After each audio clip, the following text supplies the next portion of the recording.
Some stories don't just entertain. They crawl under your skin and force you to confront the shadows we carry from childhood.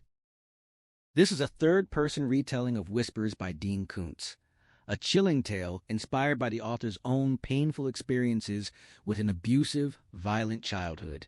Koontz drew from those personal demons to explore how trauma can echo through generations, twisting lives into something monstrous where the past refuses to stay buried.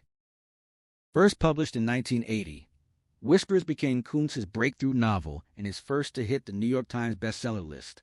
Its author, the best-selling master of suspense Dean Koontz, is renowned for gripping thrillers like Watchers and Odd Thomas, with his books selling hundreds of millions of copies worldwide and captivating readers across decades. The story later reached screens in a 1990 film adaptation that brought its psychological terror to a new audience. The visuals you're about to see are created with today's technology. They might not be perfectly accurate to every scene, but they will help you visualize the unfolding dread. So bear with my requests. By the end of this journey, you may find yourself questioning how far the whispers of our past can reach into the present, and whether anyone truly escapes them. And at the end, I'll share fascinating facts about the book, its adaptations, behind-the-scenes details, and a few fun discoveries most readers never notice. The story begins.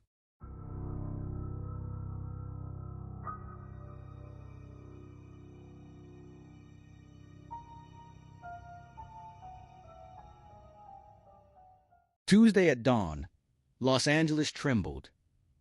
Windows rattled. Patio wind chimes tinkled without any breeze. In scattered houses, dishes slid from shelves and crashed. As morning rush hour began, KFWB led with the quake, 4.8 on the Richter scale. By the end of the commute, the story had slipped to third place behind terrorist bombings in Rome and a 5-car pileup on the Santa Monica freeway. No buildings had collapsed. By noon, only a few recent transplants still mentioned it over lunch. The man in the smoke-gray Dodge van never felt the tremor.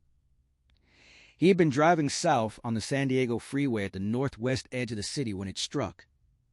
Only after he stopped for breakfast at a roadside diner and overheard another customer talking about it, did he learn what had happened. He knew instantly the earthquake was a private sign meant for him alone.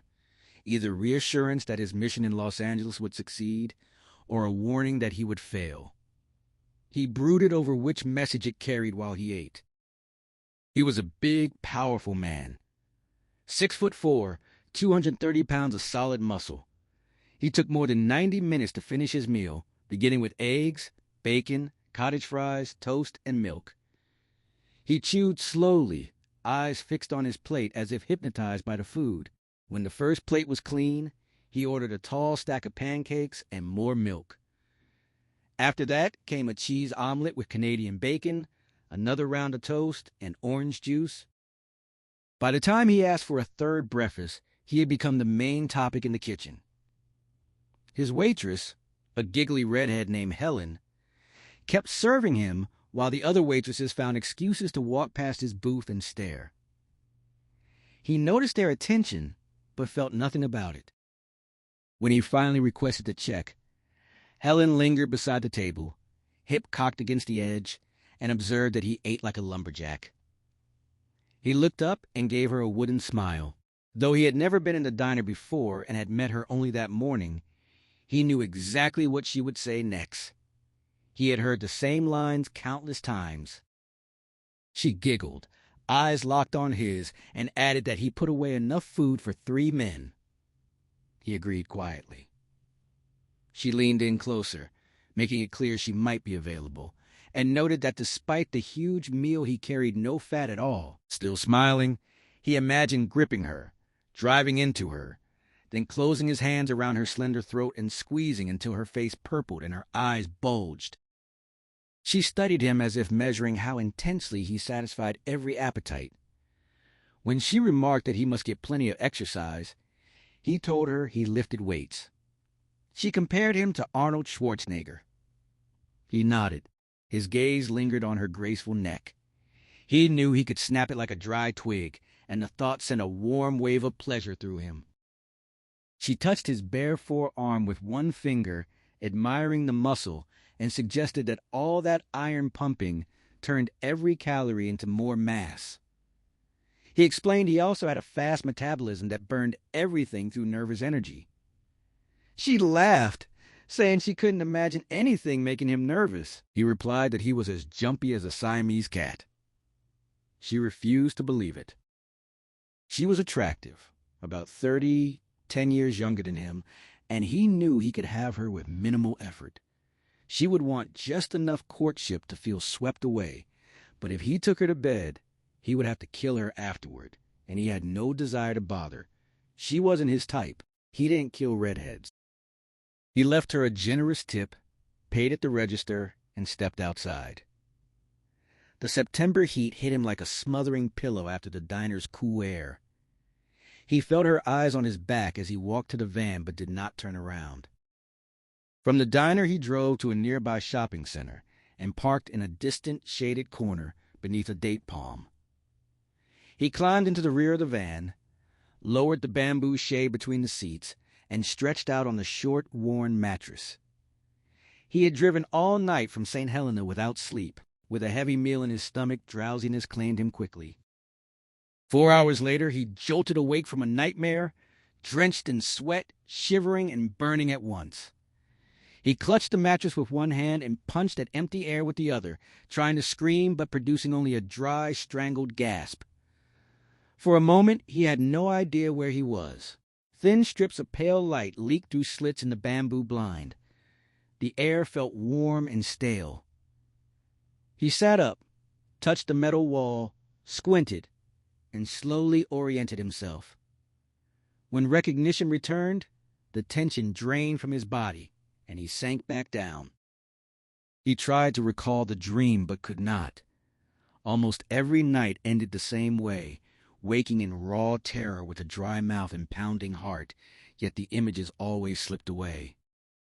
Even now the dimness unsettled him. He kept imagining stealthy, scurrying sounds in the shadows, raising the hairs on his neck though he knew they were imaginary. He raised the bamboo shade and sat blinking until his eyes adjusted to the daylight. He reached for the bundle of soft chamois cloths tied with dark cord beside the mattress. He loosened the knot and unrolled them carefully. Nestled inside lay 2 large, razor-sharp knives. He had spent hours honing their gracefully tapered blades. When he closed his fingers around one, the steel felt alive, pulsing with strange power that flowed into him. The afternoon sun had moved past the palm shadow and now streamed through the windshield, striking the icy blade. The edge glinted coldly. As he stared at it, his thin lips curved into a smile. Despite the nightmare, the sleep had restored him. He felt clear-headed and confident. He was certain the morning's earthquake had been a sign that his time in Los Angeles would go well. He would find the woman. He would get his hands on her, today or Wednesday at the latest. Thinking of her smooth, warm skin, his smile broadened into a grin. Tuesday afternoon, Hillary Thomas shopped in Beverly Hills.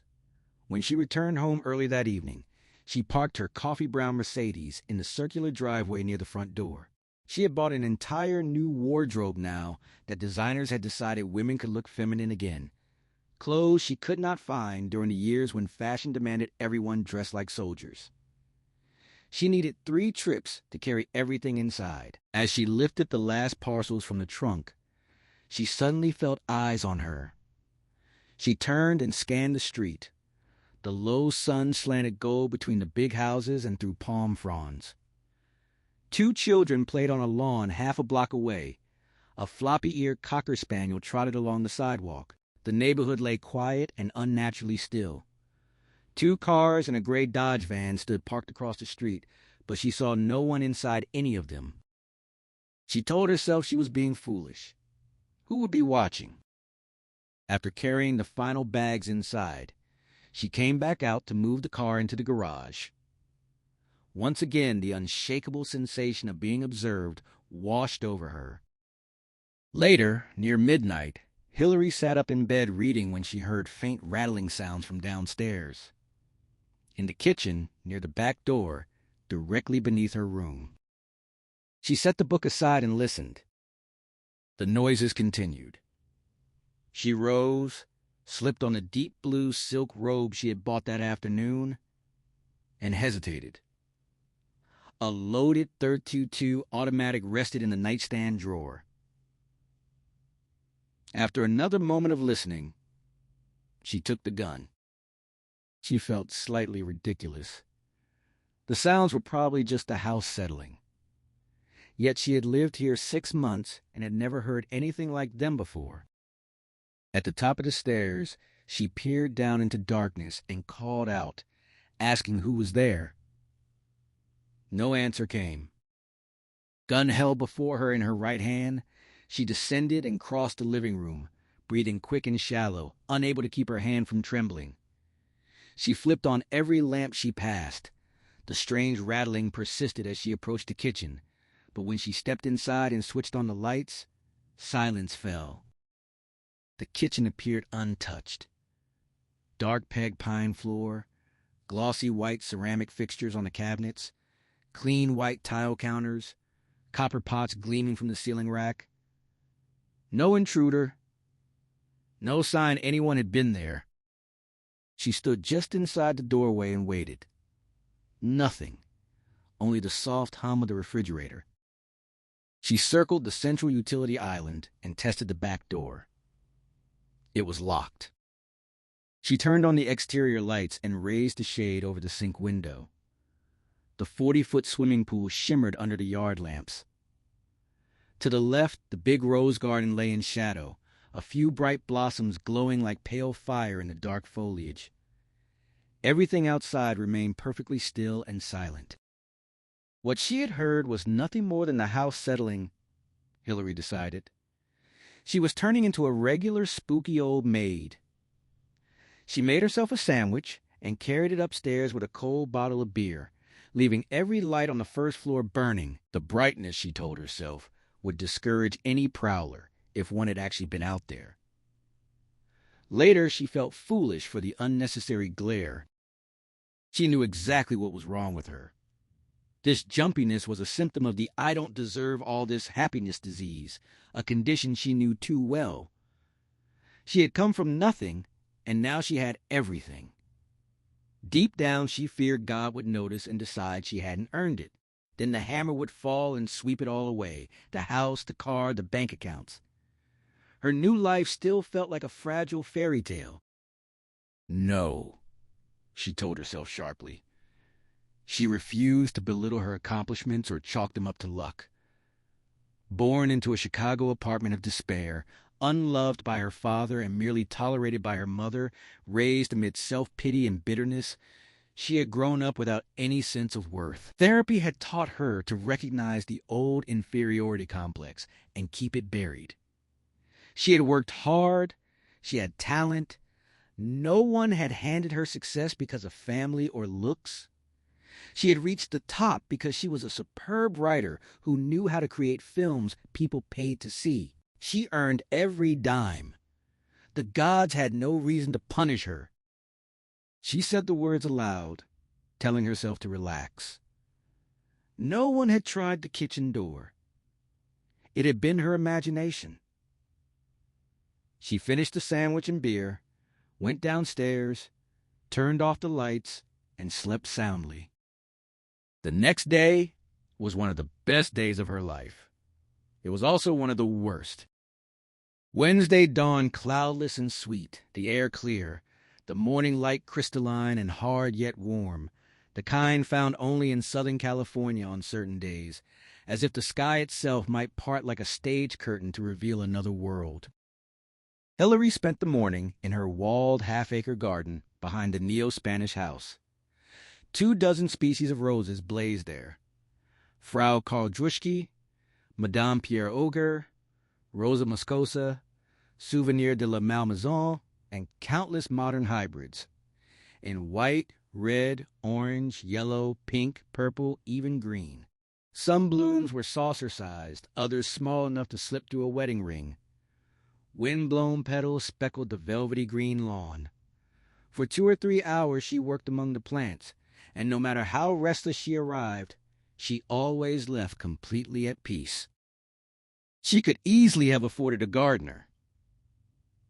Arizona Shifty Pete, her first hit, still paid quarterly royalties more than 2 years after release, and Cold Heart, only 2 months in theaters, was doing even better. She had paid cash for the 12-room Westwood house 6 months earlier. In the industry, she was known as a hot property, and she felt exactly that, burning with plans and possibilities. Yet she tended the garden herself. It was almost sacred to her, the living symbol of her escape. Even now she could close her eyes and see the decaying Chicago tenement. Smashed mailboxes, narrow dim hallways, roach-infested rooms where the gas stove spat blue flames and the ancient refrigerator wheezed and drew vermin. She had hidden in her tiny bedroom during her parents' screaming fights, staring at a painted-shut window that showed only a soot-streaked brick wall 4 feet away. Desperate to flee that world, she had trained her imagination to see rolling hills or the Pacific or, most often, an enchanted garden exactly like this one. And now she lived inside that childhood dream. Maintaining the roses and palms and ferns and jade plants was never a chore. It was pure joy. Every minute among the flowers reminded her how far she had come. At noon, she put away her tools and stood under a long, steaming shower, letting the water sluice away more than dirt and sweat, as if it could rinse off the ugly memories, too. In that Chicago bathroom, there had never been enough hot water. She ate a light lunch of cheese and apple slices on the glassed-in patio, overlooking the roses, and read the morning trades, Hollywood Reporter and Daily Variety. Her name appeared in Hank Grant's birthday column. At 29, she had already traveled a very long way. That afternoon, Warner Brothers executives were deciding the fate of The Hour of the Wolf, her latest screenplay. She had written it on pure speculation, and would sell it only if they signed her to direct and granted final cut. The studio had already hinted at a record offer if she dropped those conditions.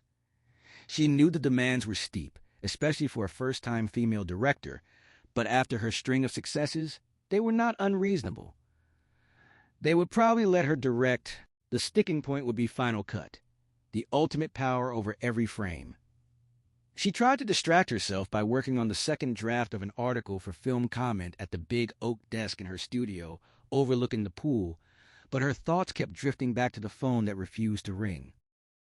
It rang at 4 o'clock. She jumped. It was her agent, Wally Tapelis. He insisted they needed to talk face-to-face. When she asked if the news from Warner Brothers was bad, he told her the deal had not fallen through. He was still working angles and simply wanted to discuss his next move. He asked her to meet him in half an hour at the Polo Lounge. As Hillary turned off Sunset Boulevard, the Beverly Hills Hotel shimmered ahead like a mirage rising from the heat. The rambling pink stucco building nestled among stately palms and lush greenery looked unreal, almost translucent, glowing with a soft inner light, elegant in its own decadent way. At the entrance, uniformed valets moved Rolls-Royces, Mercedes, a Stutz, and a red Maserati. A long way from the poor side of Chicago, she thought happily. When Hillary stepped into the Polo Lounge, she spotted several famous actors, actresses, and 2 powerful studio executives, but none occupied table 3, the most coveted spot in the room, facing the entrance for maximum visibility. Wally Tapelis sat there, because he was one of Hollywood's most influential agents, and because he charmed the maitre d' as easily as he charmed everyone else. The small, lean man in his 50s was impeccably dressed, with thick white hair, a neat white mustache, and an air of quiet distinction. He was on the phone, which had been plugged in especially for him. Spotting Hillary, he quickly ended the call, set the receiver down, and rose. Hillary greeted him warmly. He returned the compliment with a soft, conspiratorial grin, imagining that everyone in the room was staring at them.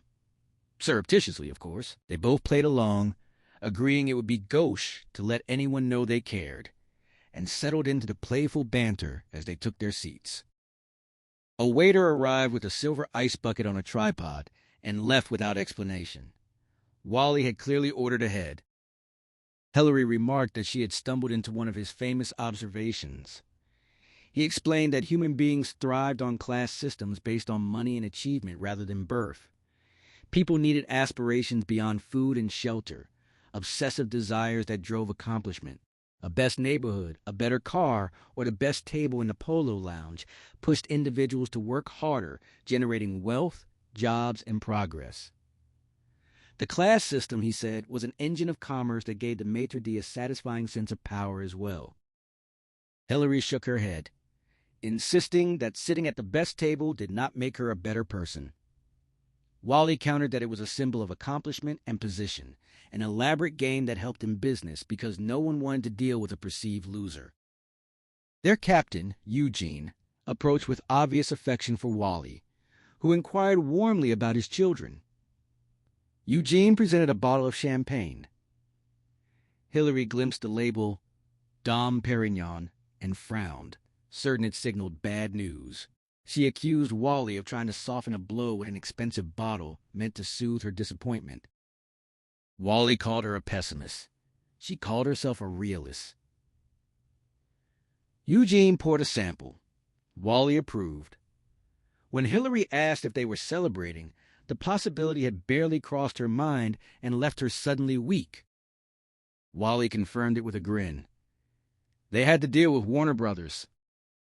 Hillary stared, stunned and numb, repeatedly protesting that it couldn't be true. They wouldn't let her direct. They wouldn't grant final cut. Wally calmly affirmed both. Eugene offered congratulations and discreetly withdrew. Wally laughed and advised her to have played the moment better for Eugene's benefit. Soon the whole room would hear the news through him, and she should always project unshakable confidence when swimming with sharks. He raised his glass in a toast to his sweetest client, hoping she would eventually learn that some clouds had silver linings and many apples had no worms. They clinked glasses. Hillary immediately began searching for hidden conditions. Low budget, scale salary, no gross participation. Wally told her to stop looking for rusty nails in her soup. She stared at the rising bubbles in her champagne, feeling matching bubbles of joy inside her, yet deliberately corking the emotion, afraid to let herself feel too happy and tempt fate. Wally teased that she looked as if the deal had fallen through. She apologized, explaining that as a little girl living with bitter, violent alcoholics, she had learned to expect the worst every day so she would never be disappointed. His eyes softened. He reminded her gently that her parents were dead and could no longer touch or hurt her. Hillary admitted she had spent the past 12 years trying to convince herself of exactly that. When he suggested analysis, she revealed she had already gone through 2 years of it with little help. She described the flaw she saw in the theory. Remembering and understanding childhood trauma did not automatically allow change. The door was far harder to open than Freudians believed. Wally offered to listen any time she needed to talk. She protested that she had already burdened him with too much over the years, though she had shared only the bare bones. She called it boring stuff. Hillary assured Wally that the story of her family's collapse, alcoholism, madness, murder, suicide, and the innocent child trapped in the middle, was anything but boring material for a screenwriter. She smiled thinly and insisted she needed to work through it alone now. She had already talked it out with an analyst and with him, and that had helped as much as it ever would.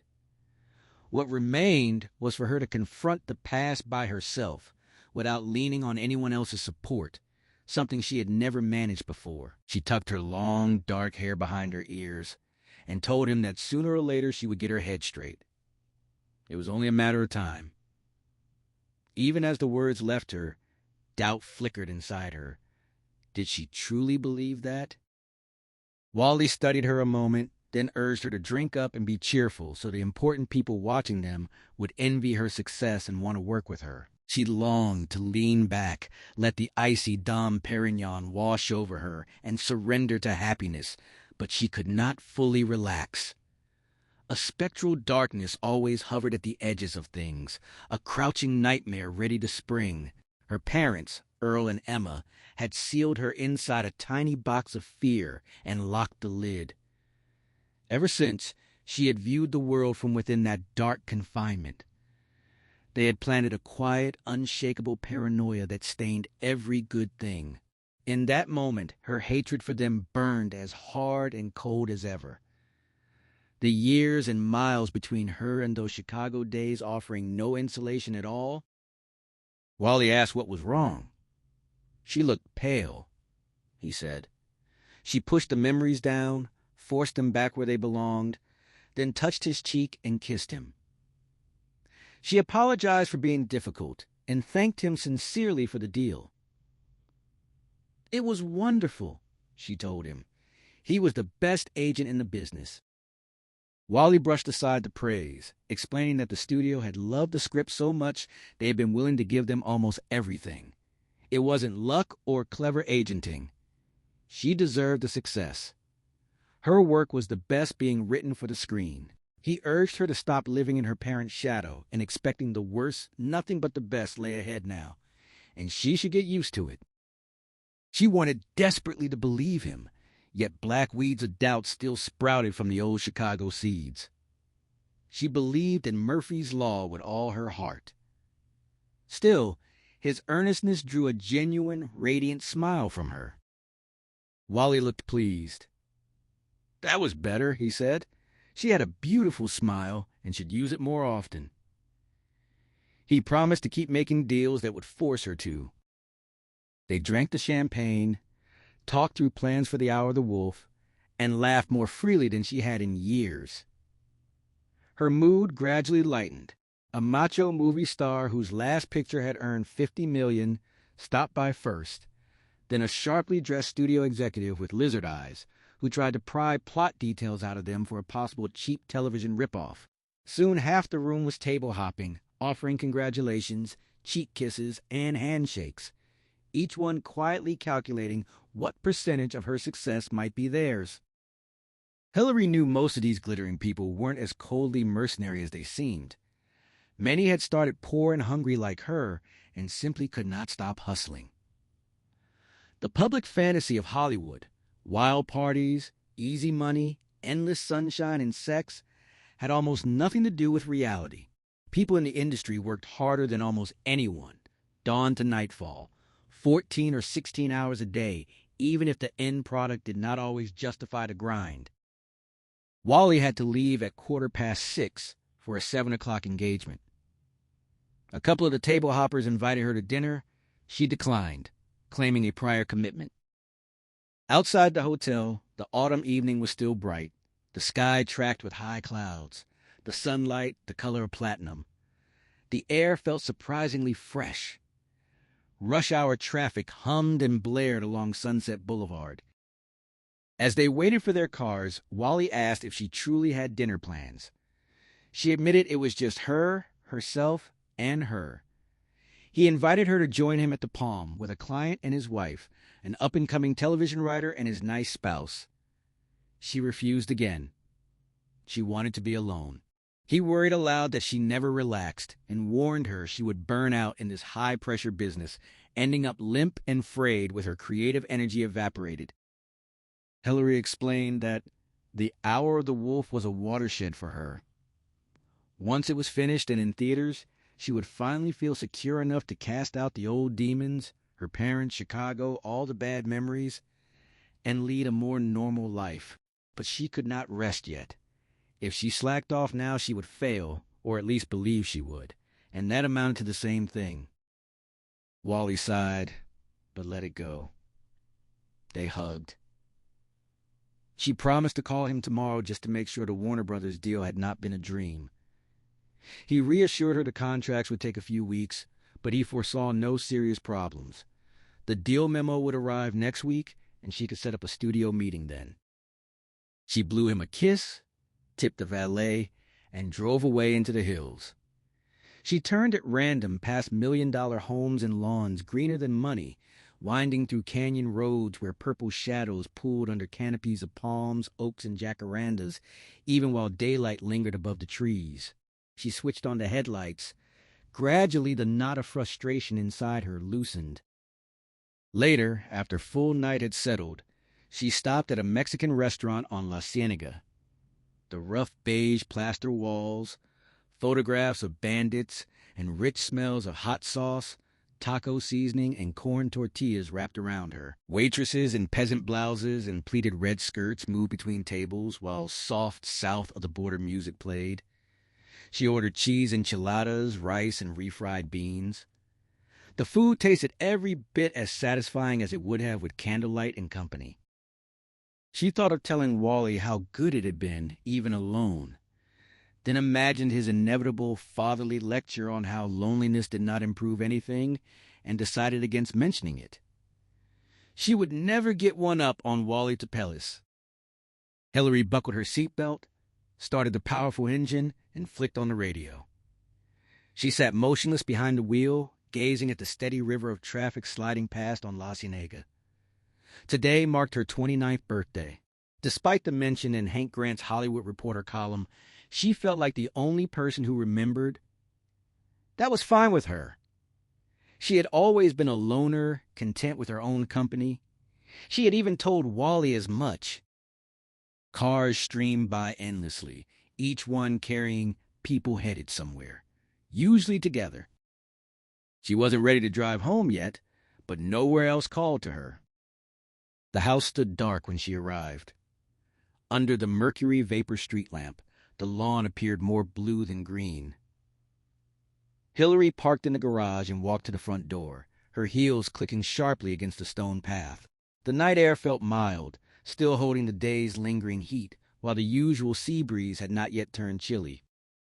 Crickets chirped from the hedges as she let herself inside, switched on the entrance light, then the living room lights, and took a few steps from the foyer. A sudden noise made her turn. A man emerged from the foyer closet, knocking a coat from its hanger and slamming the door against the wall with a loud bang. He was about 40, tall and heavily muscled from years of weightlifting, dressed in dark slacks, a tight yellow pullover, and leather gloves. He stopped 10 feet away, grinned, nodded, and licked his thin lips. Confusion washed over her more than fear. This wasn't some random intruder. She recognized him. Bruno Fry, the successful vintner she had met 3 weeks earlier in Napa Valley while researching a screenplay. Of all people, he was the last she expected to find hiding in her closet. His deep, gravelly voice had sounded reassuring and fatherly during the winery tour. Now it carried a coarse, threatening edge. "Mr. Fry," she said uneasily. He greeted her by name and explained he had come just to see her again. When she pressed for a reason, he kept grinning with a tense, predatory hunger, calling her pretty and admitting he had been looking for someone exactly like her. She demanded how he had gotten inside. He ignored the question, advancing slowly while continuing to compliment her looks in a way that chilled her. Each step he took made his intent clearer. This was madness. A man of his wealth and status would not risk everything for a momentary assault unless he planned to kill her afterward. The gloves ensured no fingerprints. No one would ever suspect a respected Napa vintner of driving to Los Angeles for rape and murder. He kept advancing, enjoying the suspense, his grin widening as understanding dawned in her eyes. She backed past the stone fireplace, briefly eyeing the heavy brass tools but knowing she could never reach them in time against his powerful build. She circled toward the right, trying to place the sofa between them. He commented on her pretty hair. She hurled one of the porcelain statues from the display table behind the couch. He ducked instinctively. It shattered against the fireplace in a spray of shards. When she feinted with the second statue, he dodged again. But her real throw caught him on the side of the head. The glancing blow staggered him. His playful mood vanished, replaced by raw fury. His face reddened, neck muscles bulging as he crouched, ready to charge. Hillary expected him to circle the couch. Instead, he rushed straight at it like a bull, gripped the heavy frame with both hands, and flipped it over backward in one smooth motion. She leaped aside as it crashed down. He vaulted over it, reaching for her, but stumbled to one knee. Fear surged again. She bolted toward the foyer and front door, then realized she could never unlock both bolts in time. He was only steps behind. She veered right and raced up the winding staircase, taking the steps 2 at a time.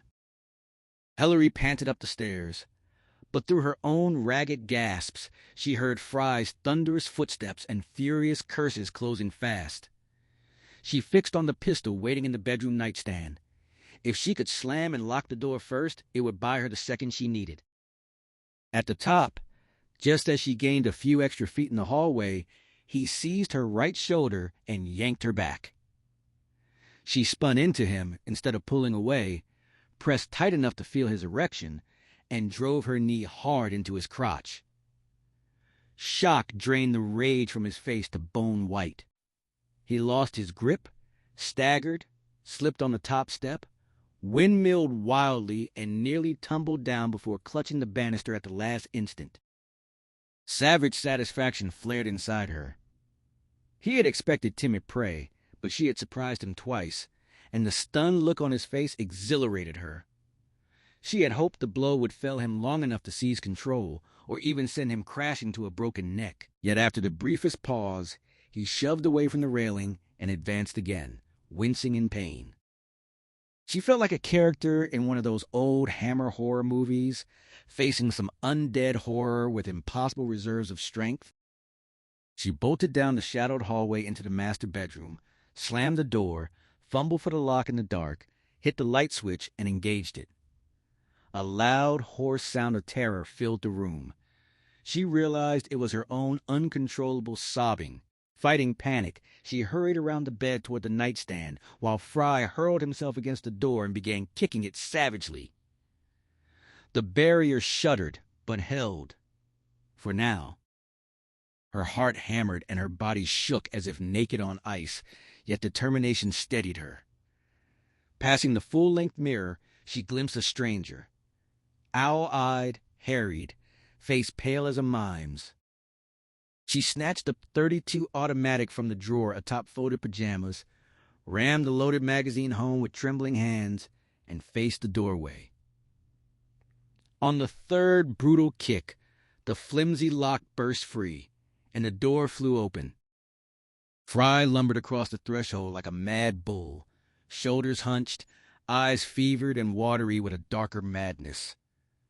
Sweat poured down his contorted face as his lips twisted through grotesque sneers, pouts, and scowls. He was no longer half rational. Hillary gripped the pistol with both hands and ordered him out. He kept coming. He drew the large knife from the sheath on his right hip and thrust it forward. She aimed at his abdomen and pulled the trigger. Nothing. She had forgotten the safety catches. She thumbed both levers until red dots appeared and tried again. Still nothing. She had failed to chamber a round. Fry scrambled onto the bed and charged straight across the springy mattress. She jacked a bullet into the chamber, backed against the wall, and fired upward as he loomed over her. The shot cracked through the room. The bullet struck the knife, shattering it and sending the fragments arcing away in the lamplight. Fry howled and fell backward off the bed. He rose almost instantly, cradling his stung hand. She fired again. This time he collapsed and stayed down on the far side. A small whimper of relief escaped her as she sagged against the wall, gun still trained on the spot. After long seconds of silence, she edged cautiously around the bed until she could see him. He lay belly down on the chocolate-brown carpet, right arm tucked under his body, left arm flung straight out ahead, with fingers curled slightly and pointing back toward his head. His face was turned away. No large pool of blood stained the plush fibers. She watched intently, but detected no movement or breathing. She called his name carefully. No answer. She called again. Pistol, steady, ready to fire if he stirred. Still nothing. Hillary kept calling him Mr. Fry, even after everything he had tried to do. The formal politeness felt strange, yet somehow fitting for the dead. She waited another long minute, watching him motionless on the floor. "You know what, Mr. Fry?" she said. "I won't take chances. I'll put another bullet right in the back of your head." She couldn't actually do it. She wasn't violent by nature. She had only fired the gun once at a range and had never killed anything bigger than a cockroach. The earlier shots had come from pure adrenaline and survival instinct. Now, with him lying still like a pile of rags, the thought of executing a corpse turned her stomach. Still, the threat might expose any ruse. She fired a round into the ceiling instead. He didn't flinch.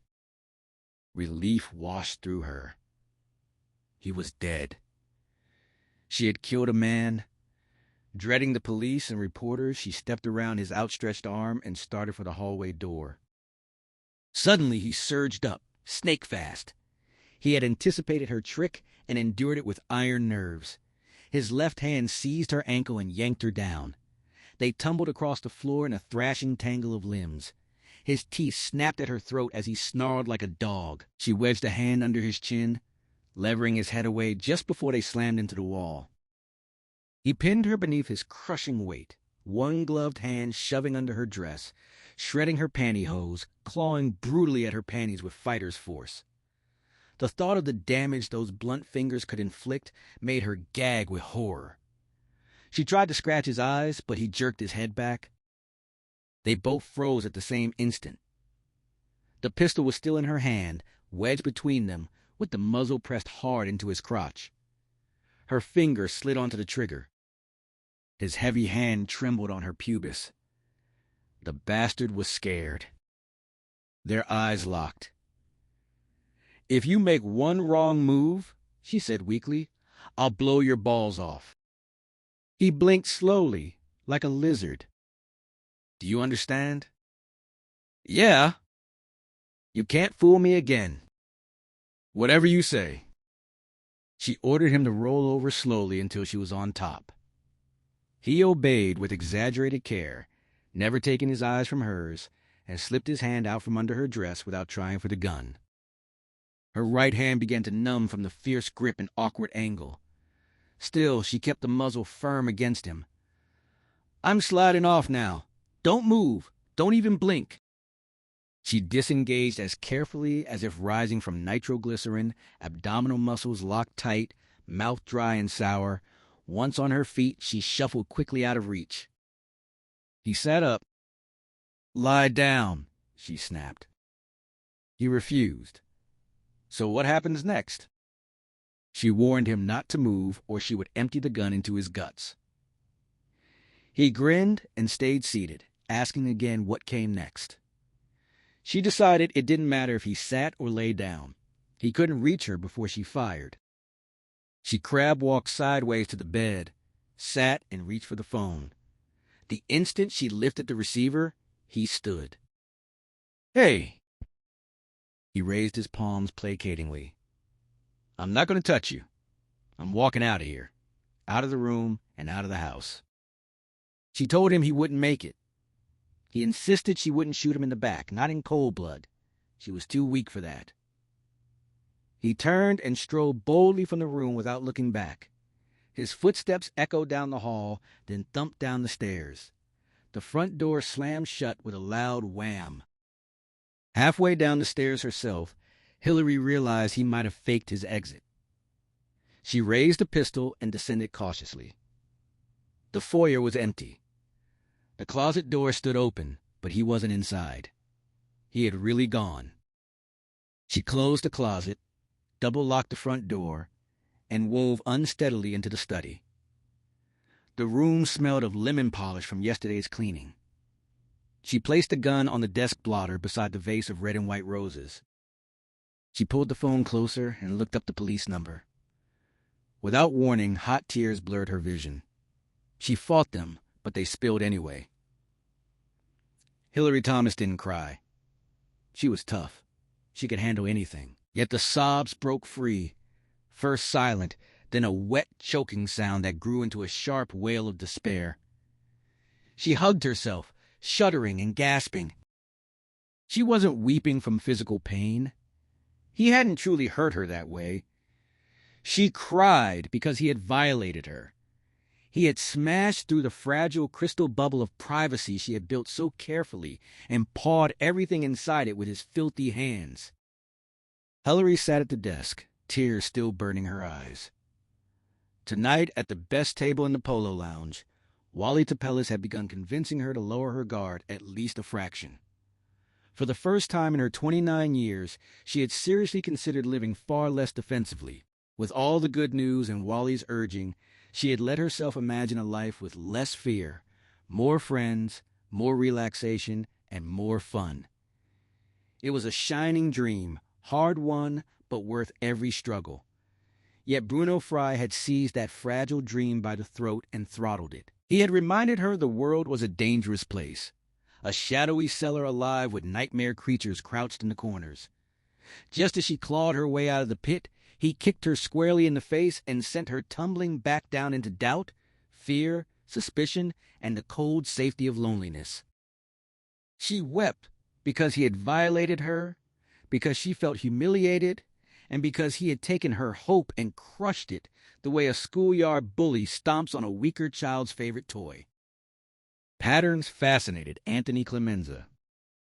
At sundown, while Hillary Thomas was still driving through the hills and canyons to calm herself, he and his partner, Lieutenant Frank Howard, stood inside a Santa Monica singles bar called Paradise, questioning the chief bartender. Beyond the west wall windows, the sinking sun laid shifting purple, orange, and silver patterns across a darkening sea. Paradise served as the meeting ground for the chronically lonely and terminally horny now that church suppers, neighborhood dances, and community picnics had been leveled for offices, condos, pizza parlors, and parking garages. Here, space-age boys met space-age girls, macho studs found nymphomaniacs, shy secretaries from Chatsworth encountered inept programmers from Burbank, and sometimes rapists found their victims. To Tony's eye, the customers formed clear patterns that defined the place. The most beautiful women and handsomest men sat bolt upright on bar stools and at tiny tables, legs crossed in geometric perfection, elbows angled just so, creating elegantly angular lines as they posed and courted. The merely appealing ones slouched gracefully, using rounded body lines to hide minor flaws and project relaxed confidence. The largest group, the plain ones, made jagged, anxious patterns, huddling in corners and darting between tables with nervous smiles and gossip, terrified no one would ever want them. The whole scene felt to Tony like dark strips of unfulfilled need, a checkered field of loneliness, quiet desperation woven into a colorful herringbone. Yet he and Frank were not there to study sunsets or clientele. They were chasing a lead on Bobby Angel Valdez. Last April, after serving 7 years and a few months of a 15-year sentence for rape and manslaughter, Bobby had walked free. It had been a mistake. 8 years earlier, he had raped between 3 and 16 Los Angeles women. Police proved 3 and suspected the rest. One night, he forced a woman at gunpoint from a parking lot into his car, drove her to a remote dirt road high in the Hollywood Hills, raped her repeatedly, then shoved her out. She lost her balance on the narrow shoulder and fell onto a broken fence below. Rusted barbed wire and splintered posts tore her open. A jagged pine rail impaled her through the belly and out the back. While being assaulted, she had clutched a flimsy Union 76 credit card slip and carried it with her into death. Police also found a pair of her boyfriend's embroidered panties, Harry's property, in Bobby's apartment. Those 2 items led to his arrest. Procedural errors by the arresting officers, combined with the district attorney's preoccupation with his own corruption scandal, let the defense plead Bobby guilty to 3 counts of rape and 1 of manslaughter. All other charges were dropped. Today, he was free again. In May, 1 month after release, Bobby missed his parole appointment, moved without notifying authorities, and vanished. In June, he began raping again. 2 women that month. 2 in July, 3 in August, 2 more in the first 10 days of September. Each time he approached a woman alone at night in a parking lot, pressed a gun to her, and told her in the same soft, high-pitched, almost girlish voice that he was a fun guy and she should come to the party or be blown away. The 9 victims described the same slender, 5'10", 140-pound man with dusky skin, dimpled chin, brown hair and eyes, and a baby face that made him look 16 despite being 30. His friends called him Angel for that sweet voice and cute features. The chief bartender, Otto, studied the 3 glossy mug shots Frank laid on the bar. He confirmed he had seen the man in Paradise a couple of times, roughly a month ago, or perhaps longer. The band had just returned from break and launched into a Billy Joel number when Tony leaned closer to the bar, straining to catch every word above the thumping music. Otto raised his voice, explaining he hadn't seen the man in at least a month. The reason stuck in his mind. The kid hadn't looked old enough to drink. When Otto had demanded ID, the young man had exploded in fury and caused a commotion. Frank pressed for details on the kind of scene it had been. Otto described how the guy had demanded the manager and hurled insults. Tony cupped a hand around his ear, trying to block the over-amplified band while still following along. He enjoyed most Billy Joel songs, but not when delivered with such clumsy enthusiasm. Frank kept pushing. What had happened next? Otto admitted the man had suddenly apologized. Frank sounded skeptical at the quick turnaround after the demands and name-calling. Otto explained simply that he had asked him to apologize. When Frank expressed disbelief, Otto added that the guy had first wanted to fight. Tony shouted over the noise, asking if Otto had actually fought him. The bartender shook his head. No matter how big or mean the troublemaker, he never needed to lay a hand on them to shut them down. Frank yelled that Otto must have one hell of a charm. The music swelled into a deafening chorus that made Tony's ears ring, then dropped just enough for the vocalist to deliver a painful imitation of Billy Joel. A stunning green-eyed blonde seated beside Tony had been listening in. She urged Otto to demonstrate his trick. Tony asked if he was some kind of magician who made difficult customers vanish. The blonde smiled and clarified that Otto scared them instead, encouraging him to show it. Otto shrugged, reached under the bar, and lifted a tall beer glass for them to see. He clamped his teeth on the rim, bit off a chunk with a sharp crack, and spat the jagged piece into the garbage can behind him. The band crashed through the final chorus and finally fell silent. In the brief quiet, Tony clearly heard the glass crunch again as Otto took another bite. Frank stared in disbelief. The blonde giggled with delight. Otto continued chewing and spitting fragments until only a thick, heavy base remained that his jaws could not break. He tossed it away and grinned, explaining his method. He would chew the glass right in front of any troublemaker, then fixed them with a mean glare and warned that if they didn't settle down, he would bite their nose clean off. Frank gasped, amazed, and asked if Otto had ever actually done it. Otto assured him the threat alone was always enough. When Frank inquired how often hard cases appeared, Otto replied, this was a class placed with trouble no more than once a week. Tony asked how he performed the trick.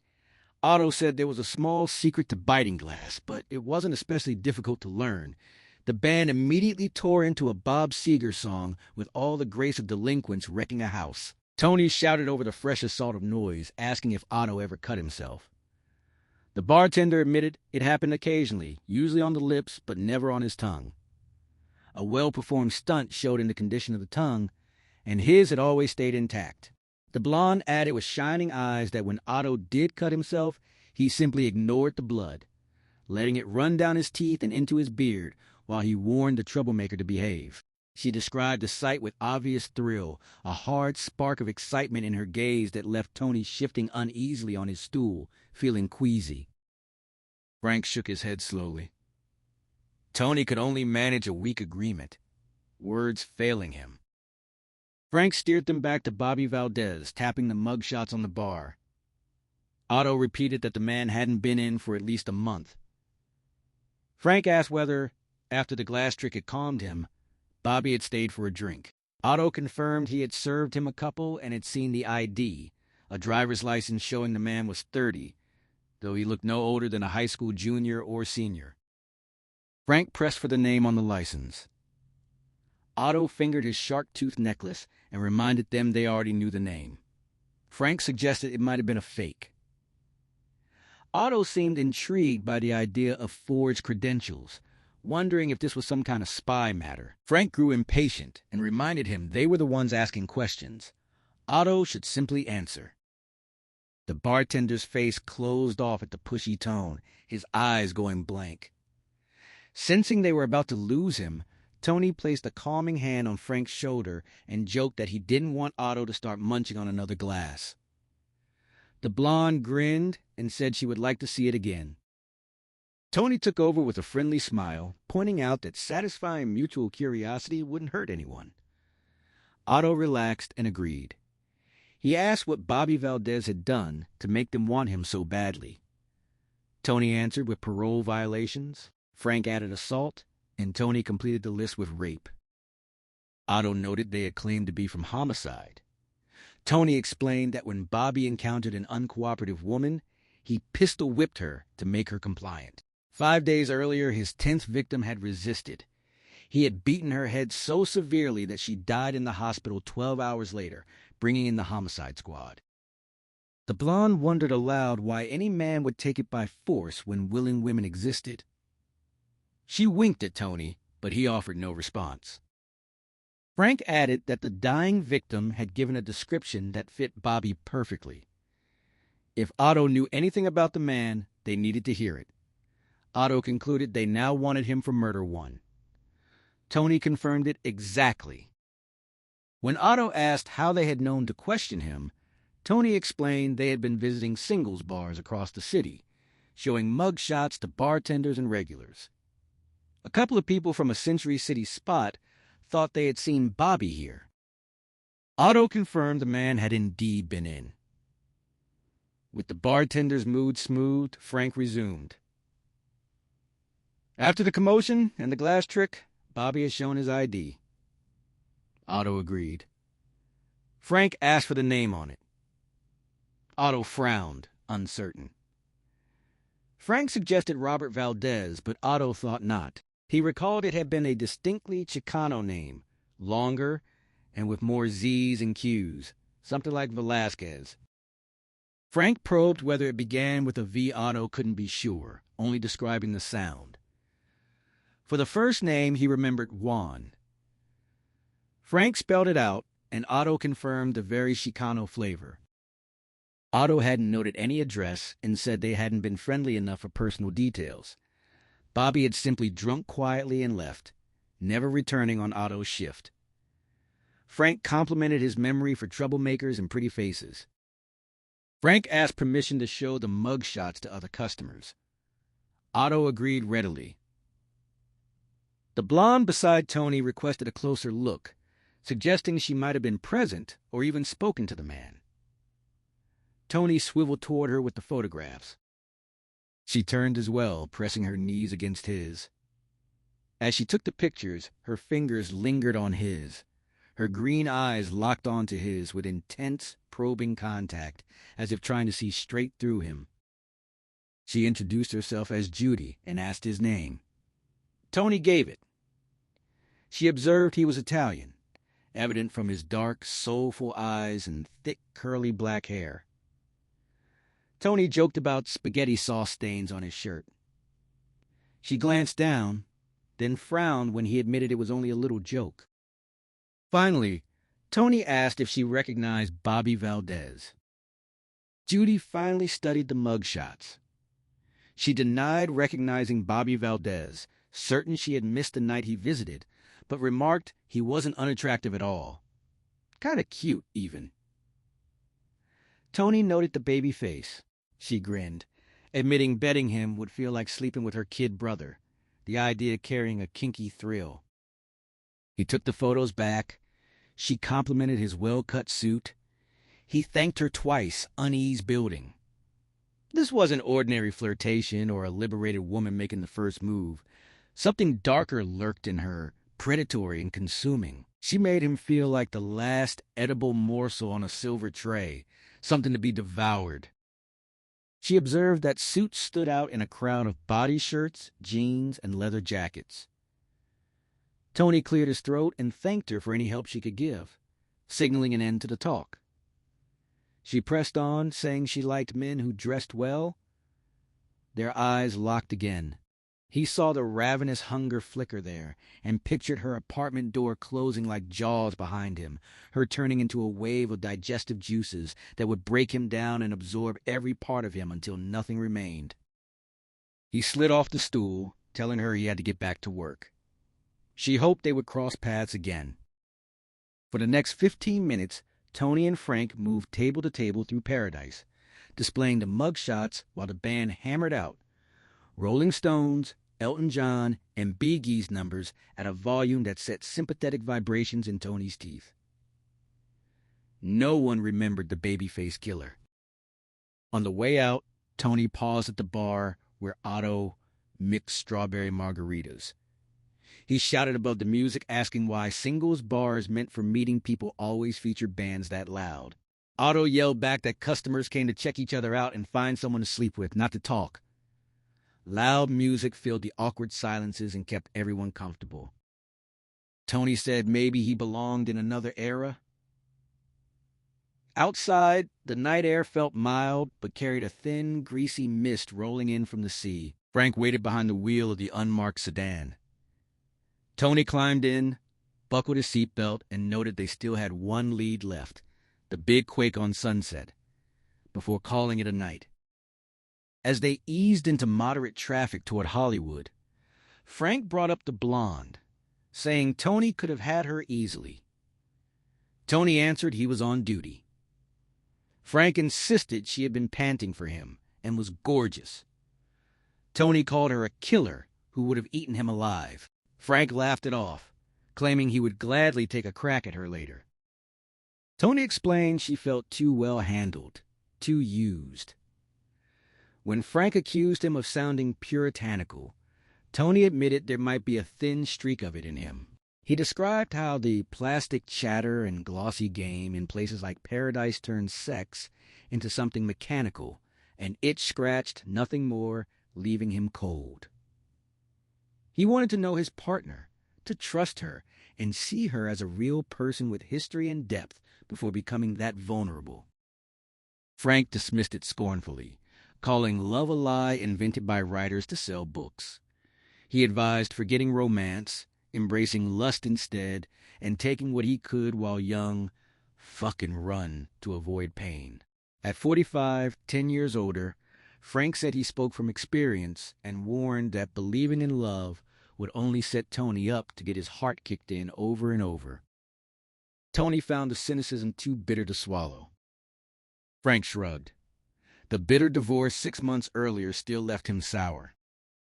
Tony countered that Frank wasn't truly that cynical and doubted he even believed his own words. Frank stayed silent. Tony added that he considered him a sensitive man. Frank shrugged again. Tony tried reviving the conversation for a minute or two, but Frank had said all he intended. He retreated into his usual sphinx-like silence. It surprised Tony how much Frank had spoken at all. Their brief exchange had been the longest conversation they had ever shared. Tony had partnered with Frank Howard for over 3 months and still wasn't sure the pairing would last. They differed sharply. Tony talked easily. Frank mostly grunted. Tony held broad interests beyond the job. Films, books, food, theater, music, art, skiing, running. Frank seemed to care only about work. Tony believed in using every tool to draw information from witnesses. Kindness, wit, sympathy, charm, persistence, and cleverness, with intimidation or mild force as last resorts. Frank relied almost solely on persistence, cleverness, intimidation, and more force than regulations allowed, forcing Tony to restrain him subtly at least twice a week. Frank erupted into eye-bulging rages when things piled up badly. Tony stayed nearly always calm. Physically, Frank stood 5'9", stocky and solid as a blockhouse, blond and blue-eyed. Tony was 6'1", lean and rangy, dark-haired. Frank brooded as a pessimist. Tony stayed optimistic. At times, their opposite natures made success seem impossible. Yet they shared key traits. Neither worked strict 8-hour shifts. They routinely added unpaid overtime, 2 or 3 hours most days, and worked days off near case endings without complaint or orders. The extra effort came by choice. Tony pushed himself because ambition burned in him. He refused to remain a detective lieutenant forever, aiming for captain or higher, where pay and retirement far exceeded his current level. Raised in a large Italian family where frugality rivaled Catholicism, he had absorbed his immigrant father Carlo's relentless lectures on hard work, financial shrewdness, ambition, and job security. Carlo, a tailor, had struggled constantly against sickness bills and near bankruptcy. Those childhood lessons had sunk deep. Even at 35, with a solid bank account and steady job, Tony felt uneasy away from work more than a few days. Vacations often became ordeals. He logged overtime because he remained Carlo Clemenza's son and could do nothing else. Frank gave the same extra hours for different reasons. He showed little outward ambition or money worries. As far as Tony could tell, Frank lived only when working homicide. The job alone gave him purpose and worth. Tony studied his partner's face in the dashboard's green glow. Frank focused intently on the Wilshire traffic, unaware of the scrutiny. His bold features, broad brow, deeply set blue eyes, sharp nose, strong jaw often set in a grim scowl, held power and single-minded appeal.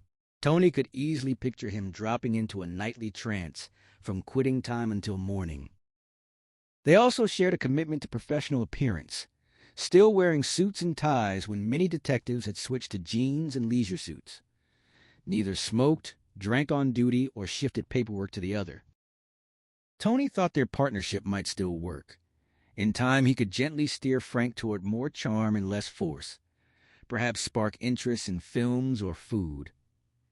His own trouble adjusting stemmed from unreasonably high expectations. Still, he wished Frank would talk more instead of sitting like a lump. For the rest of his homicide career, Tony would demand much from any partner, because until last May 7th, he had enjoyed a nearly perfect one in Michael Savatino. They shared Italian family backgrounds, similar work methods, and many outside passions. Michael read avidly, loved films, and cooked superbly. Their days had brimmed with engaging talk. Last February, Michael and his wife Paula had vacationed in Las Vegas. They saw shows, dined at Batista's Hole in the Wall, played Keno and blackjack with little luck. Then, an hour before departure, Paula dropped a silver dollar into a progressive jackpot slot machine and won over $220,000. Michael had never truly wanted police work. Like Tony, he had chosen it for security. In March, he gave 60 days' notice and quit in May. 5 weeks earlier, he had opened Savatino's, a small, authentic Italian restaurant on Santa Monica Boulevard near Century City, a dream realized. Tony wondered how likely he was to achieve his own dream the same way. Win big in Vegas, quit the force, and live as an artist. He knew the answer without asking Frank. Not very damn likely. About as likely as discovering he was the lost son of a rich Arabian prince. Tony possessed real talent in pen and ink, watercolor, and oil, with a sharp, creative imagination. Self-taught through countless art books and thousands of practice hours, he lacked the formal training and confidence that might have come from better circumstances. He had won top prizes in 4 shows, but never seriously considered quitting for the uncertainty of self-employment. No son of Carlo Clemenza would abandon a steady paycheck without a windfall. The dream stayed a pleasant fantasy. He felt jealous of Michael's fortune, though genuinely happy for his friend. The petty question still blinked in his mind. Why couldn't it have been me? Frank suddenly slammed the brakes and honked at a Corvette that cut them off. Asshole! Tony urged him to ease up. Frank grumbled he sometimes wished he were back in uniform issuing tickets so he could nail the driver. Tony warned that traffic detail made cops forget the world's nuts. A routine stop could end with a gun in your face. At least in homicide, you stayed alert to danger ahead. Frank refused further talk. He grumbled sullenly and sank back into silence. Tony sighed and gazed at the passing city with an artist's eye, noticing patterns in every scene. If you perceived the surface patterns, you could grasp the underlying structure and meaning, then paint something true. Without that analysis, you produced only a pretty picture, never real art. As Frank drove east on Wilshire toward the Hollywood singles bar called the Big Quake, Tony searched the passing night for patterns. From Santa Monica, the sharp low lines of sea-facing houses and tall, feathery palms spoke of serenity, civility, and quiet money. Westwood offered rectilinear clusters of office high-rises and oblong patches of window light, patterns of modern thought and corporate power, wealth even greater than the coast. Beverly Hills unfolded as a soft, lush pocket of flowing big houses, parks, greenery, exclusive shops, and ultra-expensive cars. From Wilshire to Santa Monica Boulevard to Doheny, the pattern was one of steadily increasing wealth. They turned north on Doheny, climbed the steep hills, and swung onto Sunset Boulevard. For a couple of blocks, the famous street lived up to its legend.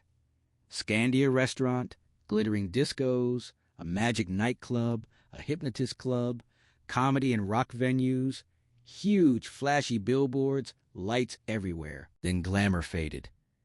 Cheap bars, a striptease club, a shuttered service station, massage parlors, an adult bookstore, and buildings needing repair appeared, the city's healthy tissue showing early malignant growths.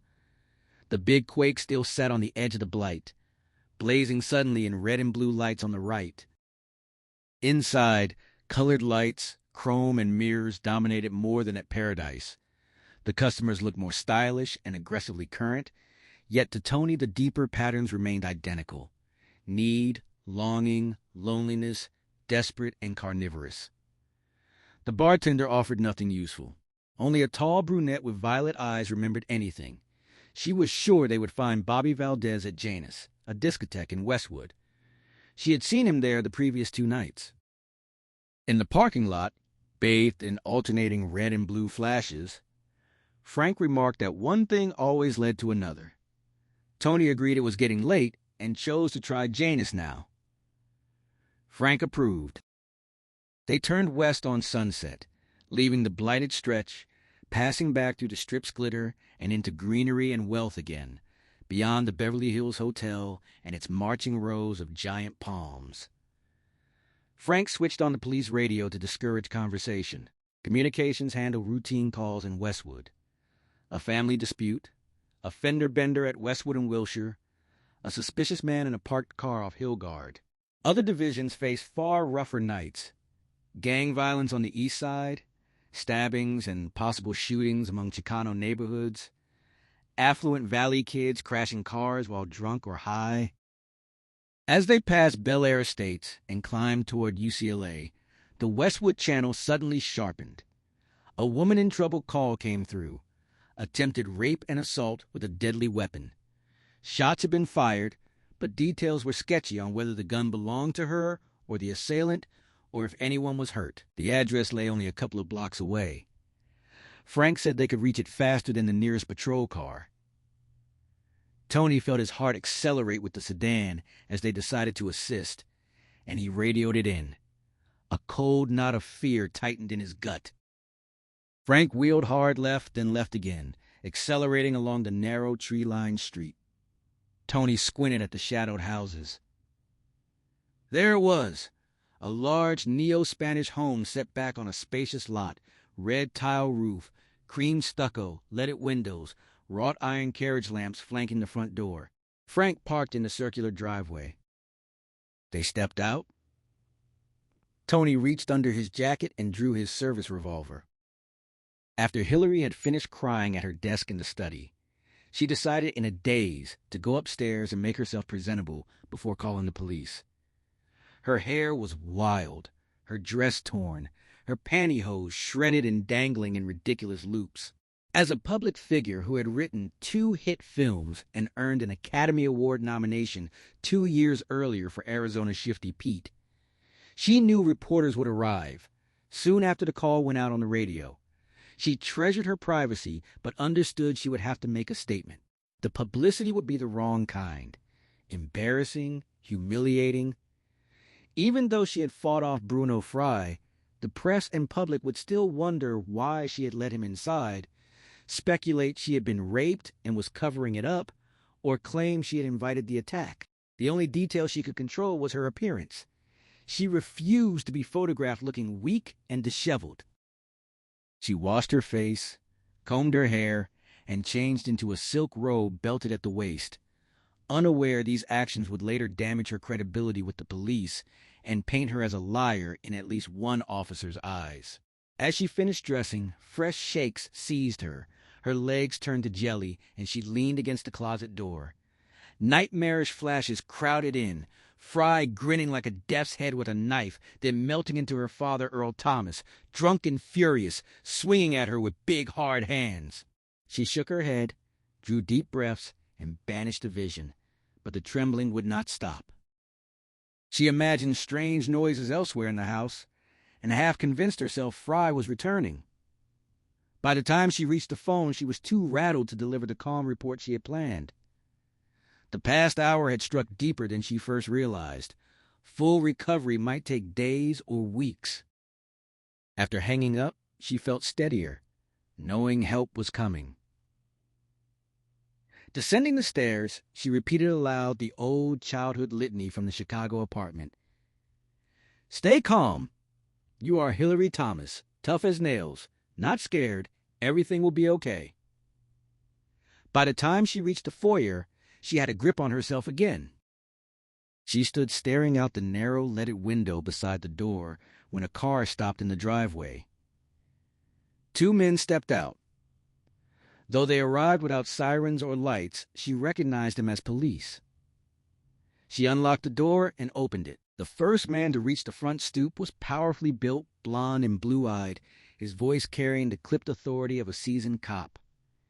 He gripped a gun in his right hand. Hillary watched him level it as he identified himself as police and demanded her identity. She gave her name, Hillary Thomas, and explained she was the one who had called them. The blonde officer asked if this was her house. Before she could finish describing the intruder, a second detective, taller and darker, emerged from the shadows and cut in, pressing whether the assailant was still inside. Hillary shook her head. He was gone. The blonde pressed for direction, asking if the man had a car or was armed. She hesitated, correcting herself. He had carried a knife, but not anymore. The tall detective wanted to know which way he had fled and how long ago. She estimated 15 or 20 minutes, admitting she had been upstairs when he left. The 2 men exchanged a quick glance. Hillary sensed immediately that it boded ill for her. The blonde's tone turned slightly hostile as he questioned why she had waited so long to call it in. She felt an important edge slipping away and explained that shock and hysteria had left her disoriented at first. She had needed time to steady herself. Both detectives holstered their revolvers. The darker one stated they would need a description. Hillary stepped aside to let them enter, offering something better. She could give them the attacker's name. She knew him. The detective shared that same unreadable look again. A cold knot formed in her stomach. What had she done wrong? Hillary Thomas was one of the most beautiful women Tony had ever seen. She carried a hint of Indian blood in her striking features. Long, thick, raven black hair, enormous dark eyes with startlingly clear whites, and a flawless, milky bronze complexion warmed by California sun. Her face was long yet perfectly balanced by those large eyes, a patrician nose, and full, sensual lips that suggested both eroticism and deep intelligence. Kindness and compassion lived there, too, along with a quiet pain that seemed older than tonight's ordeal. She sat at one end of the brushed corduroy sofa in her book-lined study. Tony took the opposite end. They were alone. Frank was in the kitchen on the phone to headquarters, while upstairs, two uniformed officers dug bullets from the walls. No fingerprint technician had been called. The intruder had worn gloves. Hillary asked what Lieutenant Howard was doing now. Tony explained he was contacting the sheriff's office in Napa County, where Bruno Fry lived, to learn how the man had reached Los Angeles. She questioned the relevance. Tony replied that if Fry had driven, the sheriff might identify the vehicle and license, greatly improving their chances of catching him quickly. She considered this, then wondered aloud why the lieutenant had chosen the kitchen phone instead of the one in the study. Tony shifted uneasily, suggesting it was to give her a few minutes of quiet. Hillary voiced a deeper suspicion. She felt she was being treated more like a suspect than a victim. Tony tried to reassure her that she was simply tense. She pressed further, sensing something in their manner, especially Frank's, that made her uneasy. When she directly asked what she had said wrong, Tony sighed and admitted her perception was sharp. As a writer, she observed closely and refused to let the matter drop. He explained reluctantly that one issue bothering Lieutenant Howard was the fact that she knew her attacker. Conventional police thinking held that in many attempted rape cases involving acquaintances, the victim might have played some role in encouraging the assailant. Hillary rose abruptly, anger flashing across her face. She turned away to the desk, struggling to control her rising fury.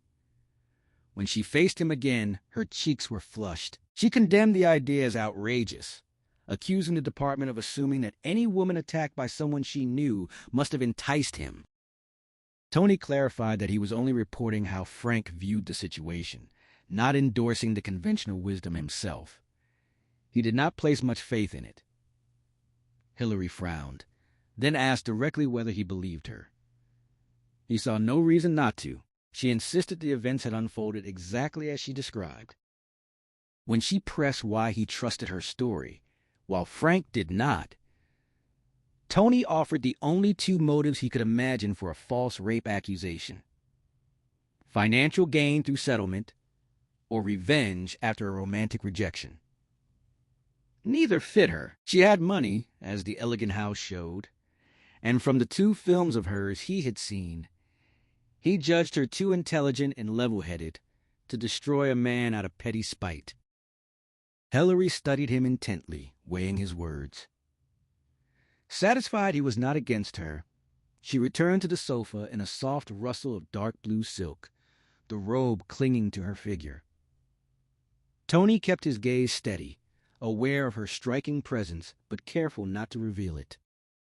She apologized for being sharp with him. Tony assured her it was understandable. The conventional thinking angered him, too. Hillary noted that in court, Fry's lawyer would surely try to convince a jury she had enticed the attacker. Tony confirmed she should expect that tactic, and that juries often accepted it. She reminded him the man had intended not only to rape, but to kill her. Tony warned she would need solid proof. The broken knife upstairs could not be linked to Fry. No prints, and it was an ordinary kitchen knife impossible to trace back to him. Hillary insisted. Bruno Fry had looked utterly unhinged, completely unbalanced. Any jury would see it at once, and once arrested, he would likely be committed without ever reaching trial. Tony countered that the man knew exactly how to pass for normal. Until tonight, everyone had regarded him as a responsible, upstanding citizen, and even during her visit to his winery near St. Helena, she had never sensed any madness. She closed her eyes and pinched the bridge of her nose, defeat settling cold in her chest. He would probably walk free. Tony admitted there was a strong chance of exactly that. She realized he would come back for her. He allowed it was possible. She thanked him quietly for the plain truth and even managed a small smile. Tony returned it, fighting the powerful urge to pull her close, hold her, comfort her, kiss her, make love to her. Instead, he stayed seated on his end of the couch, every inch the professional officer. She asked about the other reasons Lieutenant Howard doubted her. Before Tony could answer, Frank Howard strode into the room. Frank announced the Napa sheriff was now checking how Fry had left town and that an APB had gone out on her description. Clipboard and crime report form in hand, he asked her to walk them through the entire incident once more so he could record every detail precisely. She led the two detectives from the foyer, recounting Fry's sudden appearance from the coat closet, then past the overturned sofa and upstairs to the bedroom. During the 30-minute reenactment, her voice trembled now and then, stirring in Tony the same helpless wish to hold and soothe her. Just as they finished the form, newsmen arrived. Hillary went downstairs to meet them. Frank took the headquarters call on the bedroom phone. Tony descended to wait and watch how she handled the press. She managed them with practiced skill, refusing to let anyone inside and stepping onto the stone, walk instead. A television crew with minicam and their polished reporter joined a rumpled newspaperman and photographer. She answered questions selectively, deflected the personal or impertinent ones, and never once revealed that she knew her attacker or mentioned Bruno Fry. Tony studied her closely. She kept him out of her house and her most private thoughts without offending a single one of them. He reevaluated her sharply. She was talented and intelligent, yes, but also shrewd and composed under fire. She was the most intriguing woman he had met in a long time. As she was gracefully extricating herself, Frank came down the stairs and stopped in the doorway, scowling. He told Tony he needed to speak with her right away. Tony asked what headquarters had said. Frank answered tightly that it was exactly what he had to discuss with her, and would reveal nothing more. She was nearly finished. Tony urged Frank to wait. Frank muttered scornfully about movie people craving publicity like food and air. Tony warned him to keep his voice down. Frank didn't care. He even offered to give the reporters a statement about publicity hounds who invented stories for coverage. Tony challenged whether Frank was actually accusing her of fabricating the attack. Frank said he would see soon enough. Protective instinct flared in Tony. Hillary brought out the chivalrous side of him. He did not want her hurt, yet Frank clearly carried something ugly from that phone call. When Frank insisted on interrupting her with the press, Tony placed a hand on his partner's shoulder, then stepped forward himself. He politely excused Hillary from the reporters, with a light remark about how she had already told them more than she had told the police, and how he and his partner were long overdue off duty. They laughed. He gave them a few safe matching answers, then ushered her back inside and closed the door. Frank waited in the foyer, anger still boiling. He told Miss Thomas he had quite a few more questions, and it would take time. She suggested the study. Frank led the way. To Tony, she whispered what was happening. He shrugged. He did not know but wished he did. Frank stopped in the center of the living room and called her back. They followed him into the study.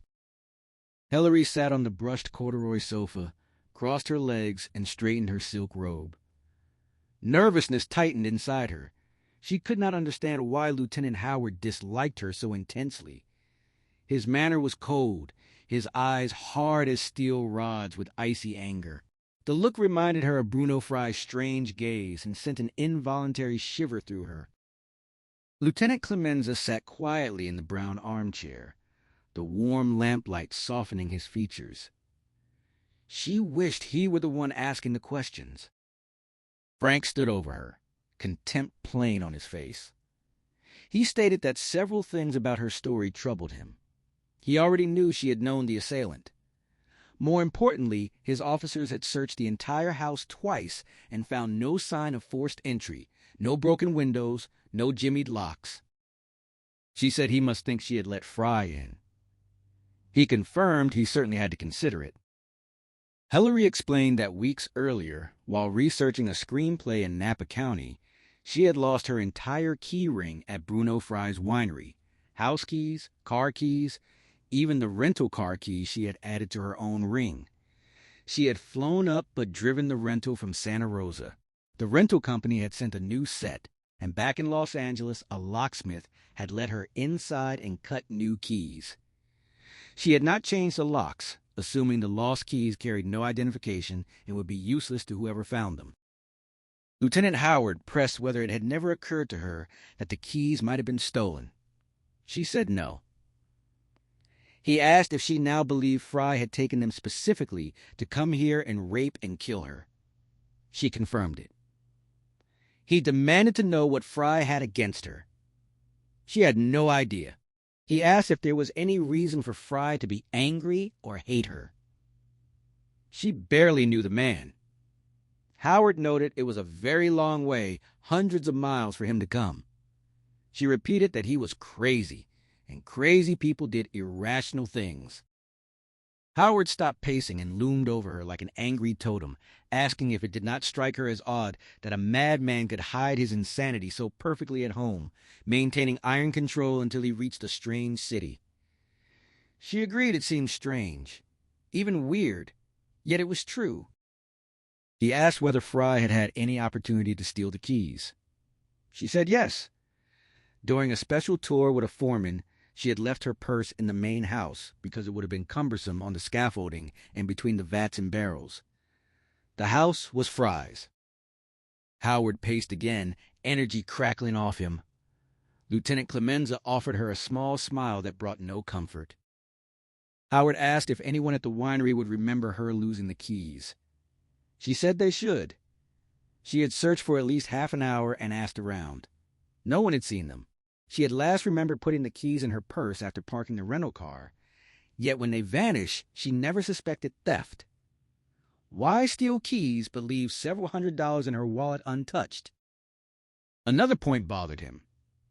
After driving Fry out at gunpoint, why had she waited so long to call the police? She insisted it had not been long, 20 minutes at most. He called 20 minutes after a near-fatal knife attack, a hell of a delay. Most victims demanded immediate help. She glanced at Clemenza, then at her tightly laced, white-knuckled fingers, squared her shoulders, and admitted she had broken down. She had sat at the desk to dial, then simply started crying and could not stop right away. She was not the crying type and did not fall apart easily. When pressed, she estimated it had taken maybe 5 minutes to regain control. Howard asked why she had not called immediately then, since she was already beside the phone. She explained she had gone upstairs to wash her face and change clothes. Howard called that the fourth problem. After nearly being raped and murdered, after breaking down in tears, while still fearing Fry might return to finish the job, she had taken time to make herself look presentable. Amazing. Lieutenant Clemenza leaned forward and gently intervened, noting that people sometimes went into shock after such trauma and did not always act rationally. Her behavior was not that unusual. Hillary nearly thanked him, but sensed the low-grade tension between the partners and stayed silent. Howard asked if Clemenza was telling him to move on. Clemenza replied only that it was getting late and they were all tired. Howard pressed whether he agreed her story had holes. Clemenza said some parts did not make sense yet. Howard accepted that and turned back to Hillary. He wanted to hear her description of the assailant once more. She reminded him she had already given his name. He told her to indulge him and describe the man without using any names. She sighed, leaned back, and hid her growing unease. The attacker had been about 6'4" and 240 pounds, very muscular, white, fair complexion, no scars, moles, or tattoos, no other identifying marks, not crippled or deformed in any way, dirty blonde hair of medium length, blue eyes, an unusual blue-gray shade, around 40 years old. Howard asked about any distinguishing characteristics, mentioning she had said something about the man's voice. Hillary confirmed the voice had been deep and rumbling, gravelly, gruff and scratchy. Lieutenant Howard rocked on his heels, plainly satisfied with himself, and asked her now to describe Bruno Fry, pretending, he said, that she had not known the man who attacked her, just to humor him. She turned to Lieutenant Clemenza, exasperation rising hot in her throat, and asked if this was truly necessary. Clemenza urged Howard to speed things up. Howard insisted he was building to his point as best he could, and that she was the one slowing them down. He loomed over her again, his stare making her feel as though she stood accused before some ancient inquisition. Disgusted, she gave the description. 6'4", 240 pounds, muscular, blonde, blue-gray eyes, around 40, no scars or deformities or tattoos, and that same deep, gravelly voice. Howard smiled, the expression cold and unfriendly. He pointed out that her description of the assailant and of Bruno Fry matched in every single detail, with not one discrepancy. And of course, she had already told them the two were the same man. He asked if she wanted to reconsider, to admit there might be a small chance it had been someone who only resembled Fry. She refused flatly. He pressed further, asking about the shape of the nose, the line of the jaw, the hairline, cheekbones, chin. She insisted every feature had been identical. He asked if she was positive beyond any doubt that the man in her house tonight had been Bruno Fry. She swore she would testify to it in court. Howard's grin turned even uglier. He told her that if she ever swore to it under oath, she would end up in jail herself for perjury. She was a liar, plain and simple. The blunt accusation stunned her. For a moment, she could not find words, the ugly snarl in his voice ringing in her ears. Lieutenant Clemenza rose from the armchair and asked whether they were handling this the right way.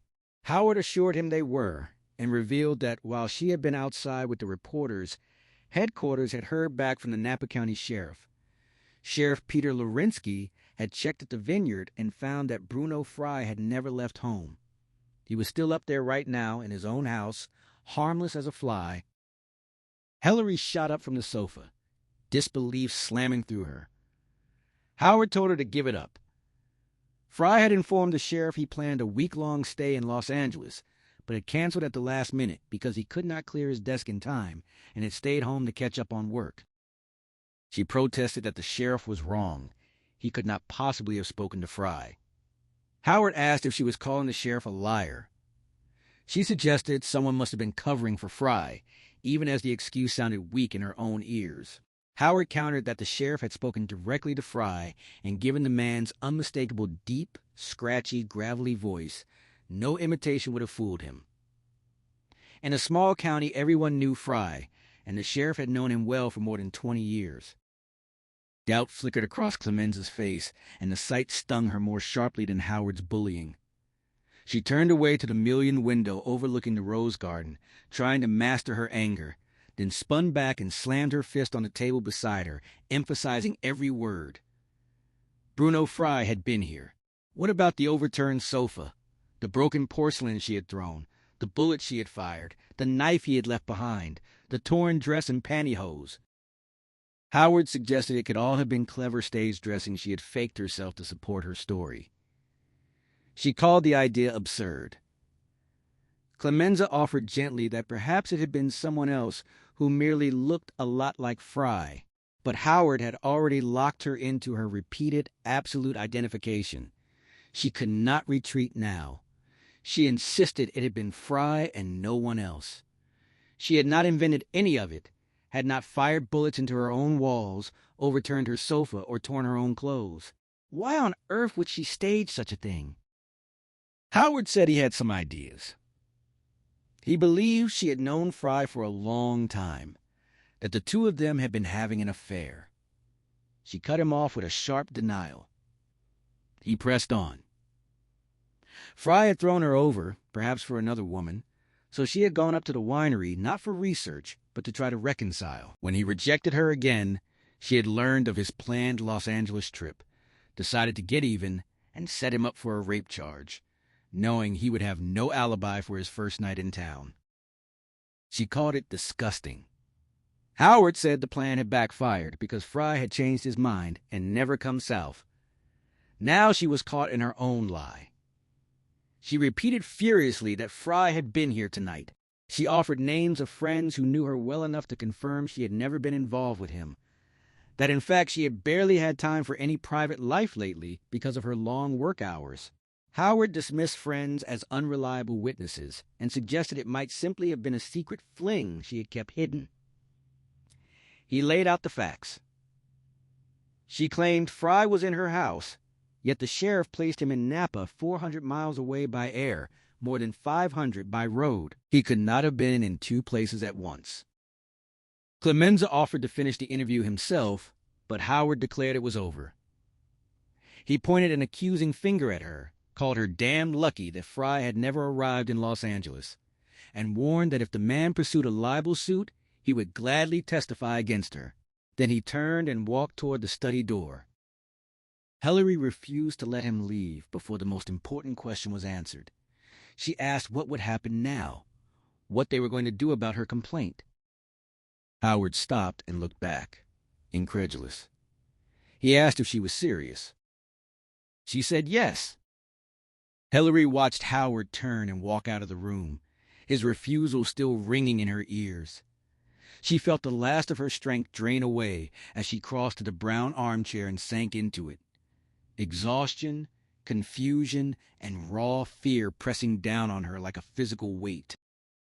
Clemenza stepped closer, his voice steady as he promised that Officers Whitlock and Farmer would remain with her until the locks were changed. She looked up at him, gratitude loosening the knot in her chest for the first time that night. He shrugged, clearly uncomfortable, apologizing that there was little more he could offer. When she insisted she had not invented any of it, he met her gaze directly and said he believed someone had been there. She pressed again, naming Bruno Fry with weary certainty. He studied her for a long moment, his clear brown eyes warm with sympathy. Something gentle and deeply concerned lived in his Italian features, making her feel for the first time that he truly cared what happened to her. He suggested the shock might have distorted her perceptions and that she might remember events differently once she calmed down. He would stop by tomorrow to check if she had anything new to tell him. She answered without hesitation that she would not, but thanked him for his kindness. He seemed reluctant to leave, yet soon he was gone, leaving her alone in the study. For a minute or two she could not summon the energy to rise from the armchair. She felt as if she had plunged into quicksand and spent every ounce of strength in a useless struggle to escape. At last she stood, moved to the desk, and picked up the telephone. She considered calling the winery in Napa, but realized it would accomplish nothing. She only knew the business office number, not Fry's private line. Even if she reached him, one of two outcomes awaited: silence that proved nothing, or an answer that would force her to question everything she had seen tonight. Doubt crept in. How did one know when reality was slipping away? Madness had a history in her family. She had long feared ending like her father, wild-eyed, raving, fighting monsters that existed only in his mind. Like father, like daughter. She spoke the words aloud, defiant in the empty room. She had seen Bruno Fry in her house tonight. She had not imagined or hallucinated it. Opening the telephone book to the yellow pages, she dialed a 24-hour locksmith service. After fleeing Hillary Thomas's house, Bruno Fry drove his smoke-gray Dodge van out of Westwood, heading west and south toward Marina del Rey. Fog rolled in off the ocean, thick in patches, thinning elsewhere, growing denser by the minute. He tucked the van into an empty corner of a parking lot near the docks and sat for a moment, brooding over his failure. The police would search for him only briefly. Once they confirmed he had been at his Napa place all evening, the hunt would end. They did not even know what vehicle he drove. Hillary had not seen the van. He had parked it 3 blocks away. Hilary Thomas, not her real name.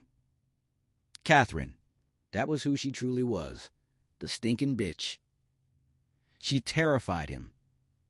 In the past 5 years, he had killed her more than 20 times, yet she refused to stay dead. She returned in new bodies, new names, new lives, and he always recognized her. Each time he buried her, she came back. Her power to rise from the grave chilled him to the bone. He could not let her sense his fear. If she did, she would destroy him completely. But she could be killed. He had done it many times. He would do it again, and this time he would use rituals drawn from books on the living dead, vampires and their kind. Cut out her heart while it still beat, drive a wooden stake through it, sever her head, fill her mouth with garlic. It would work. It had to work. He left the van and stepped into a public phone booth. The damp air carried the scent of salt, seaweed, and machine oil. Water lapped against the hulls of yachts with a forlorn rhythm. Mass rose like a skeletal forest through the mist. About the time Hillary was calling the police, Fry phoned his house in Napa County and gave a full account of the failed attack. The man on the other end listened silently, then assured him he would handle the police. They spoke briefly before Fry hung up. Stepping out of the booth, he scanned the swirling fog with suspicion. Catherine could not have followed him, yet the fear lingered. He was a big man. He should not fear a woman. But he feared this one, the one who would not die, the one now calling herself Hilary Thomas. He returned to the van and sat behind the wheel until hunger gnawed at him. His stomach rumbled. He had not eaten since lunch. Knowing the area, he drove south on the Pacific Coast Highway through thickening fog that reduced visibility to 30 feet and threw his headlights back at him. Nearly 20 minutes after the call to Napa, around the time Sheriff Lorensky was looking into the matter for the Los Angeles police, Fry spotted a neon sign cutting through the mist. Garrido's. It was an authentic Mexican restaurant on the northern edge of El Segundo. He parked between 2 lowered hot rods and walked past bumper stickers proclaiming Chicano power and support for the Farm Workers Union. The aroma of enchiladas already filled his senses. Inside, the place felt more like a bar than a restaurant, yet the warm air smelled richly of a genuine Mexican kitchen. A long, scarred wooden bar ran along the left side, where dark men and 2 pretty young women chatted in rapid Spanish. Tables covered in red cloths filled the center, all occupied by laughing, drinking patrons. Fry slid into a red leatherette booth against the right wall. The short, round waitress approached, raising her voice over Freddie Fender's plaintive song from the jukebox, and took his order. A double platter of chili verde and 2 cold bottles of Dos Equis. Still wearing his leather gloves, he removed them and flexed his hands. He was the only non-Mexican in the room except for 1 blonde, and he felt eyes on him, but it did not matter. The beer arrived immediately. He drank the first bottle in 1 long chug, eyes closed, head tilted back. The second went down more slowly, but was empty by the time the food came. He ordered 2 more, then he ate with fierce concentration, head lowered, making soft animal sounds of pleasure as he forked chili verde into his mouth, chewed hard and fast, cheeks bulging. Warm tortillas helped him mop up every drop of sauce. He washed it all down with deep gulps of icy beer. He was already 2/3 finished when the waitress returned to check on him. One look at his plate made the question unnecessary. He glanced up with slightly unfocused eyes and, in a thick voice, asked for 2 beef tacos, a couple of cheese enchiladas, rice, refried beans, and 2 more bottles of beer. Her eyes widened, but she remained politely silent about his enormous appetite. Bruno Fry polished off the last of the chili verde just before the waitress delivered his second order, yet he stayed locked in his feeding trance even after the plate was empty. He dragged the bowl of taco chips closer, dunked them whole into the hot sauce, and crunched each one with loud, greedy pleasure. When she set down the fresh food and beer, he muttered his thanks and immediately shoveled in the cheese enchiladas, then the tacos, rice, and refried beans, washing everything down in heavy gulps. A pulse beat hard in his thick neck. Veins stood out across his forehead, and sweat filmed his face, trickling from his hairline. At last he swallowed the final bite, chased it with beer, and pushed the empty plates aside. He sat motionless for a while, one hand on his thigh and the other wrapped around the bottle, staring at nothing.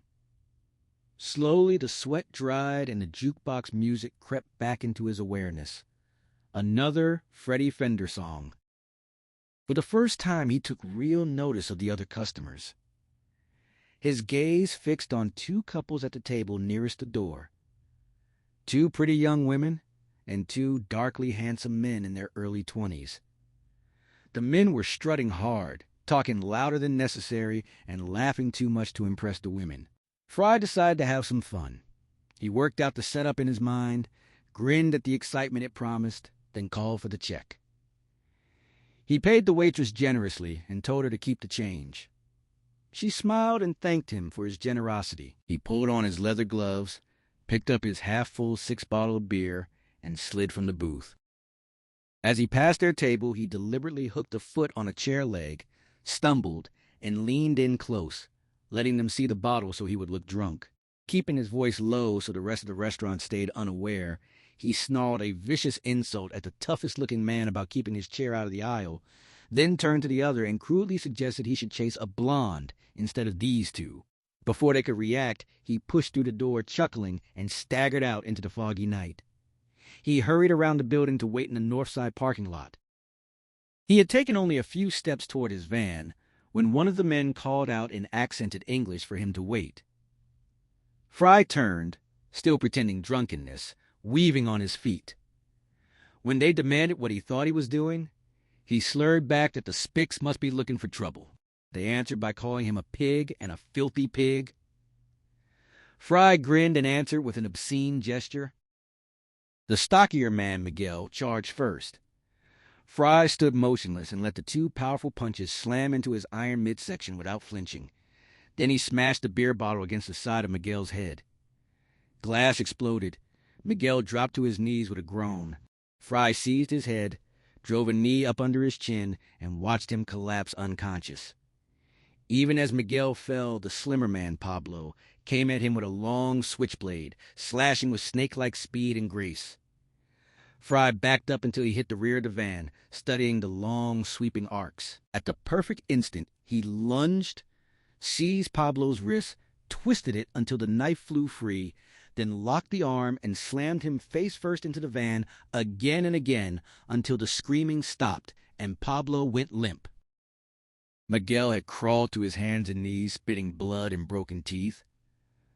Fry stepped on his fingers and ground his heel down, then kicked him hard in the thigh. A wild electric exhilaration surged through Fry, crackling like 1,000,000 volts, hot and thrilling, as if the Lord God himself had touched him with pure power. He forced Miguel onto his back with a foot on his throat. When Miguel begged through split lips, Fry kicked him repeatedly in the ribs until they cracked with an audible crunch. Miguel broke and began to cry. Fry circled Pablo, who lay unconscious by the rear wheels, and kicked him methodically in the calves, knees, thighs, hips, and ribs, while chanting softly to himself. A car started to pull into the lot, but the driver saw what was happening, reversed fast, and sped away with screeching tires. Fry dragged both men aside, safely out of the van's path. He had no intention of killing them. Too many people inside had seen his face, and the police would not chase the winner of a street fight, but they would hunt a killer. Whistling happily, he drove back toward Marina del Rey and stopped at the first open service station. While the attendant filled the tank, checked the oil, and washed the windshield, Fry took his shaving kit into the men's room. He always slept in the van when traveling because it was more maneuverable, less visible, and far more anonymous than a camper or motel. A motorhome or hotel room would leave a trail. Even a bloodhound could follow. He stripped off his gloves and yellow sweater, washed his torso and underarms with soap and wet paper towels, sprayed on deodorant, and dressed again. Cleanliness mattered deeply to him. Feeling dirty left him not only uncomfortable, but depressed and strangely fearful, as if it stirred vague, intolerable memories just beyond reach. On the few nights he had gone to bed unwashed, his recurring nightmare had been far worse, hurling him awake in screaming terror with no clear memory of what he had seen, only the sickening sense that he had clawed his way out of a foul, dark hole in the ground. Bruno Fry washed himself thoroughly in the service station men's room, rather than risk intensifying the nightmare he knew would come. He shaved quickly with an electric razor, patted on aftershave, brushed his teeth, and used the toilet. In the morning, he would repeat the routine at another station and change into fresh clothes. He paid the attendant and drove back to Marina del Rey through the thickening fog. He parked the van in the same dockside lot and walked to the public phone booth to call the Napa House again. "It's me," Fry said when the man answered. "The heat's off," the man told him. The police had called. They spoke briefly. Fry hung up and returned to the van. He stretched out on the mattress in the back and switched on the flashlight he always kept there. Total darkness was unbearable. Without at least a thread of light, he imagined things crawling on his skin and heard threatening whispers that loosened his bowels and made his heart stutter. If he could ever clearly hear what those whispers said, he might finally understand the nightmare and free himself from it. But every time they came, panic drowned out any chance to listen. Sleep would not come. He tossed and turned, mind racing. The unfinished business with the woman kept him awake. He had been primed for the kill, and it had been denied him. He felt edgy, hollow, incomplete. He had tried to dull the craving first with food, then with the fight against the two Chicanos.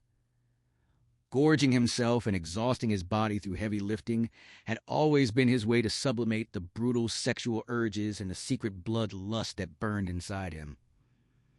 Lately, those methods worked less and less.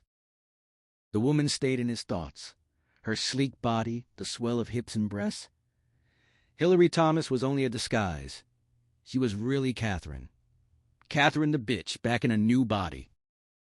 He closed his eyes and saw her pinned beneath him, naked thighs spread, writhing in terror. He pictured his hands moving over her breasts and belly, then raising the knife and plunging it deep into her softness. He imagined ripping out her still-beating heart while her blood flowed warm and coppery. As the vision took hold, his testicles tightened and his penis stiffened. He wanted to drive himself into her first, then the blade, spilling his fear into her with one weapon and draining her strength with the other. He opened his eyes, sweating. For 35 years he had lived in her shadow, terrified of her. 5 years ago she had died of heart disease, and he had tasted freedom for the first time. Yet she kept returning from the dead in new forms, trying to control him again. He would use her and kill her tonight to prove she no longer had power over him. He was stronger now. He reached for the bundle of chamois cloths beside the mattress, unwrapped his spare knife. He would not sleep until she was dead. He checked his watch. Midnight. The streets were still busy with people returning from theaters, dinners, and parties. He decided to leave for Westwood at 2 o'clock. The locksmith finished changing the locks on Hillary's front and back doors, then left for another job. Officers Farmer and Whitlock departed soon after. Hillary was alone. She knew she could not sleep in her own bed. Every time she looked at it, she saw Bruno Fry smashing through the door, stalking toward her with a demonic grin, knife raised. For one disorienting moment, the image blurred into her father, Earl Thomas, risen from the dead to kill her. The room also felt tainted by residual evil, and the shattered door would not be replaced until tomorrow. She refused to risk Fry returning and walking straight in while she slept. She was certain he would come back. A hotel held no appeal. It would feel like running away, and she took quiet pride in never running. She had not fled her violent parents, nor escaped the memory of that final bloody night in the Chicago apartment through madness or amnesia. She had fought every challenge in Hollywood, falling and rising again until she won. She would fight Bruno Fry the same way, alone if necessary. She chose to sleep in a guest room where she could lock and barricade the door. She made up the queen-size bed with fresh sheets and hung towels in the adjoining bathroom. Downstairs in the kitchen, she searched the drawers, testing knives for balance and sharpness. The big butcher knife felt too unwieldy in her small hand for close-quarters defense. She selected a compact utility knife with a 4-inch blade, small enough to slip into her robe pocket, large enough to do real damage. The thought of stabbing another person filled her with revulsion, yet she knew she could do it to save her life. As a child, she had often hidden a knife under her mattress against her father's sudden rages. She had used it only once, on that last terrible day when Earl, lost in delirium tremens and hallucinations of giant worms and crabs, had turned the apartment into a charnel house. She had survived only because she had the knife. Hillary knew a knife was far inferior to a gun. She could only use it once. Fry was already on top of her, which might be too late. But it was all she had. The patrolmen had taken her .32 pistol with them when they left. She burned with anger, remembering the conversation with Officer Farmer after the detectives had gone. He had pointed out that her pistol was registered to a San Francisco address and insisted she was required to fill out a new registration form after moving counties. Despite her protest that she wrote movies and knew little about gun laws, he had taken the weapon, telling her she would have to come in, pay the fee, and re-register to get it back.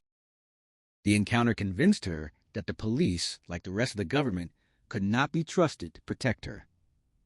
She had long ago learned that the only person she could truly rely on was herself. Fine, she decided angrily. She would deal with Bruno Fry herself. She left the kitchen with the utility knife, poured a generous measure of Remy Martin at the wet bar, and carried both upstairs to the guest room.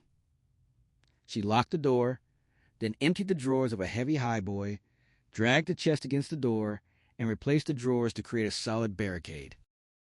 In the bathroom, she ran a scalding bath, stripped and lowered herself into the water. Ever since Fry had pinned her down and torn at her clothes, she had felt dirty and contaminated. She scrubbed herself hard with lilac soap, pausing now and then to sip the brandy. The hot water and alcohol soon left her drowsy. When the snifter was empty, she could barely keep her eyes open. She dried off, left the bathroom light on with the door half closed, turned off the bedroom lights, and slipped naked into the guest bed. Facing the barricaded door, she felt safe. The heavy chest looked impenetrable. She drifted into absurd thoughts about whether even Godzilla could break through before sleep finally claimed her at 2 o'clock. At 2:25 that morning, Bruno Fry drove slowly past Hillary Thomas's house. The fog had reached Westwood, but was thinner than near the ocean. No lights showed in any of the front windows. He circled the block and passed the house again, even slower, studying every parked car. There was no stakeout. Satisfied, he parked the van 2 blocks away between a pair of Volvos and walked back through the misty darkness. His shoes squished in the dew-soaked grass as he crossed the lawn, the sound loud in the otherwise silent night. He crouched beside a bushy oleander at the side of the house and waited, watching for any sign he had been spotted. Nothing stirred. He moved to the rear, climbed over the locked gate, and entered the backyard. Looking up at the second floor, he saw a small square of light from what he guessed was the bathroom window, and faint traces of light leaking around the drapes of the larger window beside it. She was up there. He could sense her. He could almost smell her. The bitch. Waiting. A hard mix of lust and fear surged through him. In the past, she had always died easily. Tonight, she had fought like a tigress, shockingly strong, clever, and fearless. This new version disturbed him deeply. Yet he had no choice. He had to keep killing her through every new body and new name until she finally stayed dead. Only then would he ever know peace. Fry didn't waste time testing the stolen keys on the kitchen door. She had likely changed the locks after her winery visit. Even if she hadn't, entry was impossible tonight. On Tuesday, when she had been home, he discovered the lower deadbolt only released from the outside with a key. The upper one opened freely, but the inner lock held firm. He had failed that night and returned Wednesday evening, 8 hours earlier, when she was out to dinner and both keys worked. Now she was inside, and though the locks might remain unchanged, she had engaged the deadbolts from within, sealing the house against him. He slipped along the side of the house to the corner, where a large, mullioned window overlooked the rose garden and opened into the book-lined study. Thin strips of dark lacquered wood divided the glass into 6-inch squares. He drew a penlight from his pocket, clicked it on, and swept a narrow beam across the sill and center bar until he found a latch. Switching it off, he tore strips of masking tape from a roll and covered the pane nearest the lock completely. With one sharp blow of his gloved fist, he shattered the glass. The pieces clung silently to the tape. He reached through, unlatched the window, raised it, and climbed over the sill. He nearly toppled a small table in the darkness, but caught himself just in time, avoiding any crash. Standing motionless in the center of the study, Fry's heart hammered as he strained to hear any movement elsewhere in the house. Silence answered him. She could rise from the dead and assume new identities, but that seemed to be the limit of her power. She was not all-seeing. He stood inside her home, and she remained unaware. A grin spread across his face. He drew the knife from the sheath at his belt, gripping it firmly in his right hand, penlight ready in his left. Moving quietly, he searched every room on the ground floor. They lay dark and empty. He climbed the stairs to the second floor, hugging the wall to avoid creaks, and reached the top without a sound. He moved through the bedrooms until he neared the last room on the left. A faint light leaked beneath its door. He clicked off the penlight.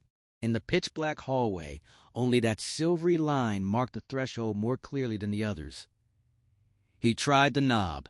Locked. He had found her. Catherine, pretending to be Hillary Thomas. The rotten bitch. Her name repeated in his mind as he clenched the knife and stabbed short, vicious motions into the empty air. He stretched out face down on the hallway floor and peered through the narrow gap beneath the door. A large piece of furniture, likely a dresser, blocked the other side. Indirect light from somewhere inside the room spread faintly around its edges and under the door. The sight filled him with delight and surging hope. She had barricaded herself in, which meant the hateful woman feared him. Even with her ability to return from death, she dreaded dying, this time, or sensed she could not. He intended to be far more thorough than with the other bodies she had inhabited. He would cut out her heart, drive a wooden stake through it, sever her head, fill her mouth with garlic, and carry both trophies away to bury them separately in hallowed ground of distant churchyards, far from the corpse. She seemed to know his plan, for she resisted with unprecedented fury and determination. Quiet reigned inside the room. Asleep? No. She was too terrified to sleep. She was probably sitting up in bed, pistol gripped tightly. He imagined her cowering like a mouse before a cat and felt a rush of raw power. Black hatred churned inside him. He wanted her to tremble and suffer as she had made him suffer for years. An overwhelming urge to scream her name and curse her seized him. He fought it back only with effort that brought sweat to his brow and tears to his eyes. He rose and stood silently in the darkness, weighing his choices. Charging the door to break through and shove the barricade aside would be suicidal. She would have time to aim and fire multiple shots. His only option was to wait. If he remained motionless and silent through the night, the quiet hours might dull her vigilance. By morning, she might believe herself safe and emerge. Then he could seize her and drag her back before she realized what was happening.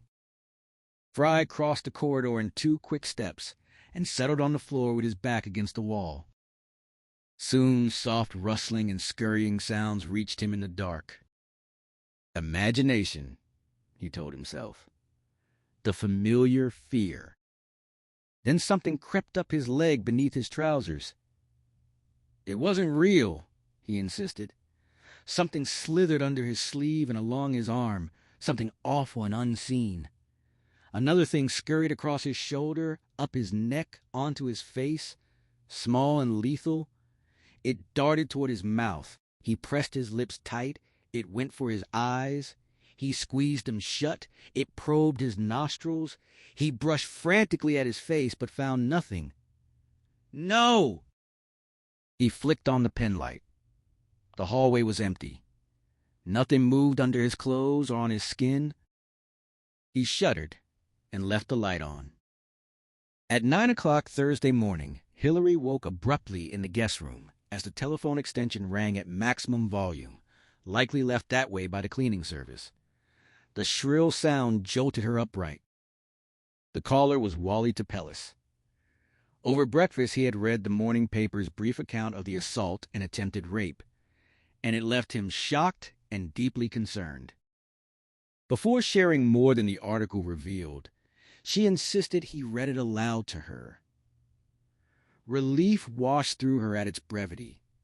A small photo and a few column inches on page 6, drawn solely from the limited details she and Lieutenant Clemenza had provided the night before. No mention of Bruno Fry appeared, nor of Detective Frank Howard's belief that she had lied. The press had timed their visit perfectly, missing any sensational angle that might have pushed the story closer to the front page. She told Wally everything. He reacted with outrage at the detective's dismissal. He promised to handle it and get results, refusing to let the matter rest. When she asked how, he said he would start by calling the chief of police. He reminded her that for 5 years he had organized the annual police benefit show, securing top Hollywood stars, singers, comedians, and magicians for free. The chief owed him. She doubted the chief could simply reopen the case when one of his own detectives insisted it was a hoax. Wally dismissed the detective as brain-damaged and criticized the department's standards. She warned that Frank Howard likely had a strong record, making it hard to sway the chief, who still had to follow procedures. Even if the chief spoke to Sheriff Lorensky in Napa County, the sheriff would repeat his claim that Fry had been home, perhaps supported by household staff or worse. Wally suggested the sheriff might be incompetent, lying, or even involved with Fry. She pointed out that accusing them of conspiracy would make both her and Wally sound paranoid. If the police offered no help, Wally said he would hire a top private investigation team, better than most cops, who could uncover secrets in Fry's life and produce evidence to reopen the case. He offered to split the cost, calling her a valuable property in which he held a stake, though she saw through the excuse and recognized his generosity. She asked him to wait. Lieutenant Clemenza still half believed her story, despite the contradiction from Lorensky, and planned to visit that afternoon to see if she recalled anything more. Clemenza seemed willing to pursue any new lead. They could decide on the investigators afterward if the situation remained bleak. Wally agreed reluctantly, but insisted on sending a man over immediately for protection. She told him she didn't need a bodyguard.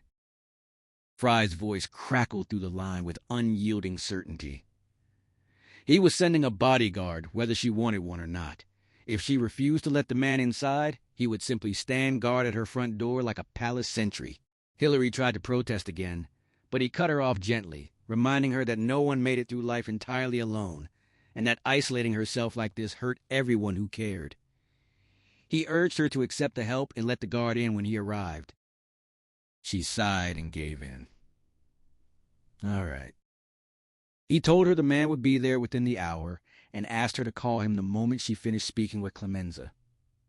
She promised. When he asked if she had slept, she said surprisingly yes. He suggested a nap if she felt tired. She laughed softly at the idea, telling him he would have made a wonderful Jewish mother. He chuckled that he might bring chicken soup that evening and said goodbye. After she hung up, Hillary glanced at the high boy still barricading the guest room door.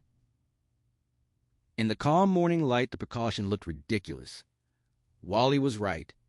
Her original plan to board up the house and fight alone had been foolish. She needed bodyguards and a real investigation into Fry. She rose, slipped on her silk robe, and crossed to the highboy. She removed the drawers one by one, then dragged the now light chest back to its proper place in the carpet indentation and slid the drawers home again. From the nightstand she picked up the knife, smiling ruefully at her own naivete. Hand-to-hand combat with Bruno Fry? Knife against a maniac? She had been lucky to escape him once, pistol in hand. In any real fight, he would have torn her apart. Intending to return the knife to the kitchen and dress before the bodyguard arrived, she unlocked the bedroom door, opened it, and stepped into the hallway. Fry seized her instantly, slamming her back against the wall. Her skull cracked against plaster. Darkness surged behind her eyes. He pinned her by the throat with one hand and ripped open her robe with the other, squeezing her bare breast while he leered and called her every filthy name. He must have overheard her conversation with Wally and learned the police had taken her gun, because he showed no fear. He had not heard about the knife. Hillary drove the 4-inch blade deep into his hard belly. For a moment he seemed unaware. His hand slid lower, probing. Then pain hit him. His eyes widened. He yelped. She yanked the blade free and stabbed again, high under the ribs this time. His face drained white and greasy. He howled, released her, and staggered backward into the opposite wall, knocking an oil painting to the floor. Revulsion shuddered through Hillary, but she kept the knife raised, ready to strike again if he came at her. Fry stared down at himself in stunned disbelief. Blood welled from the deep wounds, soaking his sweater and trousers. She did not wait for his shock to turn to rage. She spun, dashed back into the guest room, slammed the door, and locked it. For 30 seconds she listened to his groans and curses and clumsy shuffling, wondering if he still had strength to break through. She thought she heard him lurching down the hall toward the stairs. Heart hammering, she ran to the telephone, her hands bloodless and shaking, and dialed the operator to reach the police. The bitch. The rotten bitch. Fry clamped one gloved hand under his yellow sweater against the lower gut wound, the one bleeding hardest, trying to pinch the lips of the cut shut. Warm blood seeped through the glove onto his fingers. Pain was strangely mild. Just a dull burn in his stomach, an electric tingle along his left side, and a rhythmic twinge with each heartbeat. Yet he knew the injury was severe. His enormous strength had drained away in seconds. He felt pathetically weak. Gripping his belly with one hand and the banister with the other, he descended the stairs. Each step pitched and rolled like carnival funhouse planks. By the bottom he streamed sweat. Outside, the sun struck his eyes like a blinding hammer, brighter and hotter than he had ever known, burning straight through to his brain. Bent over his wounds, cursing steadily, he shuffled south along the sidewalk to the smoke-gray van, hauled himself into the driver's seat, and pulled the heavy door shut. He drove one-handed to Wilshire, turned right, then left on Sepulveda, hunting a private payphone. Every bump felt like a fist to his solar plexus. Cars around him stretched and ballooned strangely. He had to concentrate to force them back into normal shape. Blood kept trickling no matter how hard he pressed. The burns sharpened, the twinge became a pinch. Still, the worst pain held off. After what felt like miles, he found a suitable phone in the far corner of a supermarket parking lot, shielded by a high cement wall, shrubs, and palms. He angled the van to block the view, slid to the passenger door, and stepped out. Blood oozed thickly between his fingers. 3 steps to the phone felt like 3 miles. He could not remember his credit card number. He called Napa Valley Collect. The operator rang 6 times. A voice answered. The operator asked if they would accept the charges. They did. Fry told the man in Napa he was hurt badly and thought he was dying. He would have to call an ambulance, and then everyone would know the truth. They spoke for a minute, both frightened and confused. Suddenly, something inside him gave way, like a spring snapping, a bag of water bursting. Agony exploded through him. He screamed. The man in Napa cried out in shared pain. Fry gasped that he had to get an ambulance and hung up. Blood had run down his pants to his shoes and now dripped onto the pavement. He lifted the receiver, laid it on the metal shelf, picked up a dime from his change, but his fingers would not cooperate. He dropped it, found another, and forced it into the slot with enormous effort. He tried to dial 0. His powerful arms, shoulders, chest, back, belly, and thighs failed him completely. He could not make the call. He could not even stand. He collapsed, rolled once, and lay face down on the macadam. He could not move. He could not see. Blackness swallowed everything. He was scared. In a final lucid moment, he wondered if he had been wrong all along about Catherine returning from the dead. Had he simply been murdering innocent women who resembled her? Was he mad? A fresh blast of pain erased the thought. He felt things moving on him. Things crawling on his arms and legs. Fry felt things crawling across his face. He tried to scream but could not make a sound. Whispers rose around him. No. His bowels loosened. The whispers swelled into a raging, sibilant chorus and swept him away like a dark river. Thursday morning, Tony Clemenza and Frank Howard tracked down Jilly Jenkins, an old friend of Bobby Angel Valdez. Jilly had seen the baby-faced rapist and killer in July, but not since. At that time, Bobby had just quit his job at VG Laundry on Olympic Boulevard. That was all Jilly knew.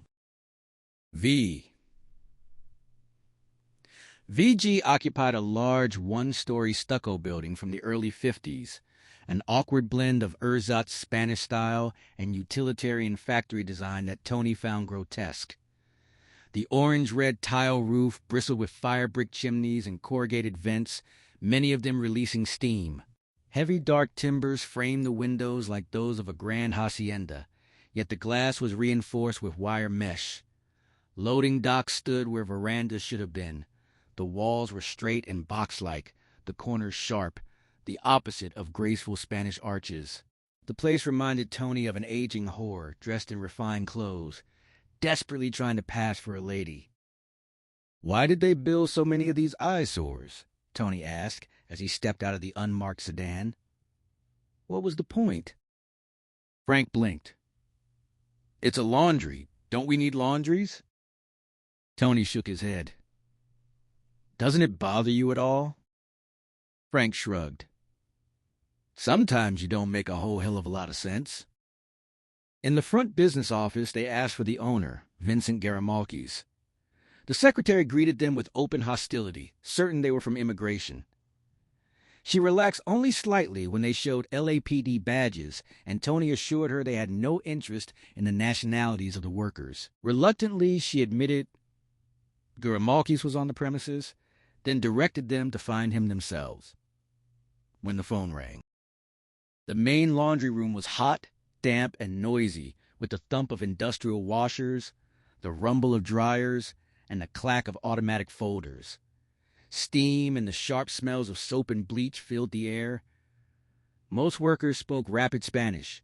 As Tony and Frank crossed the room, conversations died, and suspicious eyes followed them.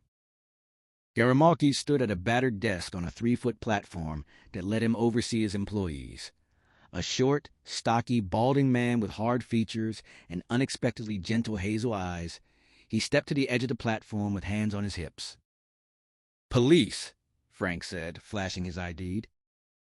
"Not immigration," Tony added quickly. Garamalkis scowled. "Why should I worry about immigration?" "Your secretary was," Frank replied. Garamalkis claimed he hired only U.S. citizens or documented aliens. When Frank answered sarcastically, Tony stepped in, explaining he had no desire to help immigration. He described how his own Italian immigrant father had been hounded for weeks over a paperwork error, threatened with deportation, and forced to hire an unaffordable lawyer while his mother grew hysterical.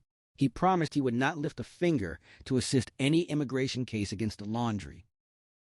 Garamalchi studied Tony for a moment, then sighed and vented his frustration. He complained that immigration ignored Iranian students who caused riots and property damage, but harassed his hard-working Mexican employees who only wanted jobs no one else would take at minimum wage. He had tried hiring only legal workers after previous fines, but nearly went out of business because Americans preferred welfare over minimum wage pay. His customers, hotels, restaurants, barbershops, demanded fast, reliable service. Without the Mexican workers, he would have closed. Tony listened patiently while Frank grew restless. When Garamalchi's finally wound down, Tony showed him the 3 mug shots of Bobby Valdez and asked if he knew the man. Garamalchi's glanced at the photos. Yes, he knew him. The man had worked there at the beginning of summer, May and part of June, under the name Juan Mazqueza. He had given an address on La Brea Avenue. After checking the files, the secretary confirmed the pay record. Frank asked if Bobby had really lived at that address. Garamalchi shrugged. It had not been the kind of job that required a credit check. Bobby had simply quit without explanation and left. No mention of where he was going or any new job. Tony said that if they did not find Mazqueza at the La Brea address, they might need to return and speak with the employees. Someone might have known him or still kept in touch. Tony watched Garamalchi's lean forward on the platform edge, still grinning. The owner warned that returning to question the workers would prove difficult. Most of them spoke no English. Tony returned the grin and answered smoothly in Spanish that he could read, write, and speak it fluently. Garamalchi's eyebrows rose, impressed. The secretary quickly copied the pay record and handed it over. Tony thanked the stocky man for his time and cooperation. In the unmarked sedan, Frank eased into traffic and headed for La Brea Avenue. After a moment he spoke, voice gruff with reluctant respect. He had to hand it to Tony. The interview had gone faster and smoother than he could have managed. Tony felt a flicker of surprise. This was the first time in their 3 months together that Frank had openly admitted his partner's approach worked. Frank went on, admitting he sometimes wished he possessed a fraction of that smoothness, though he still believed his own blunt style was superior most of the time. Their natural, mean cop, nice cop rhythm simply happened without rehearsal. Tony encouraged him, saying the skill could be learned. Frank dismissed the idea. He preferred things as they were. The contrast served them well enough. Then Frank's tone shifted. He had something else to say, something Tony probably would not like. It concerned Hillary Thomas from the night before. Frank stated flatly that Tony had been attracted to her, had the hots for her. Tony started to deny it, insisting she was merely nice-looking. But Frank pressed, reminding him of the way he had looked at her. Silence stretched between them for a block. Finally, Tony conceded. Yes, she was different. It was not simply her beauty. He liked how she moved, how she carried herself, the way she expressed her thoughts. Frank admitted he liked the way she looked too, but her thinking left him cold. Tony insisted she had not fabricated the story. She might have been confused about details, but she had seen someone who resembled Fry. Frank cut in sharply. No matter how strongly Tony felt about her, that was no excuse for undermining him during the questioning. Tony had taken her side repeatedly instead of backing his partner. He should have signaled disagreement subtly, not charged in like a white knight. Tony stared at him, confused and growing angry. He had not meant to undermine anyone. When he had sensed Frank being too harsh, he had pulled him aside right after the headquarters call, while she was still outside with the reporters, and asked what he was after. Frank had refused to explain. Frank's face reddened. He kept his eyes on the road and countered that, by then, Tony had already been mooning over her like a schoolboy. Tony's temper rose. He accused Frank of letting personal feelings damage his own work, hiding key information until he could spring it on a woman in the cruelest way possible, especially when the case involved a female suspect. Frank denied hating women. Tony suggested the divorce had left deeper scars than Frank realized, even if only subconsciously. They traded accusations of unprofessional conduct and reached a stalemate. Traffic crawled forward.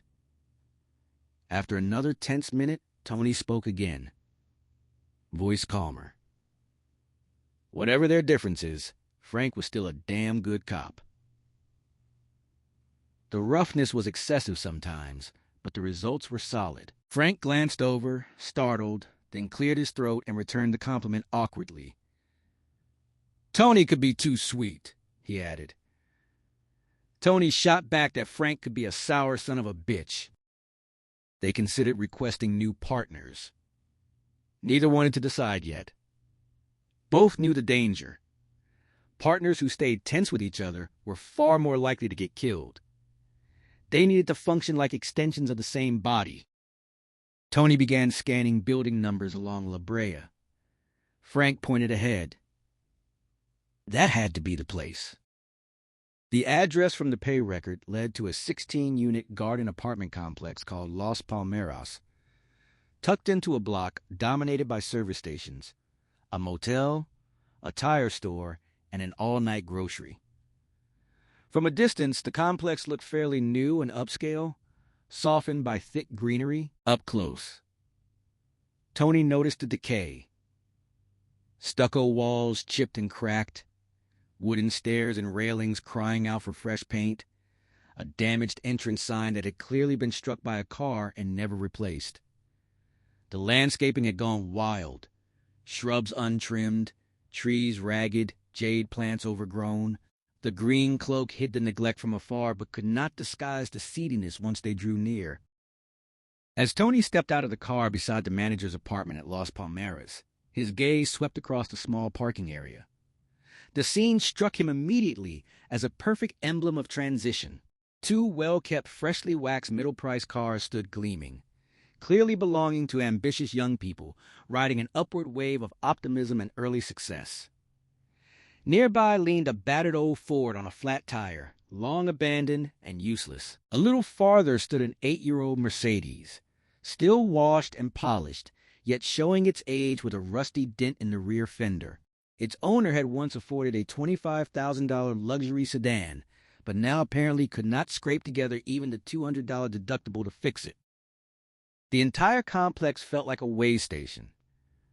For some residents, it served as a brief pause on the climb toward promising careers.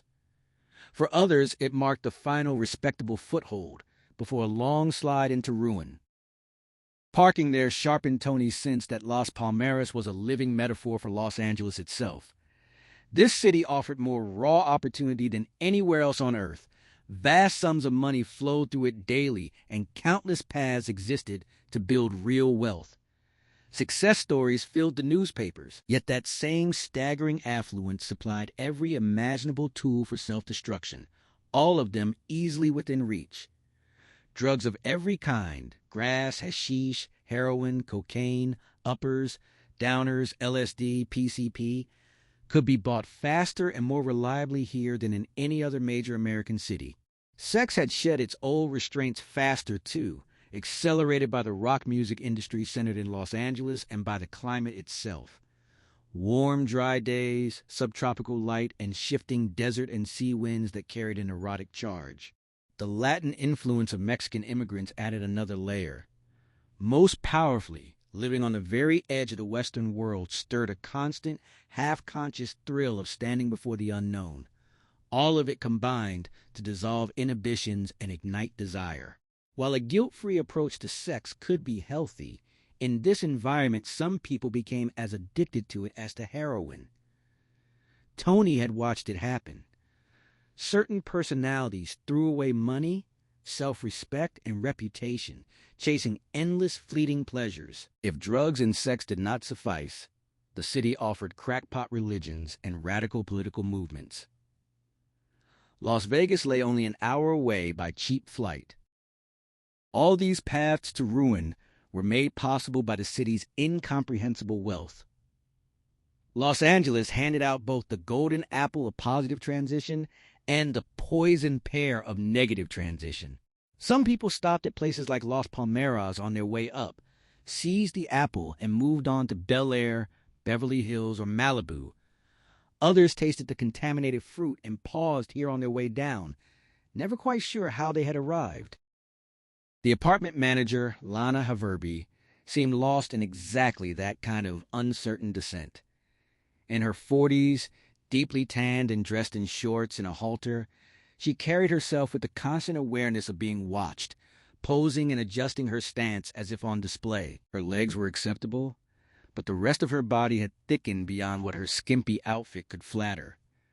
Her breasts were enormous and pendulous, straining the thin fabric and creating deep cleavage that only emphasized their lack of shape or lift. When she was not shifting poses or trying to read the effect she had on the two visitors, Lana appeared confused and distracted. Her eyes often lost focus. She left sentences hanging. Several times she glanced around her small, dim living room and at the worn furniture with genuine bewilderment, as though she could not remember how she had come to live there or how long she had stayed. She tilted her head now and then, listening for faint voices just beyond hearing that might explain everything.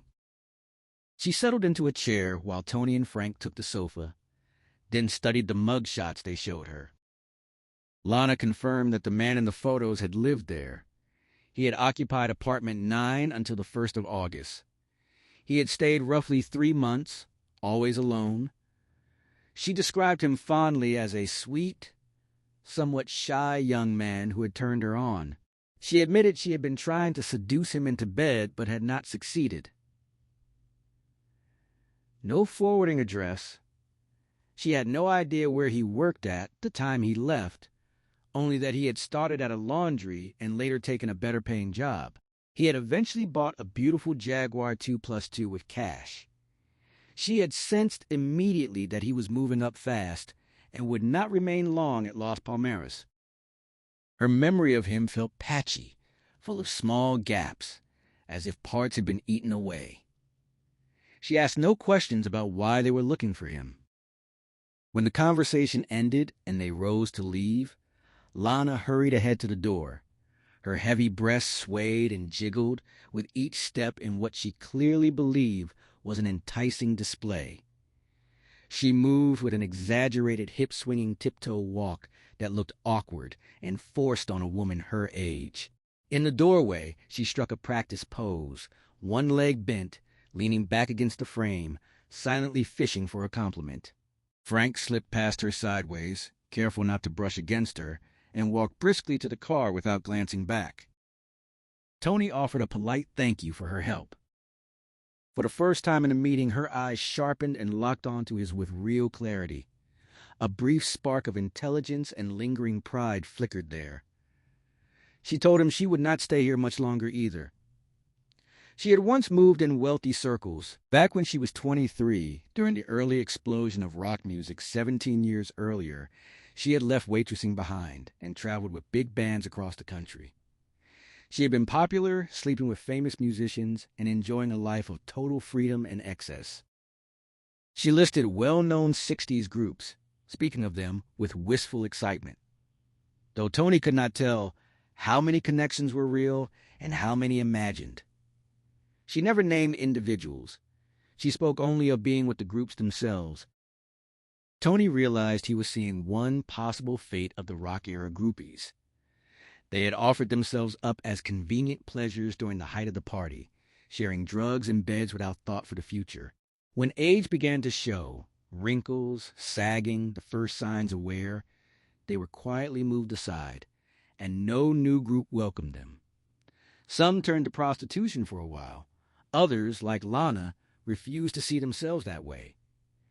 Marriage felt impossible after so much excess. So she had taken the manager's job at Las Palmeras as a temporary stop, a way to cover rent until she could reconnect with that glittering world. She insisted good vibrations were coming soon and that she would be moving up and out any day now. Her situation struck Tony as profoundly sad. He could find no meaningful words to offer. He mumbled a wish for her good luck, edged past her through the doorway, and stepped back into the bright afternoon light.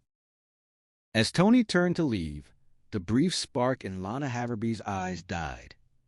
She straightened her shoulders and thrust out her chest again, striking another practiced pose, but weariness still etched her face and her belly still strained against the waistband of her shorts. Her hips remained too wide for the girlish game she played. She invited him to stop by sometime for wine and conversation when he was off duty. Tony thanked her politely and lied that he might do exactly that. Wanting to leave her with something kinder than insincerity, he added that she had pretty legs. She grinned, cupped her breasts, and replied that those usually drew all the attention. He told her he would see her around and walked away. A few steps later, he glanced back.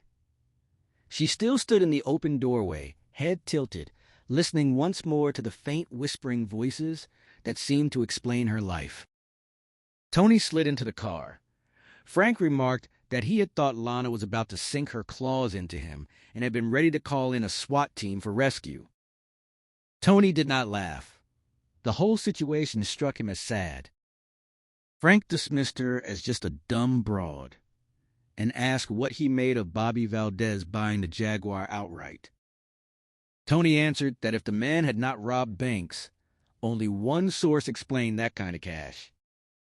Frank supplied the word dope. Cocaine, grass, maybe PCP. It opened a fresh line of inquiry, he said. They could start leaning on known dealers who had taken falls for selling junk, put enough pressure on the ones with something to lose, and they would hand Bobby over on a silver platter. Tony decided it was time to call in. He wanted a DMV check on a black Jaguar registered to Juan Mazqueza so the license number could go on the hot sheet for every patrol car. He switched on the radio and requested the check through communications. The female dispatcher's soft voice came back with more than he expected. A call had been out for him and Frank for the past 2 hours. It was now 11:45. The Hillary Thomas case had reopened. They were needed immediately at her Westwood house, where officers had responded to another call at 9:30. Tony racked the microphone and told Frank he had known all along she had not been lying. Frank warned him not to celebrate yet. Whatever the new development was, she had probably invented it, just like the rest. Tony asked if he ever gave up. Frank said not when he knew he was right. Minutes later, they pulled up in front of the Thomas house. The circular driveway held 2 press cars, the police lab station wagon, and a black and white unit. As they crossed the lawn, Officer Warren Prewitt came out to meet them. He confirmed they had handled the previous night's call and joked about their 24-hour shifts. Frank answered that it felt more like 26. Prewitt reported that Hillary was shaken, but not badly hurt, only some bruises on her throat. He summarized her account. The intruder had entered through a study window, taping the glass first so the break would be silent. Blood lay on the hall floor, a bloody handprint on the wall, drops on the stairs, another smeared print in the foyer, and traces on the doorknob. 3 neighbors had seen the man running away, doubled over and clutching his stomach. A witness 2 blocks south watched him climb into a gray Dodge van and drive off. A warrant was already out on the vehicle. Frank suggested the morning attack might be unrelated to the story she had told him the night before. Tony asked if that did not strike him as too much of a coincidence. Prewitt added that Hillary swore it was the same man. At that moment, Officer Gurney stepped out and called that headquarters had just phoned. The kids on skateboards had found the man she stabbed 25 minutes earlier. He lay dead beside his van in a supermarket parking lot far down on Sepulveda. His ID confirmed he was Bruno Fry. Cold air poured from the vents. The morgue's air conditioning hummed steadily through the walls. Hillary Thomas stood in a sea-green autumn dress that offered little protection against the chill. She hugged herself and shivered. Lieutenant Howard waited on her left, still looking embarrassed. Lieutenant Clemenza stood at her right. The viewing room felt less like a morgue and more like the cabin of a spaceship. She could almost believe the bone-deep cold of deep space waited just beyond the gray walls, and that the low roar of the air system was the distant thunder of rocket engines. She wished the thick glass looked out on endless blackness and distant stars instead of the next room. Anything would be better than standing here waiting to identify the man she had killed. The thought I killed him echoed in her mind and made the chill sink deeper. She checked her watch. 3:18. Clemenza reassured her it would be over in a minute. A morgue attendant wheeled a litter into the room beyond the glass and positioned it directly in front of the window. He drew the sheet down to the dead man's chest and stepped aside. Hillary looked at the corpse and felt the room tilt. Her mouth went dry. As the sheet settled over the corpse, Hillary stared at Bruno Fry's pale, motionless face. A wild fear gripped her that any second he would turn his head and open his eyes. Lieutenant Clemenza asked if it was him. She answered weakly that it was Bruno Fry. Lieutenant Howard pressed whether this was the man who had broken into her house and attacked her. She begged him to drop the routine. Clemenza reassured her that Howard no longer doubted her account. They had already confirmed the dead man's identity through the papers he carried. They simply needed her to state clearly that he was the attacker she had stabbed. She remembered the cruel grin that had twisted that mouth and said she was positive. It had been him all along. The image would haunt her nightmares for a long time. Howard signaled the attendant, who pulled the sheet back over the body. Another chilling thought flashed through her mind. What if the corpse suddenly sat up and flung the sheet aside? Clemenza told her they would drive her home now. She walked out ahead of them, miserable that she had taken a life, yet flooded with relief and even delight that Fry was dead. They drove her home in the unmarked sedan, Frank at the wheel and Tony in the front passenger seat. Hillary sat in the back, shoulders hunched, arms crossed against a chill that had nothing to do with the warm, late September afternoon. Tony kept turning around to speak with her. He could not stop looking at her. Her beauty struck him the way a perfect old master painting did in a great museum. She answered politely and offered a couple of small smiles, but she stayed wrapped in her own thoughts, mostly gazing out the side window in silence. When they pulled into her circular driveway and stopped, Frank turned to her and offered a sincere apology for how he had handled the case. Hillary seemed surprised, but accepted it, saying he had only been doing his job. Frank insisted he had not done it well, and repeated how bad he felt about his treatment of her. She replied that it was over now, and that Fry would not bother her anymore. That was what mattered. Tony stepped out and opened her door, since the rear doors had no inside handles. He walked her to the house. On the way, he mentioned she might have to testify at a coroner's inquest, but it would be a pure formality and a clear case of self-defense. No charges would ever be filed. She unlocked the door, turned, and gave him a radiant smile. She thanked him for believing her the night before, even after the Napa County Sheriff's report.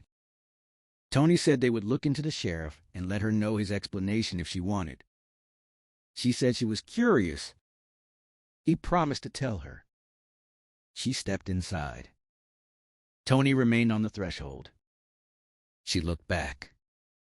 He smiled awkwardly and asked if there was anything else. He admitted there was one more question. Would she have dinner with him on Saturday? She hesitated, then said she did not think she could, though she would like to. The new deal with Warner Brothers would keep her busy day and night, leaving little room for a social life. Tony felt the sting of rejection like a high school boy turned down by the popular cheerleader.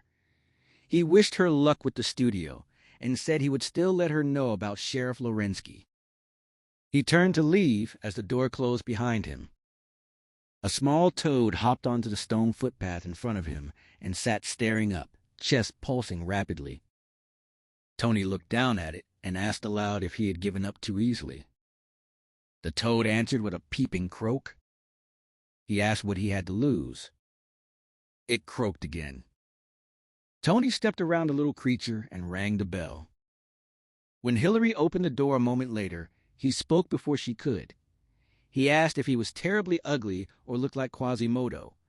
He assured her he did not pick his teeth in public. He wondered if she had refused because he was a cop, since some people thought police were socially unacceptable, or perhaps because he did not have much money and did not live in Westwood. She smiled and shook her head, saying nothing was wrong with him. She had simply turned him down because she needed time alone after everything that had happened. Tony countered that being alone was exactly what she did not need. She should get out, be around people, and lift her spirits. He was not the only one who thought so. He pointed to the toad still waiting on the path and called it Mr. Toad, a very wise acquaintance. He stooped and asked the toad whether she needed to get out and enjoy herself. The toad blinked slowly and croaked on cue. Tony agreed it was correct and asked if he was the right person to take her out. It croaked again. He asked what the toad would do to her if she turned him down again. It answered with 2 quick croaks. Tony stood up, satisfied. Hillary grinned and asked what Mr. Toad had said. Would he give her warts? As Tony stood on her doorstep, he kept a straight face and warned that the toad had threatened worse. It would slip into the walls of her house, creep up to her bedroom, and croak so loudly every night that sleep would be impossible until she agreed. Hillary smiled and surrendered. She accepted Saturday night, 7 o'clock, and asked what to wear. Tony told her to keep it casual. She promised to be ready. He turned to the toad, thanked his small friend, and watched it hop off the path into the grass and shrubbery. He remarked that gratitude embarrassed the creature. Hillary laughed and closed the door. Tony walked back to the car whistling. As Frank pulled away, he asked what all that had been about. Tony answered that he had just secured a date with her. Frank called him a lucky stiff. Tony replied it was the lucky toad, a private joke. A couple of blocks later, Frank noted it was past 4. By the time they returned the car and signed out, it would be 5. Tony asked if he actually wanted to quit on time for once. Frank said there was little they could do about Bobby Valdez until tomorrow anyway. Tony agreed they should be reckless. A few blocks farther, Frank suggested a drink after checkout. Tony looked at him in surprise. In all their time together, Frank had never proposed after-hours time. Frank added it would be just a drink or two, unless Tony had plans. Tony said he was free and knew the perfect spot. The Bolt Hole on Santa Monica Boulevard near Century City, a couple of blocks from his apartment. Frank said it sounded good and they would meet there. They rode the rest of the way in a silence that felt slightly more companionable than usual. Tony wondered what had finally cracked Frank Howard's famous reserve. At 4:30, the Los Angeles medical examiner ordered a limited autopsy on Bruno Gunther Fry's body, restricting the examination to the abdominal wounds to confirm they alone had caused death. He assigned the task to a staff pathologist because he had a 5:30 flight to San Francisco for a speaking engagement. The corpse lay motionless on a cold cart beneath a white shroud in a refrigerated room. Hillary Thomas felt exhaustion in every bone and joint. Emotional strain had left her muscles aching, as if she had run a marathon. She was too tense for a nap. Every normal creak of the big house made her imagine an intruder. Every brush of wind against the window sounded like someone prying at a lock, and every stretch of silence felt sinister. She chose the best remedy she knew: a good book. She selected James Clavell's latest thick novel set in the Orient, poured a glass of dry sack on the rocks, and settled into the deep armchair. 20 minutes later, just as the story began to pull her in, the telephone rang. She answered. No one spoke. After a few seconds, the caller hung up. She stared at the receiver. Wrong number, she decided. Some people simply lacked manners. Yet the thought lingered. What if it was something else? She scolded herself for hunting goblins in every shadow. Fry was dead. It was over. She deserved a couple of quiet days to steady her nerves before moving on with her life. She curled up again, felt a chill, fetched a blue and green knitted afghan to drape over her legs, sipped the sherry, and returned to Clavel. Soon the phone call faded from her mind. After signing out, Tony went home, washed up, changed into jeans and a checkered blue shirt, pulled on a thin tan jacket, and walked the 2 blocks to the boat hole. Frank was already waiting in a back booth, still in suit and tie, nursing a scotch. The boat hole was that rare thing, an ordinary neighborhood bar. It offered nothing trendy, no specialization, no theme, just low lighting, cleanliness, comfortable seating, a jukebox kept at a reasonable volume, simple hot dogs and hamburgers, and good drinks at fair prices. Its clientele was a natural mix of the surrounding community. Tony slid into the booth opposite Frank. Sandy-haired waitress Penny ruffled his hair and greeted him as Renoir. Tony joked that he would settle for a bottle of Coors. Frank asked for another scotch. When she left, Frank asked why she called him Renoir. Tony explained he was a painter. Oils mostly, some pen and ink and watercolors, though neither French nor famous. It was simply her teasing. Frank asked how long he had been painting. Since childhood, Tony said. He painted for his own satisfaction, not to sell. Frank expressed interest in seeing the work. Tony said his apartment was more museum than living space, packed with canvases, and a visit could be arranged. They spoke briefly about Bobby Valdez, then fell quiet. The air carried the savory smell of sizzling burgers and onions from the tiny kitchen. Finally, Frank stirred his drink and said he supposed Tony was wondering why they were sitting there like this. Tony answered that they were having a couple of drinks. Frank said there were a few things he needed to tell him. He admitted he had been full of shit that morning in the car. Frank listened as Tony conceded the point, acknowledging that he himself had been completely wrong. Frank smiled faintly, admitting he should have faced more pushback. Tony shrugged it off. When someone was right, they were right. Frank then confessed his error about the Thomas woman. Tony reminded him he had already apologized to her. Still, Frank felt he owed Tony one too. Tony brushed it aside as unnecessary. Frank pressed on, explaining how Tony had spotted her truthfulness from the start, while he had missed every sign, chasing the wrong trail entirely. Tony had even forced the issue, yet Frank couldn't catch the scent. Tony replied with a wry nasal metaphor, suggesting Frank's nose had been too out of joint to smell anything right. Frank nodded glumly, his broad face sagging into a melancholy bloodhound mask. It all traced back to Wilma. His nose remained out of joint because of her. Tony confirmed she was the ex-wife. Frank agreed Tony had nailed it that morning by calling him a woman-hater. The damage she inflicted must have run deep.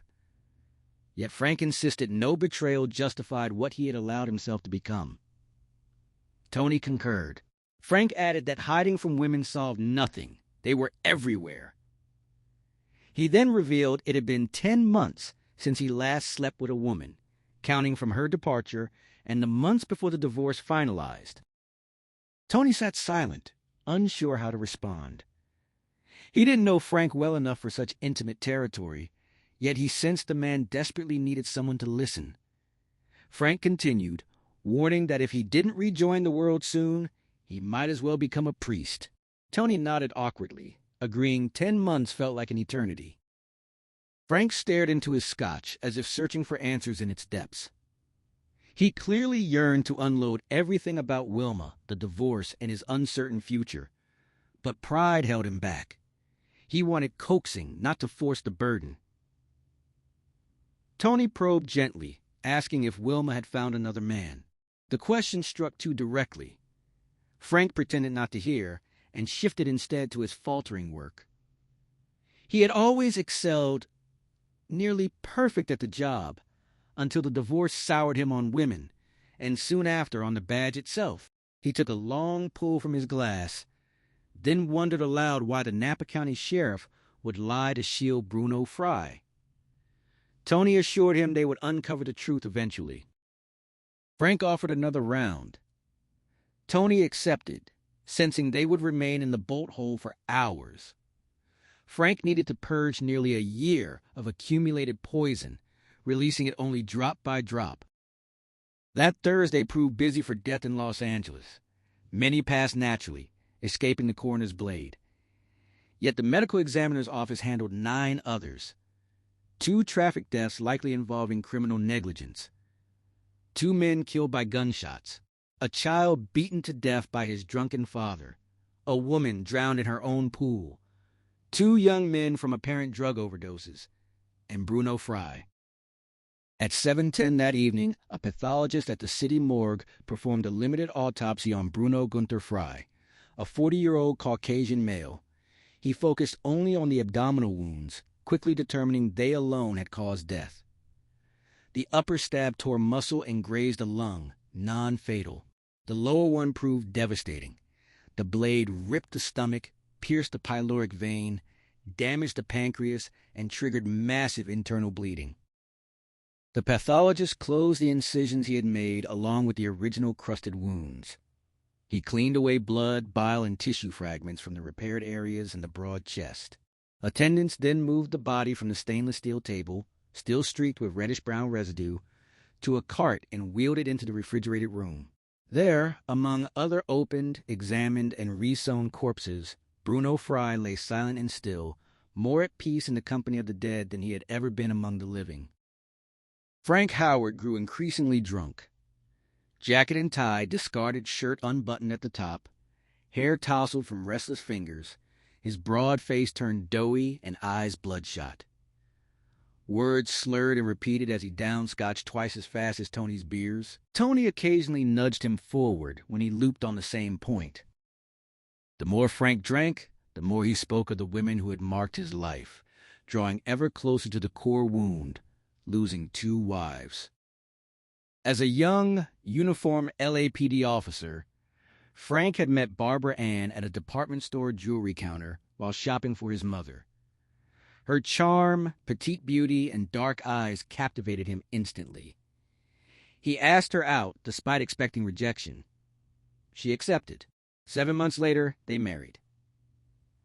Barbara Ann planned meticulously, her earnings banked untouched for a future house down payment, his salary stretched in a modest studio, his gas-guzzling Pontiac sold, her Volkswagen sufficient for transport. She even mapped daily menus for budget meals. Frank adored this disciplined side. So at odds with her light-hearted, giddy laughter, impulsive spirit, and passionate, spontaneous lovemaking. She dreamed of children only after securing their ideal home, sketching its floor plan and revisiting it like a treasured vision. She prepared for every contingency except the aggressive lymph cancer diagnosed 2 years and 2 days after their wedding. 3 months later, she was gone. Tony listened in the booth, beer warming untouched before him, realizing Frank had never shared this grief with anyone in the 22 years since 1958. The pain still burned as fiercely as the day he watched her waste away. Frank searched for words to convey that agony, revealing a surprising depth and sensitivity hidden behind his stern Teutonic features and usually blank blue eyes. Losing Barbara Ann left Frank hollow and self-destructive, thirsting for alcohol he had never craved before, driving recklessly where caution once ruled.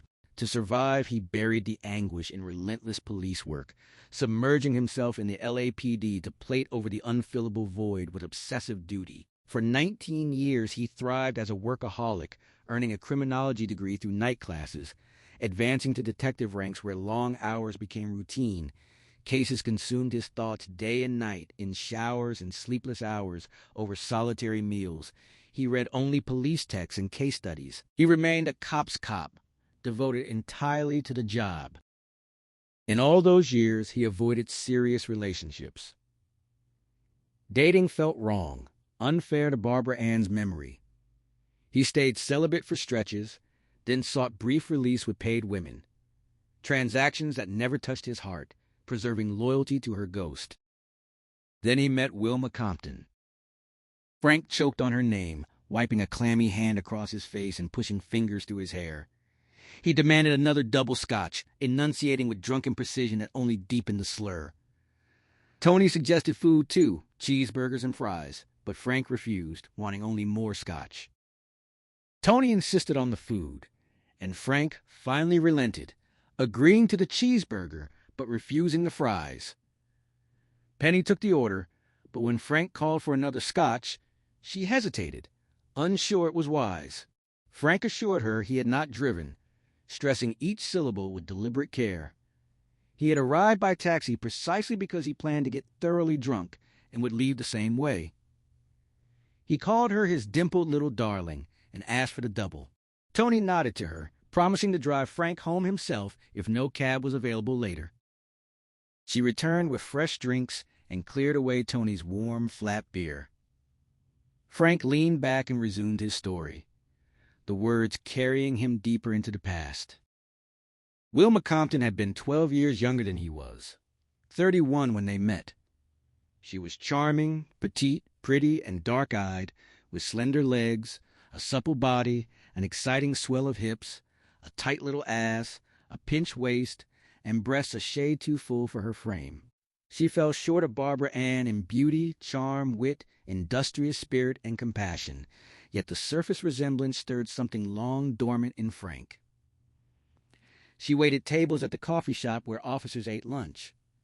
On the 6th time she served him, he asked her out. She accepted. By their 4th date, they were in bed.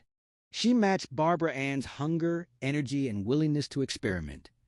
When her pleasure sometimes seemed entirely self-focused, Frank convinced himself it was only temporary, the result of past unsatisfying relationships. He was proud of how easily and completely he could arouse her, and for the first time since Barbara Ann, love felt present in the act. He believed he sensed it in her, too. After 2 months, he proposed. She refused, and afterward she would see him only at the coffee shop. She explained her refusal with blunt honesty. She wanted marriage and was actively seeking the right man, but that man required a substantial bankroll and a solid job. A cop's salary would never deliver the lifestyle and security she needed. Her first marriage had collapsed under constant fights about bills and budgets. Financial worry had burned the love out of it, leaving only bitterness. She would not risk that pain again. She got shaky and teary describing it, insisting she was not hard, merely determined never to endure another dissolving relationship over money. Strangely, her clear-eyed pursuit of financial security did not diminish Frank's respect or cool his desire. Lonely for so long, he kept the romance alive behind the largest rose-colored glasses he could manage. He showed her his savings, nearly $32,000 in passbooks and certificates, revealed his salary, and explained the pension that would let him retire young and perhaps start a small business. If security was what she wanted, he was her man. It was not enough. Wilma told him $32,000 was a decent start, but he owned no house, and these days it might not survive a crisis without turning their life hateful and mean the way her first marriage had. She fingered the passbooks with something like sensual pleasure before handing them back and saying she was still young, looked even younger, and had time to aim higher. Frank had been crushed. Now, in the booth, he pounded the table once and wailed that he had behaved like a fool, convincing himself she was another Barbara Ann, rare and precious. No matter how crude or coarse or unfeeling she acted, he had crafted elaborate excuses for her. Tony told him the reaction was understandable after 19 years alone. Frank insisted it was stupid. Tony countered gently. Frank had sealed himself off after the perfect years with Barbara Ann, refusing to settle for less, and the long-buried need for connection had erupted all at once when he saw Wilma's resemblance. It was only human. Penny delivered the cheeseburgers. Frank ordered another double scotch and ignored his food. He asked if Tony wanted to know what finally changed Wilma's mind. Tony urged him to eat first, But Frank pressed on. His father had died, leaving what first appeared to be $30,000. Then Frank discovered a collection of $5,000 and $10,000 life insurance policies accumulated over 30 years. After taxes, the estate totaled $90,000. Combined with his own savings, it reached nearly $125,000. Suddenly enough for Wilma. Tony muttered that maybe it would have been better if the old man had died poor. Frank's red-rimmed eyes watered. He blinked hard to hold back tears. In a voice thick with shame, he admitted that when the full amount became clear, he had stopped caring about his father's death. The policy surfaced a week after the burial, and his first thought had been Wilma. He had felt wildly happy, as if his dad might as well have been gone 20 years. It sickened him now to remember how selfish he had been. Tony reassured him the moment was past. Frank had been half crazy then, and not fully responsible.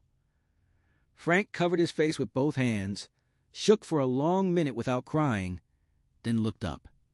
When Wilma learned the total, she agreed to marry him. In 8 months, she cleaned him out. Tony reminded him this was a community property state.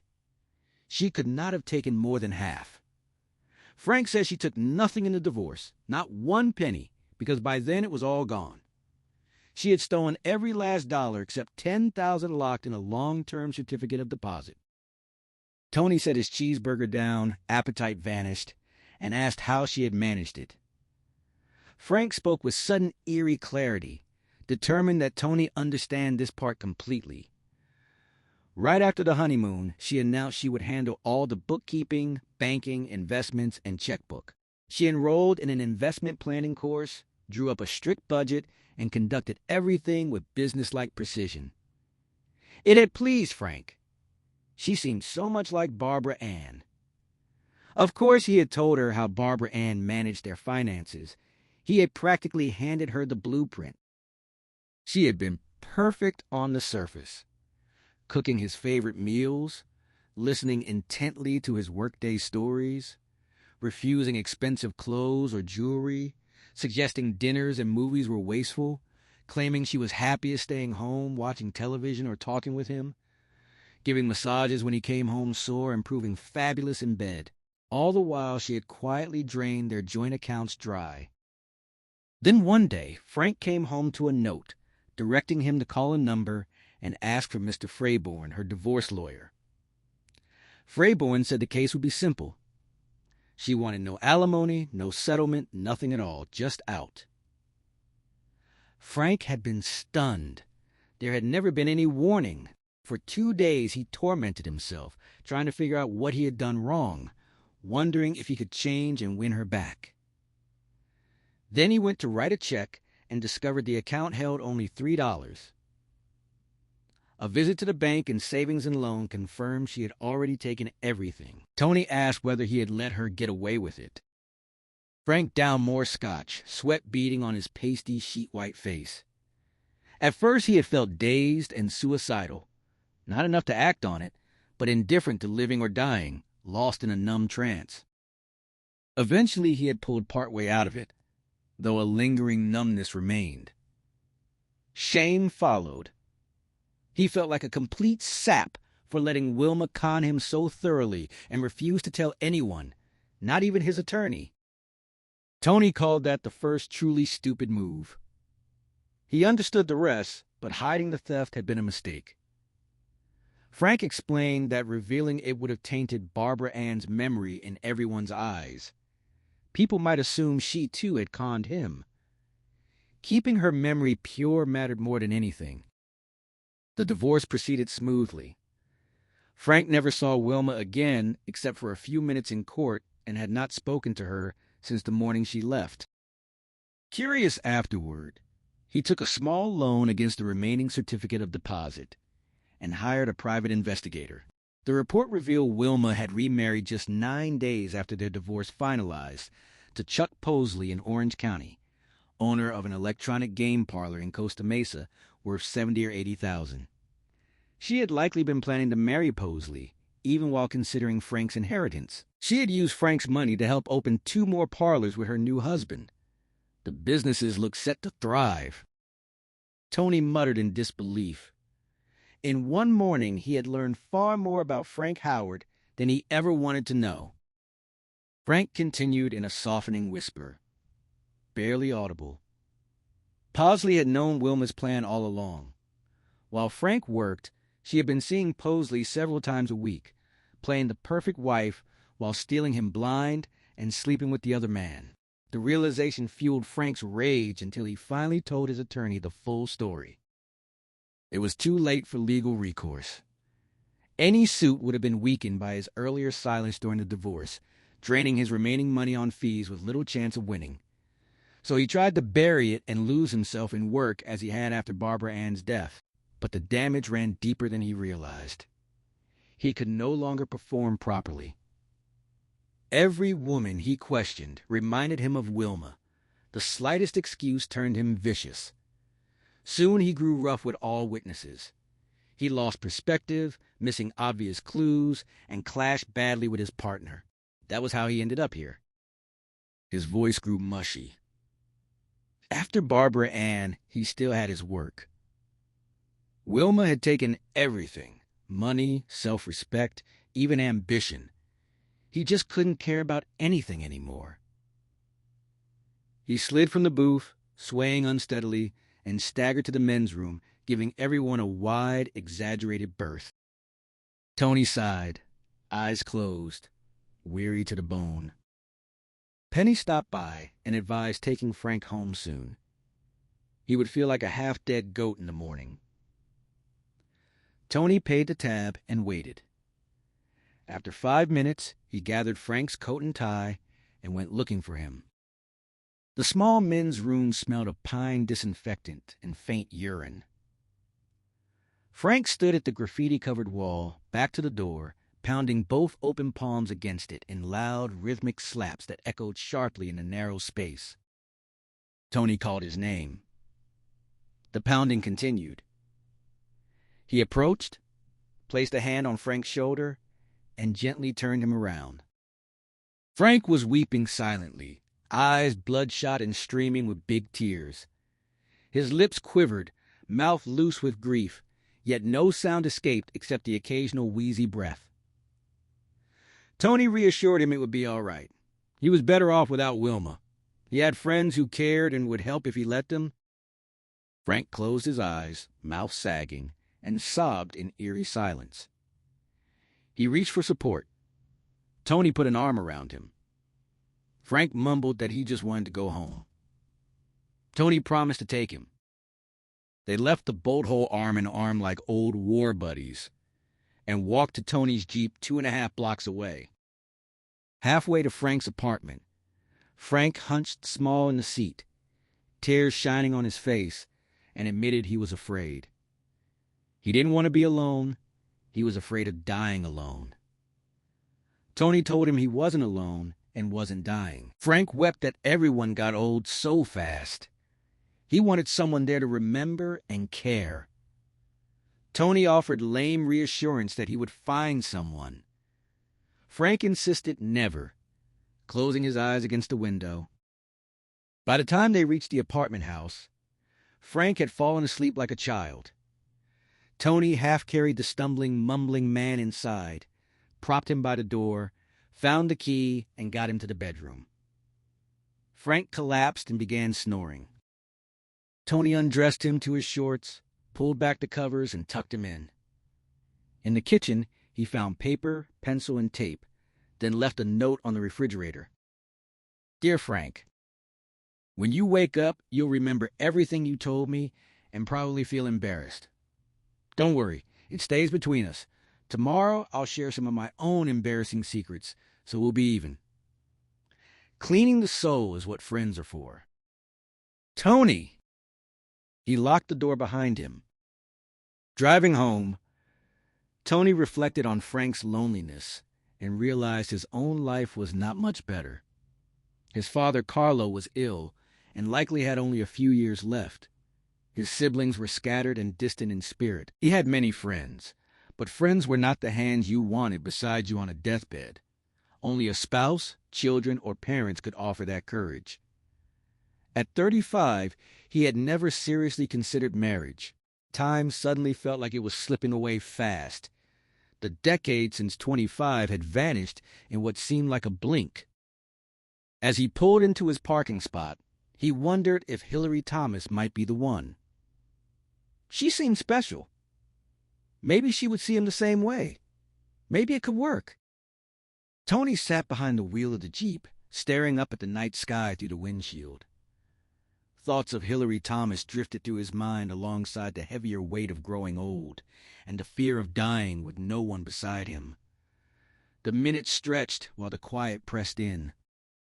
At 10:30, Hillary Thomas was curled deep in her James Clavell novel, finishing a simple snack of apples and cheese when the telephone rang. She answered. Silence greeted her. She asked who was there. Nothing. She slammed the receiver down hard, following the rule for threatening or obscene calls. The abrupt silence carried a menacing edge. No wrong number apology, and it was the second time that night. Even after her Academy Award nomination, she had never bothered with an unlisted number. Writers rarely needed one. Now, though, the media coverage of her two encounters with Bruno Fry might have painted a target on her. She resolved to call the telephone company first thing in the morning and request a new, unlisted line. At midnight, the city morgue lay quiet as a tomb. Dim hallway lights glowed faintly. The laboratory stood dark. The refrigerated room of corpses hummed only with the low drone of blowers pushing chilled air. Albert Walwicks, 29, divorced, father of a daughter named Rebecca, now living with his ex-wife in San Diego, worked the graveyard shift alone. He sat in a spring-back chair at a metal and veneer desk in a small chamber beside the medical examiner's office, filing paperwork, listening to the radio, then reading a Stephen King novel about vampires loose in New England. If the city stayed calm, the night would pass easily. At 10 minutes past midnight, the phone rang. Albert answered. Silence. Then a man groaned in raw agony and began to cry. Albert asked who it was and offered help. The caller hung up. Albert stared at the receiver a moment, shrugged, and tried to return to his book. Yet he kept imagining shuffling footsteps behind him. He turned half a dozen times, but the doorway remained empty. Friday morning at 9 o'clock. Two men from Angels Hill Mortuary in West Los Angeles arrived to claim Bruno Gunther Fry's body on behalf of Forever View Funeral Home in St. Helena. One signed the release forms, while both transferred the corpse from cold storage into the back of a Cadillac hearse. Frank Howard showed no trace of a hangover. His complexion stayed ruddy and healthy, his blue eyes clear. Confession, it seemed, had done its work. In the office and later in the car, Tony felt the awkwardness he had expected and worked to ease it. Before long, Frank relaxed, sensing the partnership had actually strengthened. By mid-morning, a solid rapport had formed. They were not yet in perfect sync, as Tony had been with Michael Savatino, but the obstacles had vanished. A few more months, and they would function like a single organism. They spent the morning chasing leads on the Bobby Valdez case. The Department of Motor Vehicles report on Juan Masqueza delivered the first dead end. Bobby had used false ID to obtain the license, but the listed address was the Los Palmeras apartments he had left last July. Two other Juan Masquezas existed. One a 19-year-old in Fresno, the other a 67-year-old in Tustin, yet neither owned a Jaguar, and the La Brea Juan had never registered any vehicle. Bobby had clearly used yet another alias for the car purchase, indicating access to high-quality forged documents. They returned to the VG Laundry and questioned employees who had worked with him under the Masqueza name, hoping someone might know his current whereabouts. Everyone described Juan as a loner. No one had stayed in touch. Another dead end. Afterward, they stopped for lunch at Tony's favorite omelet house. They chose the open-air brick terrace beneath blue and white umbrellas, eating salads and cheese omelets in the warm autumn breeze. Tony asked if Frank had plans for tomorrow night. When Frank said no, Tony revealed he had arranged a blind date. Frank immediately refused, insisting he hated matchmaking and could find his own dates. Tony described her as gorgeous and sweet, but Frank remained firm. Tony sighed and let it drop. Frank then addressed the previous night at the boat hole, clarifying he had not been fishing for sympathy. He simply wanted Tony to understand his foul mood. Tony assured him he did understand, and that Frank had given no impression of weakness. Frank admitted he had never broken down or cried like that before. Tony said he believed him. Frank blamed the liquor and exhaustion, insisting he was fine now. Tony agreed without argument. They turned their attention back to the cheese omelets. Secretaries in bright dresses streamed past on the sidewalk from nearby office buildings. Flowers ringing the terrace scented the sun-warmed air. The hypnotic grumble of engines and the air-cutting whoosh of passing cars filled the Los Angeles street, a lulling, soothing rhythm like the tide on a beach. The mechanical sounds felt strangely natural, primal, and subtly erotic, perfectly in tune with the city's subconscious, subtropical pulse. Frank sat in the quiet that followed, turning the idea over in his mind. He asked about the woman's name. Tony supplied it, Janet Yamada. Frank pressed for details, learning she was Japanese, intelligent, witty, and attractive. She worked at City Hall and was 36 or 37. When Frank wondered if she might be too young for him at 45, Tony dismissed the concern with easy reassurance.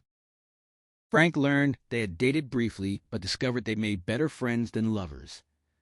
Tony expressed confidence that Frank would like her and that she would like him, provided he avoided crude habits. Frank decided he would go out with her. When Tony sensed reluctance and offered to cancel, Frank insisted he wanted to proceed, even raising his voice in frustration at the suggestion of backing out. Tony smiled, clearly pleased with how things had unfolded. Frank realized he had been gently maneuvered but couldn't muster genuine annoyance. A grin broke across his face instead. He suggested they double date on Saturday night. Tony refused, insisting Frank stand on his own, and admitted he had no intention of sharing Hillary Thomas with anyone. Frank wished him luck on the date, acknowledging the potential awkwardness of her wealth. But Tony brushed the concern aside with pointed remarks about double standards. They exchanged good wishes, then agreed it was time to return to work and locate Bobby Valdez. Friday afternoon at 1 o'clock, Bruno Gunther Fry's body lay on an embalming table at Angels Hill Mortuary in West Los Angeles. A death technician prepared it for shipment to Napa County, swabbing the corpse with disinfectant before removing the intestines and other soft abdominal organs through the only available natural opening and discarding them. With little unclotted blood or fluid left after the stab wounds in previous night's autopsy, the technician forced out the remaining dollops and replaced them with embalming fluid. He whistled a cheerful Donnie and Marie Osmond tune as he worked. The technician tucked the sightless eyes shut and sewed the lips with tight interior stitches, freezing the mouth in a vague eternal smile. He then wrapped the body in an opaque white shroud and placed it inside a cheap aluminum coffin that met state standards for transport. In St. Helena, it would be transferred to a finer casket chosen by family or friends. At 4 o'clock that afternoon, the coffin was loaded into the cargo hold of a California Airways prop jet bound from Monterey, Santa Rosa, and Sacramento. It would be unloaded at the second stop. By 6:30 in Santa Rosa, no family members waited at the small airport. Bruno Fry had none left. He was the last of his line. His grandfather had fathered only one child, Catherine, who had adopted Bruno but produced no children of her own. He had never married. 3 men stood on the tarmac behind the terminal. Avril Thomas Tannerton, the 43-year-old owner of Forever View Funeral Home, arrived with his quiet 24-year-old assistant, Gary Olmsted. Tannerton's reddish-blonde hair, freckles, lively eyes, and warm smile gave him the look of a pious choir boy hiding mischief. Olmsted's long, mournful face suited his somber work perfectly.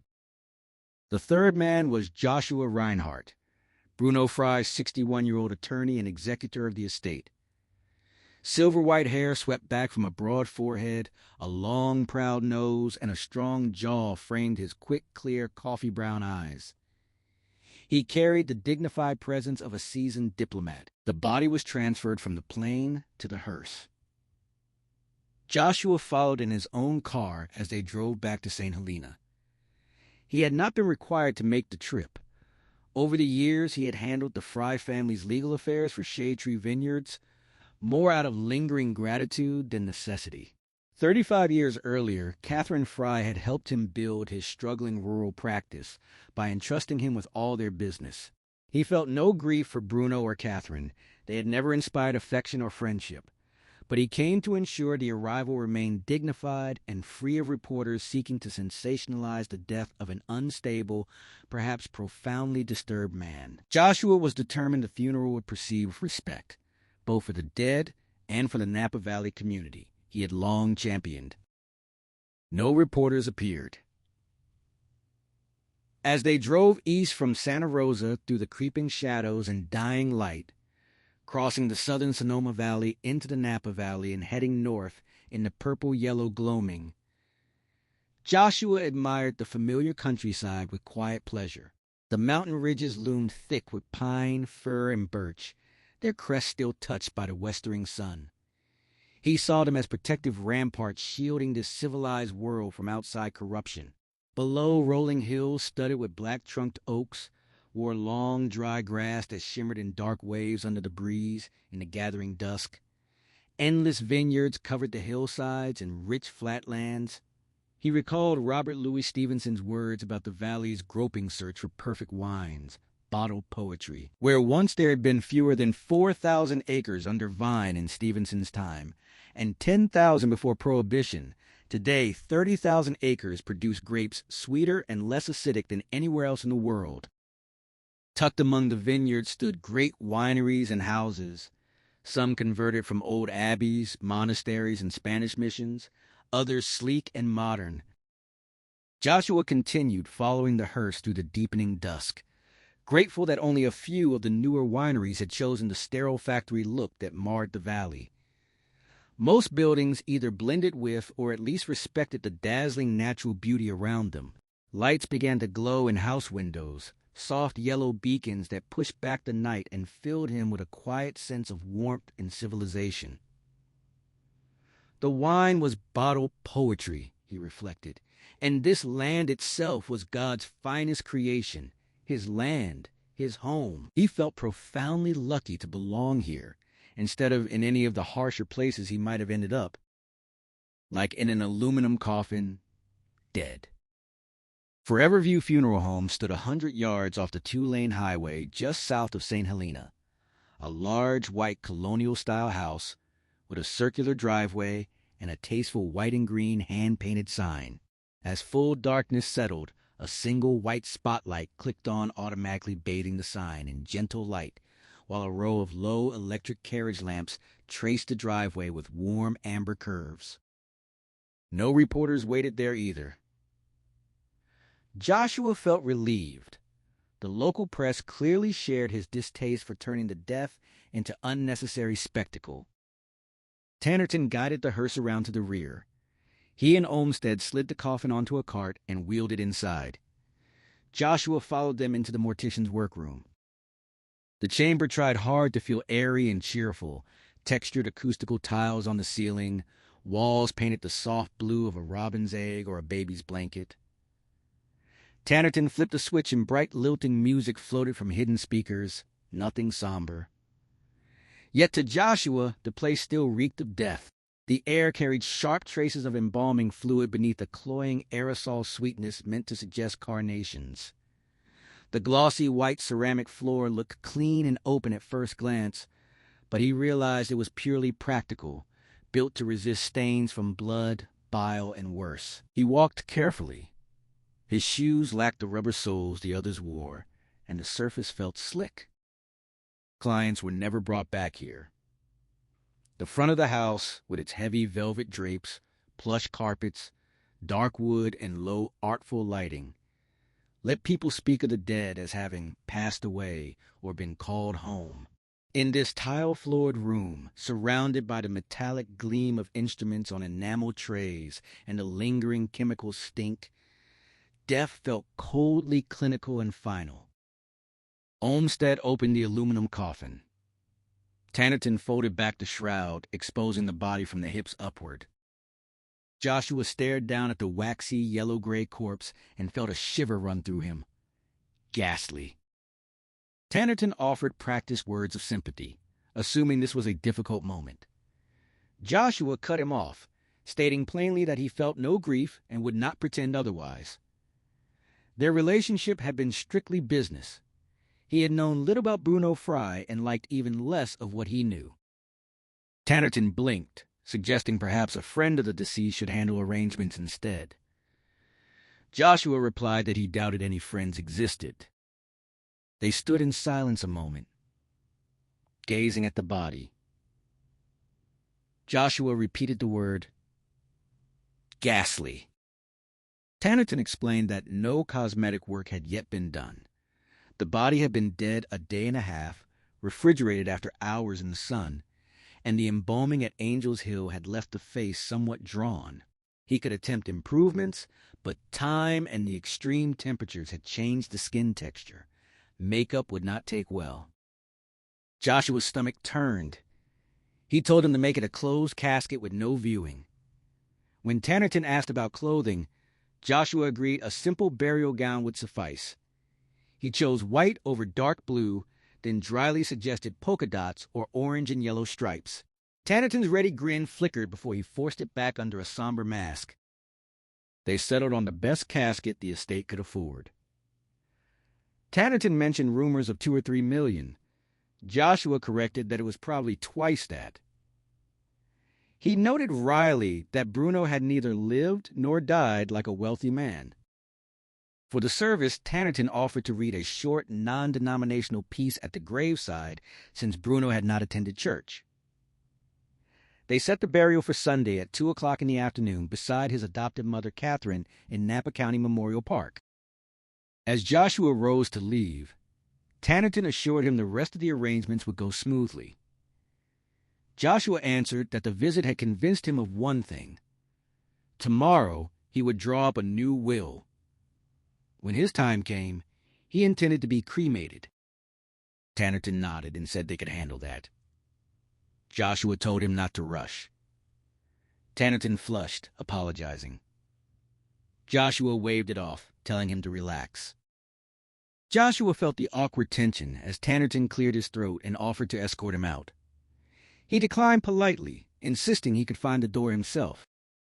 Outside, behind the funeral home, the night pressed in thick and velvety black. A single 100-watt bulb above the rear door cast its weak glow only a few feet into the darkness. A late afternoon breeze had sharpened into a gusty wind that hissed and moaned through the air, carrying a sharp chill. Joshua walked toward his car, beyond the small semicircle of frosty light. As he reached for the door handle, an uneasy sensation prickled over him. He was being watched. He glanced back at the house, but no faces appeared at the windows. Something shifted in the gloom, 30 feet away near the 3-car garage. Joshua sensed it more than saw it clearly. He squinted, his aging eyes straining against the night, yet he could make out nothing unnatural. He told himself it was only the wind stirring trees and bushes, or perhaps tumbling a scrap of newspaper or dry brush. Then it moved again. This time he caught the shape, crouched before a row of shrubs extending from the garage. A soft, lumpy shadow, a lighter purple-black smudge against the deeper blue-black of the night. It was just another shadow, except that this one shifted with purpose. He reasoned it might be a stray dog or a kid up to mischief. "Is someone there?" he called. No reply came. Joshua stepped away from his car. The shadow thing scurried back 10 or 12 feet along the shrubbery and halted in a deeper pool of darkness, still crouched and watchful. Not a dog, he realized. Too large. Probably some kid with vandalism in mind. "Who's there?" he demanded. Silence answered, broken only by the whispering wind. "Come on now," he pressed. Still nothing.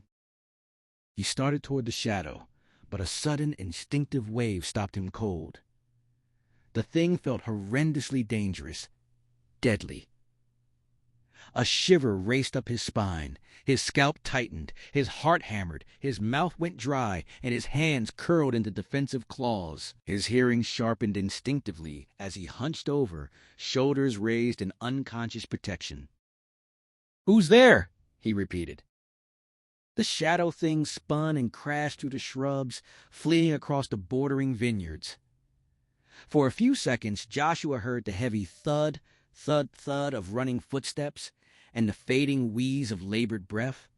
Then only the wind remained.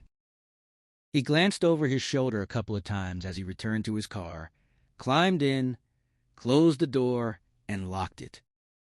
The encounter already felt unreal, dreamlike. Had something truly dangerous waited in the darkness, or had his imagination conjured it after half an hour in Tannerton's grim workshop? As his muscles eased and his heartbeat slowed, Joshua began to feel foolish. The intense threat he had sensed now seemed like a phantom born of the night and wind. At worst, it had been a kid playing vandal. He started the engine and drove home, surprised and faintly amused by how deeply Tannerton's workroom had rattled him. Saturday evening, at precisely 7 o'clock, Anthony Clemenza pulled up to Hillary's Westwood house in a blue Jeep station wagon. Hillary stepped outside to meet him, dressed in a sleek, emerald-green silk gown with long, tight sleeves and a tastefully low neckline. It had been over 14 months since her last date, and she had spent 2 anxious hours choosing the outfit, feeling as indecisive as a schoolgirl. She had accepted Tony's invitation because he intrigued her more than any man she had met in years, and because she was determined to stop hiding from the world. Wally Tapellis' blunt assessment still stung. He had told her she was using self-reliance as an excuse to avoid people, and she had recognized the truth in it. She had long avoided close friendships and romance, fearing the pain of rejection and betrayal that only loved ones could deliver. Yet in shielding herself from hurt, she was also denying herself the joy of genuine connection. Her childhood with violent, drunken parents had taught her that affection often preceded sudden rage and punishment. She took risks freely in her work and business. Now she resolved to bring that same courage to her personal life. As she walked briskly toward the Jeep, hips swaying slightly, tension coiled inside her over the emotional risks ahead, yet she also felt fresh, feminine, and happier than she had in a long time. Tony hurried around and opened the passenger door, bending low with a playful flourish. He welcomed her with light, flattering words, comparing her to royalty in a teasing exchange that left her groaning at the sweetness. She slid into the Jeep in a swirl of green silk, admitting with a smile that she was a sucker for such flattery. As they drove toward Westwood Boulevard, Tony asked if she minded the modest vehicle. Hillary brushed off any concern, joking lightly about cars and status in a playful back and forth that revealed their shared skepticism toward snobbery. He explained he kept the Jeep for winter ski trips, confident it could handle mountain passes in bad weather, and offered to teach her to ski at Mammoth in a few weeks. She noted his confidence that they would still be friends by then, and they bantered about possible arguments over politics, religion, or even garlic bread at the Italian restaurant. Their exchange ended in easy agreement, with Tony assuring her she would enjoy everything at the place he had chosen. He took her to Savatino's Ristorante on Santa Monica Boulevard, an intimate spot seating no more than 60, yet feeling even cozier. Soft, warm lighting bathed the room while recorded opera by Gigli, Caruso, and Pavarotti played at a pleasant volume. The decor was a touch excessive, but one spectacular mural covering an entire wall captured Hillary's attention completely. It portrayed the joys of Italian life: grapes, wine, pasta, dark-eyed beauties, handsome men, a loving nonna, dancers to an accordion and picnics under olive trees, in a wildly inventive style blending realism with surreal touches, like a collaboration between Wyeth and Dali. She had never seen anything quite like it. Hillary watched Michael Savatino, the restaurant's ex-policeman owner, greet them with irrepressible warmth, hugging Tony, kissing her hand, playfully punching Tony's belly while urging Pasta to fill him out, then dragging them both into the kitchen to admire the new cappuccino machine. When Michael's striking blonde wife Paula arrived, fresh hugs and compliments flowed. At last he linked arms with Hillary and led them to a quiet corner booth, ordered 2 bottles of Biondi Santi Brunello di Montalcino, uncorked them himself, and toasted, before leaving with an approving wink at Tony that made her smile. She remarked how genuinely nice the man seemed. Tony agreed with deep affection, confiding he loved him like a brother and that they had been perfect partners on Homicide. Conversation unfolded effortlessly between them, gliding from police work into screenwriting. Hillary felt as though she had known him for years. The usual first-date stiffness simply never appeared. When Tony noticed her gaze on the mural and asked her opinion, she called it superb. He offered only mild praise until Michael later returned, basking in their compliments, and revealed the truth. Tony himself had painted it years ago in trade for free dinners. Hillary turned to him in surprise. Tony gave a sheepish grin. Michael explained the Jeep was mainly for hauling him into the hills for nature studies, not just skiing, and pressed him again to value his talent. 2 best-of-show prizes, canvases stacked floor to ceiling at home, enough to live on if he tried. Tony brushed it all aside as amateur dreams, insisting a painter had no paycheck, no benefits, and no safety net if sales dried up. Later, as Tony drove her home in the Jeep, Hillary urged him at least to approach some galleries. He refused, claiming he wasn't good enough and couldn't handle rejection. She countered that the mural was fine art and that she bought paintings for both pleasure and investment, even offering to introduce him to her expert at Wyatt Stevens. Tony shut the subject down, saying he was bored and difficult, and suggested they talk instead about whether she would invite him inside for brandy. She played along with the teasing game until they were inside, sitting side by side on the couch before the fireplace, sipping Remy Martin cognac 15 minutes later. Hillary felt pleasantly lightheaded, not from the liquor, but from the warmth of him beside her, and the quiet question of whether they would end up in bed. She had never slept with anyone on a first date.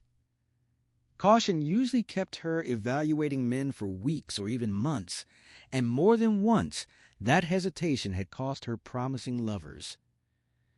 Yet tonight, with Tony, every guard inside her had lowered. He sat there tall and dark, ruggedly handsome, carrying the quiet authority of a cop, yet radiating surprising gentleness and sensitivity. It had been far too long since she had allowed herself to be touched, to share that kind of naked closeness. The images rose unbidden, his body against hers, beneath her, and she sensed the same thoughts moving behind his calm eyes. Then the telephone rang sharply. She muttered a soft curse. Tony asked if it was someone unwanted. The walnut box phone on the corner desk kept ringing. Hillary stared at it, certain it was him again. The silent caller who had rung 6 or 8 times over the last couple of days, saying nothing when she answered. Hillary explained that the caller simply listened in silence. She suspected it was some disturbed man aroused by the recent newspaper stories about Fry. The phone kept ringing insistently until she gritted her teeth and stood up. Tony rose with her and followed as she approached the desk. She mentioned she was getting an unlisted number the following week. The bell continued ringing. Hillary insisted it had to be him. No one else would let it ring so long. Tony grabbed the receiver and answered, identifying himself as Detective Clemenza at the Thomas residence. The line clicked dead. He set the phone down, hoping he had scared the caller off for good. Hillary hoped so too and agreed. An unlisted number was wise. Tony offered to contact the telephone company Monday morning on behalf of the LAPD to speed things up. She thanked him and hugged herself against a sudden chill. He reassured her that men who made such calls usually satisfied their urges that way and rarely turned violent. She smiled thinly, noting that usually and almost never were not comforting enough. The call had killed any chance of the evening ending in intimacy. The mood had vanished, and Tony sensed it. He kindly offered to stay longer in case the caller tried again, but Hillary declined, reasoning that if the man were truly dangerous, he would have appeared instead of phoning. She added that she had retrieved her pistol and properly registered it yesterday so she could defend herself legally if needed. Tony assured her the man probably wouldn't bother her again that night. For the first time all evening, awkwardness settled between them. Tony said he should leave since it was late.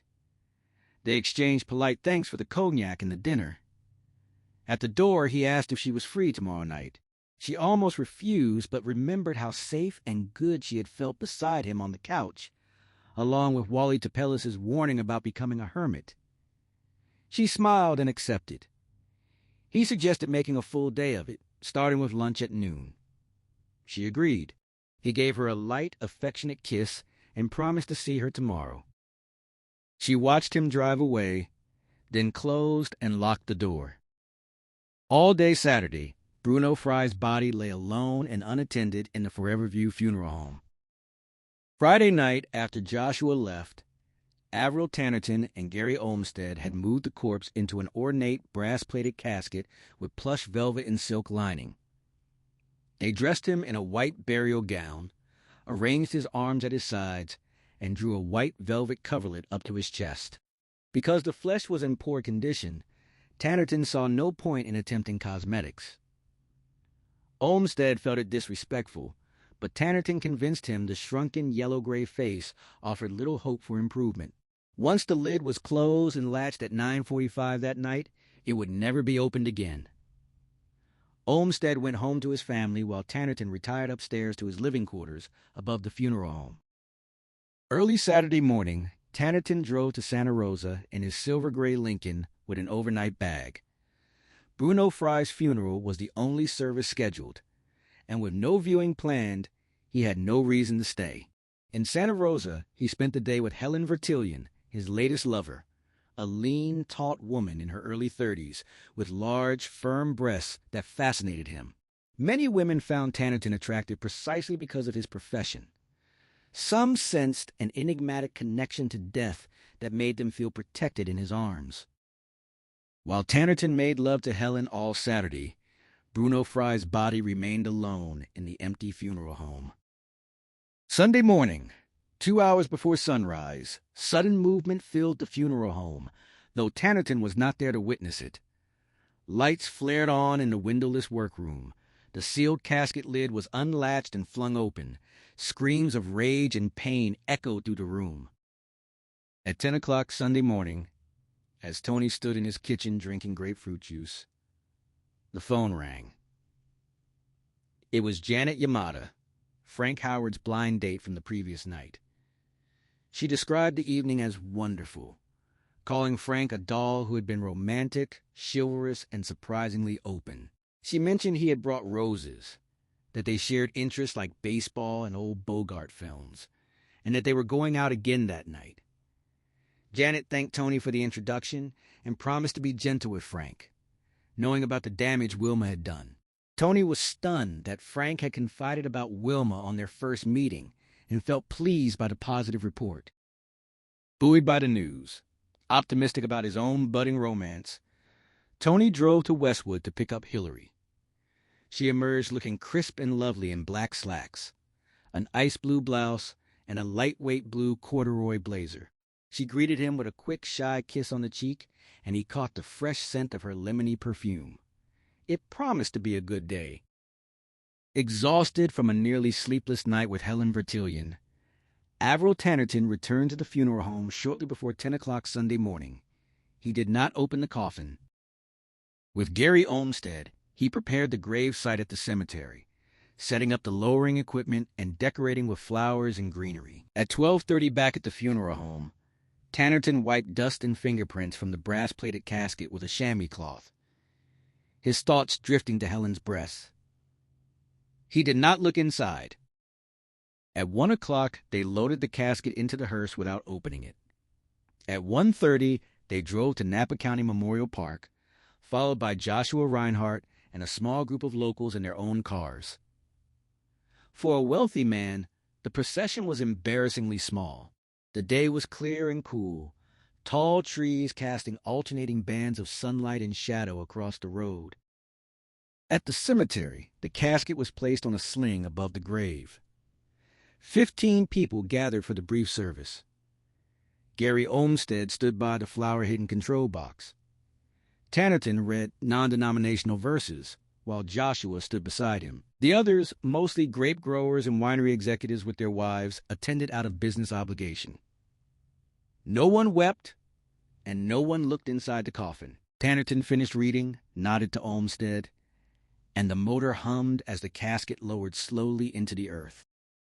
Hillary could not recall another day as enjoyable as that first full day with Tony Clemens on. They lunched at the Yamashiro Sky Room high in the Hollywood Hills. Though the food was ordinary, the authentic Japanese palace setting amid 10 acres of ornamental gardens and the sweeping clear day view across the Los Angeles basin all the way to Long Beach and Palos Verdes made it perfect.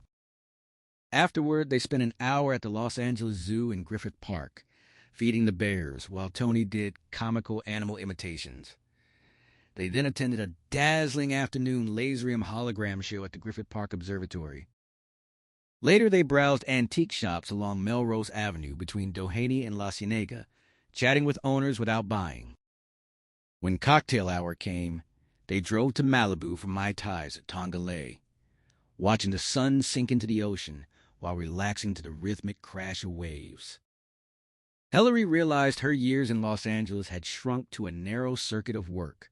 Her house, the Rose Garden, film studios, and the handful of expensive restaurants where the industry crowd conducted business. She had never visited the Yamashiro Sky Room, the zoo, the laserium show, the Melrose antique shops, or Tonga. Everything felt brand new, as if she were a wide-eyed tourist, or more truly, a prisoner freshly released from a long sentence in solitary confinement. Yet the day's special glow came less from the places than from Tony himself. His charm, quick wit, and boundless energy turned every moment brighter and more alive. After 2 slow Mai Tais left him ravenous, they drove north into the San Fernando Valley to Mel's Landing, another spot unknown to her. The unpretentious restaurant served the freshest, most flavorful seafood she had ever tasted. Oversteamed clams and red snapper with Malaysian shrimp, washed down with too much white wine. Hillary discovered Tony knew 10 times more neighborhood eateries than she did. Her own knowledge stopped at the handful of upscale venues favored by entertainment power players. She saw now that wealth had come without teaching her how to savor the city's hidden cafes, hole-in-the-wall specialties, or simple mom-and-pop kitchens. She had grown rich without learning how to enjoy the freedom her money could buy. They talked non-stop between bites, covering every subject that came to mind. Usually reserved on early dates, Hillary found herself eager to hear Tony's thoughts on everything, from television comedies to Shakespeare, politics to art, religion to sports, even Saturday morning cartoons. She shared her own opinions freely, then asked what he thought of them, and soon they were deep in a looping exchange of ideas. She felt drunk not on the wine, but on the easy, intimate flow of conversation, a pleasure she had denied herself for years. By the time they returned to her house and he agreed to a nightcap, Hillary was certain they would go to bed together. Warm anticipation tingled through her. She could see the same desire in his eyes. While dinner settled, she poured white creme de menthe over ice for both of them. They had just settled onto the couch when the telephone rang. Hillary's stomach tightened. Tony asked if the silent caller had bothered her again since last night. She shook her head. They both moved to the desk. She picked up the receiver, heard only silence, then slammed it down hard enough to wonder if she had cracked the plastic. Tony urged her not to let the creep rattle her, describing him as a slimy coward who would flee from any real woman. She tried to believe him, but fear still prickled under her skin. They returned to the couch and sipped their drinks in uneasy silence for a minute. He leaned in and kissed her. She opened to him, their tongues meeting in a brief, sweet rush. He drew back, cupped her face as if it were fragile porcelain, then slid one hand to her breast. Hillary leaned into the touch, feeling the firm tension in his arm beneath her fingers. She traced her palm up his thigh, found the hard heat of his erection, and shivered at the vivid image of him inside her. The telephone rang again. Tony told her to ignore it. She pulled him down on top of her, kissing him fiercely, but the persistent ringing shattered the moment. They sat up. When it continued, Tony crossed to the desk, lifted the receiver, and simply listened in silence. Hillary watched his face, goosebumps rising on her arms as the eerie standoff stretched past 2 full minutes. It felt like a childish staring contest stripped of any innocence. Finally, the caller hung up first. Tony set the phone down and explained the tactic. By mirroring the silence, he had planted doubt. Maybe the line was tapped, maybe police were tracing, maybe it wasn't even Hillary answering. The man had grown scared and quit. Hillary liked the thought that the caller was the one unnerved now, yet tension still coiled inside her. She knew the unlisted number would arrive tomorrow afternoon, but until then she would remain on edge. They kissed again, but the fierce edge of passion had dulled for both of them. They finished their creme de menthe and talked quietly instead. By 12:30, when Tony had to leave, they had planned a full museum weekend. Saturday at the Norton Simon in Pasadena for the German Expressionist paintings and Renaissance tapestries. Most of Sunday at the J. Paul Getty with its unmatched collection. Between museums, they would share good food, good conversation, and they both hoped pick up exactly where the couch had left them. At the front door, Hillary suddenly could not bear waiting 5 days. She asked if he was free Wednesday for dinner. Tony joked about the stale eggs, moldy toast, and old fruit juice waiting in his bachelor refrigerator. She countered that she made an excellent tossed salad and filet of sole. He accepted with a grin, agreeing on 7 o'clock. Hillary stood at the door as they kissed, the taste of him still lingering on her lips. Then he turned and walked away into the night. A cold wind rushed in through the open doorway where he had been, carrying the chill across her skin before he vanished completely. Upstairs in bed, half an hour later, Hillary's body ached with raw frustration. Her breast felt full and taut, yearning for the pressure of his hands, the slow stroke of his fingers. She closed her eyes and imagined his mouth closing over her stiffening nipples. Her belly fluttered as she pictured him braced above her on powerful arms, then her own body rising over his, moving in slow, sensuous circles. Between her legs she was already moist and warm, pulsing with readiness. She tossed and turned for nearly an hour before she finally rose and took a sedative. As sleep began to claim her, drowsy thoughts drifted through her mind. She wondered if she was falling in love with him. No, of course not, she told herself.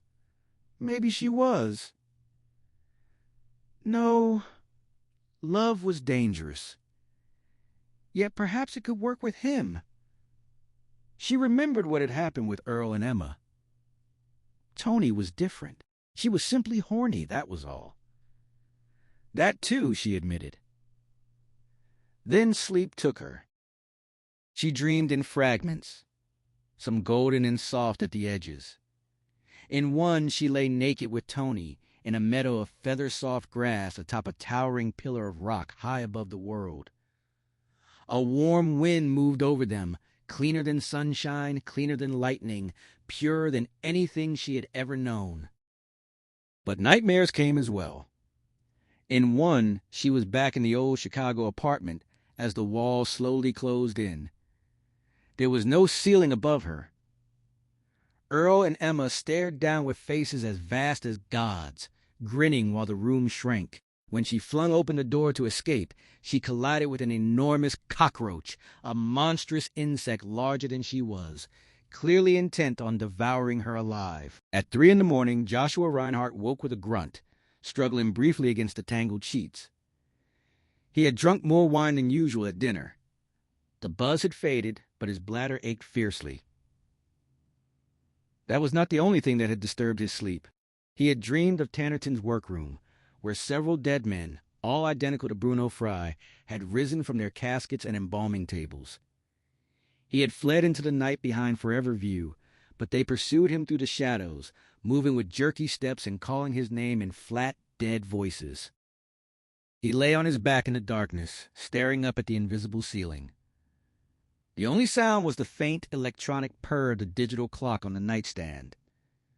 Before his wife Cora died 3 years earlier, Joshua had rarely dreamed and had never once suffered a nightmare in 58 years. After her death, everything changed. Now he dreamed once or twice a week, most of them bad. Many involved losing something precious yet indescribable, followed by a frantic, hopeless search. He knew without needing a psychiatrist that those dreams were about Cora and the life he still could not accept living without her. Other nightmares featured walking corpses who often resembled him, symbols of his own mortality. Tonight, they had all looked like Bruno Fry. He rose, stretched, and yawned, then shuffled to the bathroom without switching on a lamp. A few minutes later, on his way back to bed, he paused at the window. The glass felt cold beneath his fingers. A stiff wind pressed against the panes, making low, mewling sounds like an animal begging to enter. The valley lay dark and still, except for the distant lights of the wineries. He could make out shade tree vineyards farther up the hills to the north. Suddenly, his eye caught a fuzzy white dot just south of the winery, a single smear of light in the middle of a vineyard, roughly where the Fry house stood. Lights at the Fry house? No one was supposed to be there. Bruno had lived alone. Joshua squinted, but without his glasses. Distant objects only grew hazier. He could not be sure whether the light came from the house itself or from one of the administration buildings between it and the main winery complex. The longer he stared, the less certain he became. The glow was faint and lambent, possibly nothing more than a reflection of moonlight. He felt his way to the nightstand in the dark, careful not to spoil his night vision by turning on a lamp, and searched for his glasses. Before he found them, he knocked over an empty water glass. When he returned to the window and looked up into the hills again, the mysterious light had vanished. Still he stood there watching like a vigilant guardian. As executor of the Fry estate, it was his duty to protect it until final distribution according to the will. If burglars or vandals were at work, he needed to know. For 15 minutes he waited, but the light never reappeared. Finally convinced his aging eyes had deceived him, Joshua returned to bed. Monday morning, while Tony and Frank followed up possible leads on Bobby Valdez, Frank spoke with animated enthusiasm about Janet Yamada. She was pretty, intelligent, understanding. Everything, it seemed. Tony listened patiently, letting him ramble. It was good to see Frank acting like a normal human being again. Before leaving the station in their unmarked sedan, they had consulted 2 narcotics detectives, Eddie Quivito and Carl Hammerstein. The specialists believed Bobby Valdez was likely selling cocaine or PCP to support himself while continuing his unpaid work as a rapist. Those 2 substances currently offered the biggest profits in the Los Angeles drug market. Heroin and marijuana could still generate money, but they were no longer the most lucrative. If Bobby was dealing, he was almost certainly a low-level street pusher selling directly to users. He had left prison penniless last April and lacked the capital to become a manufacturer or importer. The detectives advised him to look for a common street hustler and suggested talking to other dealers. They provided a list of 24 names and addresses, men who had previously been convicted of drug offenses and were probably active again. 3 of the first 6 men on the list were not at home. The other 3 claimed they knew nothing about Bobby Valdez, Juan Mazqueza, or the face in the mugshots.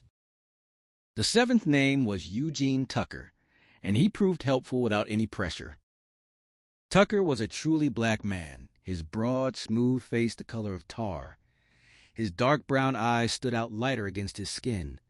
A bushy black beard flecked with curly white hairs was the only other light feature besides the whites of his eyes. He wore black slacks and a black shirt.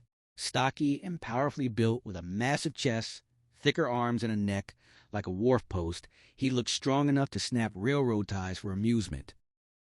He lived in a high-rent townhouse in the Hollywood Hills, sparsely but tastefully furnished. The living room contained only a couch, 2 chairs, and a coffee table. No lamps, no television, no stereo.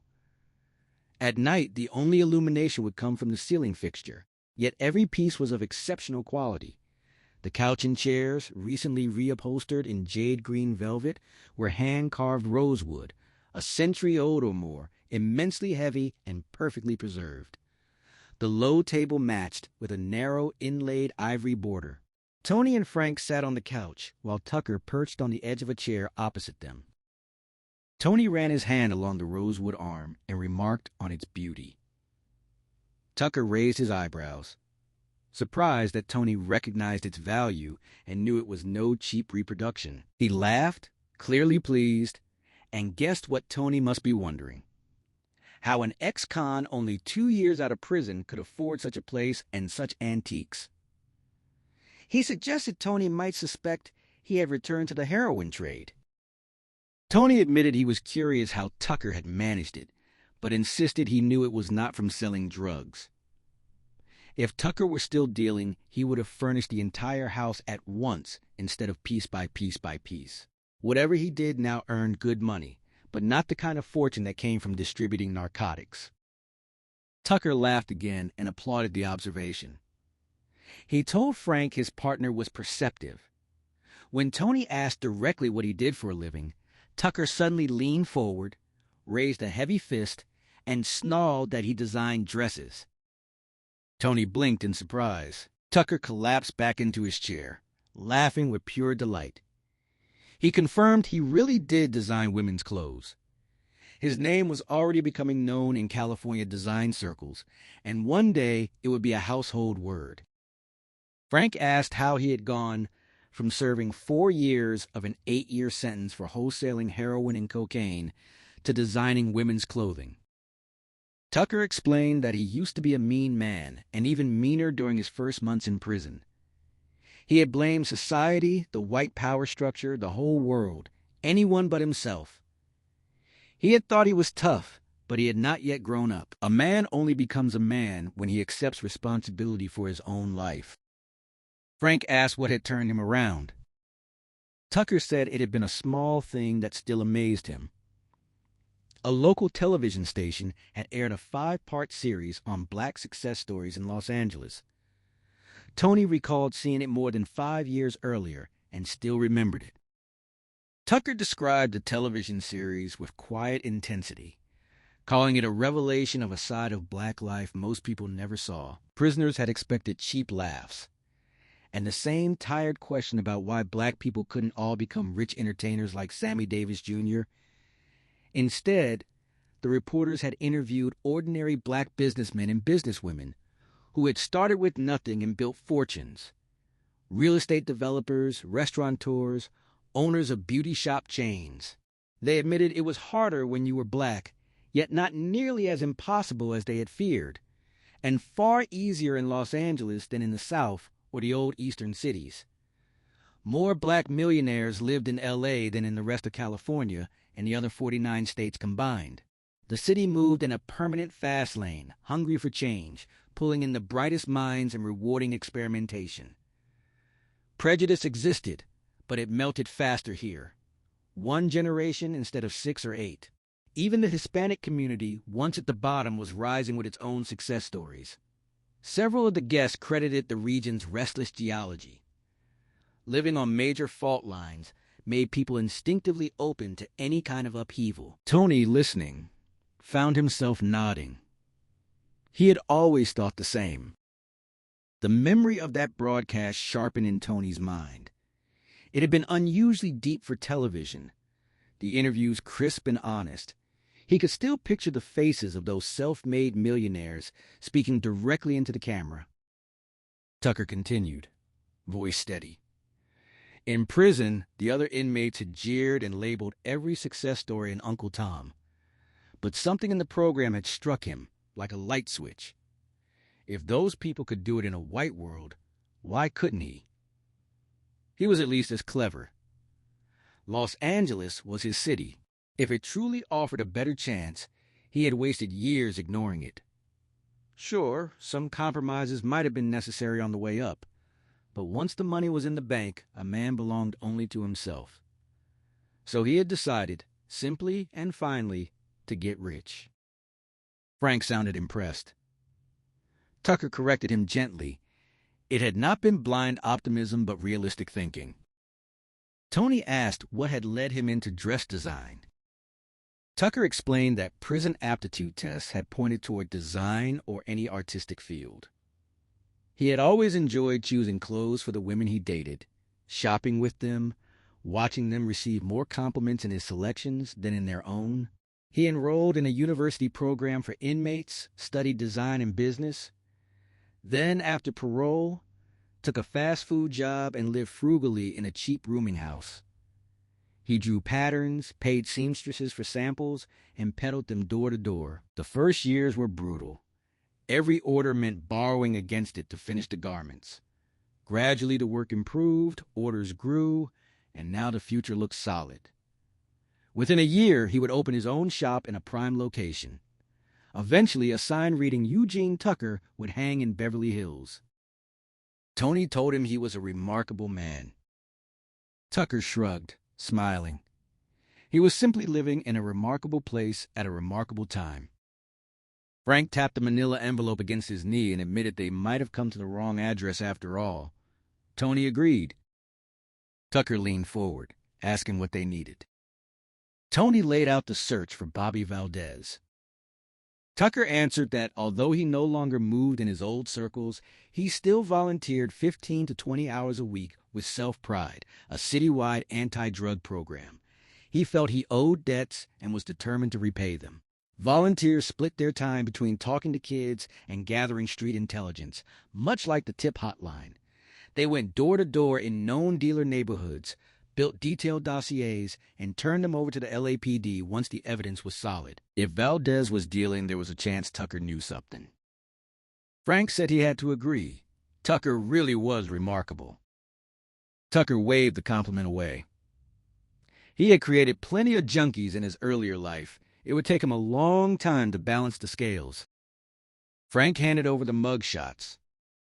Tucker studied each photograph and recognized the man at once. He was one of roughly 30 dealers they were currently building files on. The man did not use the name Valdez or Masqueza. He went by Ortiz. Tony's pulse quickened with the first real scent of the hunt. Tucker added that the file listed him as Jimmy Ortiz, and that he dealt strictly in PCP. In Tucker's opinion, a PCP dealer ranked as the lowest form of parasite in the trade. The drug was pure poison that destroyed brain cells faster than anything else. Their dossier was not yet strong enough to hand to police, but they were still working on it. He passed Tony a neatly written slip of paper. The address belonged to a luxury apartment complex, 1 block south of Sunset, only a couple of blocks from La Cienega. Tucker warned that from everything they had learned, Ortiz showed no sign of wanting to change. They should lock him away for a very long time. Tony and Frank assured him they would try. Tucker walked them to the front door and out onto the patio deck, overlooking the wide basin of Los Angeles. He asked if the view was not something magnificent. Tony agreed it was quite a view. Tucker stood there with open pride, as if he had built the city himself. He spoke of a recent government study that had calculated it would cost at least $100 billion to construct a rapid transit system capable of carrying only 10 or 12% of the daily commuters. Officials still failed to grasp how vast the West really was. To him, Los Angeles meant space, mobility, and freedom. elbow room that was physical, emotional, and psychological. Here, a person could become almost anything they wanted and shape their own future instead of letting others decide it. He loved the city with every fiber of his being. Tony was moved by the depth of that affection. For the first time in a long while, he shared his private dream aloud. He had always wanted to support himself as a full-time artist. He painted. Before that, while they had waited in the study, Tony had looked over Tucker's sparsely furnished workspace.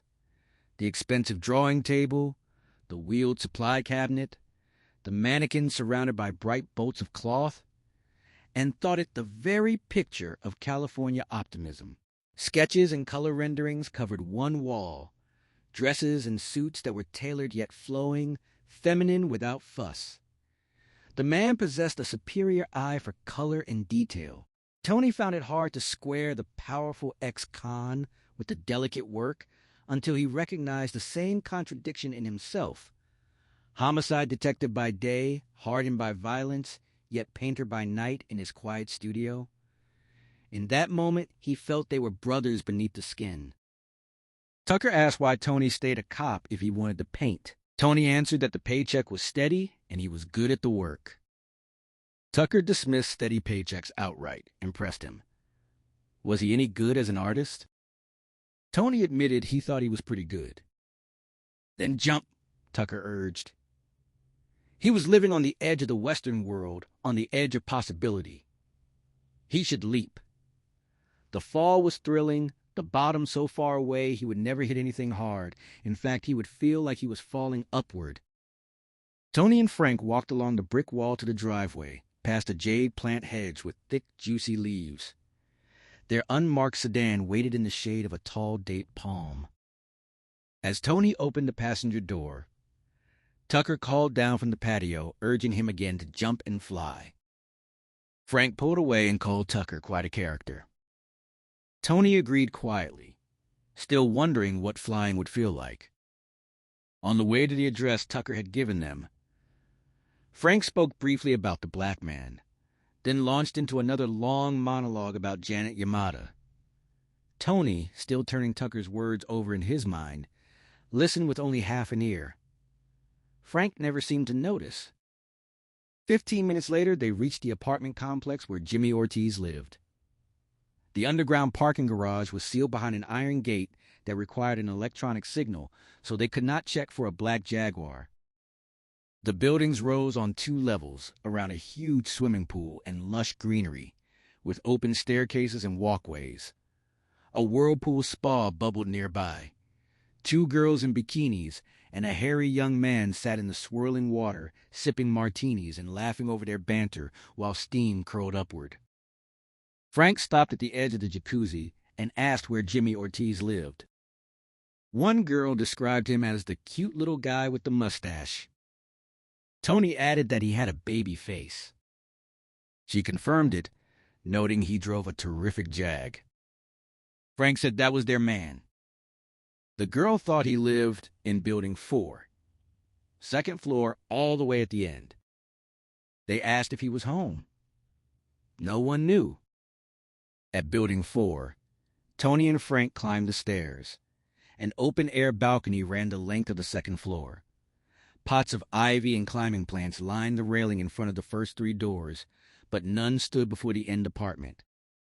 The door was ajar. Tony and Frank exchanged a worried glance.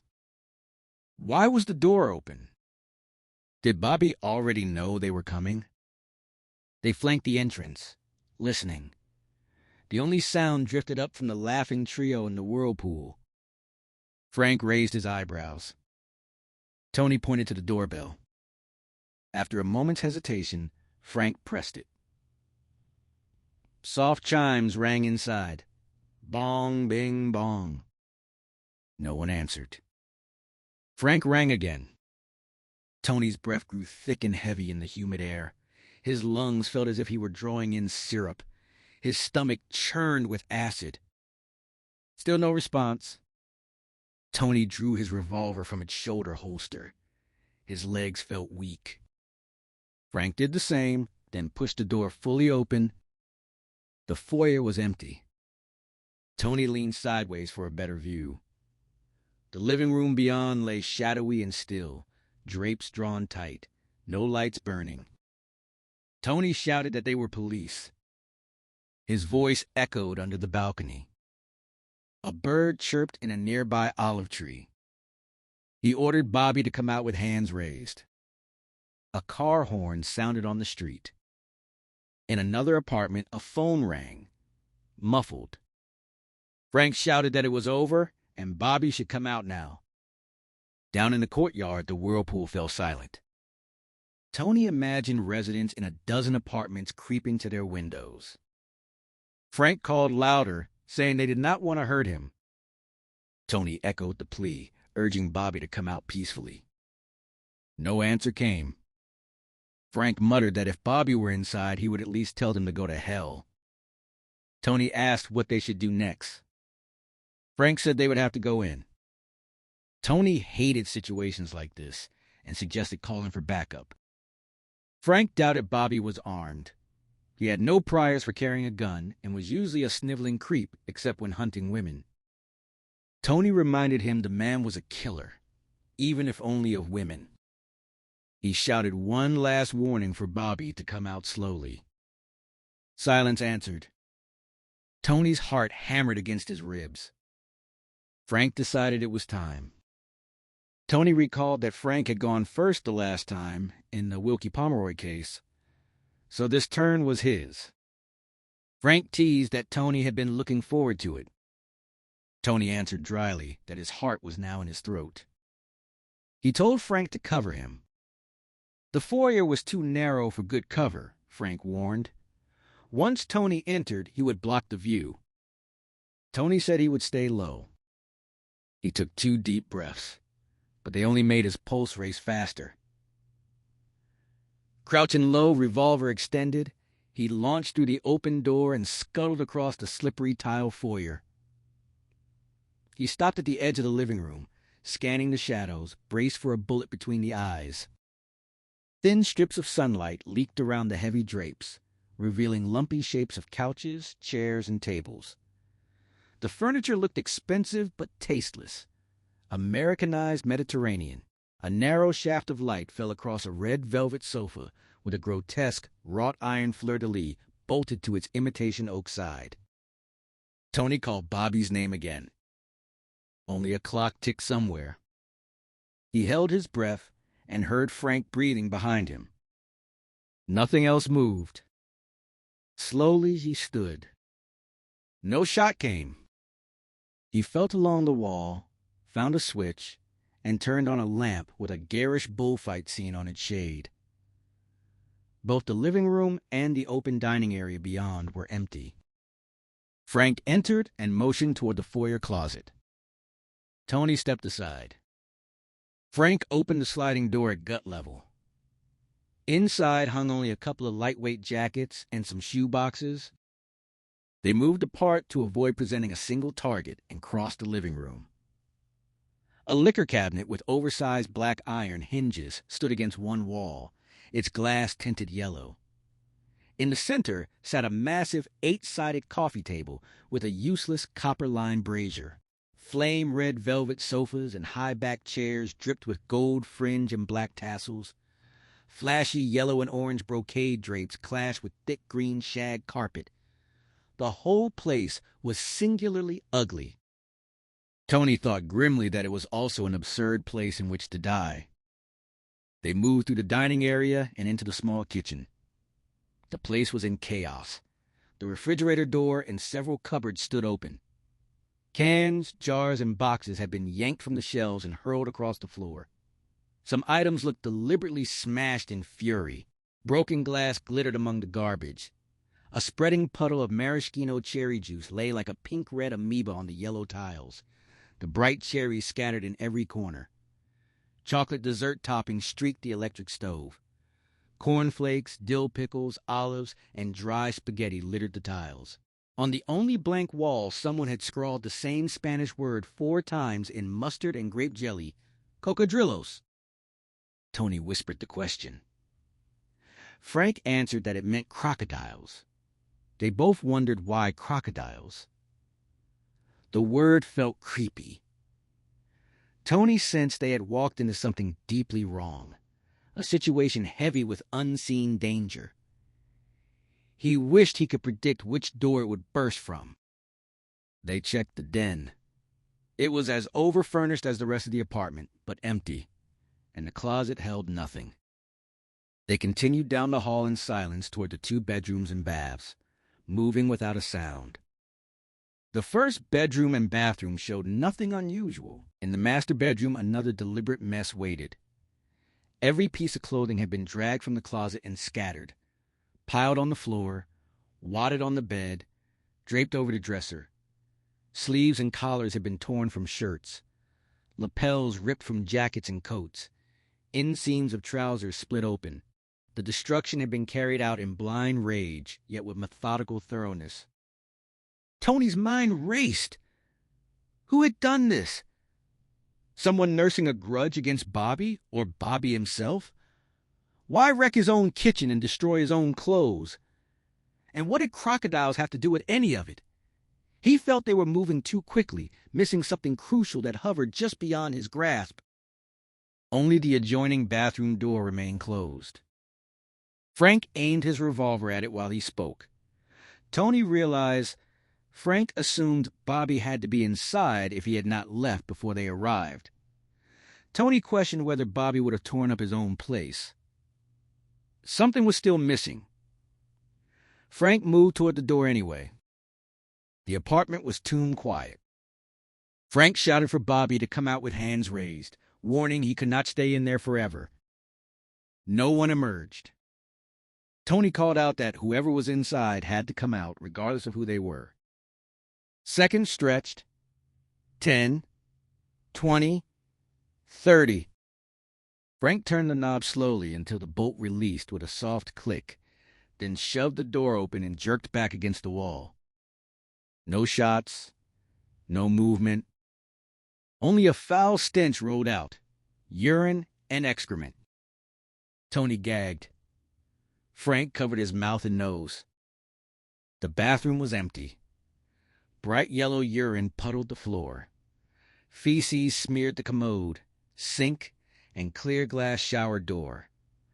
The same Spanish word had been printed twice on the wall in feces. Cocodrilos. They backed quickly into the center of the bedroom, stepping over torn shirts and ruined suits. The odor followed them, so they retreated into the hallway. Frank said someone clearly hated Bobby. Tony noted that Frank no longer believed Bobby had done it himself. It made no sense. The whole scene was the strangest they had ever encountered. The hairs on the back of Tony's neck stood up. His stomach stayed painfully cramped, his heart still hammering. They stood silent a moment, listening for footsteps that were not there. Tony watched a small brown spider climb the corridor wall. Frank finally holstered his gun, pulled out his handkerchief, and wiped the sweat from his face. Tony holstered his own weapon.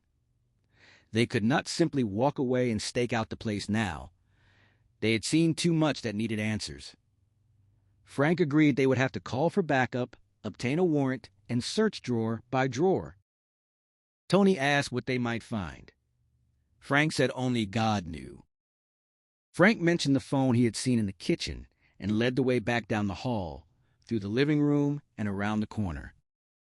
Before Tony could cross the dining area threshold, Frank exclaimed in shock and tried to back out. Something cracked sharply. Frank cried out, clutched the counter edge, and fell sideways. A second shot slammed through the apartment.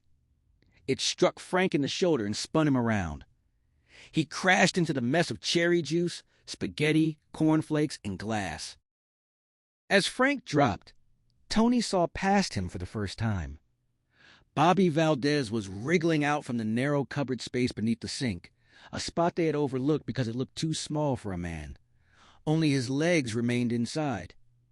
He was naked, pale as death, eyes huge and wild, sunken in dark rings. He held a .32 pistol in one hand and pulled himself free with the other, moving like a snake from a tight hole. Tony was still reaching for his revolver when Bobby fired a third time. The bullet smashed into the archway edge. Plaster chips stung Tony's face. He threw himself backward and down, twisting as he fell, hitting the floor hard on his shoulder. Pain flared. He rolled out of the line of fire, scrambled behind the living room chair, and finally drew his gun. 6 or 7 seconds had passed since the first shot. Someone was repeating Jesus in a high, quivering voice. Tony realized it was himself. He bit his lip hard and fought down the rising hysteria. Tony realized what had been gnawing at him. They had missed the obvious. Bobby Valdez was selling PCP, and the rec department should have revealed it immediately. Pushers sometimes use their own product. PCP, angel dust, was an animal tranquilizer that calmed horses and bulls. In humans, it triggered anything from calm trances to wild hallucinations and sudden, savage violence. As Eugene Tucker had once said, it was poison that ate brain cells and rotted the mind. Supercharged on the drug, Bobby had smashed the kitchen and torn through the rest of the apartment in a frenzy. Chased by imaginary crocodiles, he had crawled into the cupboard beneath the sink and pulled the doors shut, desperate for safety from their snapping jaws. Tony had never checked there. He had hunted a dangerous rapist and killer, not a raving lunatic. They had moved cautiously through the rooms, braced for calculated threats. Not the bizarre chaos of a gibbering madman, the mindless wreckage in the kitchen and bedroom, the senseless scrawls on the walls, the filth in the bathroom. Every sign pointed to the PCP hysteria. Tony had never worked narcotics, yet he felt he should have recognized the pattern. Had he understood, he would have searched every cramped, dark space big enough for a man to hide, no matter how uncomfortable. People on bad trips often surrendered to paranoia and wedged themselves into womb-like shelters. Instead, he and Frank had misread the clues, and now they were deep in trouble. Frank had been shot twice. He lay badly wounded, maybe dying, maybe already gone. No. Tony shoved the thought away and searched frantically for a way to regain control. From the kitchen came Bobby's scream of raw terror. He cried out about many crocodiles, his voice cracking into a wordless howl of agony. He sounded as if the creatures were truly devouring him alive. Tony shivered at the sound. Still screaming, Bobby burst from the kitchen and fired the .32 into the floor, trying to kill one of the imaginary beasts. Tony stayed crouched behind the chair, afraid that rising to aim would get him cut down first. Bobby danced frantically, lifting his bare feet to escape snapping jaws, and kept shooting into the floor. Tony counted the shots. 6 so far, then 2 more, then 3. A bullet ricocheted with a sharp whine. 9 shots, 1 left. The 10th blast echoed deafeningly, another ricochet whistling past. Tony rose. Bobby stood less than 10 feet away. He gripped his service revolver in both hands, muzzle steady on the naked man's hairless chest, and told him calmly that it was over and to stay cool. Bobby looked surprised, lost so deep in his hallucinations that he seemed to have forgotten seeing Tony moments earlier. He warned urgently about crocodiles. Big ones. Tony answered that there were none. Bobby insisted, then squealed and tried to fire at the floor again, but the pistol clicked empty. Whimpering, Bobby turned. His eyes bulged, dark irises ringed with white. He trembled violently and said the crocodiles had come out of the toilets, the shower drains, the sink. They were huge and trying to bite off his cock. Fear twisted into rage, his face flushed, and his lips peeled back in a snarl. He swore he would kill them all. Tony felt frustration rising, sharpened by the urgent knowledge that Frank might be bleeding out nearby, growing weaker by the second. He decided to play along with the delusion. In a soft, reassuring tone, he explained that all the crocodiles had crawled back into the toilets and drains. They had seen help arrive and knew they were outnumbered, so they had slid down the pipes and left the building. Bobby stared with glassy, almost inhuman eyes. Tony repeated that they were gone and could no longer hurt him. Bobby called him a liar. Tony insisted it was true, that every crocodile had gone down to the boat. Bobby hurled the empty pistol. Tony ducked. The naked man cursed him viciously and advanced. Tony backed away. Bobby ignored the heavy chair in his path, shoving it aside and knocking it over with startling force. Tony recalled that PCP could grant freakish strength. One small junkie in a rage often needed 4 or 5 officers to restrain. He doubted he could take Bobby down without the revolver, though he hated the idea of using lethal force.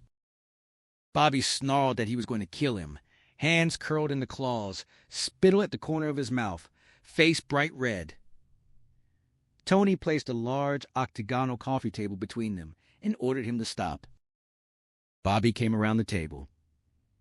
Tony circled away. Bobby grinned and declared that now he was the crocodile. Tony warned him not to force his hand. Bobby seized the heavy table, flipped it aside, and charged, shouting something unintelligible. Tony fired. The bullet struck Bobby's left shoulder, spinning him and dropping him to his knees. Incredibly, he rose again, left arm bloody and useless, screaming in fury rather than pain. He snatched a small brass shovel from the fireplace and threw it. Tony ducked. Then Bobby came at him with the iron poker raised high. It slammed across Tony's thigh. Pain lanced up his hip and down his leg. The blow did not break bone. As Bobby swung again at his head with greater force, Tony dropped low and fired upward into the naked man's chest at close range. Bobby flew backward with a final wild cry. He crashed into a chair, collapsed to the floor, and gushed blood like a fountain. He twitched, gurgled, clawed at the shag carpet, bit his own wounded arm, and finally lay perfectly still. Tony gasped, shaking, cursing under his breath as he holstered his revolver and stumbled toward the telephone on the end table. He dialed 0, identified himself, gave his location, and requested an ambulance first, then police. The operator acknowledged him promptly. He hung up and limped into the kitchen. Frank Howard lay sprawled in the garbage, having rolled onto his back but no farther. Tony knelt beside him. Frank's eyes opened weakly. He asked if Tony was hurt. Tony assured him he wasn't. Frank wanted to know if Bobby was dead. Tony confirmed he was. Frank breathed a faint approval. Frank looked ghastly. Face milk-white and slick with sweat. The whites of his eyes tinged yellow and the right one heavily bloodshot, lips faintly blue. Blood soaked his right shoulder and sleeve. His left hand pressed hard against the stomach wound, but dark wetness had spread across his shirt and trousers. Tony asked about the pain. Frank admitted it had been excruciating at first, leaving him screaming, but now it had dulled to a steady burn and throb. Tony realized he had been so fixed on Bobby that he had never heard those screams. He offered a tourniquet for the arm. Frank explained the shoulder wound made it impossible. Tony told him help was coming. He had already phoned it in. Sirens wailed outside, too soon for his call. Someone else must have reported the shooting. Tony identified them as patrol officers and suggested he go down to meet them for their first aid kit. Frank pleaded for him not to leave. Tony hesitated, but Frank repeated the request with raw urgency. Tony agreed to stay. Both men shivered in the cold silence. Frank confessed he didn't want to be alone. Tony promised to remain right there. Frank mentioned trying to sit up but failing. Tony reassured him it was only shock and blood loss making him weak.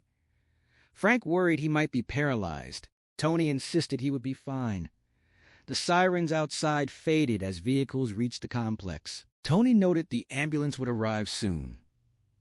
Frank winced, groaned, and closed his eyes. Tony kept encouraging him. Frank opened his eyes again and asked Tony to ride in the ambulance with him. Tony said he would try. Frank pressed him to insist. Tony promised he would, even if it meant pulling his gun on the crew. Frank managed a thin smile that pain quickly erased. Frank's voice faltered. He urged Tony to listen carefully. It was important. He said Tony should follow Eugene Tucker's advice and take the chance to become a painter, to do what he truly wanted with his life while he was still young enough. Tony tried to quiet him, urging him to save his strength. Frank grew agitated, insisting Tony not waste any more time because life passed too damn fast. Tony told him they both had years ahead. Frank gasped that the years flew by in no time at all. His fingers tightened on Tony's hand. Then Frank shuddered and began to cry. Tony offered to fetch the first aid kit from the officers. Frank begged him not to go, admitting he was afraid. Tony relented, staying put as another siren approached rapidly. Frank confessed he had lost control and urinated in his pants. Tony reassured him no one would notice amid the mess and that no one would laugh. Frank laughed weakly despite the pain and squeezed Tony's hand harder. The ambulance siren cut off with a squeal of brakes directly below the windows. Frank's voice thinned to a whisper.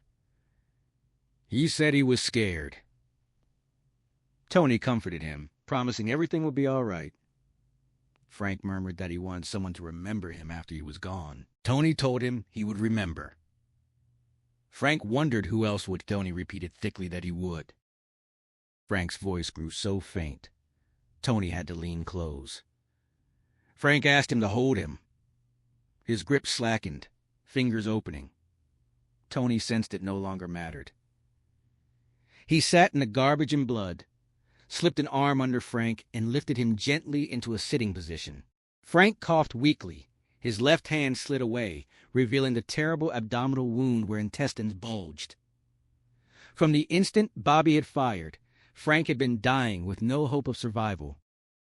Tony gathered him close, holding him as a father would hold a frightened child, rocking slowly and crooning soft reassurances. He continued rocking and crooning long after he knew Frank was gone, gentle, serene, and alone in the silence. At 4 o'clock Monday afternoon, Hillary Thomas showed the telephone company serviceman the 5 extension phones in her house. He was about to start on the kitchen line when it rang. Fear tightened in her chest. She dreaded it might be the anonymous caller again. The serviceman looked at her expectantly. On the 5th ring, she forced herself to answer. The voice on the line identified itself as Michael Savatino from Savatino's Ristorante. Hillary assured Michael she wouldn't forget him or his excellent restaurant. Their dinner had been perfect. He thanked her and asked if she had heard from Tony that day. Tension sharpened his voice. A cold certainty gripped her. Something terrible had happened to Tony. For a moment, her vision blurred and darkness pressed at the edges. She told him she hadn't spoken to Tony since the night before. Michael hesitated, then said there had been trouble, but Tony wasn't hurt, only bruised. Relief eased the knot in her chest. When she pressed for details, he described the shooting in a few short sentences. The thought that it could have been Tony who died left her weak. Michael added that Tony was taking Frank's death very hard. Their early friction had given way to real closeness in the past few days. Tony was now alone in his apartment. Michael had stayed with him until recently, but had been sent away to open the restaurant. He believed Tony needed someone. Hillary said she would go to him immediately. Michael sounded relieved. She freshened up and changed clothes, then waited impatiently while the repairman finished the phones. The 15 minutes felt endless. Driving to Tony's place, she remembered the sickening wave of loss that had hit her when she first feared he was dead. Last night she had lain awake, debating whether she could love anyone after the abuse of her childhood, and what she knew of people's duplicity, especially a man she had known only a few days. The argument remained unresolved, yet she now understood she dreaded losing Tony more than she had ever feared losing anyone else. She parked beside his blue Jeep. Wind chimes on a neighboring balcony tinkled sadly in the late afternoon breeze. When Tony opened the door, he showed no surprise. He guessed Michael had called. Hillary asked why he hadn't. He claimed Michael exaggerated and that he was fine, forcing a smile. She saw the haunted look in his eyes and the bleakness behind it. She wanted to comfort him, but sensed he wasn't ready. He insisted he was coping and invited her in after a moment's awkwardness. His large, airy living room had high ceilings and north-facing windows that provided perfect painter's light. Dozens of his canvases covered the walls and leaned against them. Ultra-realistic works with flawless detail that surpassed photography and surreal pieces in a fresh style reminiscent of Magritte, but rendered with meticulous, almost hyper-real precision. Tony announced he planned to get very drunk. He had been pouring his first bourbon when she arrived and offered her one. She accepted the same. While he prepared the drinks in the kitchen, she studied the paintings more closely and told him they were fresh and exciting. He responded dully. She insisted Michael was right. They would sell quickly if given the chance. Tony dismissed it, calling himself only a good amateur. His voice sounded flat and lifeless. She needled him gently, calling him blind to his own talent. He refused to discuss art and switched on Beethoven. They sat together on one of the sofas. When she asked what he wanted to talk about, he suggested movies, books, or theater. She told him he needed to talk about what had happened today. He denied it, saying he wanted to forget. She reminded him of his own advice to her the previous week about not withdrawing after trauma. He admitted he had been wrong. She insisted he had been right. He closed his eyes. She offered to leave if he wanted. He asked her to stay. They sat in silence, listening to the music and sipping bourbon as the room filled with amber light that slowly turned to shadow. Early Monday evening, Avril Tannerton discovered a break-in at Forever View when he went down to his cellar workshop. A small basement window had been neatly taped and broken so someone could reach the latch. Even a large man could have squeezed through. He knew no intruder remained inside. The window had been intact Friday night, and he had been home Sunday, so the break-in must have occurred Saturday night while he was away at Helen Vertillion's. The house had stood empty except for Bruno Fry's body. Nothing appeared stolen from the public rooms or his private quarters. His guns and coin collection remained untouched. In the workshop, his expensive tools were all present, yet 3 50-pound bags of dry mortar mix were missing, left over from the brick veranda project he and Gary Olmsted had completed last spring. He had planned to use them for a patio next summer.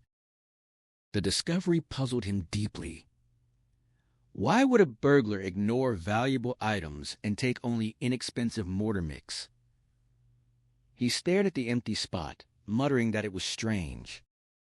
After sitting quietly beside Hillary in the gathering darkness for 15 minutes, listening to Beethoven and sipping bourbon, Tony suddenly began speaking about Frank. The words came unbidden.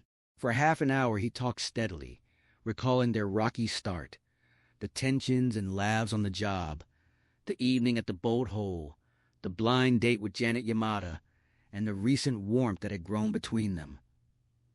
When he reached the events in Bobby Valdez's apartment, his voice softened and hesitated. With his eyes closed, he could still see the blood-spattered kitchen. Describing how he had held his dying partner, he began to tremble with bone-deep cold. His teeth chattered. Slouched in shadow, he shed his first tears for Frank, hot against his chilled skin. Hillary took his hand, then held him as he had held Frank. She dried his face with her napkin and kissed his cheeks and eyes. At first it was pure consolation, but gradually the embrace shifted. He put his arms around her, hands moving along her back, marveling at her sleek contours and the firm strength beneath her blouse. Her hands explored him in return. She kissed the corners of his mouth. He answered with full, eager kisses. Their tongues met, the kiss turning fierce and liquid, leaving them breathless. They froze at the same moment, sharply reminded of the friend they had only begun to mourn. They hesitated, the moment heavy with the sense that yielding to their need might feel like disrespect on this night of all nights. Yet the desire between them proved stronger than any doubt. Tony felt it surge through him, raw and undeniable, a fierce affirmation of life itself against the unfairness of death. They kissed again, first tentatively, then with hungry urgency, and the sweetness of it swept away every reservation. Her hands moved over him with open demand.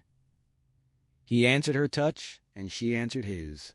He knew in his bones it was right to seek this joy together, not blasphemy, but a defiant claim that they were still vibrantly, exuberantly alive. By silent consent, they rose from the sofa and moved to the bedroom. Tony left a lamp burning in the living room, so soft, golden light spilled through the doorway, bathing the bed in warm penumbra. It seemed to caress Hillary, highlighting the milky bronze of her flawless skin, gleaming in her raven hair and sparkling in her wide eyes. They stood beside the bed, embracing and kissing, until he began to undress her. He unbuttoned her blouse and slipped it away, then unhooked her bra. She shrugged it off. Her breasts were full and beautifully upswept, nipples large and erect. He bent and kissed them. She cradled his head, drew his mouth back to hers, and sighed deeply.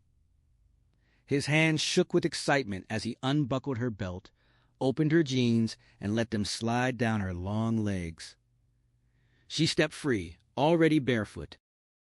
Tony knelt before her to remove her panties and noticed the 4-inch welt of scar tissue along her left side, curving from the edge of her flat belly around toward her back. It was old, thick, and clearly the mark of a bullet or blade, not surgery. The sight stirred a fierce protectiveness in him. He wanted to shield her from any further pain. He kissed the puckered scar tenderly. She stiffened, embarrassed. He said nothing, only showed her through touch that the mark changed nothing about her beauty or his desire. He drew her panties down. She stepped out. Slowly his hands traveled up her legs, over smooth calves and thighs. He pressed his face to the glossy black curls at her center, then rose, cupping and kneading her firm buttocks as their mouths met again. The kiss stretched, deep and consuming. When it broke, she urged him to hurry. She pulled back the covers and slipped into bed. Tony stripped quickly and stretched out beside her, taking her in his arms. They explored each other with slow, fascinated hands, textures, shapes, warmth, resilience, until his erection throbbed under her touch. Before he even entered her, he felt an extraordinary merging, as though they were blending into one being, not just physically, but spiritually, through some miraculous osmosis. He seemed to perceive through her senses as well as his own, their minds meshed, hearts synchronized. Overwhelmed, he tasted every inch of her, finally parting her thighs and using tongue and lips on the moist center until she gasped, moaned, and writhed. He held her firmly as she arched, clutched the sheets, and shuddered through wave after wave of release, crying out his name in delirious ecstasy. Only when she collapsed, spent and sighing, did he move upward to kiss her belly and tease her nipples. She reached down, gripped him, and guided him inside. As he filled her, she whispered his name again and again, calling him lovely. He braced above her on extended arms, gazing down into her face. Their eyes locked, and for a moment he felt he was looking straight into her soul. Even when they closed their eyes, the bond remained. He had never been this close to any woman. He wanted to prolong it, to crest together, but control slipped away. She was tighter, hotter, more perfectly matched to him than anyone before, yet it was her uniqueness, something far beyond the physical, that made the pleasure unbearable. She sensed his climax approaching and pulled him down. He settled onto her. She lifted her hips to meet his harder, faster thrusts. Incredibly, she came again just as he erupted deep inside her, thick and forceful and endless. A tide of tenderness and aching need swept through him, and he knew he could never let her go. Afterward, they lay side by side, hands clasped, heartbeat slowing. Hillary felt wrung out, body and emotion shaken by the power of her climaxes, each one a lightning bolt that jolted every fiber. Tony had given her more than pleasure. Something new, splendid, and wordless had passed between them. She recognized that others would call it love, yet she hesitated. For her, love had always been tangled with pain since childhood. She dared not believe she was falling for Tony Clemenza, or he for her. It would leave her too vulnerable. Still, he was unlike anyone she had known. Tender, merciful, safe. Perhaps he was worth the risk. But if it went wrong after she opened herself completely, the blow might break her. No easy answer. She set the thoughts aside and simply basked in the warm glow they had made together, remembering every lingering sensation. Tony rolled toward her, kissed her throat and cheek, and asked gently what she was thinking. She teased that her thoughts were worth far more than a penny. He offered higher, laughing softly. They drifted into light, dreamy lovers' talk, everything amusing in their mellow haze. Then his voice grew serious and quiet. He told her he was never going to let go of her. She sensed he was ready to commit, if only he could be sure she felt the same. But she wasn't ready. She didn't know if she ever would be. She wanted him desperately. Nothing excited her more than the thought of them living together, sharing their talents and interests to enrich each other's lives. Yet the fear of future pain gripped her. The old lessons from that Chicago tenement with Earl and Emma still held her back. She was afraid of commitment. Hoping to keep things light and dodge the weight of his words, she asked if he would ever let her go. He answered firmly that he never would. She teased about how awkward police work would be with her always in hand. He studied her eyes, searching for understanding. Nervously, she asked him not to rush her, pleading for a little more time. He told her to take all she needed. Right now, she felt too happy to be serious and just wanted to stay silly. He agreed to try being silly, too. She asked what they should talk about. He said he wanted to know everything about her. She pointed out that sounded serious, not silly. He proposed they take turns, half serious and half silly. She agreed and asked for the first question. He asked her favorite breakfast food. Cornflakes, she answered. Favorite lunch? Cornflakes again. Favorite dinner? Cornflakes once more. He paused, realizing she had been serious about breakfast, but slipped in two silly answers. She insisted she truly loved cornflakes. Now he claimed she owed him two serious answers. She told him to fire away. He asked where she was born. Chicago, she replied. Raised there? Yes. What about her parents? She joked that she didn't know, claiming she had hatched from a duck egg in a miracle, even pointing to a Chicago church named after the event. He called it very silly. She thanked him playfully. He asked about her parents again. She protested it wasn't fair to ask the same thing twice. He pressed on. She tried to deflect, asking where he got the idea her parents had done something horrible. He noted he had asked before about them and her childhood, and she had always cleverly changed the subject. He had noticed. His stare felt piercing, almost frightening. She closed her eyes to shut him out. He urged her to tell him. She admitted both parents had been alcoholics. Both? Yes. Bad? Very violent? Yes. He waited for more. She refused to talk about it now. He suggested it might help her. She pleaded with him not to push. She was happy tonight. Talking about them would ruin it. The evening had been beautiful so far. He said he wanted to hear it sooner or later. She agreed, but not tonight. He sighed and shifted topics, asking her favorite television personality. Kermit the Frog, she said. He specified a human one. She repeated Kermit the Frog, insisting he seemed more human than anyone else on TV. He acknowledged the point and asked about the scar. She deflected again, asking if Kermit had one. He clarified he meant her scar. She asked if it turned him off. He said no, it only made her more beautiful. She questioned if he was telling the truth and reached for his flaccid prick, calling it her lie detector. She squeezed it playfully, describing how she would insert the main plug into socket B. She slid down and took him into her mouth. Within seconds, he swelled hard and pulsing. Minutes later, he struggled to hold back. She looked up grinning, satisfied he hadn't been lying. He called her a surprisingly bawdy wench.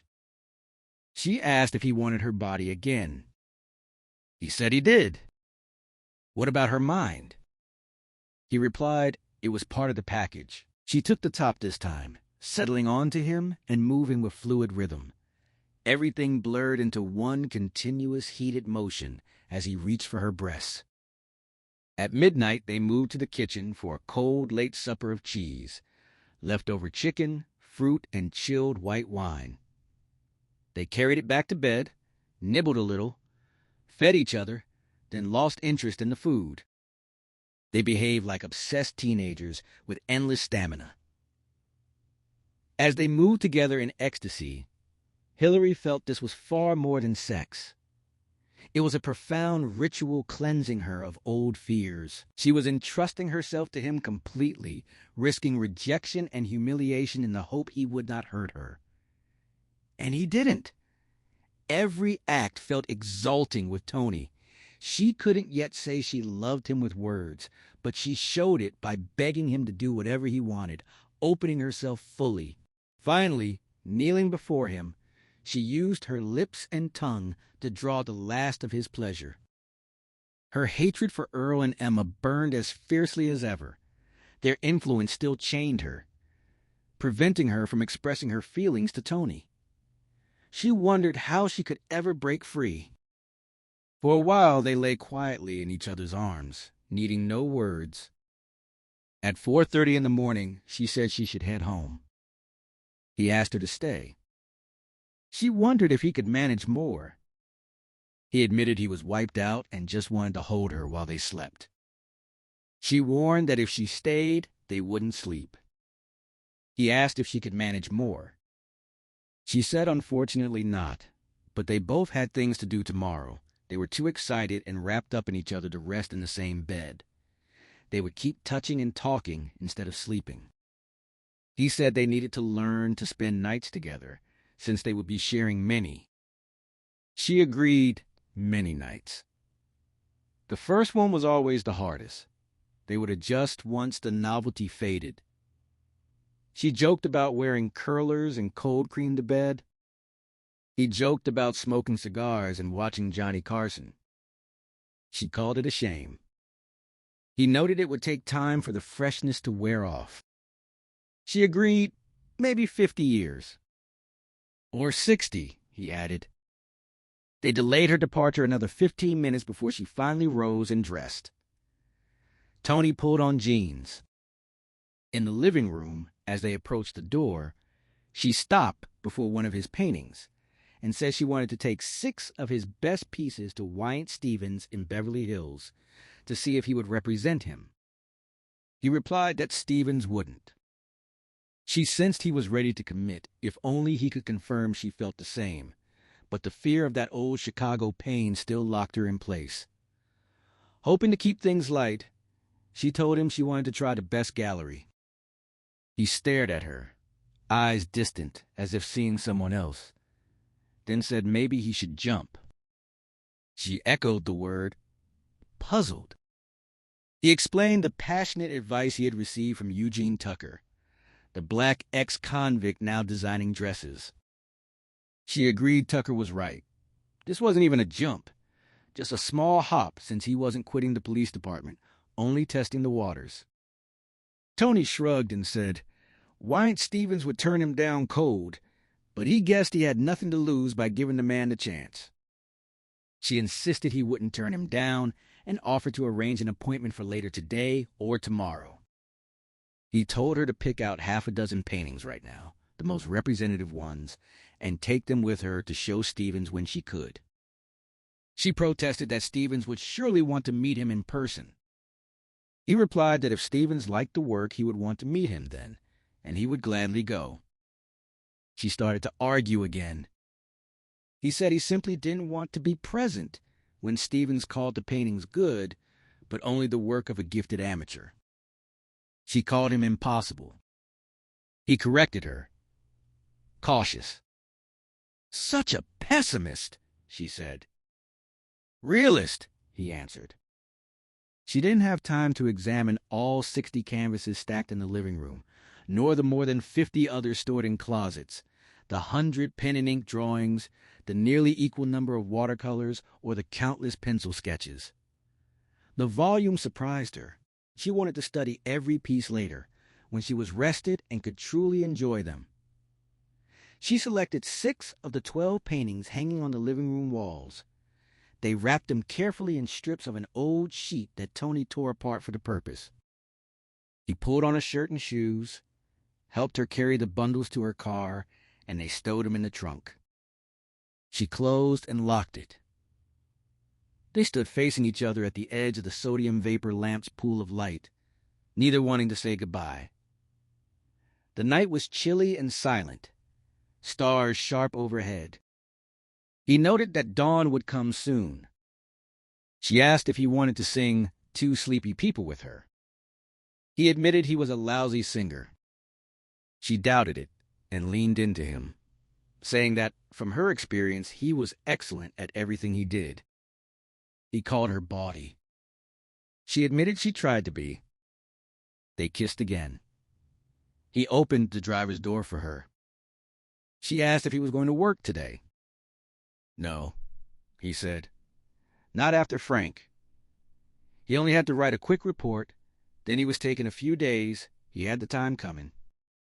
She promised to call him that afternoon. He said he would be waiting. She drove off through the empty early morning streets. A few blocks later, her stomach growled. She remembered she had no breakfast things at home. She had planned to shop after the phone man left, but had rushed straight to Tony's after Michael Savatino's call. She turned at the next corner and stopped at the all-night market for eggs, milk, butter, and a few other items. Tony calculated she should need no more than 10 minutes to reach home on the deserted streets. Yet he waited 15 before dialing to make sure she had arrived safely.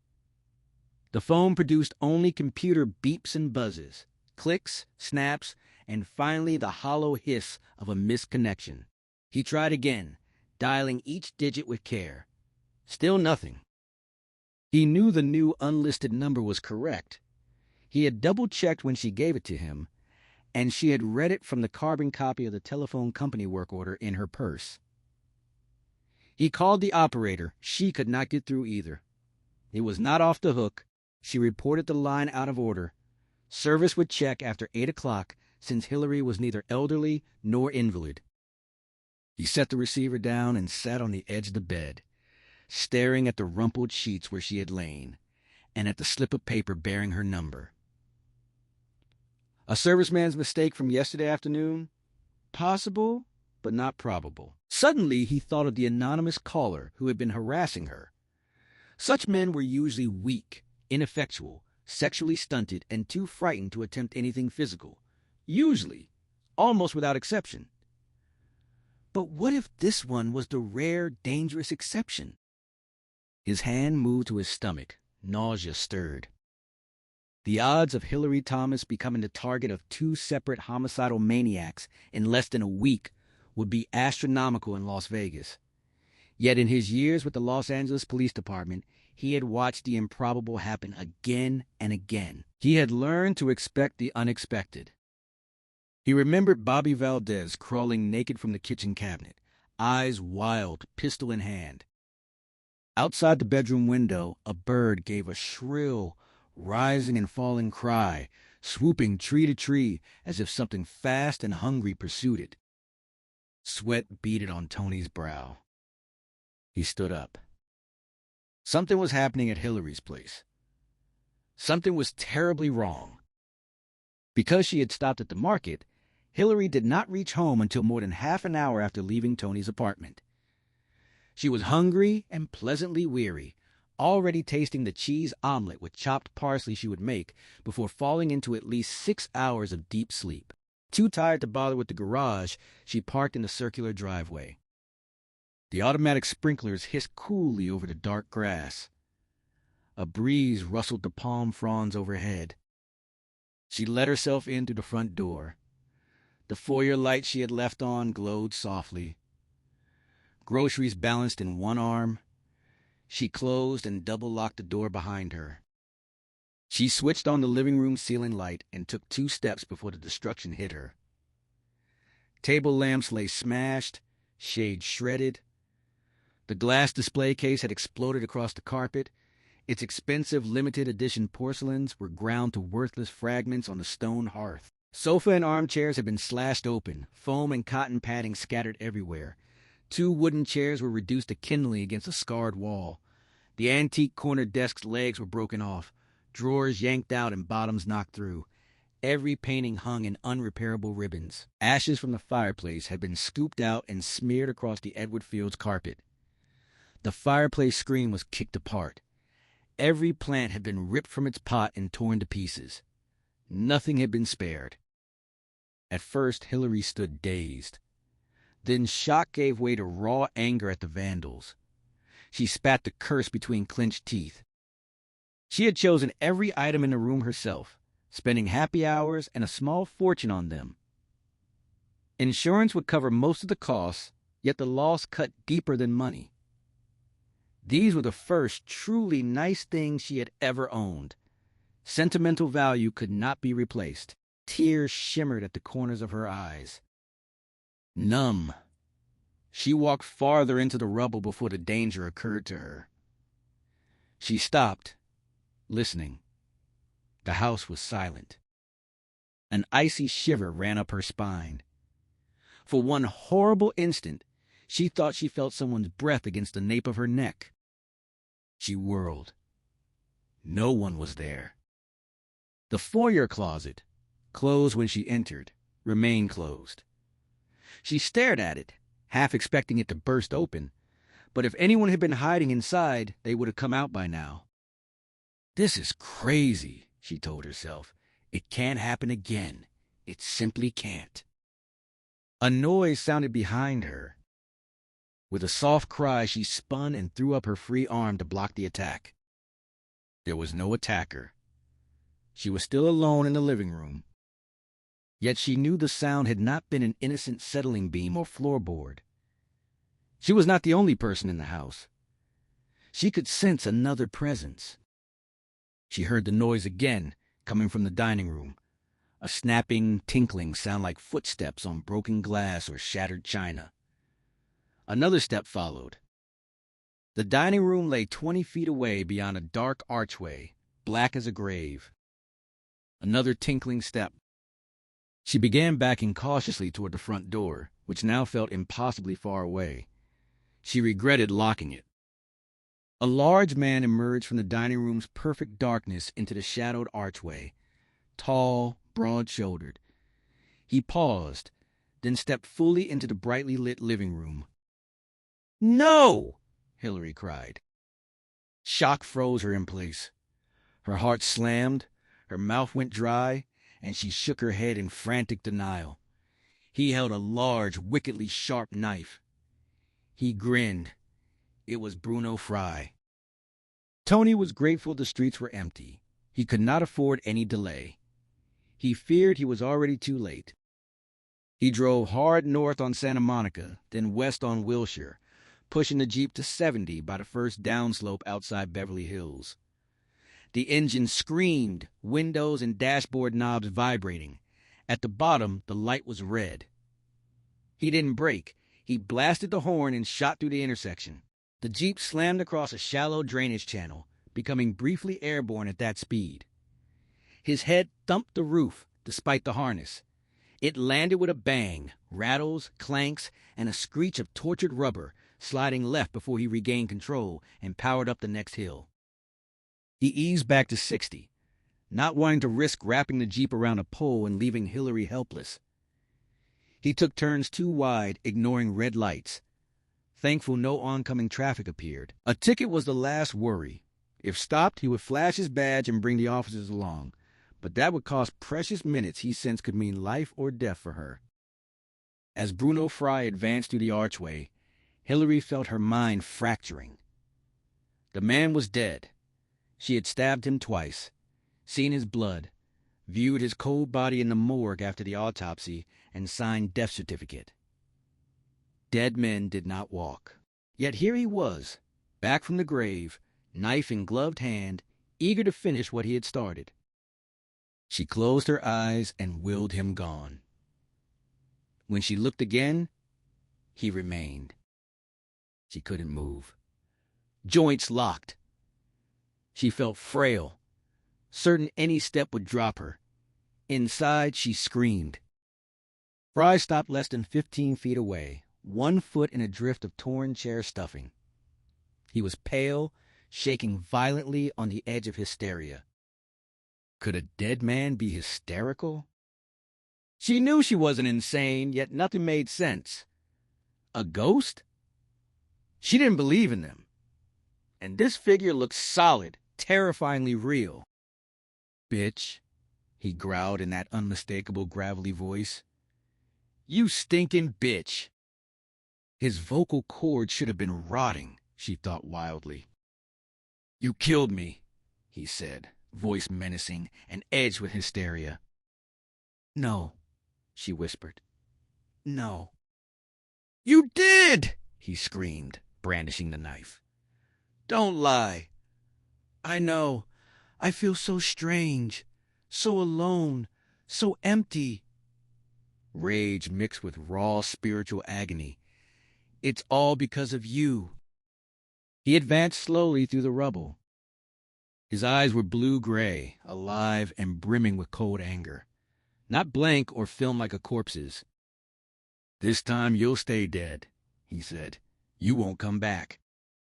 She tried to retreat, but her legs nearly buckled. She had more strength than expected. "This time I'm taking every precaution," he continued. "I'm going to cut your fucking heart out, pound a stake through it, cut your goddamn head off, cut out your tongue and stuff your mouth with garlic so you can't talk your way back from hell, cut your eyes out and crush them so you can't see your way back, cut your hands off so you can't feel your way back." The knife rose high above his head. Time stretched. The gleaming point hypnotized her. "No!" Light glinted along the blade as it started its downward arc toward her face. She thrust the grocery bag up with both hands to block the blow. The knife rammed through, puncturing the milk carton. Fry roared in fury. The dripping bag was knocked away, spilling milk, eggs, scallions, and butter across the floor. The knife tore from his grip. He bent to retrieve it. Hillary bolted for the stairs.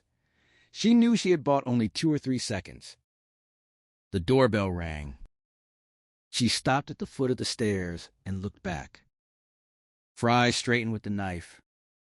Their eyes met. She saw indecision flicker in his. He moved toward her with less certainty, glancing nervously at the foyer door. The bell rang again. Clinging to the banister, backing up the steps, Hillary screamed for help at the top of her lungs. Outside, a man shouted, "Police!" It was Tony. "Police! Open this door!" She had never been so relieved to hear any voice. Fry halted at the word police, looked up at her, then at the door, calculating. She kept screaming. Glass shattered loudly in the foyer as Tony smashed the narrow window beside the front door. Sharp pieces rang on tile. "Police!" Fry glared at her with pure hatred twisting his face and lighting his eyes with madness. "Hillary!" Tony called. "I'll be back," Fry told her. The dead man turned and ran across the living room toward the dining room, heading for the kitchen exit.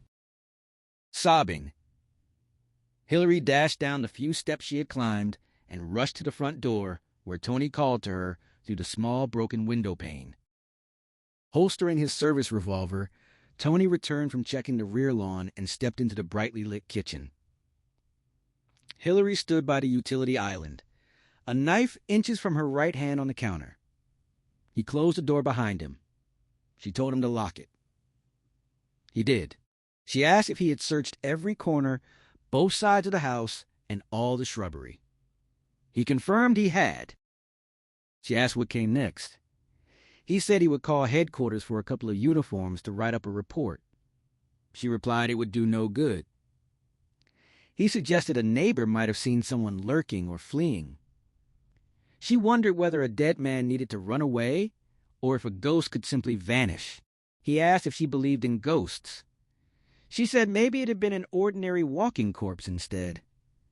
He told her she was too level-headed for zombies. She closed her eyes, shook her head, and admitted she no longer knew what to believe. Her voice carried a tremor that told him she stood on the edge of collapse. He asked if she was certain of what she had seen. She insisted it had been Fry. He reminded her she had viewed his body in the morgue last Thursday. She asked if he had truly been dead then. He said the doctors and pathologists had confirmed it. She countered that doctors could be wrong and cited the rare newspaper stories of mistaken death certificates. He said such cases were more like 1 in 10 million, and this was not one of them. She repeated that she had seen Fry right there tonight. He figured mild shock had short-circuited her memory, blending tonight's attack with last week's. In a moment or two, she would steady herself and realize the intruder had only resembled Bruno Fry. He kissed her ice-cold hand and explained the massive blood loss from her stab wounds made survival impossible. She suggested Fry might have been in a coma when found. He said the coroner's autopsy would have revealed it. She proposed the office had been too busy and skipped the work. He called that impossible given their professional standards. She asked if they could at least check. He agreed, but reminded her Fry had passed through at least one mortician and must have been embalmed before shipping to St. Helena by law. She asked if he was sure. He confirmed it. She wondered if this was the 1 in 10 million bizarre case where Fry had sat up on the embalmer's table. He said if anything like that had happened, the mortician or hospital would have rushed him for help and notified the coroner immediately. They would have known. She stared at the kitchen floor, chewing her lip, then asked about Sheriff Lorensky in Napa County. He said the sheriff was dodging their calls and had not responded. She saw that as proof of a conspiracy with Lorensky involved. He asked what sort of conspiracy she imagined. She admitted she did not know. He gently dismissed any notion of Fry and Lorensky conspiring with Satan to cheat death or live forever. None of it made sense. She irritably agreed it made no sense.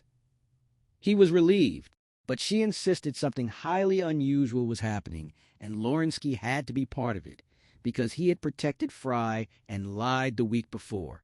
He explained that headquarters viewed Lorensky as simply a badly embarrassed policeman who had made a serious error covering for a local big shot he believed could not possibly be a rapist. She asked if that was what he thought. He said yes, and everyone at headquarters agreed. She said it was not what she thought. He tried again. She insisted she had seen Bruno Fry tonight. Instead of calming as he had hoped, she was slipping deeper into the fantasy. He decided to speak more firmly. He told her she had not seen Fry. The man was dead and buried. Tonight's intruder had only resembled him. She was in mild shock and confused. She pulled her hand free and stepped back, insisting she was not confused. Fry had been there and promised he would return. He reminded her she had just admitted the story made no sense. She reluctantly agreed, but said it had still happened. He explained how sudden shock could distort perceptions and memories. She asked if he was going to help her or not. He said of course he would. She asked how. He said they would start by reporting the break-in and assault. She asked sourly whether that would not be awkward when she described a dead man trying to kill her. The officers would probably commit her for psychiatric evaluation. Even he thought she was crazy. He said he did not think she was crazy, only distraught. She cursed twice. He told her it was understandable and urged her to calm down when the officers arrived, avoid mentioning Fry, and try to recall the assailant's appearance. Once rational, she would realize it had not been Bruno Fry. She repeated that it had been. He said the man might have resembled Fry. She angrily compared him to Frank Howard the other night. He remained patient, noting that at least then she had accused a living man.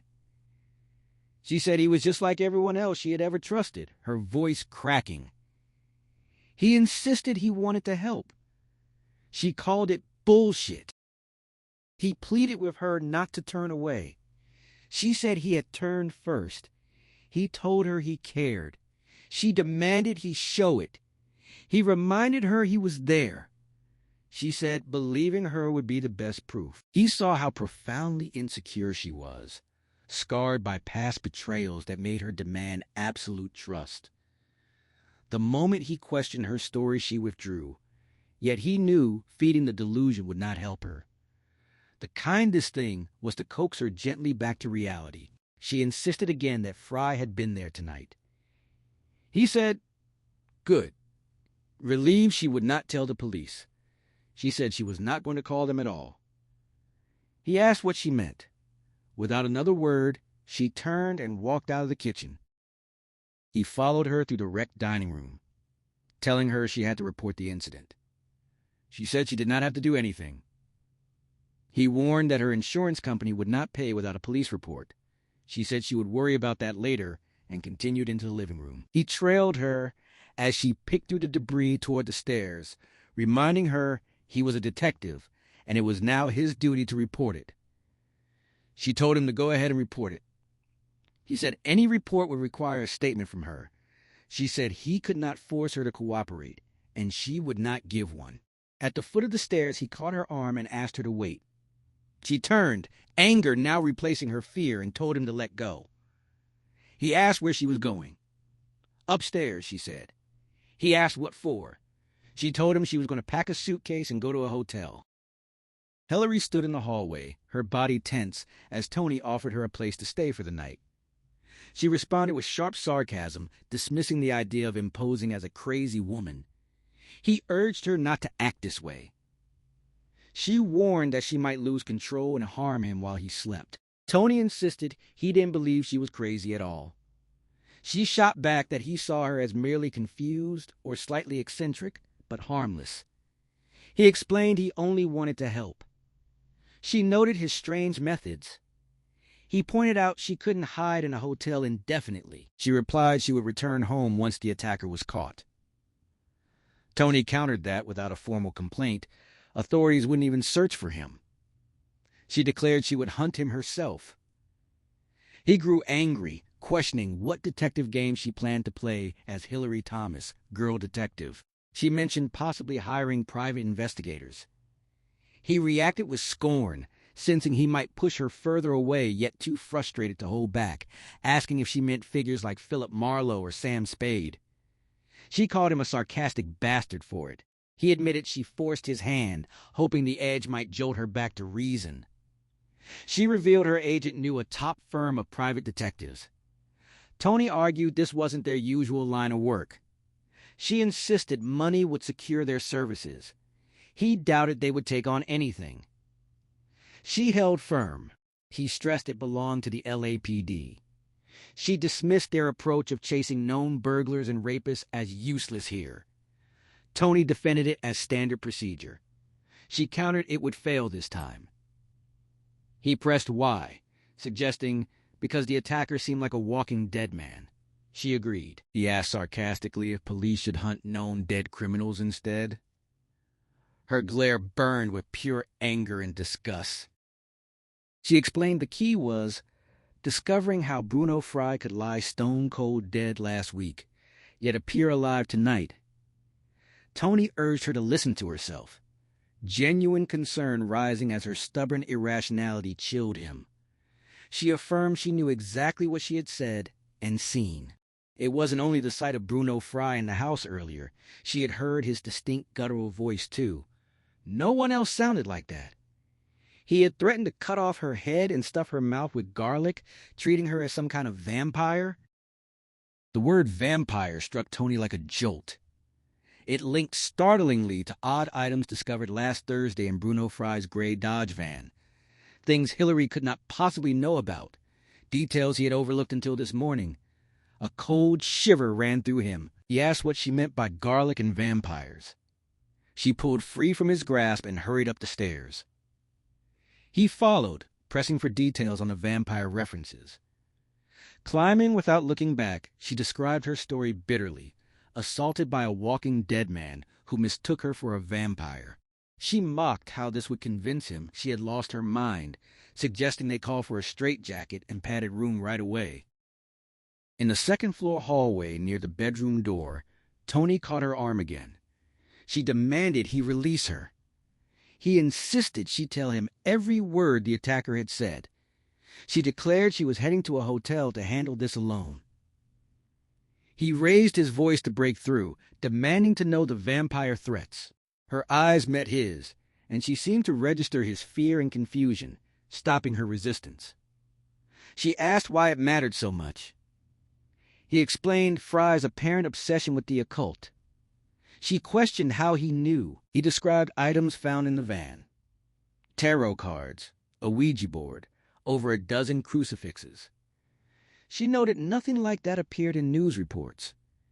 He explained no formal press release was issued, and by the time details surfaced, stories had moved on without enough interest for follow-ups. He listed more contents: small linen bags of garlic taped above the doors, 2 sharply pointed wooden stakes, and several books on vampires, zombies, and the living dead. Hillary shuddered. She recounted how the attacker vowed to cut out her heart and drive a stake through it. Tony recoiled in horror. She added he planned to remove her eyes so she couldn't navigate back from hell, and to sever her hands to prevent her from feeling her way back. Tony felt ill imagining how close the man had come to carrying out those threats. She insisted it was Fry. He wondered if makeup could explain it. She dismissed the idea, questioning any motive or gain. He persisted, asking if another man in disguise might imitate Fry. She rejected it outright. No makeup could hold up at close range, and the build, height, weight, bone structure, and muscles matched Fry exactly. Even the voice ruled it out. No impressionist could replicate that rasping, crackling quality from a malformed larynx or childhood injury. She would bet everything she owned that it was Bruno Fry who spoke to her tonight. Tony noticed her anger remained, yet her dark eyes now focused sharply, and her sentences came clipped and precise. She appeared fully in control. He repeated weakly that Fry was dead. She maintained he had been there tonight. He asked how it was possible. She replied she intended to find out. Tony felt as if he had stepped into a mental space built of impossibilities. He recalled a Sherlock Holmes principle. Once all other possibilities were eliminated, whatever remained, no matter how improbable, had to be the truth. Could the impossible be real?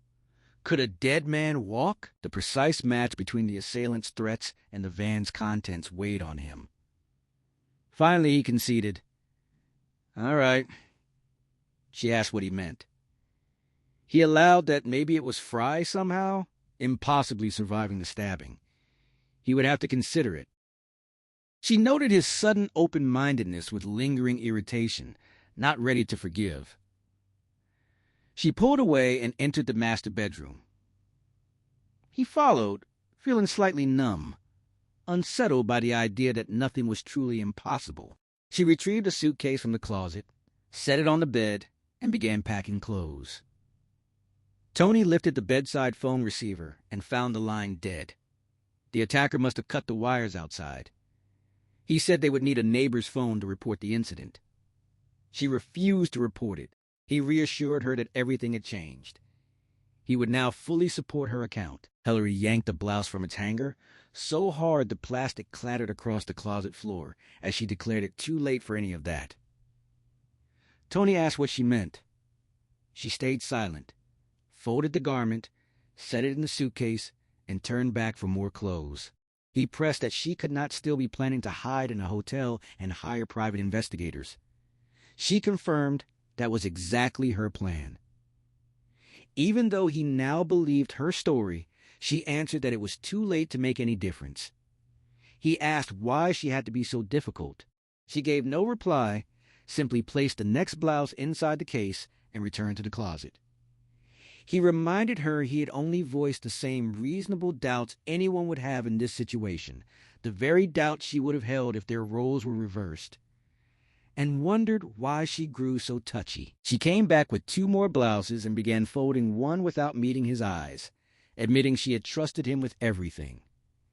He insisted he had violated no trust.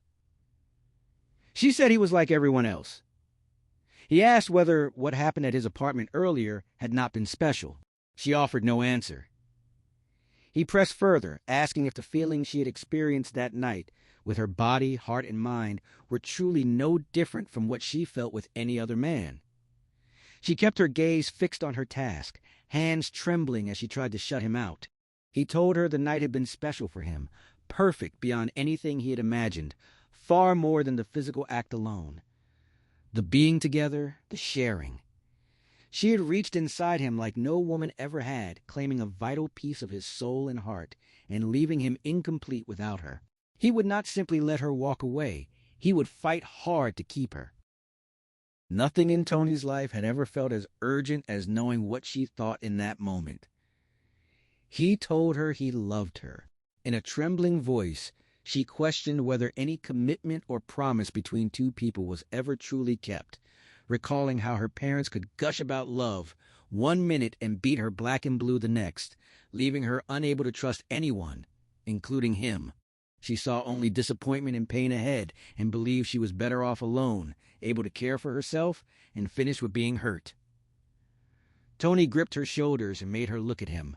Her lower lip quivered, and tears gathered in the corners of her eyes, though she held them back.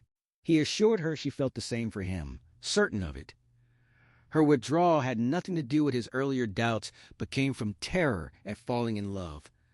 Terror rooted in her parents' abuse, the beatings, and the other wounds from her childhood that had left her emotionally crippled. Yet she did love him, and she knew it. She shook her head in silent denial. He insisted they needed each other. All his life, he had avoided risks with money, career, or his art, staying open only to people and relationships, never to changing circumstances. Because of her, for the first time, he could imagine stepping away from the safety of his public paycheck toward painting full-time, without the old guilt or his father's lectures replaying the family's financial crises, the times without enough food or a roof. He was not ready to quit his job yet, but he could now seriously envision that future, something impossible only a week earlier. Tears ran down her face as she called him a wonderful, sensitive artist. He continued that she needed him just as much. Without him, she would only thicken her protective shell and end up alone and bitter, where she could risk money and career but not people. They were opposites who completed each other, able to teach and help each other grow. They had each been half a person groping in the dark all their lives until they finally found the missing half. Hillary dropped the yellow blouse and threw her arms around him. Tony hugged her close and kissed her salty lips. They held each other in silence for a long minute, neither able to speak. At last he asked her to look into his eyes. She raised her head. He told her she had such dark eyes and urged her to say what he wanted to hear. She kissed the corners of his mouth, then told him she loved him. He asked her to say it again. She repeated that she loved him, Tony, truly. He asked if it had been so difficult. She admitted it had been for her. He reassured her it would grow easier the more she said it. She promised to practice often, smiling even as tears still fell. A tight, expanding bubble of happiness swelled in Tony's chest until he felt he might burst. Despite the sleepless night behind him, energy coursed through him. He was wide awake, sharply aware of the woman in his arms, her warmth, the sweet curves of her body, the deceptive softness and resilient strength of her mind and flesh, the fading scent of her perfume mixed with the clean animal smell of her hair and skin. He told her that now they had found each other, everything would be all right. She answered that nothing would be right until they knew Bruno Fry, or whoever or whatever he was dead and buried once and for all. Tony promised that if they stayed together, they would come through safely. The man would not lay a hand on her as long as he was there. She said she trusted him, but was still scared of the attacker. He told her not to be. She replied she could not help it, and added that it was probably smart to fear him. Tony thought of the wreckage downstairs, and the sharp wooden stakes and little linen bags of garlic found in Fry's van, and he decided she was right. It was smart to be scared of Bruno Fry. A walking dead man? She shivered, and the tremor passed straight into him. Tuesday morning, for the second time in 8 days, Los Angeles was rocked by a middle-register earthquake that reached as high as 4.6 on the Richter scale at Caltech and lasted 23 seconds. There was no major damage. Most Angelenos spoke of the tremor only to make jokes, one about Arabs repossessing part of the country for unpaid oil debts, another when Johnny Carson said on television that Dolly Parton had caused it by getting out of bed too suddenly. To new residents, those 23 seconds had not been funny at all, and they could not believe they would ever grow blasé about the earth moving under their feet. Though a year later, they too would be joking about other tremors until the really big one. A never-spoken, deeply subconscious fear of that cataclysmic quake to end all quakes was what made Californians laugh at the smaller jolts. Dwelling on the earth's treachery for too long would leave them paralyzed. Life had to continue despite the risks, because the big one might not come for 100 years or ever. More people died in snowy sub-zero eastern winters than in California quakes, and it was as dangerous to live in Florida's hurricane country or the tornado-stricken Midwest plains as on the San Andreas Fault. With every nation pursuing nuclear weapons, the fury of the earth seemed less frightening than the petulant anger of men. To keep the threat in perspective, Californians made light of it, found humor in the potential disaster, and pretended living on unstable ground had no effect on them. Yet on that Tuesday, as on every day the earth moved noticeably, more people than usual exceeded the speed limit on the freeways, hurrying to work or play or home to families, friends, and lovers, none of them consciously aware they were living at a faster pace than the day before. More men asked their wives for divorces. More wives left their husbands. More people decided to marry. A greater number of gamblers planned weekend trips to Las Vegas. Prostitutes saw substantial new business. There was a marked increase in sexual activity between husbands and wives, unwed lovers, and inexperienced teenagers making their first clumsy experimental moves. While uncontestable proof of this erotic aspect of seismic activity did not exist, years of zoo observations had shown primates, gorillas, chimpanzees, and orangutans engaging in an abnormal amount of frenzied coupling in the hours after large and middle-sized earthquakes.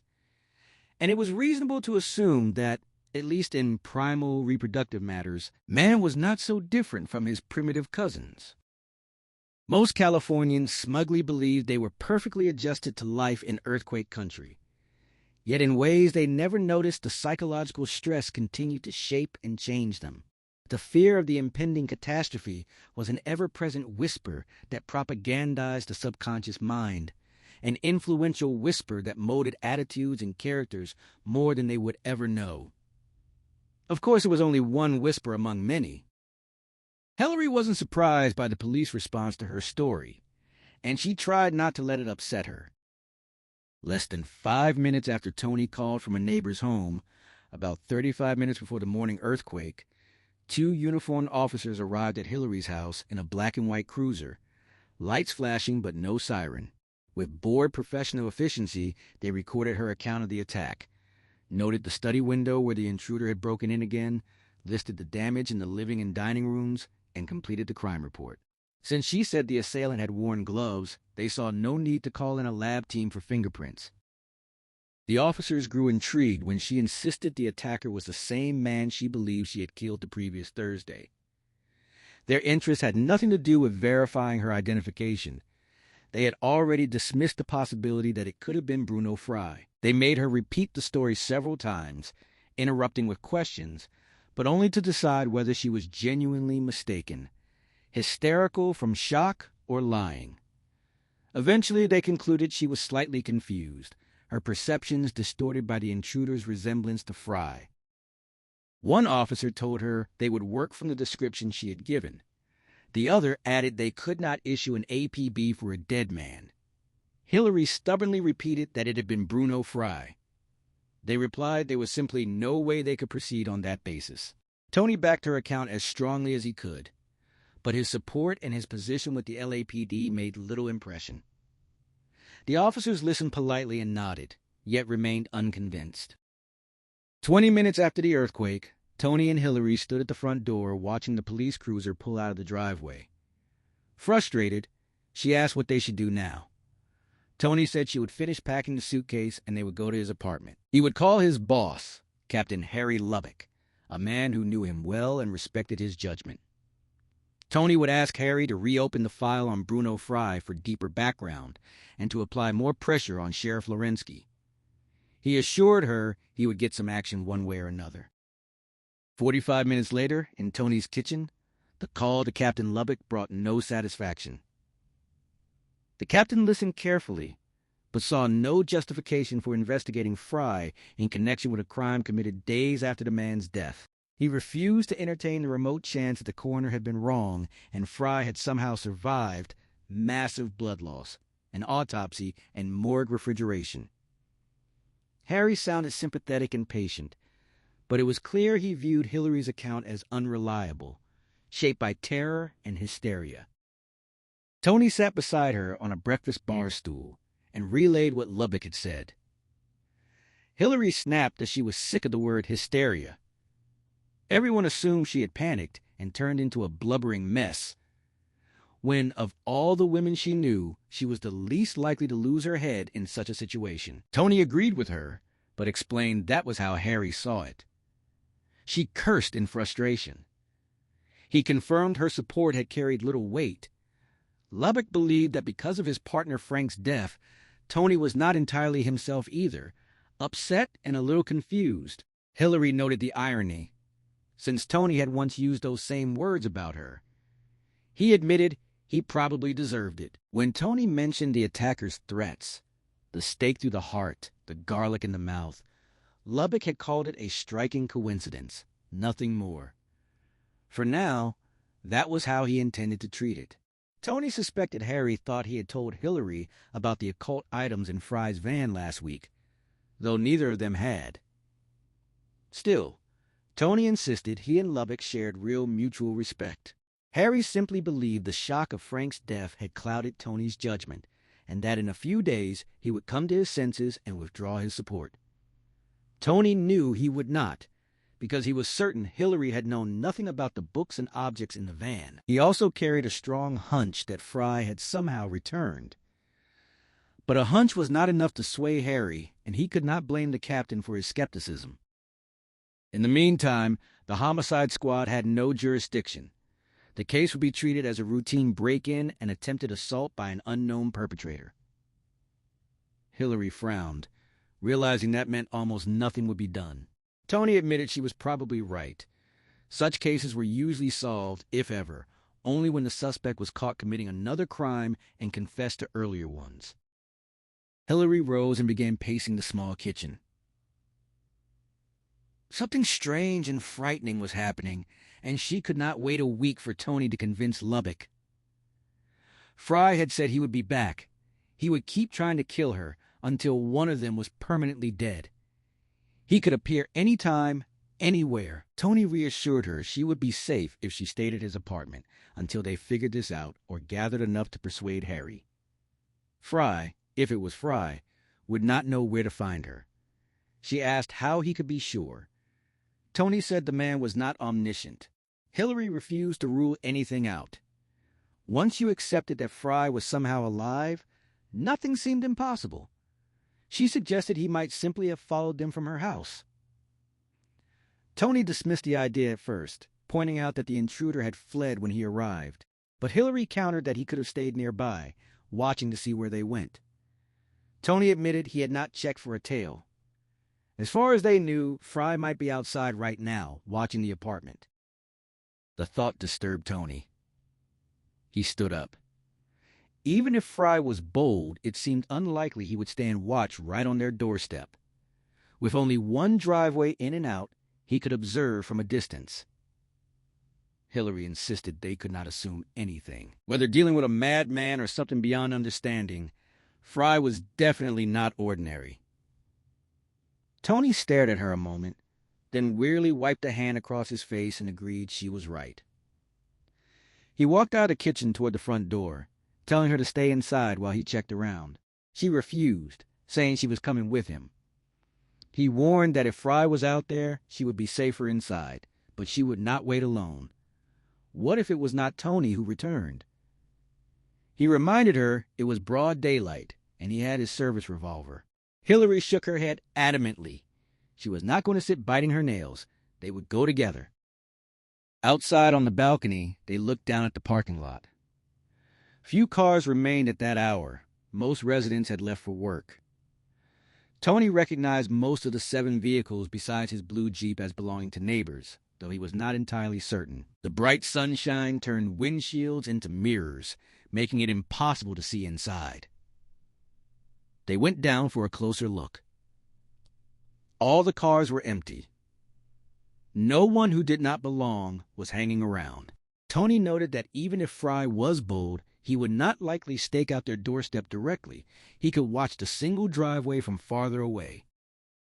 They stepped out of the walled complex onto the sidewalk and scanned the tree-lined street north and south. The neighborhood was filled with garden apartments, townhouses, and condominiums, most short on parking, so even on a weekday morning, cars lined both curbs. Hillary asked if they should check the vehicles. Tony said it would be a waste of time. If Fry had binoculars, he could watch the driveway from 4 blocks away. They would have to walk 4 blocks each direction, and he could simply drive off. Hillary pointed out that at least they would spot him and know what he drove. Tony countered that from 2 or 3 blocks they could not be sure it was him, and he might just step out for a walk and return after they left. The air felt heavy to Hillary, making each breath an effort. The late September day was turning unusually hot and humid for Los Angeles. The sky stretched high and clear, a gas flame blue with heat already rising in shimmering waves from the pavement. Children's high-pitched laughter drifted from the swimming pool across the street. On such a bright morning, it was hard to keep believing in the living dead. Hillary sighed and asked how they could confirm whether he was watching. Tony admitted there was no way to be certain. She had feared he would say that. She gazed down the mottled street. Horror wrapped in sunshine, terror lurking behind palm trees, bright stucco walls, and Spanish tile roofs. She called it Paranoia Avenue. Tony replied it would feel like Paranoia City until this ended. They turned back across the parking area in front of his building. Hillary asked what came next. Tony suggested they both needed sleep. She had never felt so exhausted. Her eyes grainy and stinging in the strong sunlight, her mouth dry and fuzzy with a sour film on her teeth. Every muscle and bone ached, at least half of it from emotional strain rather than physical fatigue. She agreed they needed rest, but doubted she could actually sleep. Tony said his own mind was racing too fast to shut down easily. Hillary mentioned she had questions for the coroner or whoever performed the autopsy. Maybe answers would let her nap. Tony decided they should lock the apartment and head to the morgue right away.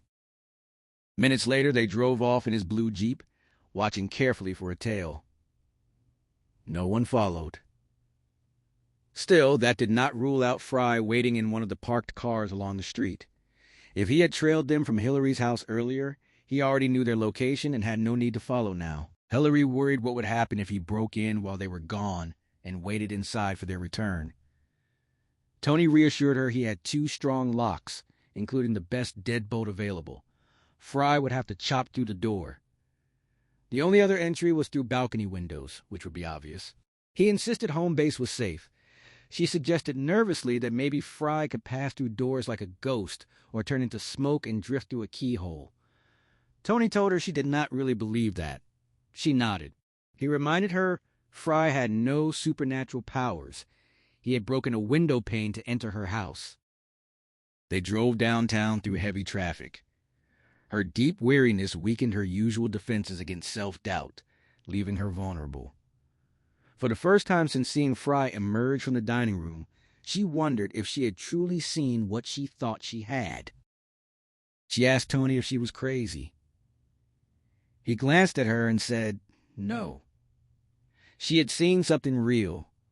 She had not wrecked the house herself or imagined the intruder's resemblance to Bruno Fry. He admitted he had doubted her at first, but now knew she was not confused. Still, she pressed, a walking dead man seemed too much to accept. Tony replied it was actually harder to believe two unrelated maniacs with the exact same vampire delusions had attacked her in 1 week. In fact, Fry somehow surviving felt easier to swallow. She wondered if he had caught her insanity. He smiled and said insanity was not contagious like a cold. You could not spread it with a cough or a kiss. She mentioned shared psychosis. He joked that sounded like a welfare program for lunatics who could not afford their own. She asked if jokes were appropriate now. He said especially now. She brought up mass hysteria. He quipped that 2 people did not make a mass. She smiled and said she was glad he was with her. She would hate facing this alone. He promised she would never be alone again. She rested a hand on his shoulder. They reached the morgue at 11:15. At the coroner's office, the secretary informed them the chief medical examiner had not performed Bruno Fry's autopsy. He had been in San Francisco on a speaking engagement that Thursday and Friday, so an assistant had handled it. The news sparked hope in Hillary that a simple explanation existed. Perhaps the assistant had been lazy and filed a false report without supervision. That hope vanished when they met Dr. Ira Goldfield. The young doctor, in his early 30s, was handsome, with piercing blue eyes and tight blonde curls. He struck her as friendly, energetic, bright, and far too dedicated to his work to cut corners. Goldfield led them to a small conference room smelling of pine, disinfectant, and cigarette smoke. They sat at a rectangular table scattered with medical books, lab reports, and computer printouts. He remembered the case clearly. Bruno Gunther Fry, 2 stab wounds, 1 minor, the other deep and fatal. He noted Fry's exceptionally developed abdominal muscles, then blinked at Hillary and recognized her as the woman who had stabbed him. Tony quickly clarified it had been self-defense. Goldfield agreed without hesitation, saying given the size difference, it was highly unlikely she could have initiated any successful attack. Fry had been huge. He could have brushed her aside like a child. According to reports, Fry had attacked thinking she was unarmed. Goldfield said that was the only way she could have survived without serious injury. The man's arms and torso were astounding. 10 or 15 years earlier, he could have competed successfully in bodybuilding. She had been extremely lucky. Without surprising him, he could have literally broken her in half. Goldfield shook his head, still impressed, and asked what they wanted to know about Fry. Tony and Hillary exchanged a look. She shrugged, saying it seemed pointless now that they were here. Goldfield looked between them with curious encouragement. Tony cleared his throat and admitted they had come to confirm whether an actual autopsy had been performed. Goldfield seemed puzzled. The secretary must have already told them one was filed. Hillary explained they needed to hear it from him directly. Tony added they had known a report existed but wanted certainty the work had actually been done. Now that they had met Goldfield, they had no doubt. Goldfield cocked his head, amazed but not offended, asking if they had thought he filed a fake report without opening the body. Tony admitted it had been a long-shot possibility. Goldfield assured them that would never happen in this office. The chief medical examiner was a tough supervisor who kept everyone in line and would crucify anyone who slacked. His affectionate tone showed genuine admiration for his boss. Hillary asked if there was any doubt in his mind that Bruno Fry had been dead. Hillary watched Goldfield stare at her in open disbelief, as though her question about Bruno Fry's death was the most ridiculous thing he had ever heard. He insisted the man had been dead, of course. Tony asked whether the autopsy had been complete. Goldfield explained it had not been a full medical school dissection of every organ. The day had been swamped, staff short, and the abdominal stab wound had been clearly fatal, with no need to open the chest or examine the brain. He had performed a thorough external check and enlarged the wounds to confirm the damage and cause of death. Had the circumstances been murkier, he might have done more, but there would be no criminal charges, and he was certain the abdominal injury had killed Fry. Hillary pressed whether it was possible Fry had only been in a deep coma when examined. Goldfield shot to his feet and paced the narrow room, insisting the body had been checked for pulse, respiration, pupil response, and brain waves. Indisputably dead. There had not been enough blood left to sustain life. Advanced lividity had already set in. The remaining blood settled and purple at the lowest points. Tony stood and apologized for wasting the doctor's time. Hillary added her own regret for doubting his thoroughness. Goldfield refused to let them leave without an explanation. After a reluctant glance at each other, Tony described the break-in, the night before, by a man who looked exactly like Bruno Fry. Goldfield absorbed the shock but assured them the resemblance had to be coincidence. He had never seen a deader body in his career. They thanked him for his patience and let him escort them back to the reception area.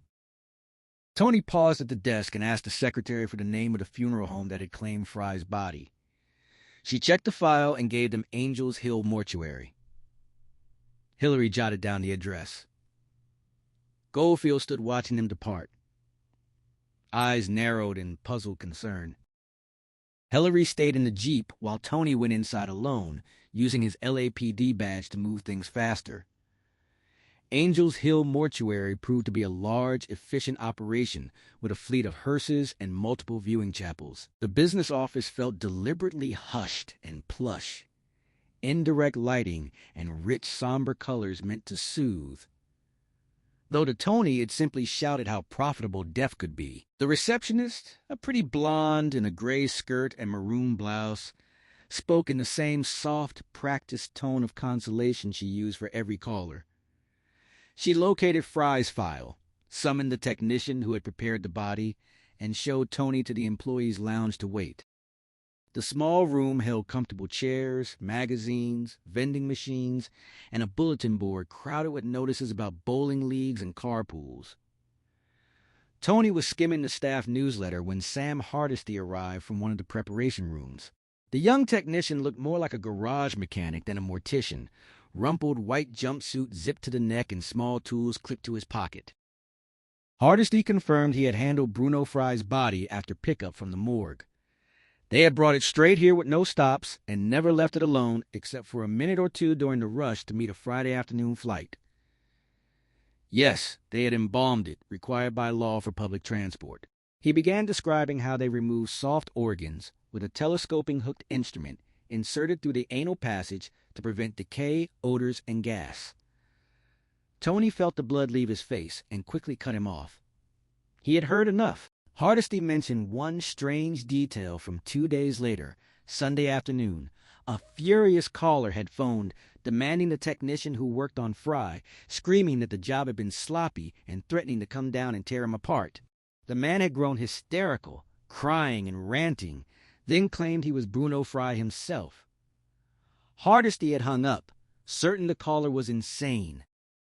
A chill flooded Tony's veins, ice water straight to the core. He asked if 3 people were enough to count as mass hysteria. Hardesty looked confused and asked what was wrong. Tony inquired about the caller's voice.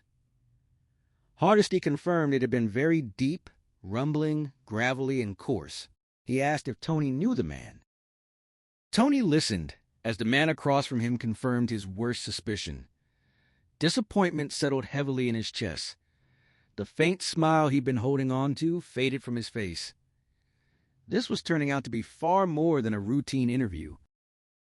The funeral director thanked him for his time, voice warm with professional courtesy. Tony shrugged it off, but inside he knew better.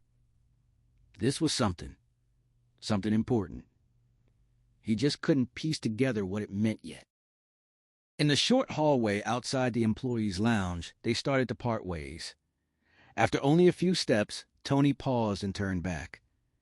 Hardesty stopped too, looking over his shoulder. Tony asked him a personal question about what had drawn him to this line of work. Hardesty answered without hesitation, explaining that his favorite uncle had been a funeral director, a man full of life and especially kind to children. He described how that uncle always seemed to carry some enormous, important secret, a sense of mystery that came from his daily dealings with the dead. Hardesty admitted he had wanted to be just like him.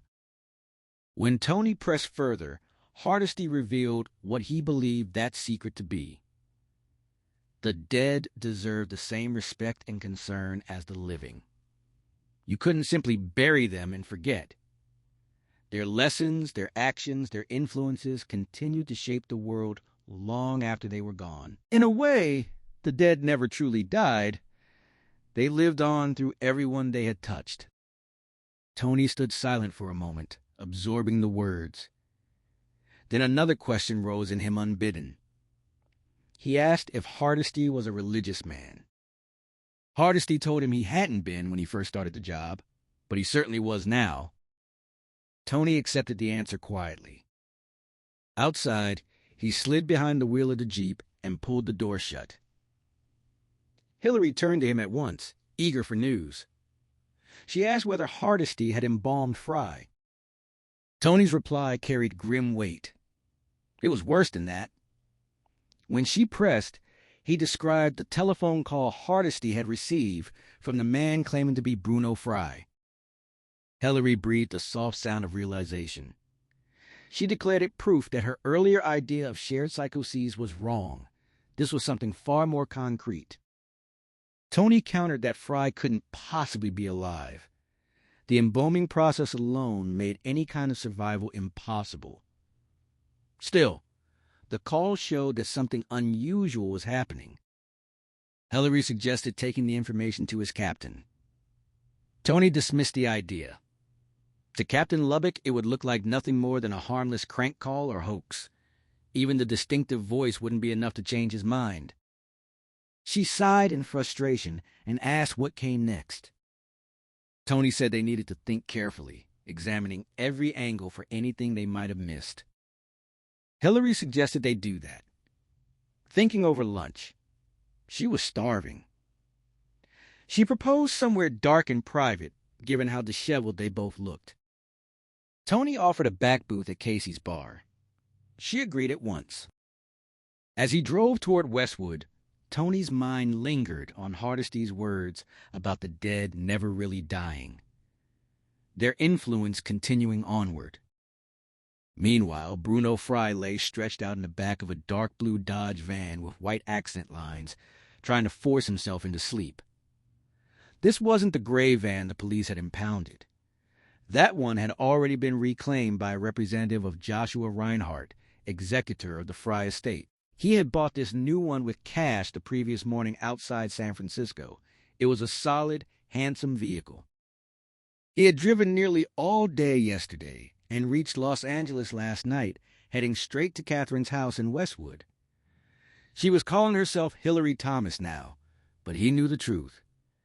She was Catherine, back from the grave again. The rotten bitch. He had broken in, but found the place empty. She finally returned just before dawn, and he had nearly caught her. He still couldn't understand why the police had arrived when they did. In the past 4 hours, he had driven past her house 5 times without seeing anything useful. He had no idea if she was inside. Confusion clouded his thoughts, mixing with growing fear. His mind felt fractured, hard to control. He felt dizzy and disjointed even though he hadn't touched alcohol. Exhaustion pressed down on him. No real sleep since Sunday night. If he could just rest, his thinking would clear again. Then he could hunt her properly. cut off her head, cut out her heart, drive a stake through it, kill her once and for all. But first, he needed sleep. He stretched out on the van floor, grateful for the warm sunlight streaming in through the windshield. Darkness terrified him now. Nearby lay a crucifix and 2 sharp wooden stakes. Small linen bags of garlic were taped over each door. Those protections might keep Catherine away, but they wouldn't stop the nightmare. It always came when he slept, the same one that had haunted him all his life.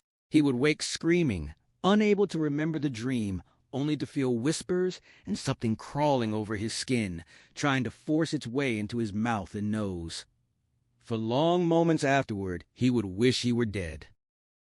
He dreaded closing his eyes, yet he needed the rest desperately. He did so anyway.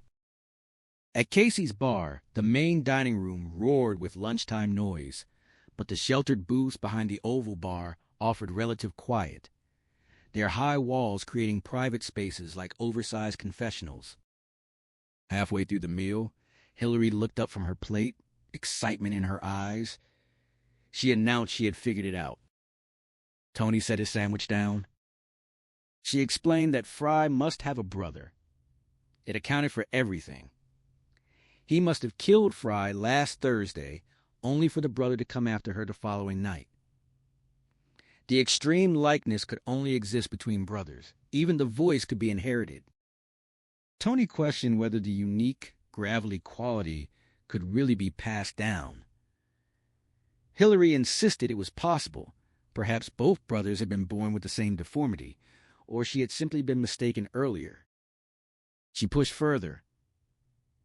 Brothers raised in the exact same environment by the same parents could easily develop identical psychotic delusions. Tony scratched his chin, considering her theory as the conversation continued. Tony recalled the university course in abnormal psychology he had taken as part of his advanced criminology studies. It had trained officers to spot different kinds of psychopaths on first contact and understand how their minds worked, giving them a safer, faster way to handle volatile encounters. One film they studied had shown a mother and daughter locked in the same paranoid schizophrenic delusions. Hillary's eyes lit with sudden excitement, seizing on the parallel. Tony tempered her hope. The case had been extraordinarily rare, possibly the only one that the instructors had ever documented. She insisted it was still possible. He conceded the idea deserved consideration. They lifted their sandwiches again and ate in thoughtful silence.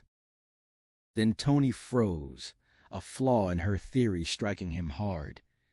He asked whether she had read the newspaper stories from Friday and Saturday. Hillary admitted she had skimmed only one. Seeing herself described as a victim had felt too humiliating to continue. Tony reminded her of the details she had overlooked. Bruno Fry had no brother, no sister, no living relatives at all. He had been the last of his line, sole heir after his mother's death. Hillary felt the brother explanation slipping away.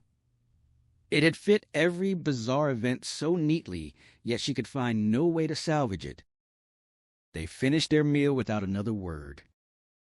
Tony broke the quiet. They could not hide her indefinitely, nor simply wait for the man to locate her.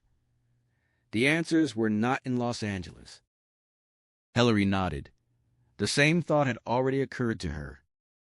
They would have to travel to St. Helena and speak with Sheriff Lawrensky and anyone else who had known Fry well. She pointed out it could take several days. Tony told her he had weeks of unused vacation and sick leave banked, and for once felt no urgency to return to duty. She asked when they should leave. He suggested tomorrow, right after Frank's 9 o'clock funeral, aiming for a noon flight. She agreed, but listed the errands she needed to finish first. Deliver his paintings to Weinstevens, arrange for an insurance adjuster to value the damage at her house, instruct the cleaning service to restore the wreckage, and offer excuses to Warner Brothers, or have Wally Tapelis deliver them, about postponing the Hour of the Wolf meetings. Tony added that he still had to complete the final shooting report and attend the inevitable inquest, though he believed he could push the date back if necessary. They settled on tomorrow. Hillary added one condition. She refused to spend the night at his apartment. Even with him and his service revolver there, she would lie awake listening for every creak at the doors and windows. Tony took her hand across the table, reassuring her that the man could not reach her in his building. She shook her head. She needed real sleep. After they finished their afternoon tasks, packed, made certain they were not followed, they should check into a hotel near the airport. He squeezed her fingers and accepted the plan. Safety mattered more than convenience. In St. Helena at 4:10 on Tuesday afternoon, Joshua Reinhardt set down the office phone and leaned back, satisfied. He had made solid progress over the last 2 days. Turning in his chair, he gazed out at the distant mountains and the nearer vineyards. Monday had been consumed with calls to Bruno Fry's bankers, stockbrokers, and financial advisors, hammering out how to manage the varied assets, savings accounts, bonds, stocks, real estate, until the estate could be liquidated. Tuesday morning, and most of the afternoon, he had arranged for California's top art appraisers to travel to St. Helena and catalog the Fry collections. Leo Fry had begun the family obsession decades earlier, with thousands of hand-carved wooden spigots shaped like demons, angels, clowns, wolves, and other creatures. Catherine had turned collecting into a consuming passion after her father's death, filling both houses with enameled boxes, landscape paintings, Lalique crystal, stained glass lamps, antique cameos, and countless other treasures. Bruno had continued the frenzy. The two properties now overflowed with valuables. Joshua had contacted galleries and auction houses in San Francisco and Los Angeles. 4 respected appraisers, 2 from each city, would arrive Saturday morning. He had already booked them rooms at the local inn. By 4:10, he felt firmly in control. Reviewing the will he himself had drawn up 5 years earlier and examining the orderly state of Bruno's investments, he estimated the entire estate could be settled in 3 weeks, 4 at the outside. No living relatives existed to contest anything. The entire after-tax remainder went to a single-name charity. And for a man of such wealth, Bruno's finances had been kept surprisingly straightforward. Since Cora's death 3 years earlier, Joshua had become fiercely protective of his remaining time. He already possessed more money than he would ever need, prime vineyard land, substantial real estate, and he refused to waste a single day. Loyalty, however, kept him from delegating. Catherine Fry had given him his professional start in the Napa Valley 35 years ago. He owed her the personal effort to close the family empire with dignity. 3 weeks, and he could return to the life he loved. Reading, swimming, flying the new plane he had bought, experimenting in the kitchen, and the occasional weekend in Reno. His young partners, Ken Gavins and Roy Janelli, already ran the firm capably. Joshua hovered at the edge of full retirement, ready to step in when the moment felt right. At 4:20, content and soothed by the Autumn Valley view, he rose and walked into the reception area. Karen Farr hammered away at her IBM Selectric 2 with characteristic vigor. He announced he was treating himself to an early whiskey and instructed her to tell callers he was in no condition to speak. She shot back that everyone would simply reply, "What, again?" Joshua laughed, complimenting her quick tongue. She told him to enjoy the drink. She would keep the interruptions at bay. Back in his office, he poured a generous measure of Jack Daniel's Black Label over ice. He had taken only 2 sips when a knock sounded on the door. "Come in," he called. Karen opened it. "There's a call." Joshua grumbled that he thought he was allowed to enjoy his drink in peace. Karen teased him not to be a grouch. He replied it was part of his image. She explained she had told the caller he was out, but after hearing the request, she decided Joshua should take it. It sounded weird. When he asked who it was, she said, of Mr. Preston from the First Pacific United Bank in San Francisco, calling about the Fry estate. Joshua sighed and agreed to speak with him on line 2. He returned to his desk, sat down, and answered the phone with a polite greeting. Preston confirmed he was speaking to the executor of the Fry estate and asked if Joshua knew Bruno Fry maintained accounts at their San Francisco main office. Joshua admitted he had not been aware. Fry kept accounts in several banks, but First Pacific United had not appeared on the list, and no passbooks or checks from them had surfaced. Preston hesitated, then asked whether Fry had a brother. Joshua said no and wondered why he asked. Preston followed up by asking if Fry had ever employed a look-alike or double for security. Joshua grew irritated, accusing Preston of joking and pointing out that Fry lived quietly in the Napa Valley, far from big city crime. He insisted Fry had no need for a double and had never used one. Preston explained they had only just learned of Fry's death last Thursday. Their attorneys believed the bank bore no responsibility because the estate had not notified them of the death, so they had no reason to freeze the accounts. Joshua pressed for the point, his patience thinning as he eyed his untouched whiskey. Preston revealed that on Thursday afternoon, shortly before closing, and only hours after the killing in Los Angeles, a man who closely resembled Fry had entered the branch. Using Fry's personalized checks, he cashed out the checking account down to $100, taking $6,000. He then presented the passbook and withdrew all but $500 from savings, another $12,000. He had also accessed the safe deposit box, though its contents remained unknown. Joshua sat up sharply. $18,000 in cash had been handed over on the strength of a driver's license and the teller's familiarity with Fry, who had visited regularly for years. Preston defended the bank's procedures, insisting the teller had followed policy by requesting ID and that the man had produced a valid California license with Fry's photograph. Investigations into both the checking/savings teller and the safe deposit employee were already underway. Joshua called the matter extremely serious and arranged to meet Preston in person at 10 o'clock the next morning. Preston apologized again, noting the loss in the accounts was covered by federal insurance, though the safe deposit box was not. Joshua hung up, stared at the phone, then finally took a sip of his whiskey. A double for Bruno Fry, a dead ringer. The thought triggered a memory. The unexplained light he had glimpsed in Bruno's house at 3 o'clock Monday morning. He had dismissed it as a trick of tired eyes. But now he wondered if the man who emptied those accounts had been inside searching for something. His quick inspection of the house yesterday had revealed nothing out of place. Why had Bruno kept secret accounts in San Francisco? Who was the look-alike, and why did he exist? Joshua realized settling the Fry estate would not be the quick, simple task he had imagined. At 6 o'clock Tuesday evening, Tony turned the Jeep onto the street leading to his apartment building. Hillary felt surprisingly alert, riding a second wind after more than a day without sleep. The bone-deep fatigue had temporarily lifted. Her vision sharpened and her yawn stopped. She knew the surge would not last. Soon exhaustion would crash down hard.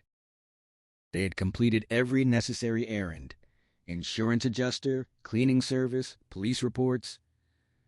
The only hitch came at Weinstephen's gallery, where neither the owner nor his assistant was present. The young woman in charge had hesitated to accept Tony's paintings, but Hillary persuaded her and left a note explaining the artist's background. Afterward, they stopped at Wally Topellis' office so he could handle excuses to Warner Brothers. All loose ends were now tied. Tomorrow, after Frank Howard's funeral, they would catch the 11:55 PSA flight to San Francisco, then a connecting commuter shuttle to Napa, followed by a rented car to St. Helena, Bruno Fry's home territory. Tony parked and killed the engine. Hillary realized she had forgotten to ask about hotel arrangements. Tony told her Wally's secretary had booked a room for them while she and Wally were talking in the office. Hillary confirmed the hotel lay at the airport, and felt a small surge of relief when Tony assured her the room held one king-size bed instead of twins. She told him she needed him to hold her until sleep took her. He leaned in and kissed her. They packed 2 suitcases for him and loaded all 4 bags into the Jeep in under 20 minutes. Tension wired her tight the whole time. Every shadow made her brace for Fry to lunge out grinning. He never appeared. They took a long, twisting route to the airport, her eyes fixed on the rearview mirror. No one followed. They reached the hotel at 7:30. Tony signed them in as husband and wife with a touch of old-fashioned courtesy that almost made her smile despite everything. Their 8th-floor room felt calm in soft greens and blues. Once the bellhop left, they simply stood by the bed, arms around each other, silently borrowing what little strength remained. Neither had energy for a restaurant. Tony ordered room service. It would arrive in half an hour. They showered together, soaping and rinsing with gentle pleasure that stayed tender rather than sexual. Exhaustion left no room for passion. They ate club sandwiches and French fries, shared half a bottle of Robert Mondavi Gamay Rosé, and spoke only in quiet fragments. She draped a bath towel over the lamp to create a soft nightlight. For the second time in her life, she could not face sleeping in total darkness. They slept. 8 hours later, at 5:30 Wednesday morning, Hillary jolted awake from a nightmare in which Earl and Emma had returned from the dead alongside Bruno Fry, chasing her down a corridor that steadily narrowed. She could not fall back asleep. She lay watching Tony in the dim amber glow, studying the steady rise and fall of his chest. At 6:30, he stirred, turned toward her, touched her face and breasts, and they made love. For those brief minutes, Fry vanished from her mind. But as they dressed for Frank's funeral, the fear flooded back. She asked whether they truly had to go to St. Helena. Tony answered that they had no choice. She pressed him on what might happen there. He told her nothing would. They would be fine. She remained unconvinced and admitted she almost preferred never learning the truth. Catherine was gone. The bitch had hidden herself again. Bruno woke violently in the back of the blue Dodge van at 6:30 Tuesday evening, ripped from the same nightmare he could never remember. Wordless whispers pressed in while something invisible crawled across his arms, face, hair, and beneath his clothes, probing ears, mouth, nostrils, trying to burrow inside. He screamed and tore at his own skin until awareness returned.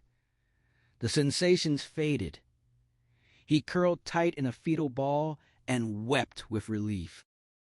An hour later, after a quick meal at McDonald's, he drove to Westwood. He circled her house 6 times, then parked in deep shadow up the street and watched through the night. She was gone. He had the garlic bags taped to the doors, the wooden stakes, the crucifix, the holy water, the 2 razor-sharp knives, and a small hatchet ready to sever her head. He had the will and the rage, yet she had slipped away again. Fury boiled up. He cursed her savagely and wept in frustration. Then control slowly returned. He told himself it was not over. He would find her. He always had before. Wednesday morning, Joshua Reinhardt flew his Cessna Turbo Skylane RG to San Francisco. The plane cruised smoothly at 173 knots with more than 1,000 miles of range. He had started flying lessons 3 years earlier, right after Cora died, finally acting on a lifelong dream at age 58. Her sudden death had shown him how foolishly he once believed time was endless. He had postponed every pleasure, trips, cruises, simple joys, until the law practice grew, the mortgages cleared, the vineyard business stabilized. Then Cora ran out of time. He still ached with remorse for all they had delayed. Flying was one of the few pleasures that felt complete even alone. High above the earth, the regrets fell away with the ground. Refreshed by the flight, he landed shortly after 9 and reached the First Pacific United Bank, less than an hour later. He shook hands with Ronald Preston, the vice president he had spoken with the previous afternoon. Preston's office was plush with leather and polished teak. The banker himself was tall and thin, darkly tanned, with a neat mustache. He spoke rapidly and gestured in quick, nervous bursts. He had prepared a complete file on Bruno Fry's accounts, covering 5 years, deposit and withdrawal records, safe deposit visit dates, enlarged photocopies of every checking statement and check. He noted that Fry had written very few checks, only 2 a month for the first 3.5 years, then 3 a month to the same payees. Joshua set the folder aside. He wanted to question the teller who had handled the large cash withdrawals first. He chose the round conference table in the corner, surrounded by 6 comfortable captain's chairs, and prepared to begin the interviews. Joshua watched Cynthia Willis settle into the chair opposite him, her back straight with quiet pride.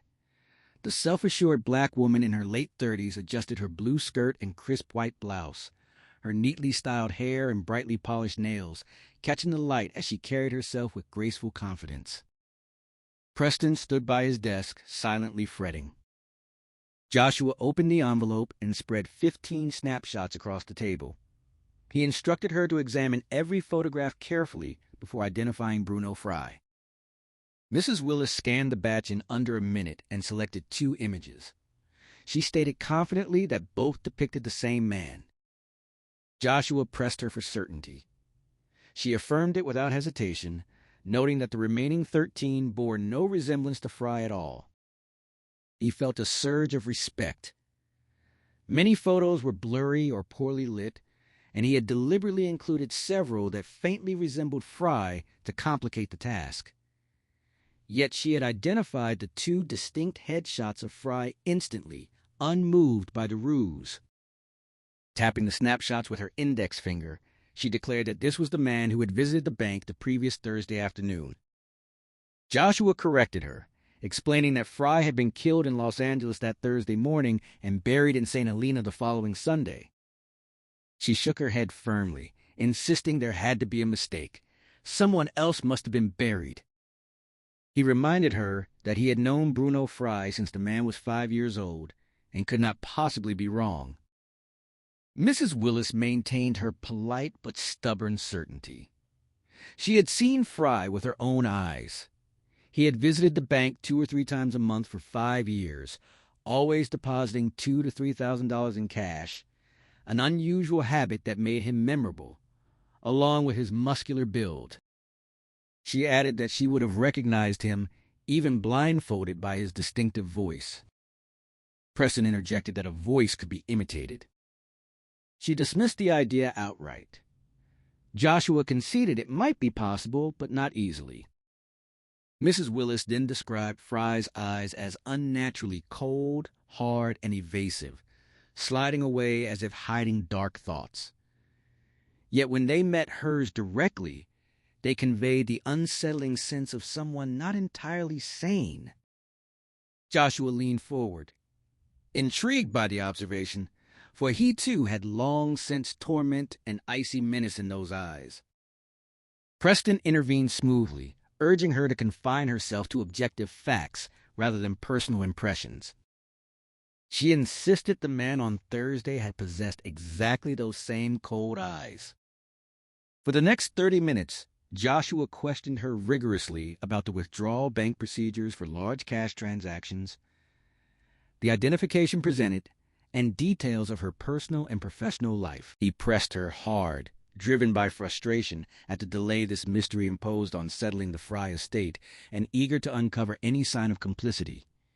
In the end, he found none. Instead, he came to respect and trust her deeply. He even offered a rare apology for his sharp manner. Once Mrs. Willis returned to her teller's cage, Preston brought in Jane Simmons, the 27-year-old redhead with green eyes and a querulous disposition who had escorted the Fry look-alike to the safe deposit box. Her whiny responses grated on Joshua, and their exchange grew increasingly testy. He found her far less articulate and likable than Mrs. Willis, and offered her no apology, yet he believed she was telling the truth about what she had witnessed. After Simons left, Preston asked for his assessment. Joshua replied that neither woman seemed likely to have participated in any swindle. Preston appeared relieved, though he masked it. He agreed with the bank's own view. Joshua noted that the impersonator must bear an astonishing resemblance to Fry. Preston praised Simmons as astute, but Joshua dismissed her grumpily as unreliable.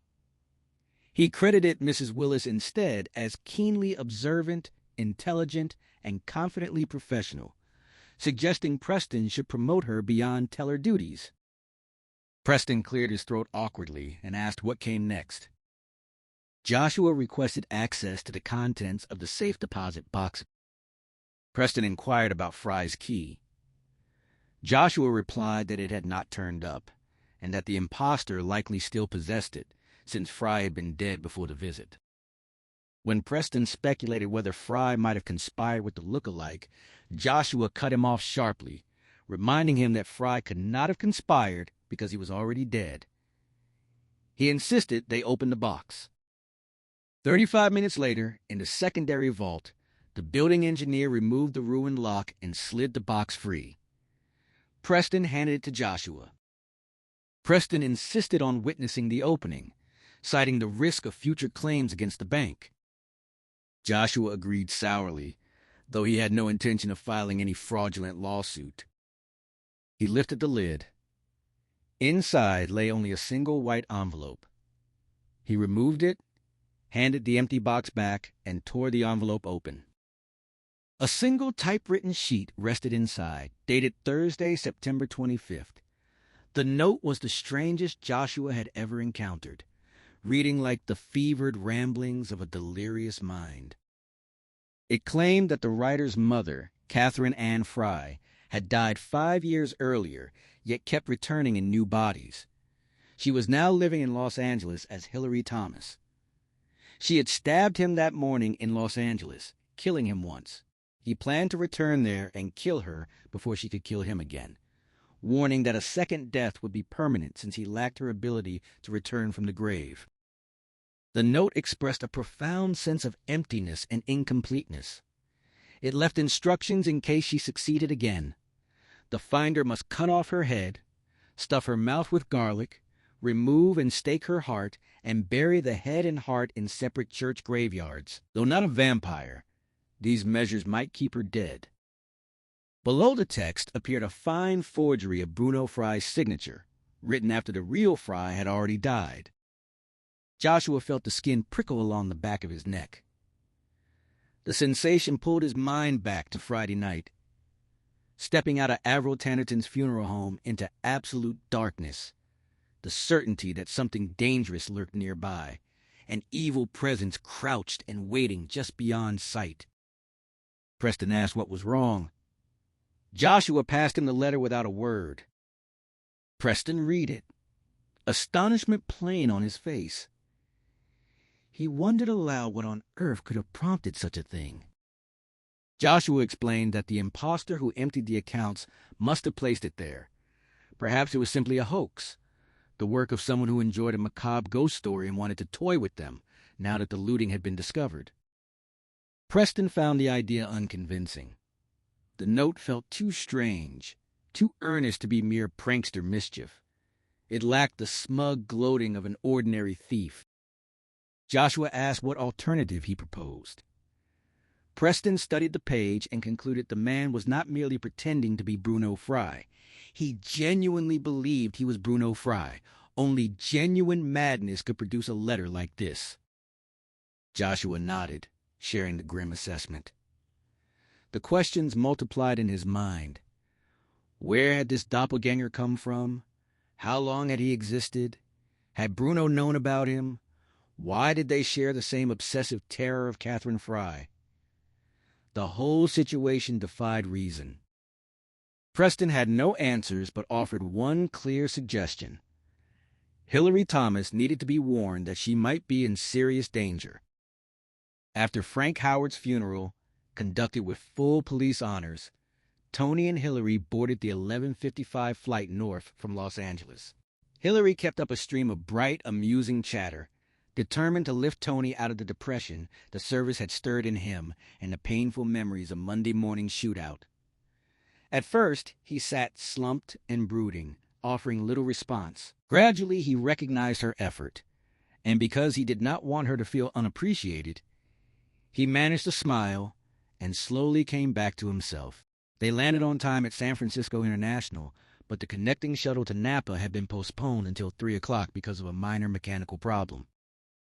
With time to fill, they ate lunch in an airport restaurant overlooking the busy runways. The coffee was surprisingly good. The sandwiches were rubbery and the French fries soggy. As departure for Napa drew closer, Hillary's apprehension sharpened minute by minute. Tony noticed a shift in her mood and asked what was wrong. She admitted she was beginning to feel they might be walking straight into the lion's den. He reminded her that Fry was still in Los Angeles and had no way of knowing they were headed to St. Helena. Hillary was not ready to dismiss any possibility, supernatural or otherwise. Tony insisted they would eventually find a logical explanation. Still, she could not shake the premonition of worse things to come. After a hurried but excellent lunch in the bank's private executive dining room, Joshua and Preston met with federal and state banking officials in Preston's office. The bureaucrats were tedious and ill-prepared, but Joshua answered every question and completed every form. Recovering the stolen funds through the federal insurance system was his duty to the estate. As the officials left, FBI agent Warren Sackett arrived. Tall and intense, with sharply chiseled features, Sackett extracted twice the information in half the time. He told Joshua a detailed background check on him would be routine. Joshua had expected it and felt no concern. Sackett agreed Hillary Thomas could be in grave danger and took responsibility for notifying the Los Angeles police and the local FBI office so they could protect her. Joshua understood the Bureau would not solve the case quickly. An $18,000 theft was not a high priority amid larger threats. Sackett would likely be the only full-time agent, starting with background checks and a survey of other Northern California banks. He might not reach St. Helena for a day or two, and if no leads appeared within a week or 10 days, the case would become part-time. When Sackett finished, Joshua asked Preston to confirm the missing $18,000 would be replaced promptly. Preston hedged, saying they must wait for FDIC approval of the claim. Joshua pressed Sackett on timing. The agent conceded the FDIC might delay until he could guarantee neither Joshua nor any estate beneficiary had conspired in the withdrawal. At worst, the wait could stretch to 3 months. Joshua sighed, frustrated at the delay to settling the estate. Sackett offered no firm promises. The situation was too bizarre for deadlines. Perhaps the imposter would surface quickly, but he did not expect it. A few minutes later, crossing the marble lobby on his way out, Joshua heard Mrs. Willis call to him from her teller's cage. She asked what she would do in his place.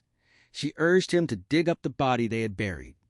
She insisted they had not buried Bruno Fry. The double was the one 6 feet under. The real Fry had stood at her window last Thursday. She would swear to it in court and stake her life on it. Joshua asked where the real Fry was now. If that were true, why he had vanished, what in God's name was happening? She had no answers, only the certainty of what she had seen. She repeated her advice. Dig him up. At 3:20 that Wednesday afternoon, Joshua landed at the county airport outside Napa.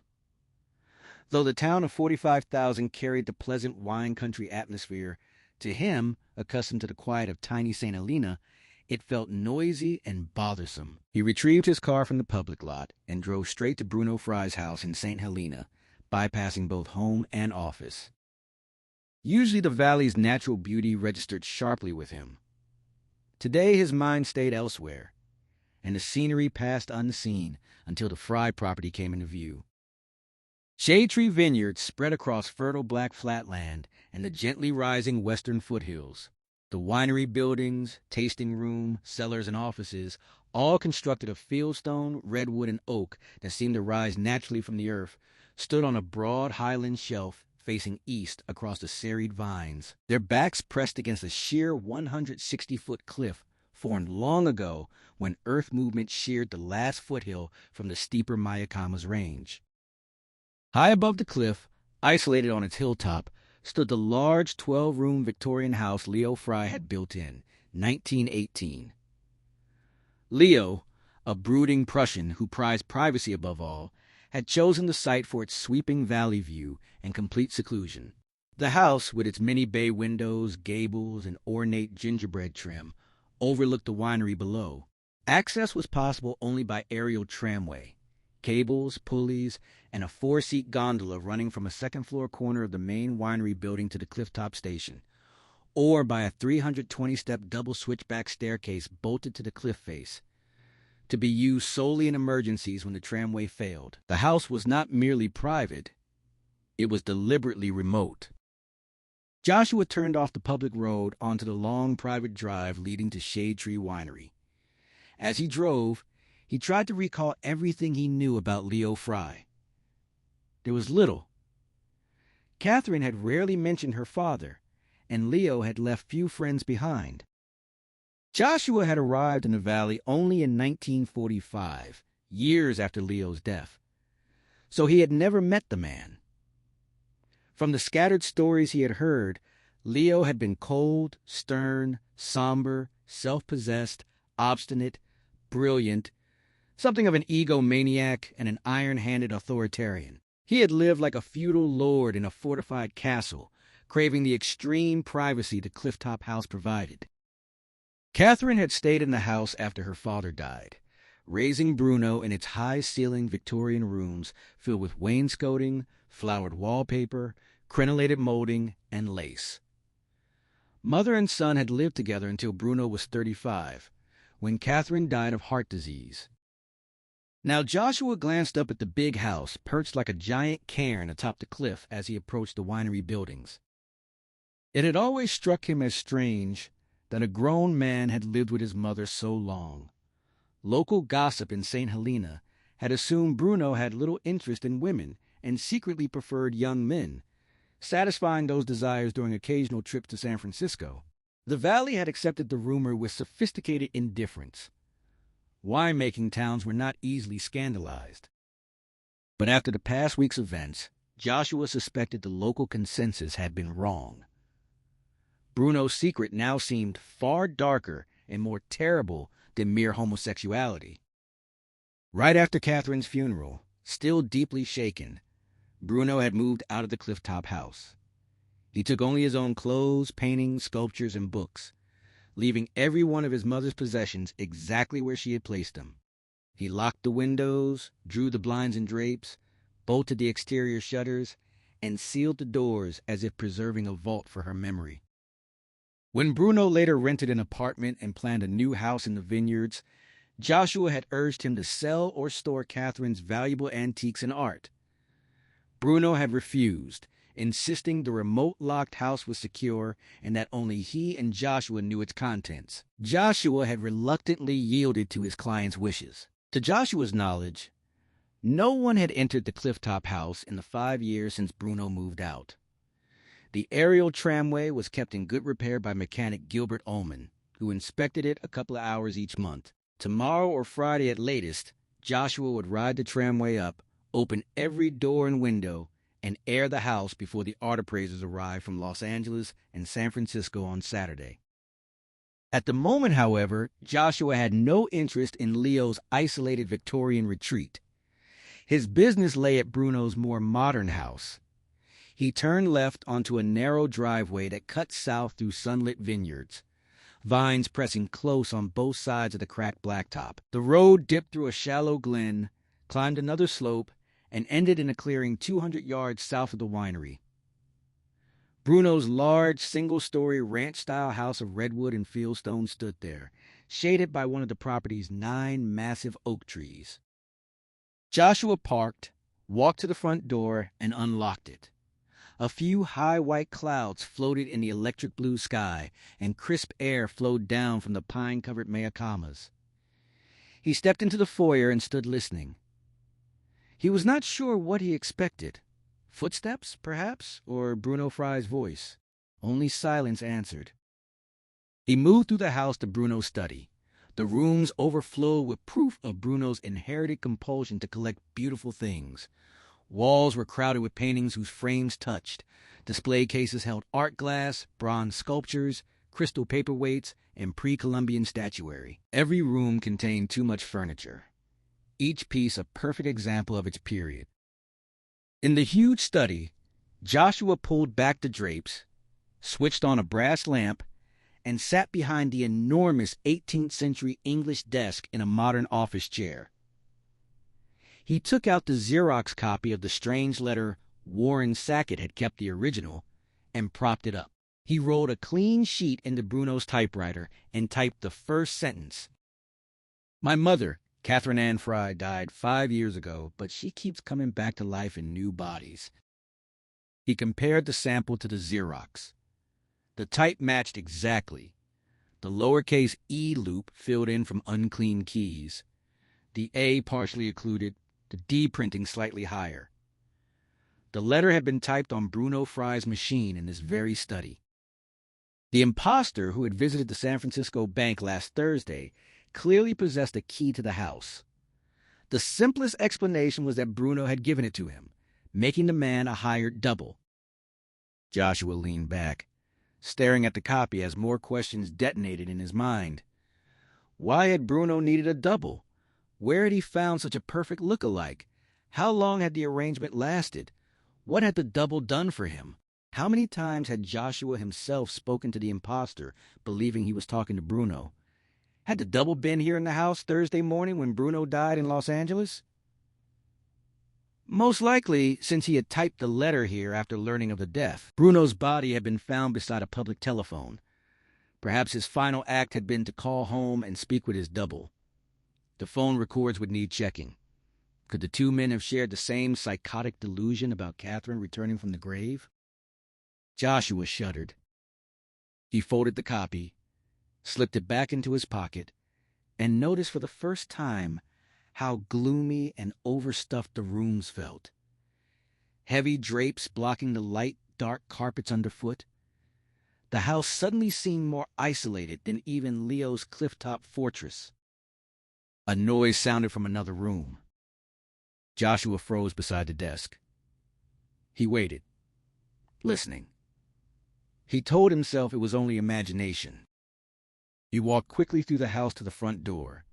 Nothing attacked him. When he stepped outside, locked the door, and returned to his car, he exhaled in relief. Driving toward his office in St. Helena, fresh questions crowded his thoughts. Who had actually died in Los Angeles, Fry or the look-alike? Which one had appeared at the bank on Thursday?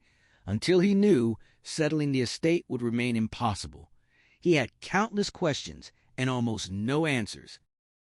When he parked behind his office, he realized he would have to give serious thought to Mrs. Willis's advice.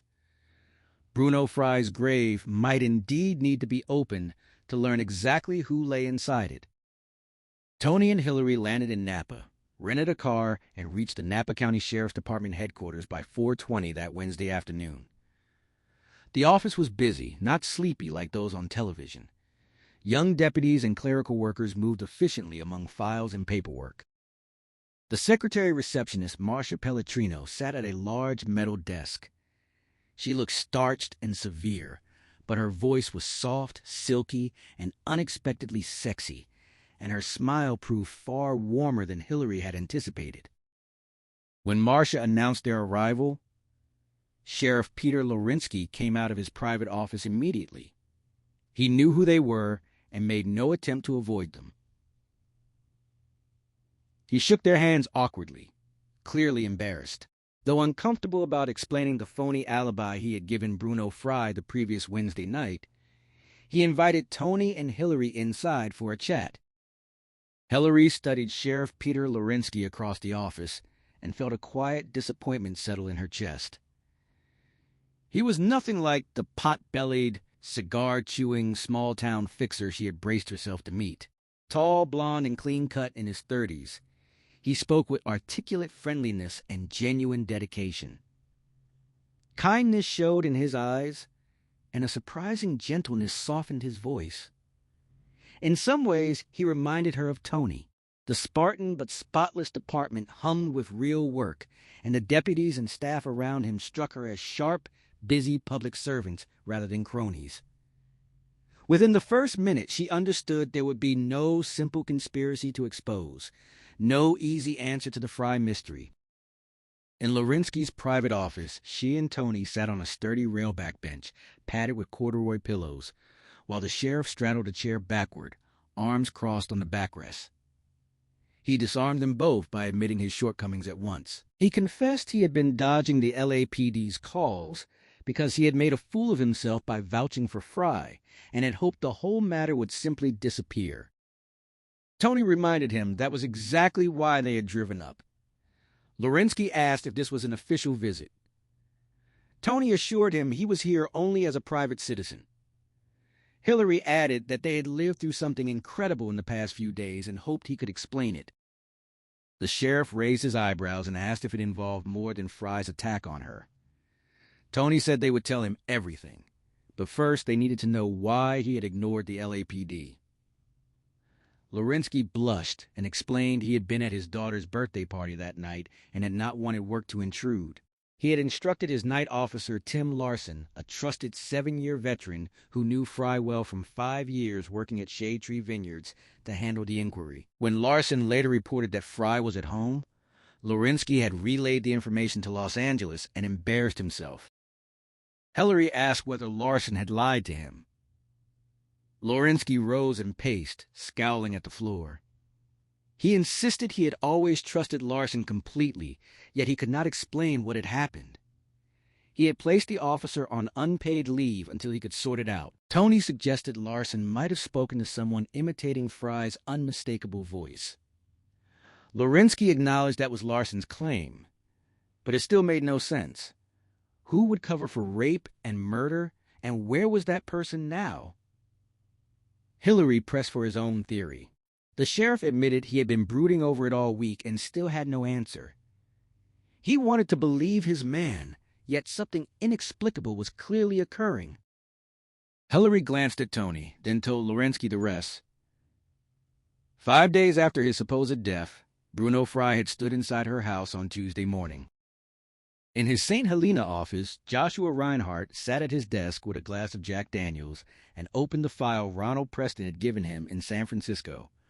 Photocopies of Bruno Fry's secret bank statements and every canceled check filled the folder. Because Fry had hidden the account in a city bank far from his other business, Joshua was certain the records would reveal clues to the double's identity. For the first 3.5 years the account had been active.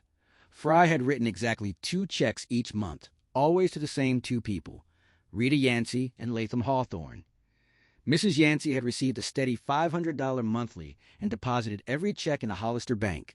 Hawthorne's payments varied from a few hundred to $5,000 or $6,000 and were deposited at the same Wells Fargo branch in San Francisco. Each was endorsed with a rubber stamp identifying him as an antiquarian bookseller and occultist. Joshua lingered on the word occultist. He consulted the dictionaries on his shelves and confirmed it described someone involved in supernatural practices, astrology, palmistry, black magic, or the sale of related books, costumes, herbs, and ritual items. Over the 5 years following Catherine's death, Fry had paid Hawthorne more than $130,000 with no indication of what he had received in return.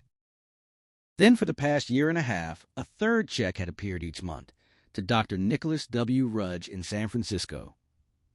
Joshua called directory assistants in both cities and quickly obtained numbers for all 3 recipients. He dialed Rita Yancey first. She answered on the 2nd ring. Joshua identified himself as executor of Bruno Fry's estate. When he told her Fry was dead, her pleasant voice hardened. She claimed she never read newspapers and had not known. He explained he was settling debts and had noticed the monthly $500 payments. He asked if they had been installments on a loan. She remained silent for a long moment, breathing audible on the line. Finally, she said Fry owed her nothing at all. Joshua's suspicion sharpened as he pressed the question again, asking whether she had worked for Bruno in any way. Mrs. Yancey hesitated. Then came the sharp click of the line going dead. He stared at the receiver. Silence followed, broken only by the faint hiss of the long-distance connection and distant pops of static. He dialed her number once more. She answered. Joshua identified himself calmly, explaining they had been cut off. Another click. She hung up again. He considered trying a third time, but stopped himself. She clearly wasn't going to speak. Her evasive behavior only confirmed she carried a secret, one she had once shared with Bruno and now desperately wanted to keep from him. Instead of discouraging Joshua, her refusals fueled his curiosity. He felt more convinced than ever that everyone receiving payments through the San Francisco account held pieces of information that could explain the existence of a Bruno Fry lookalike. If he could persuade them to open up, he might resolve the estate far sooner than expected. As he set the receiver down, a quiet determination settled over him. She wouldn't escape him so easily. Tomorrow, he would fly the Cessna to Hollister and confront Rita Yancey face to face. Next, he called Dr. Nicholas Rudge and left a message with the answering service, providing both his home and office numbers. On the third call, he finally connected. Latham Hawthorne answered from home and proved willing to talk. The occultist spoke with a nasal tone laced with a faint upper-class British accent. Hawthorne confirmed he had sold Bruno a substantial number of books over the years. Joshua pressed whether it had been only books. Yes, Hawthorne replied. Joshua noted the enormous sum involved for mere books. Hawthorne described Bruno as an excellent, steady customer. Still, Joshua questioned $130,000. The purchases had been spread across nearly 5 years, Hawthorne explained, and most volumes were extremely rare. Joshua asked if he would be willing to buy the collection back from the estate, testing the man's honesty. Hawthorne agreed readily, saying he would be happy to do so. When Joshua asked for a price, Hawthorne hesitated, explaining he couldn't quote exactly without inspecting the book's condition. Joshua pushed for a rough estimate, assuming the volumes remained spotless. Hawthorne considered it carefully. If the entire collection was intact and in prime condition, he would offer around $200,000, allowing for his margin of profit. Joshua noted the $70,000 increase over what Bruno had paid. Hawthorne acknowledged the appreciation, attributing it to growing interest in the field. More people entered the occult every day. Curious now, Joshua asked, exactly what kind of books Bruno had collected. Hawthorne sounded surprised he hadn't examined them. He explained they were occult titles covering all its many forms. Many were forbidden books once banned by church or state, never reprinted by modern publishers, along with limited editions. He maintained over 200 regular customers with specialized tastes: Hindu mysticism, Satanism in Latin texts, out-of-body experiences. He prided himself on being the most reputable dealer in the country. Not all customers spent as much as Bruno, of course, but several dozen budgeted around $10,000 annually. Joshua expressed disbelief at the sums involved. Hawthorne described the powerful motivations driving such buyers. The belief they stood on the edge of a monumental discovery, the riddle of life itself. Some sought immortality, others spells for wealth or absolute power. If they truly believed one more forbidden volume would deliver what they craved, they would pay almost any price. Joshua swiveled in his chair and gazed out the window. Low gray clouds scudded in from the west, sliding over the autumn-dark Mayacamas Mountains toward the valley. He asked what specific aspect of the occult had interested Bruno. Hawthorne explained Bruno had focused on 2 related areas. He was deeply fascinated by communication with the dead, seances, spirit voices, ectoplasm, automatic writing, but his greatest passion lay with the living dead, vampires, Joshua thought immediately, remembering the strange letter in the safe deposit box. Yes, Hawthorne confirmed. Vampires, zombies, and similar creatures. Bruno had collected only serious nonfiction studies and select esoterica, not sensational fiction. For example, he had paid $6,000 for the handwritten journal of Christian Marsden. Joshua asked who Marsden was. 14 years earlier, Marsden had been arrested for murdering 9 people around San Francisco. The press had dubbed him the Golden Gate Vampire because he drank his victims' blood. He had also dismembered them, severing arms, legs, and heads. Joshua recalled the gruesome case with a chill. Hawthorne continued. During his killing spree, Marsden kept a journal. He believed a dead man named Adrian Trench was attempting to possess his body and return to life through him. Marsden felt locked in a desperate struggle for control of his own flesh. When he killed, he claimed it was Trench who acted, needing fresh blood to maintain dominance. Joshua remarked cynically that it sounded like a convenient insanity defense. Hawthorne noted Marsden had been committed to an asylum rather than prison and had died there 6 years later. He had genuinely believed in the possession, not faked it. Probably schizophrenic, Joshua suggested. Hawthorne agreed, but cautioned against dismissing the possibility of a genuine paranormal event. He quoted Shakespeare, "There were more things in heaven and earth than we could understand." Outside the office window, slate-colored clouds continued pressing into the valley as the sun sank behind the Mayacamas, bringing an early autumn dusk to St. Helena. As the light slowly drained from the day, Joshua asked why Bruno had wanted Marsden's journal so badly. Hawthorne revealed Bruno believed he was experiencing something similar. Not that he identified with Marsden, but with Marsden's victims. Bruno thought his mother, Catherine, had returned from the dead inside someone else's body and was plotting to kill him. He had hoped the journal might offer clues on how to stop her. A cold shock ran through Joshua, as if ice water flooded his veins. Bruno had never mentioned any of this to him. Hawthorne explained Bruno had been extremely secretive, sharing the fear only once. He had trusted Hawthorne because of his sympathy for occult studies. Even then, Bruno had later regretted revealing it. He had sounded passionately terrified. Joshua straightened in his chair, stunned and chilled to the core. "Mr. Hawthorne," he said, "last week Mr. Fry attempted to kill a woman in Los Angeles." Joshua felt a grim satisfaction as Hawthorne confirmed the reason behind the attack in Los Angeles. Bruno had been convinced the woman was actually his mother, returned from the grave in a new body. Hawthorne's tone stayed cool and untroubled. He asked what Joshua would have expected him to do. Joshua pressed hard. Hawthorne could have alerted the police, prompted them to question Bruno and arrange medical help. Hawthorne remained serene.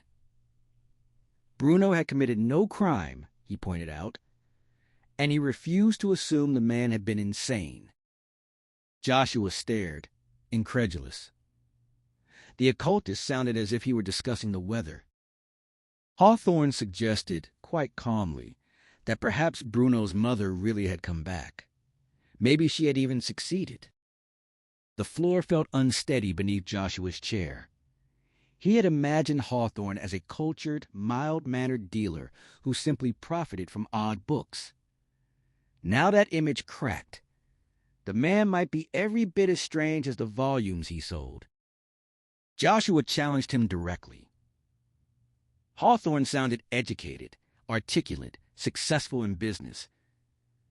How could someone like that place any real faith in seances, mysticism, or the living dead? Hawthorne answered without heat. He scoffed at nothing. In fact, he found Joshua's stubborn refusal to believe far more surprising than his own openness. An intelligent man, he said, had to recognize that many worlds existed beyond the one they could see. Joshua conceded that the world held mysteries, and that reality was only partly perceived. But he trusted science, rational men in laboratories, to sharpen those perceptions and explain every secret in time. Not incense-burning cultists chanting nonsense. Hawthorne replied evenly that he placed no faith in scientists. He was a Satanist. His answers came from that discipline. Joshua felt another jolt. Devil worship? Hawthorne corrected the crude label. He believed in the other God, the Dark Lord. His time was coming, he said pleasantly. Soon Christ and all lesser gods would be cast out. The Dark Lord would claim the throne. The devout of every other faith would be enslaved or slaughtered, priests decapitated and fed to dogs, nuns ravished in the streets, churches, mosques, synagogues, and temples turned to black masses. Every soul on earth would worship him. Babies would burn on the altars. Beelzebub would reign until the end of time. The signs were already clear. Joshua sat speechless. The words were pure madness, yet Hawthorne delivered them with the calm composure of a reasonable man. No ranting, no hysteria. The quiet gentleness disturbed Joshua far more than any foaming fury would have. It felt like shaking hands with a stranger at a party, liking him, then realizing he wore a perfect latex mask over the grinning face of death itself. A shiver ran through him.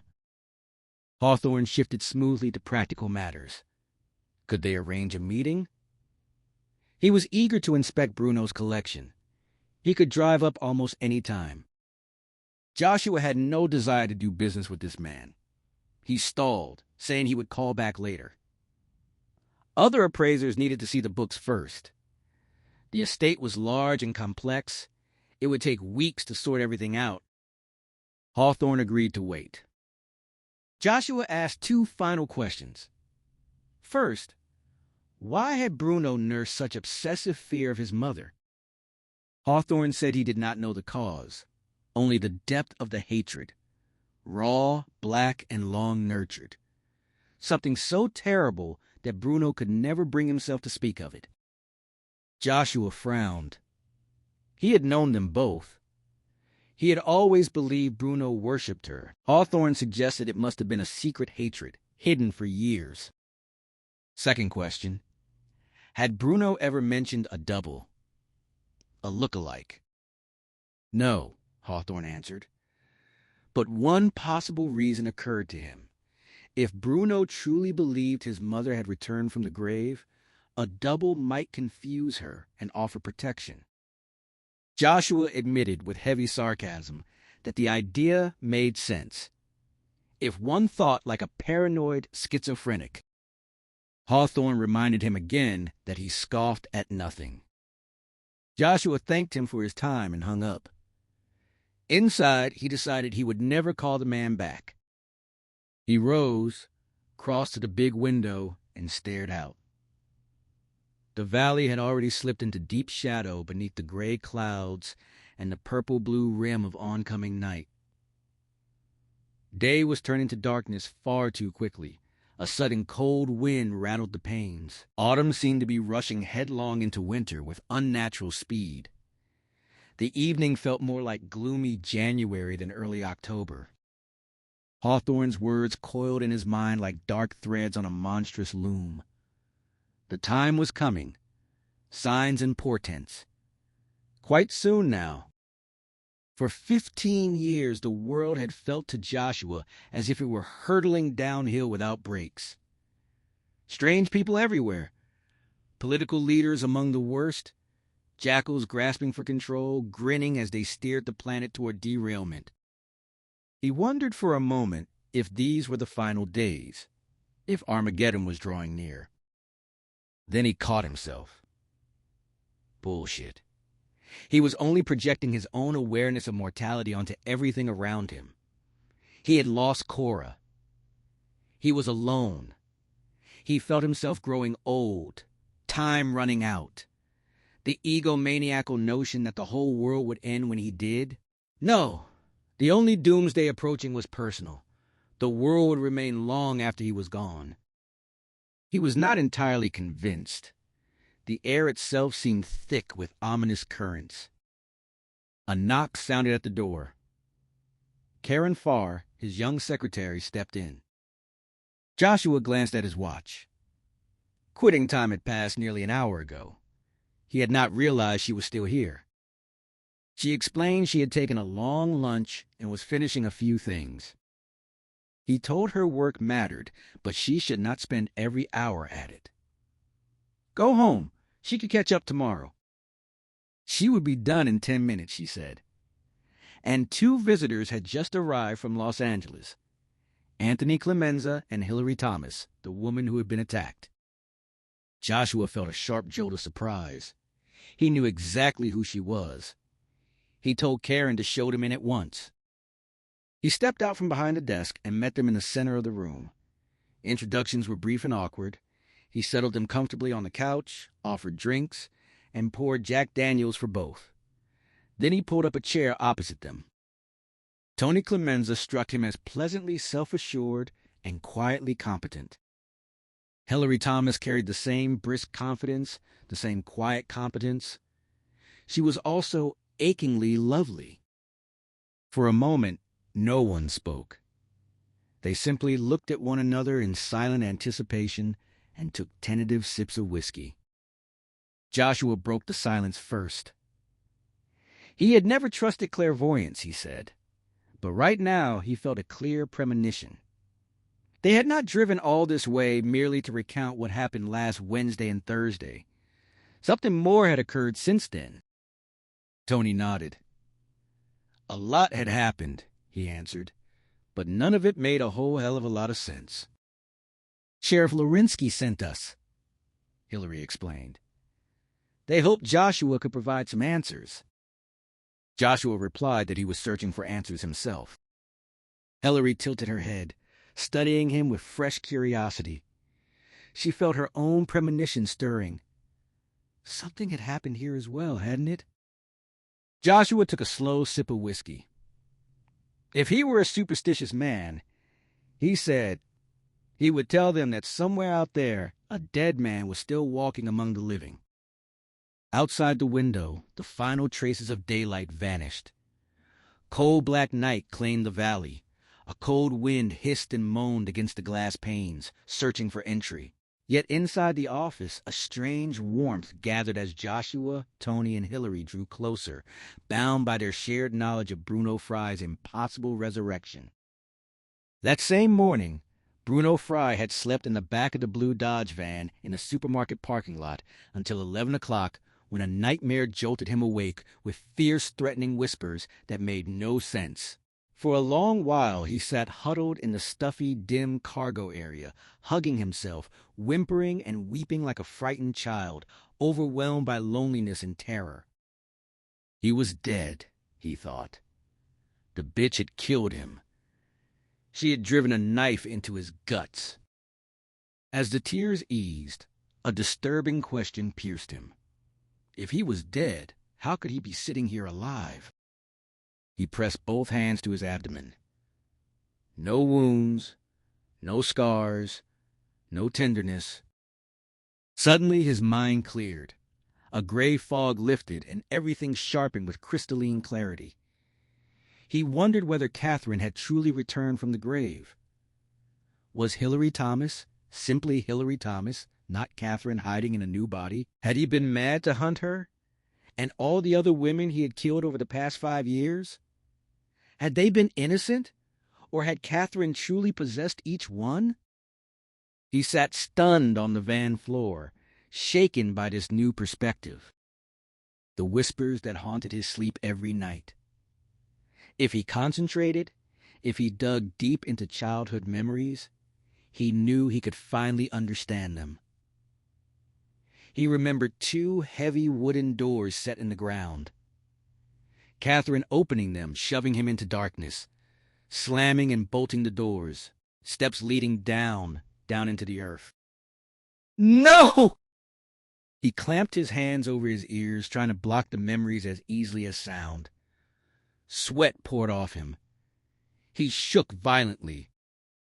No. For as long as he could remember, he had longed to decipher those whispers so he could banish them forever. Now, on the brink of understanding, the knowledge terrified him more than the mystery itself. Panic surged. He turned away from the revelation before it could fully arrive. The van filled again with sibilant whispers. Bruno cried out and rocked back and forth on the floor. Strange things crawled over his arms, chest, and back, trying to reach his face, slip between his lips, scurry up his nostrils. Squealing, he slapped and flailed at them. The hallucinations needed darkness to thrive. With too much light inside the van, they faded. He saw nothing was there. The panic drained away, leaving him limp. He sat against the wall for several minutes, patting his sweaty face with a handkerchief, listening to his breathing slowly steady. Then the moment of clarity vanished as if it had never been. Doubts forgotten, he became certain once more. Catherine had returned from the dead. She had to be stopped before she killed him first. After a quick lunch, he drove to Westwood and parked up the street from Hillary Thomas's house. He climbed into the cargo hold and watched through a small porthole. A white commercial van sat in her circular driveway, lettered in blue and gold. Maids Unlimited. 3 women in white uniforms moved in and out, carrying cleaning equipment, trash bags, and pieces of broken furniture from his earlier rampage. He watched all afternoon but caught no glimpse of Hillary. She was not there. She would not return, he decided, until she believed he was dead. "But I'm not the one who's going to die," he muttered aloud.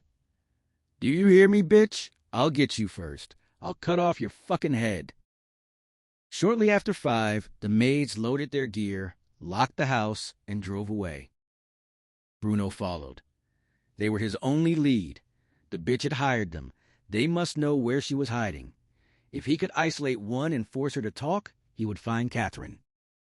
Maids Unlimited occupied a single-story stucco building on a grubby side street off Pico. The van pulled into the lot beside 8 identical white vans. Bruno drove past, turned at the end of the block, and circled back in time to see the 3 women enter the building. He parked across the street beneath a rustling date palm and waited. Over the next 10 minutes, many maids in white uniforms emerged, but none from Hillary's house. Then he spotted the one he wanted, a young woman in her 20s with straight brown hair to her waist. She walked briskly, shoulders back, head high, the uniform clinging to her hips and thighs in the wind. She climbed into a bright yellow Datsun and turned toward Pico. Something felt right about her. Bruno started to dodge and followed, keeping other cars between them. She seemed unaware she was being tailed. She lived in Culver City, a few blocks from MGM, in an old, charming bungalow on a street lined with similar houses. Some shabby, most lovingly maintained with fresh paint, shutters, verandas, and tile roofs.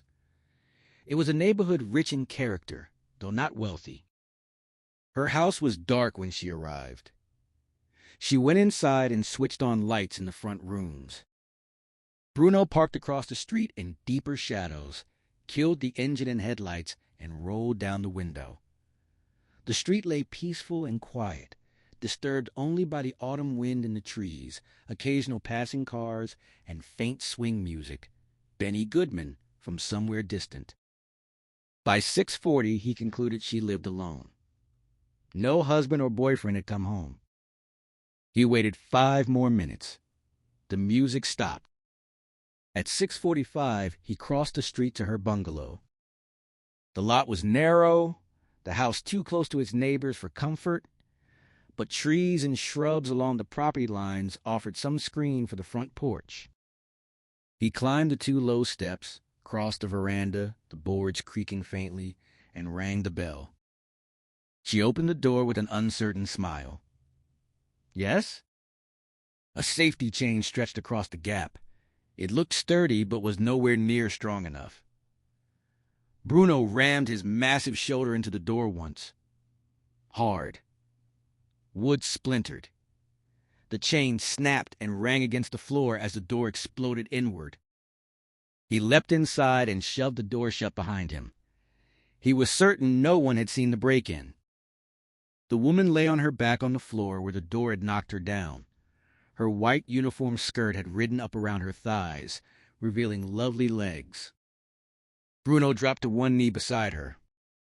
Sally lay dazed on the floor, struggling to focus her vision as she tried to look up at the man looming over her. Fear flooded her warm brown eyes, replacing the initial confusion. Her body began to tremble uncontrollably, and tears welled at the corners, shimmering but refusing to fall. He pressed the knife point against her throat. The sharp prick of the blade drew a tiny bead of blood. She winced at the sting. His voice carried a clear warning as he demanded her silence, making it plain that any scream would end in her being cut open. She managed a faint yes in response to his insistence. He pressed further, questioning whether she would cooperate and behave.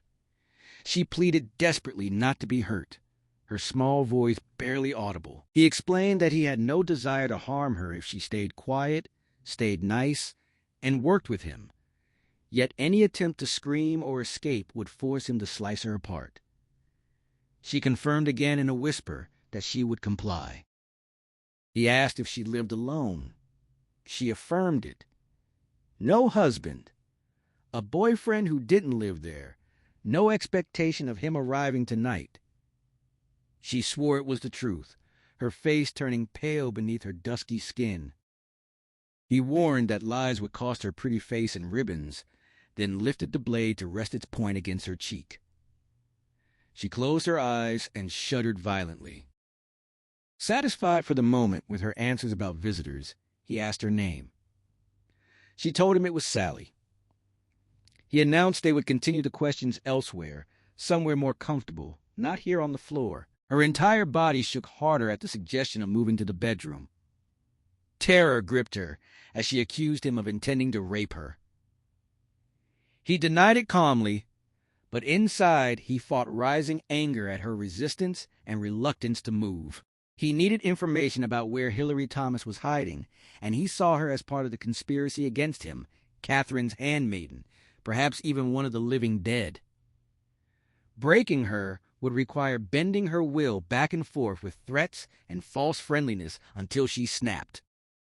He promised softly that rape was not his plan. He simply wanted her lying flat on her back during questioning, making any escape attempt more difficult and leaving him feeling safer. A soft mattress would be far kinder than the hard floor. She protested nervously that she was comfortable where she was.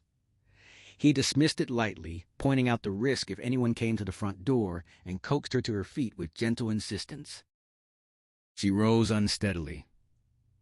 He kept the knife trained on her as they moved into the bedroom. In Joshua Reinhardt's office, Hillary sat on the couch nursing a glass of whiskey, grateful for its warmth despite not being much of a drinker.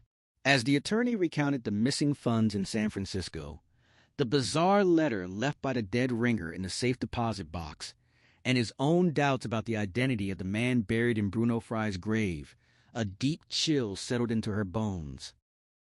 Tony asked whether he planned to exhume the body. Joshua replied, not yet. He had leads to check first, including Rita Yancey in Hollister and Dr. Nicholas Rudge in San Francisco, along with his recent conversation with Latham Hawthorne. Hillary felt the cold deepen as she absorbed the strangeness of Hawthorne's involvement with Satanism. Joshua admitted the man seemed truthful enough despite his eccentricities, and that further answers might come from the others. When Hillary and Tony finished sharing their own recent events, Joshua studied her for a moment before praising her courage. She protested that she was no hero, just a coward terrified for days. He countered that all bravery grew from fear. The difference lay in whether one succumbed or pushed through it. Running away would have been cowardice.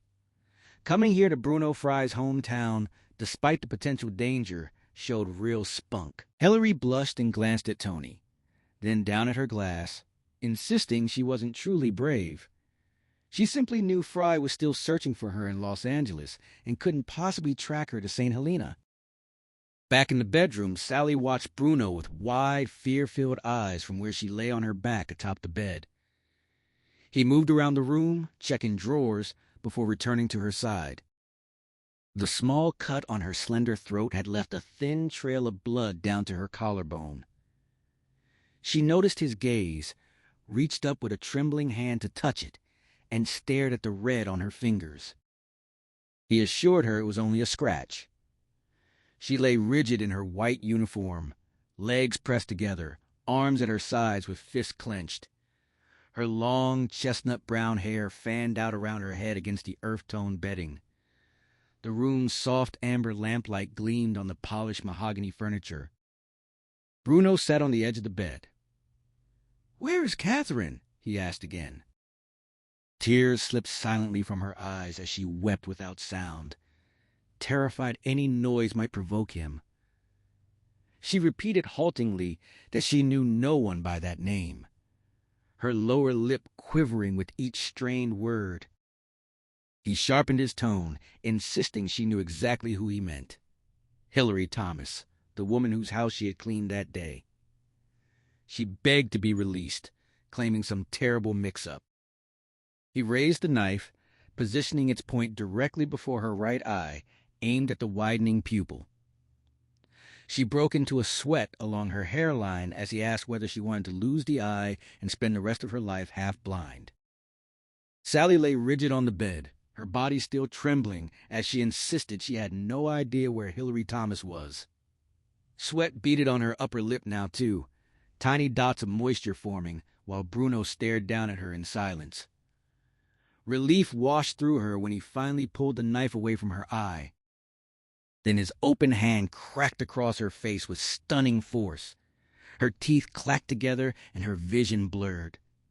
Fresh tears spilled as she shrank back, soft mewling sounds escaping despite her terror of making noise.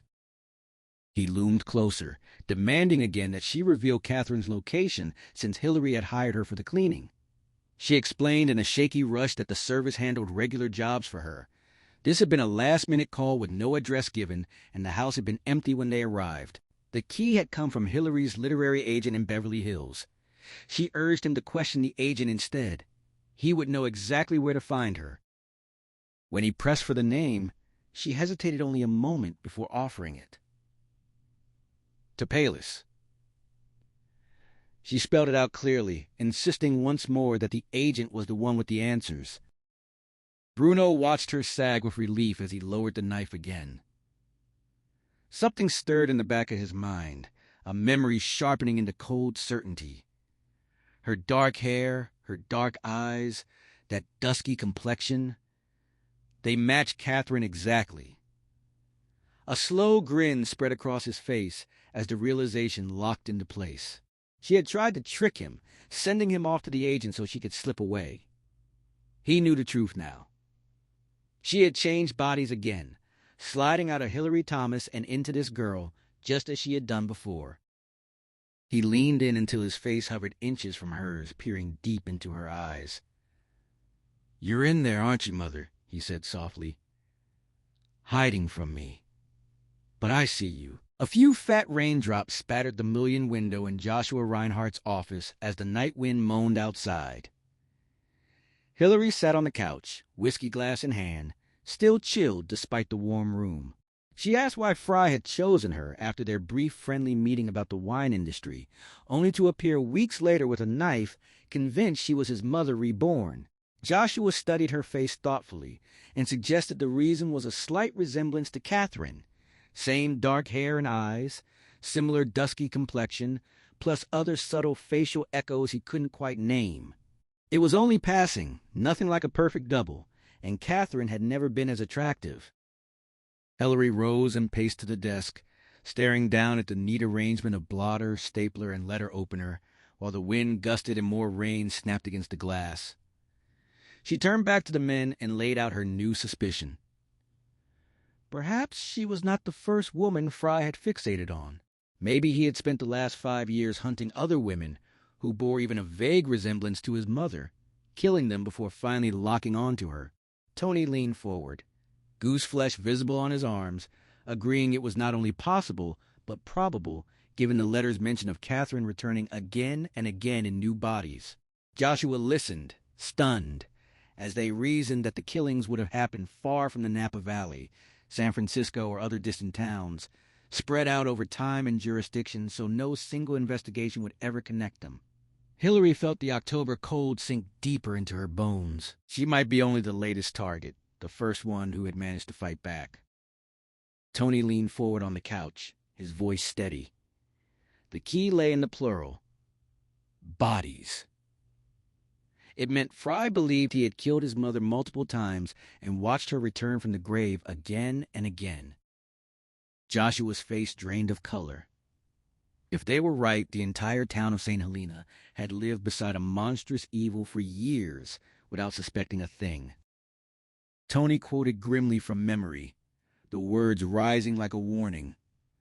The beast of hell walked among them, disguised as an ordinary man. When Joshua asked the source, Tony explained it came from his old Catholic catechism classes. A saint's writing about the demon revealing its true face to those who had turned from Christ, leaving them unprotected as it devoured heart and soul. Outside, the wind howled. Bruno set the knife on the nightstand beyond Sally's reach. He seized the lapels of her uniform and ripped the dress open in one savage motion, buttons scattering. She lay frozen in terror, unable to resist. Grinning down at her, he declared it was time to settle the score with his mother. He tore the fabric all the way down, exposing her in bra, panties, and pantyhose. With another brutal yank, he ripped the bra away, breaking straps and elastic. Her full breast spilled free, round, and heavy, with dark, pebbly nipples. He squeezed them hard. "Yes, yes, yes," he chanted in his gravelly voice, the word turning into a dark, rhythmic litany. He wrenched off her shoes and hurled them aside. One shattered the dresser mirror. The crash of glass jolted her from her stunned paralysis. She tried to pull away, writhing weakly. He pinned her easily and slapped her twice, hard enough to split her lip and send a thin line of blood down her chin. Fury boiled in him as he reminded her of her old rules. No sex ever, because any woman would discover his secret and have him burned at the stake. But she already knew everything about him, about his demon father and the unnatural cock he carried. He could use it on her without fear.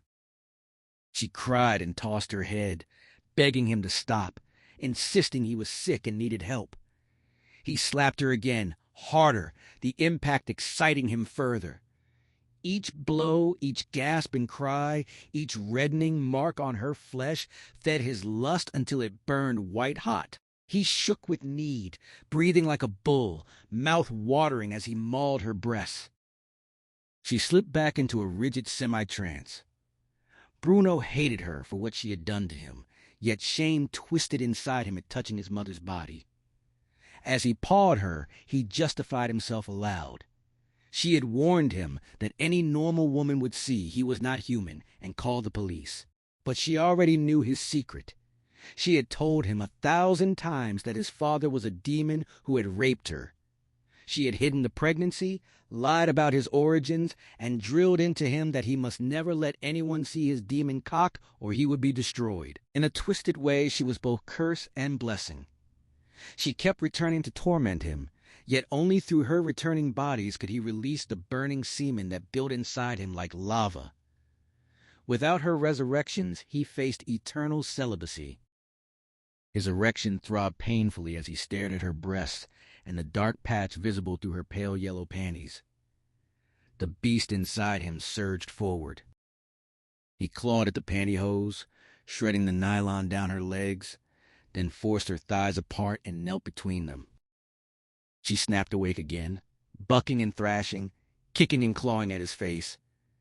He jerked back as her nails raked his cheek and gouged his hand, then slammed his full weight down on her, crushing her beneath him. He pressed one thick arm across her throat, choking off her air. Joshua rinsed the whiskey glasses at the wet bar and invited Tony and Hillary to fly down with him tomorrow to meet Rita Yancey and Hollister. Both accepted at once. Nothing held them in St. Helena tonight. When he offered them rooms at his house, Hillary hesitated politely. But Joshua cut through the courtesy with blunt impatience. He rarely invited guests and meant it. They smiled and accepted gratefully. As they prepared to leave the office, the telephone rang. Dr. Nicholas Rudge was calling from San Francisco. Bruno remained on top of Sally, his muscular arm still pinning her throat. She gagged and fought for breath, her face darkening with agony. The sight excited him even more. He warned her not to fight. She knew he would win. She writhed desperately, then convulsed as oxygen failed. Finally, she went limp in defeat. Satisfied she had surrendered, he lifted his arm. She clutched her bruised neck, coughing and gagging. In a frenzy now, heart hammering, he stood, stripped off his clothes, and tossed them onto the dresser. He looked down at his rigid, swollen cock.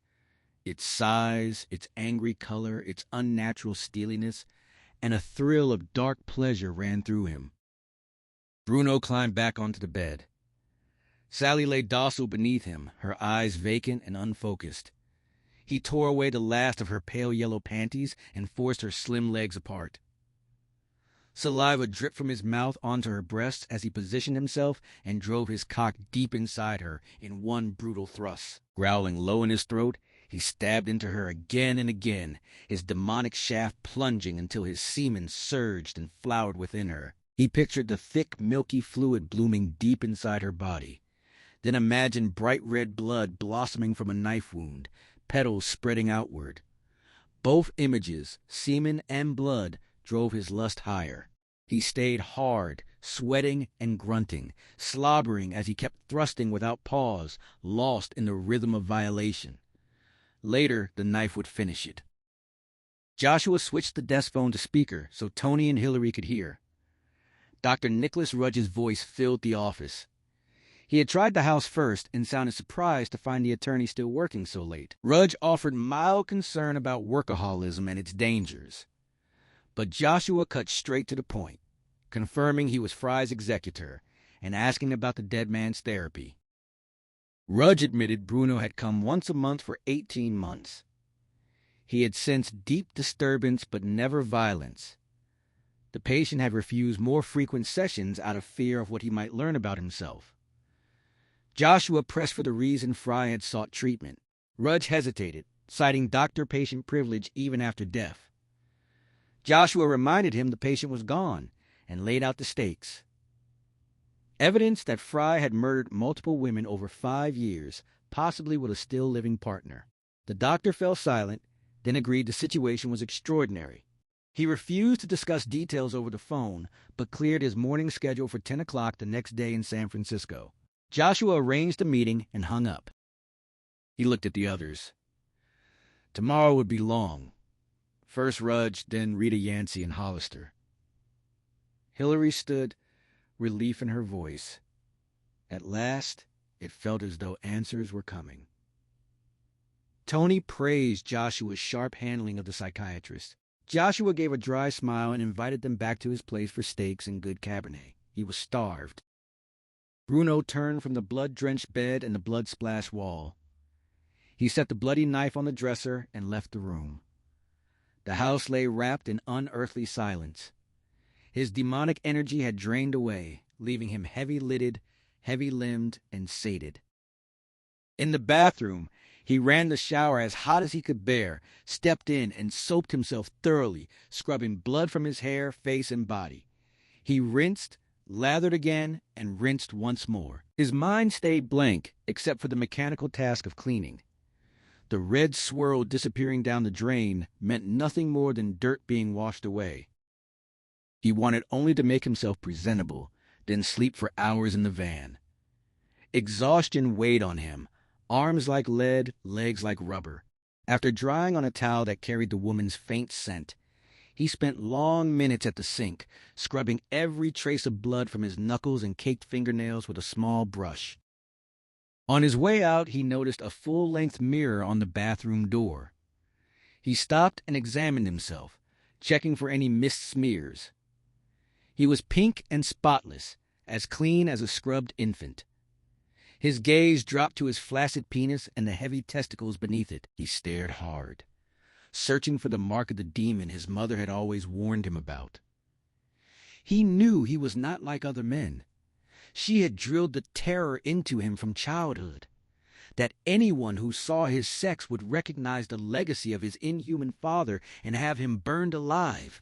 He had never been naked before another person, never risked exposure. That certainty still lived in him, cold and absolute. As he stood before the mirror in Sally's bathroom, Bruno studied his reflection, searching for any sign that set his sex organs apart from other men's. Nothing stood out. 5 years earlier, shortly after his mother's fatal heart attack, he had slipped into a pornographic theater in San Francisco, desperate to see how a normal man's penis appeared.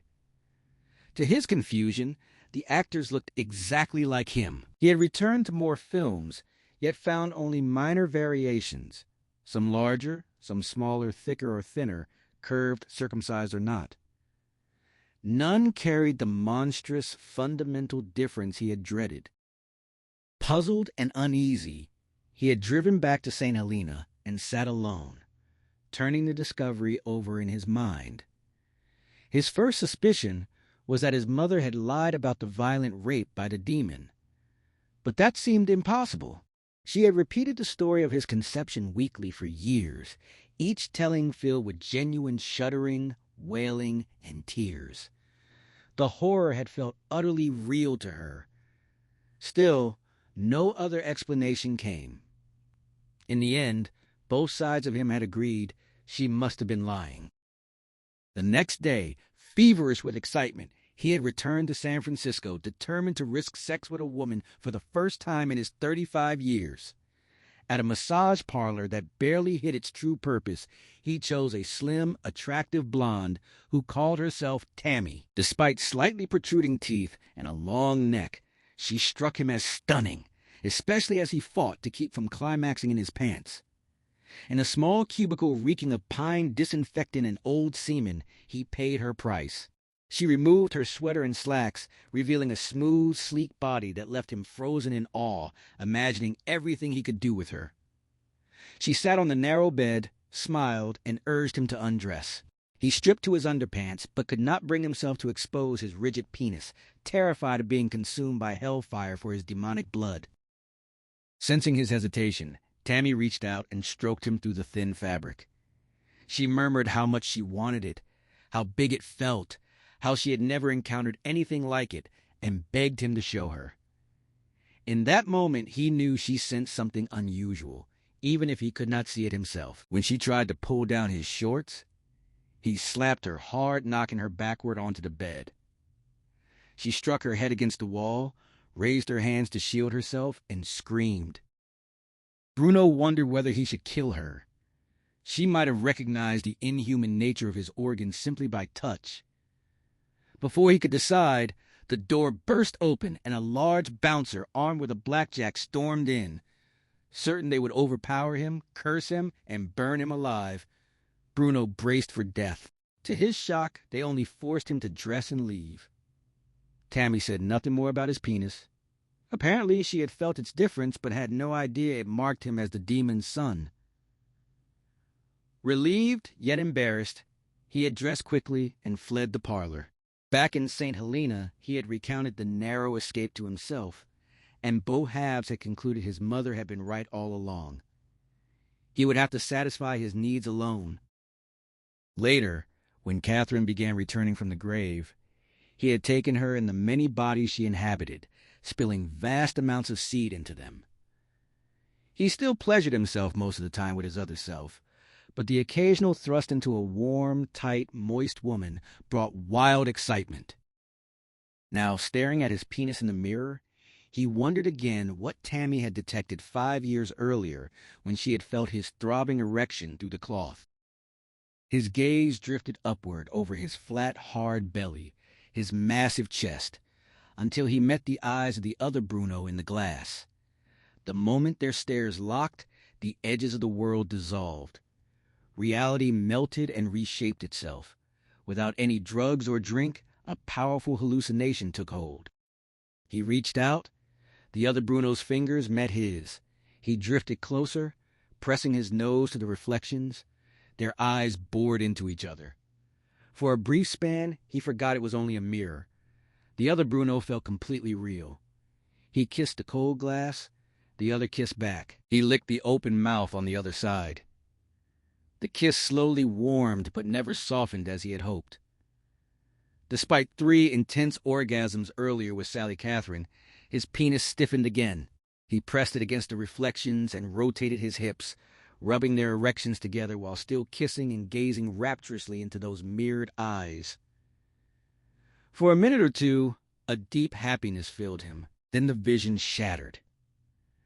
Reality slammed back like a hammer on iron. He realized he was grinding against nothing but flat glass.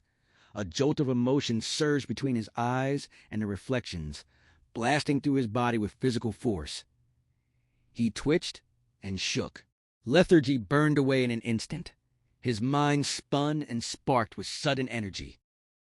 He remembered he was dead. Half of him had died last week in Los Angeles when the bitch had stabbed him. Now he existed as both dead and alive. A profound sorrow rose inside him. Tears welled in his eyes. He could never again hold himself as before. Never fondle himself or be fondled by himself. He had only 2 hands now, not 4. 1 penis, not 2. 1 mouth, not 2. He could never kiss himself again, never feel 2 tongues caressing. Half of him was gone forever. He wept. For a time he stood there crying, shoulders slumped beneath crushing despair. Gradually the grief and self-pity shifted into rising fury. Catherine had done this to him. The selfish, vicious bitch had killed half of him and left him hollow and incomplete. Anger surged until he could no longer contain it. Naked, he stormed through the bungalow, living room, kitchen, bathroom, smashing furniture, tearing upholstery, shattering dishes, cursing his mother, his demon father, and a world he could never fully understand. In Joshua Reinhardt's kitchen, Hillary scrubbed 3 large baking potatoes and lined them neatly on the counter, ready for the microwave. Once the thick steaks neared perfection on the broiler. The simple task relaxed her. She focused on her hands and the food, letting her worries drift quietly to the back of her mind. As she stood at the sink in Joshua Reinhardt's kitchen, Hillary felt Tony beside her, sleeves rolled up, washing and chopping fresh vegetables for the salad. While they worked, Joshua dialed the sheriff from the kitchen phone. He laid out the withdrawal of funds from Fry's San Francisco accounts, the look-alike still hunting Hillary down in Los Angeles, and the mass murder theory the 3 of them had pieced together earlier. Lorinsky could do little, since no crimes had occurred in his jurisdiction yet, but Joshua made sure he knew every detail anyway. Fry had likely committed local offenses they didn't know about, and more might follow. Hillary caught only one side of the call, yet she sensed the sheriff's growing fascination. She also heard Joshua gently deflect 2 suggestions to exhume the body in Fry's grave, preferring to wait for answers from Dr. Rudge and Rita Yancey first. When the call ended, Joshua inspected Tony's salad with fussy care, debating the crispness of the lettuce and the heat of the radishes, then examined the sizzling steaks like a jeweler checking diamonds. He told her to start the potatoes in the microwave, chopped fresh chives for the sour cream, and opened 2 bottles of dry Robert Mondavi Cabernet. His nitpicking in the kitchen amused her. She was surprised by how quickly she had warmed to the attorney after knowing him only a couple of hours. His fatherly look, gruff honesty, sharp wit, and quiet courtliness made her feel safe and welcome in a way she rarely experienced with near strangers. They carried the meal into the cozy dining room with its white plaster walls, used brick accent, pegged oak floor, and open beams. Rain squalls pattered against the leaded windows. As they sat down, Joshua declared that no one would speak of Bruno Fry until the last bite of steak, the final sip of wine, the last drop of coffee, and the very last brandy had been finished. Hillary and Tony readily agreed, both relieved to let their minds rest from the subject for a while. For 3/4 of an hour they talked of other things: art, music, medicine, the coming technological revolution. Yet somehow the conversation circled back to Bruno Fry before the wine was gone. Hilary asked what Catherine could possibly have done to make Bruno fear and hate her so intensely. Joshua said he had put the same question to Latham Hawthorne and received no answer. He still found it hard to believe such hatred had stayed hidden all the years he had known them. Catherine had always seemed to dote on the boy, and Bruno had appeared to worship her in return. Now it looked as though she might have been far less saint than devil. Tony asked what Joshua meant by that. Joshua explained that Catherine had taken Bruno in as a child instead of letting him go to an orphanage. Hilary and Tony had assumed he was her biological son, but Joshua corrected them.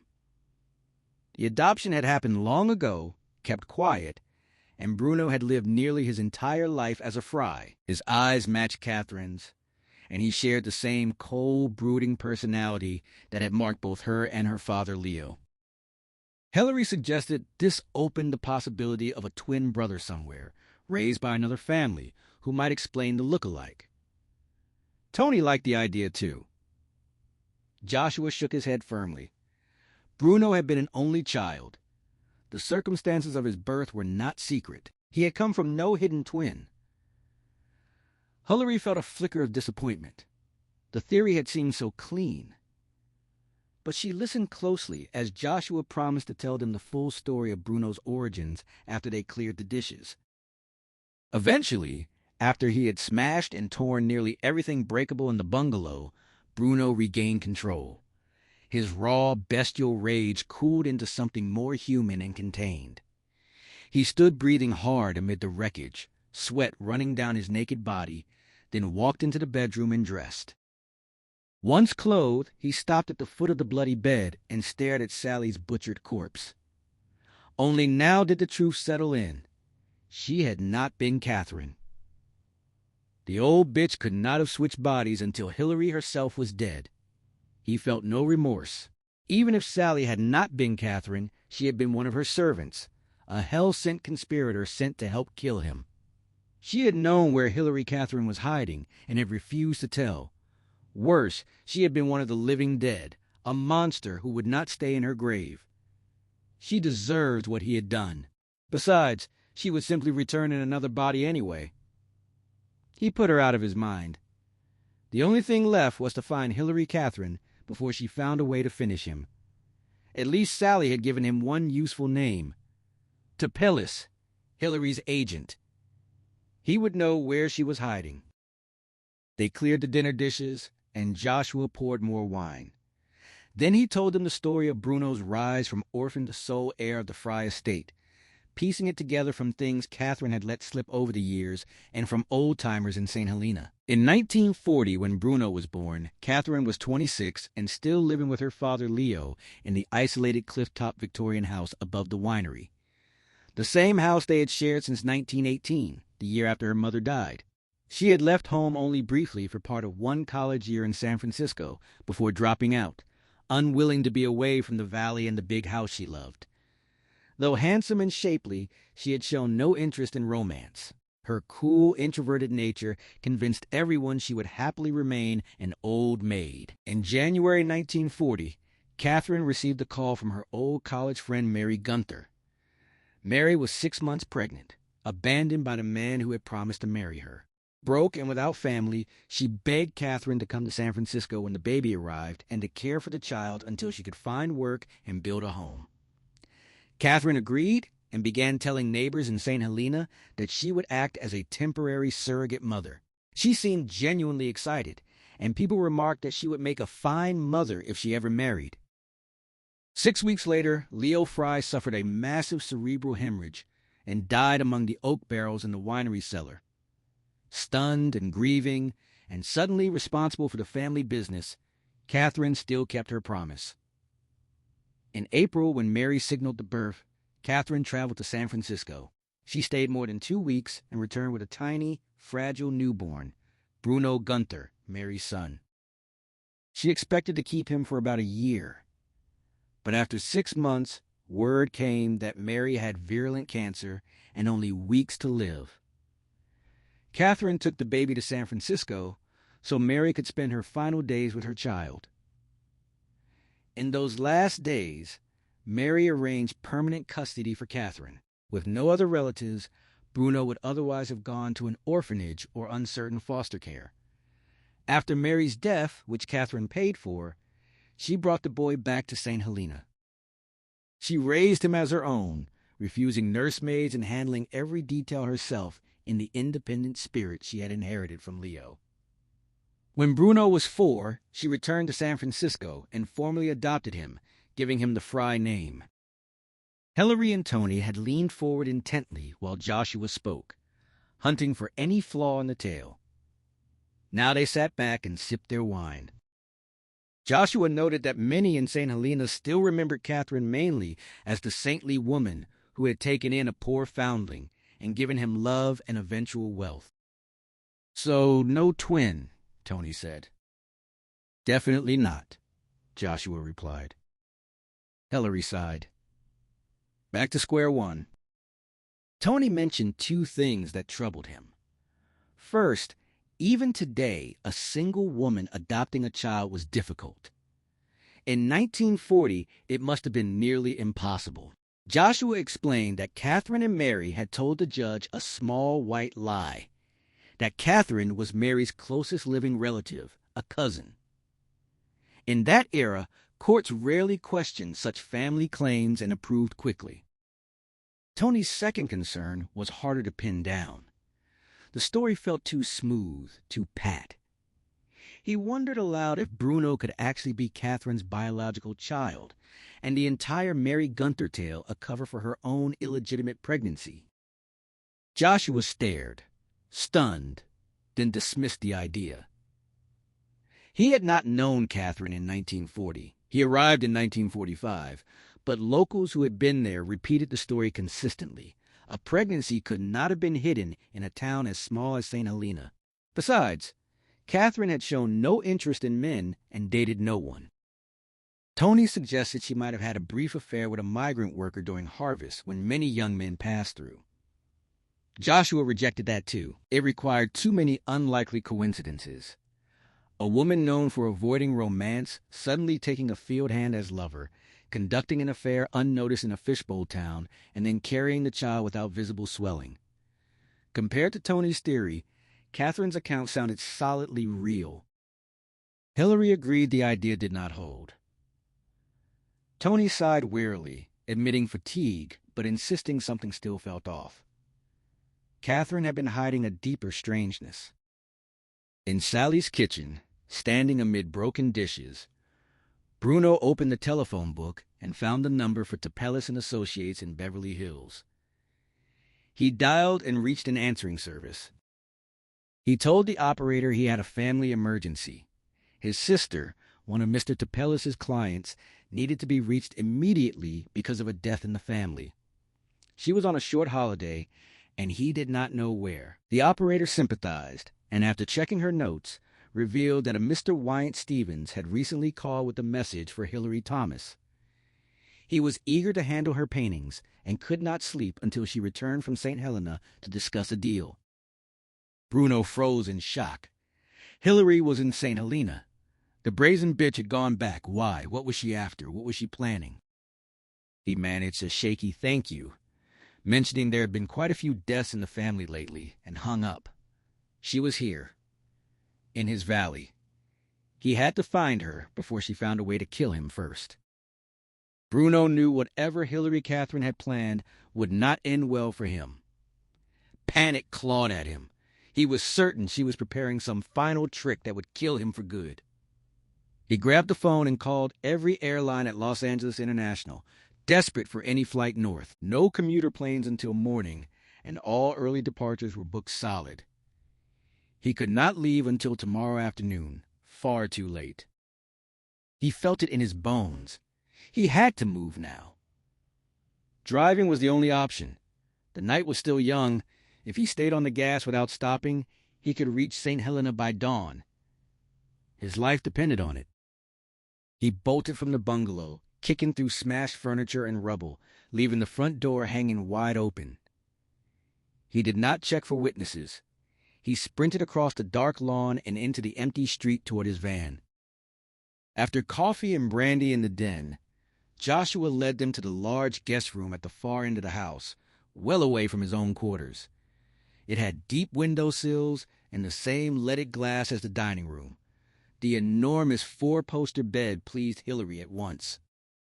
Once they had said good night, closed the door, and drawn the drapes against the blind night, they stepped into the shower together, hoping the hot water would ease their aching muscles. They were both exhausted and meant only to recapture the innocent, relaxing warmth they had shared the night before at the airport hotel. Passion was the last thing on their minds. Yet as Tony lathered her breasts in slow circles, Hillary felt her skin tingle and delicious shivers race through her. He cupped them fully. Her nipples rose hard through the soap. He knelt and washed her belly, her long legs, her buttocks. The world narrowed to the lilac scent of the soap, the hiss of falling water, the swirling steam, and the sight of his lean, glistening body. When she took her turn soaping him, she watched his manhood swell eagerly in her hands. By the time they stepped out, fatigue had vanished, only hunger remained. On the four-poster in the soft lamplight, he held her and kissed her eyes, her nose, her lips, her chin, her neck, and her stiff nipples. She whispered that she needed him now. He answered against her throat and entered her with powerful yet tender strokes, filling her completely. She moved with him, hands gliding over the hard muscles of his back, feeling more alive than she ever had. Within moments she began to climax and kept rising from peak to peak without end. As he thrust deeper, they fused into one body and soul in a way she had never known with any other man. She sensed Tony felt the same profound bonding. In that rare electric synergy, they became something greater than two separate people, and Hillary knew with absolute certainty that what they shared was deep, rare, and lasting. As she cried his name and met his thrusts, and as he spilled inside her, she understood she could trust him and rely on him completely. She would never be alone again. Afterward, lying together under the covers, he asked about the scar on her side. She told him she was ready to speak of it now. It was a bullet wound from when she was 19, living in Chicago and working as a typist to save for her own place. She paid rent to her parents, Earl and Emma, but hoarded every spare dollar. She had gone without lunch for months, determined to escape them. She had finally saved enough and planned to leave the next day. That afternoon, she came home to find Earl holding Emma against the refrigerator with a gun jammed into her teeth. He was deep in delirium tremens, screaming about giant worms crawling from the walls and blaming Emma for releasing them. Hillary tried to calm him, but he was beyond hearing. When the worms reached his feet in his hallucination, he fired. She saw her mother's face blown apart. Hillary had run to her room and locked the door. Earl shot the lock off, now convinced she was the one sending the worms. He fired again, hitting her in the side. The pain was searing, like a white-hot poker, and the bleeding was heavy, but it was not fatal. She had kept a knife hidden in her room since she was 8, prepared for exactly this kind of moment. She stabbed him at the same instant he pulled the trigger. The wound shocked him. He fled back to the kitchen, still ranting about the worms, and emptied the gun into Emma's body again and again. Hillary had counted shots and thought he was out of ammunition. Bleeding badly, she tried to reach the front door, but he had reloaded. He saw her and fired from the kitchen.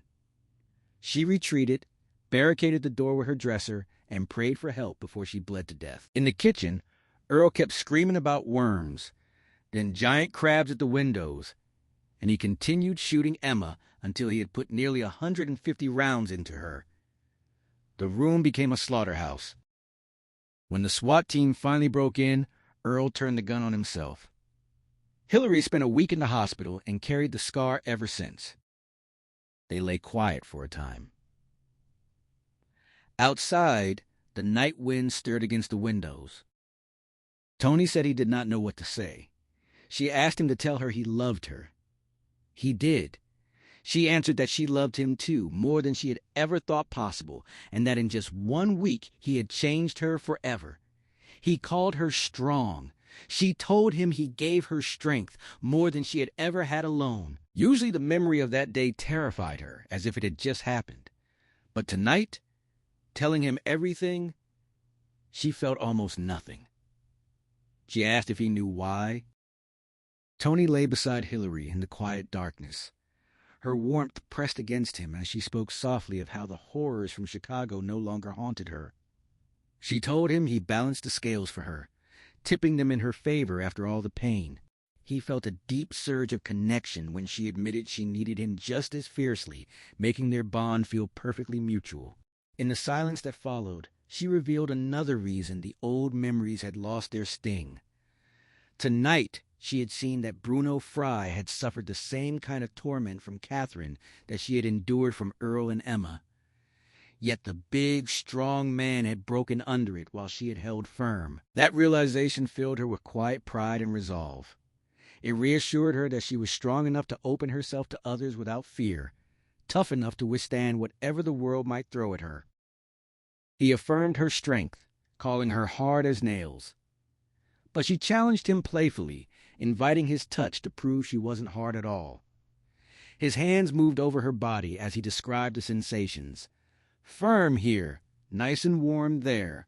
She grinned and squeezed him, pointing out the one place that truly felt hard, then teased that she could make it soft again if he wanted her to show him. He agreed eagerly. They made love once more.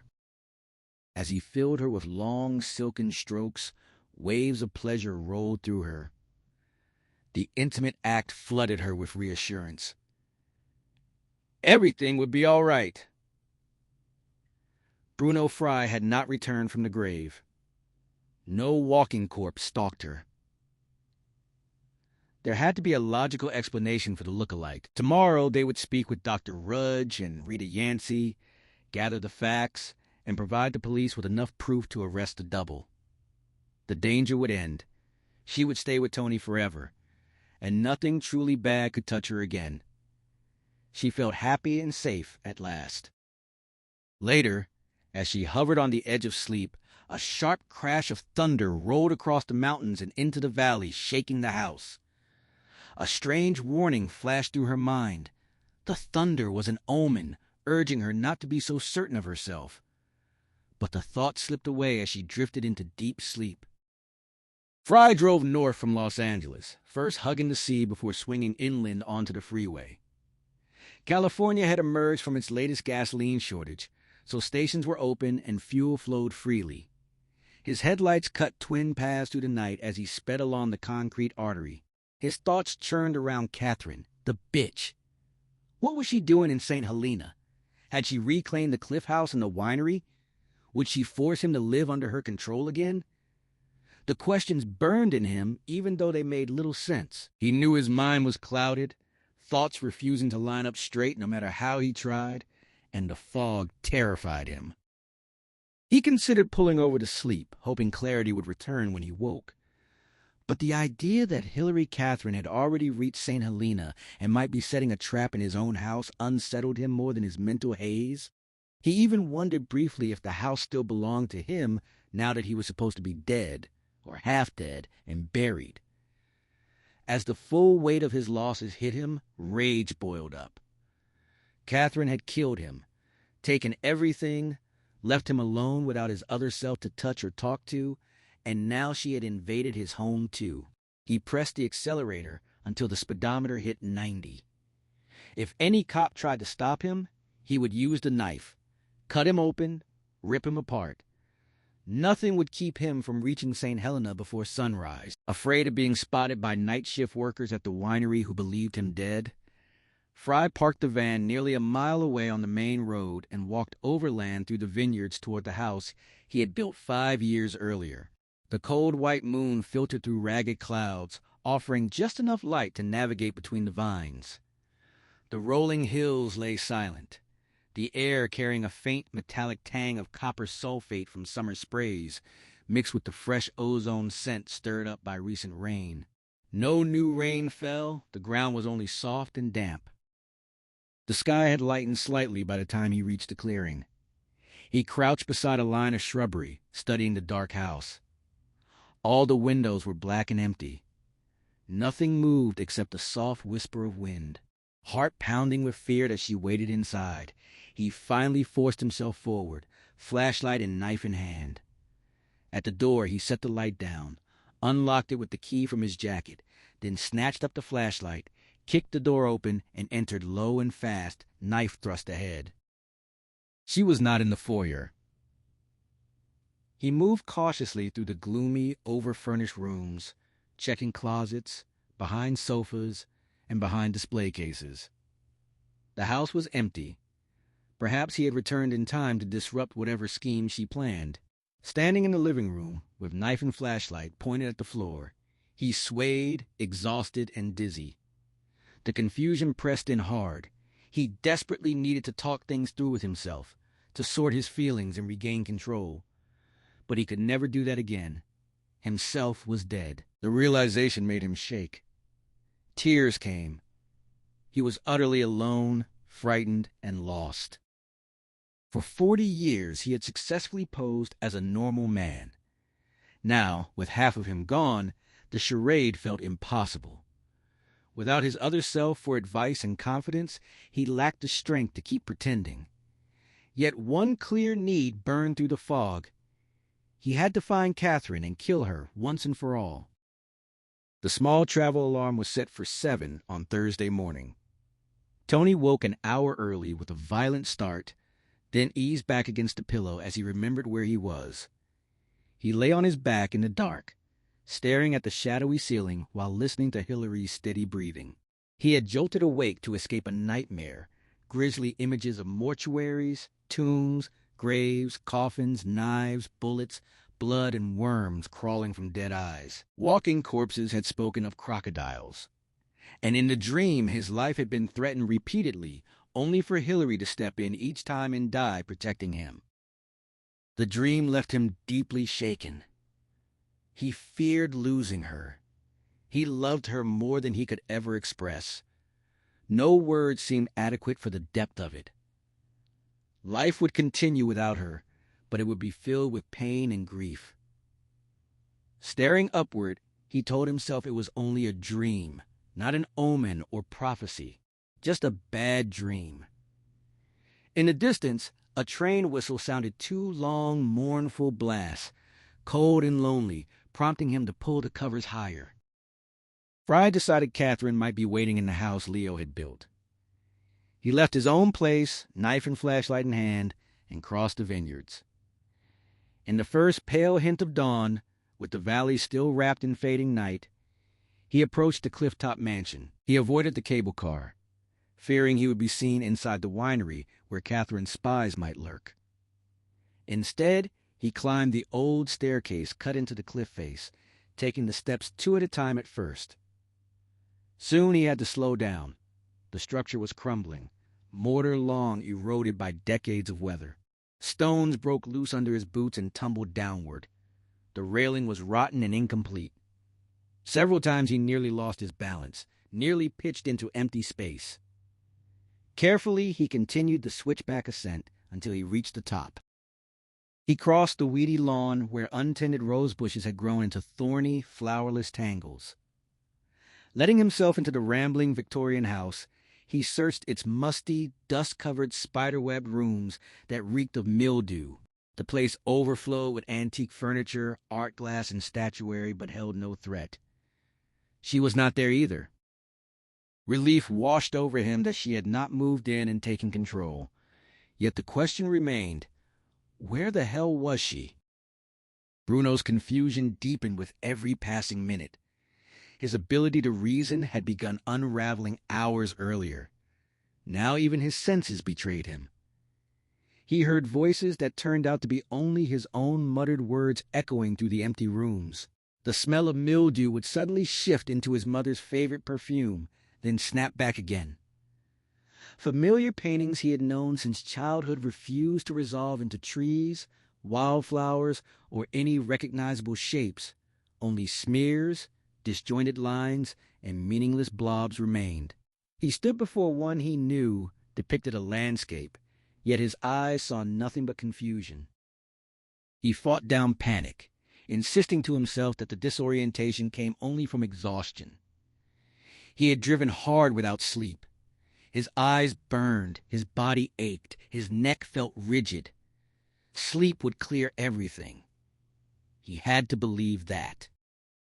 Having searched the entire house, he now stood in the finished attic beneath its sloped ceiling, the room where he had spent so much of his childhood. In the flashlight's pale beam, he saw the bed he had once slept in. Himself lay there already, eyes sewn shut, dressed in the white burial gown Avril Tannerton had put on him. The bitch had stabbed him to death last week. Himself was stone-cold dead. Too drained for fresh grief or rage, Bruno crossed to the king-size bed and stretched out on his own half, right beside the corpse. The body gave off a sharp chemical stench. Dark fluids had leaked onto the sheets around it. Bruno ignored the mess. His side stayed dry. Though himself would never speak or laugh again, simply lying next to him eased some of the crushing loneliness. He reached out and took the cold, rigid hand in his own. The painful solitude receded a little. He was not whole. He would never be whole again, but he no longer felt completely alone. Leaving the flashlight on to hold back the darkness, Bruno fell asleep. In Dr. Nicholas Rudge's office on the 20th floor of a San Francisco skyscraper, Hillary gazed through the towering glass wall that overlooked the terraced city, the bay, the Golden Gate Bridge, and the last gray shreds of last night's fog. A fresh Pacific wind was shredding the clouds, letting blue sky break through. The view felt both spectacular and precarious. She, Tony, Joshua, and the doctor settled into the comfortable chairs arranged around the circular teak table at the far end of the room, the corner clearly used for group therapy. Rudge came across as warm and engaging, the kind of man who made each person feel uniquely interesting. Bald and bearded, he wore a perfectly matched three-piece suit, yet looked relaxed and trustworthy. Joshua laid out the evidence they had gathered and reminded the psychiatrist of his duty to protect the public from a patient who might be dangerously violent. Within 15 minutes, Rudge agreed that doctor-patient privilege could not apply here. He would open Bruno Fry's file. He admitted that if only one of them had brought him the story, he would have doubted it completely. Joshua noted they had already considered the possibility that all three of them were delusional. Tony added they had rejected it. Rudge smiled and said that if they were unbalanced, then he made 4, because they had convinced him too. Over the past 18 months, he had seen Fry 18 times in 50-minute private sessions. After the first appointment, he had urged weekly visits, sensing the problem ran deep, but Fry had resisted more frequent meetings. Fry had been torn, Rudge explained. Desperate for help and eager to reach the root of his trouble, yet terrified of what he might reveal or discover about himself. When Tony asked what had brought Fry in, Rudge said the core psychological knot remained hidden in the subconscious. They had never uncovered it. But the most disturbing symptom from Fry's viewpoint had been a recurring nightmare that left him terrified. A tape recorder and 2 stacks of cassettes sat on the table. Rudge picked up one from the smaller pile and explained that all sessions were recorded and stored securely. After Joshua's call the previous night, he had reviewed portions and selected representative excerpts. He thought they should hear Fry's own voice describing the problem. Joshua approved. Rudge slid the first cassette in and started the machine. As soon as Hillary heard the familiar, deep, gravelly voice, she felt an icy chill race down her spine. On the recording, Fry began by saying he had trouble at night. When pressed, he described a nightmare that came every single night for at least 30 years, maybe longer, with no reprieve. He always woke screaming, certain a dream had startled him, yet he could never remember its content. Still, he knew it was always the same dream. Each time it ended, he felt something crawling on him. Fry's voice trembled with raw terror on the tape as he described the crawling sensation that followed every nightmare. Something disgusting tried to force its way into his nose and mouth, pushing at the corners of his eyes to pry them open. It slithered under his clothes and through his hair, creeping everywhere. In Dr. Rudge's office, the group sat fixed on the recorder. Hillary could almost picture Bruno's face twisted in fear, eyes wide, skin pale, sweat beading along his hairline. He went on. He never knew if it was one thing or many. It felt sickening and awful. The sensation lasted only a minute or two after waking, followed by whispers surrounding him. He couldn't make out the words, but he knew they were bad, threatening, full of hatred.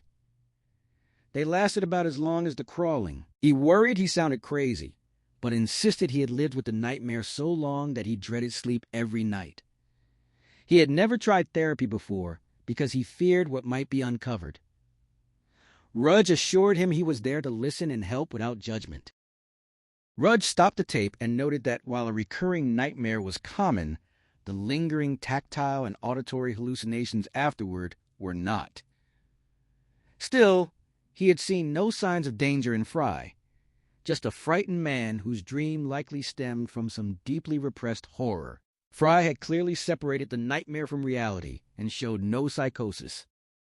Tony leaned forward, asking if Fry could have hidden the true extent of his confusion.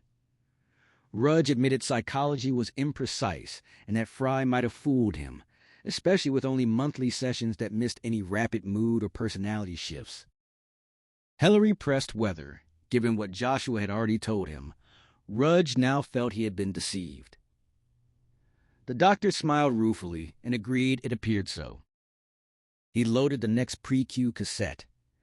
On it, he had asked Fry about his mother. After a long, hissing silence, Fry finally spoke. Her name was Catherine. He claimed he had nothing to say about her, but Rudge gently persisted. Another stretch of silence followed before Fry asked if the doctor believed the dead could return from the grave. When Rudge said no, Fry admitted uncertainty. He revealed that his mother had repeatedly told him she would come back after death to watch over him. If he misbehaved or failed to live as she demanded, she would return and make him sorry. She claimed she knew exactly how to do it. When Rudge asked if he had believed her, Fry fell silent again and quickly changed the subject. Tony exclaimed that this explained where Fry had gotten the idea Catherine had returned. The woman had planted the fear in him long before she died. Joshua asked what kind of relationship could produce such behavior and what the woman had been trying to achieve. Rudge confirmed that was the core of Bruno's problem, but they had never reached it. He had hoped for weekly sessions, yet Fry resisted, and then he was dead. Hillary asked if Rudge had pursued the ghost topic in later sessions. Rudge confirmed he had taken up the ghost topic again in the very next session. On the recording, Fry declared flatly that the dead stayed dead, only children and fools believed otherwise, and there were no such things as ghosts or zombies. He insisted he had never believed Catherine when she threatened to return. Hillary knew at once he was lying. The fear had taken root deep inside him. The doctor slipped in the third cassette. Fry's voice asked about Rudge's religion. The psychiatrist answered that he had been raised Catholic and still attended Mass nearly every week, believing in heaven and hell. Fry pressed on, then described the supposed marks demons left on people they claimed. Strawberry birthmarks, crossed eyes, a third breast, the number 666 burned under the hair, and especially twins. Siamese twins, or identical twins born with both heads covered by cauls, were, according to some, clear signs of demonic work. He repeated that he himself put no faith in any of it. He was simply fascinated by the psychology of those who did and read about the occult to understand their minds. Rudge paused the tape. He had encouraged the occult talk, he explained, believing it was only an intellectual exercise to sharpen Fry's mind for confronting his own problem. He had accepted Fry's claim that none of it was serious. Hillary said quietly that Fry had taken every word of it very seriously. Rudge nodded with regret, wishing again that the man had come in more often. He restarted the recorder. Fry clarified that not all twins carried the mark, only certain kinds, like Siamese twins or identical twins, both born with calls.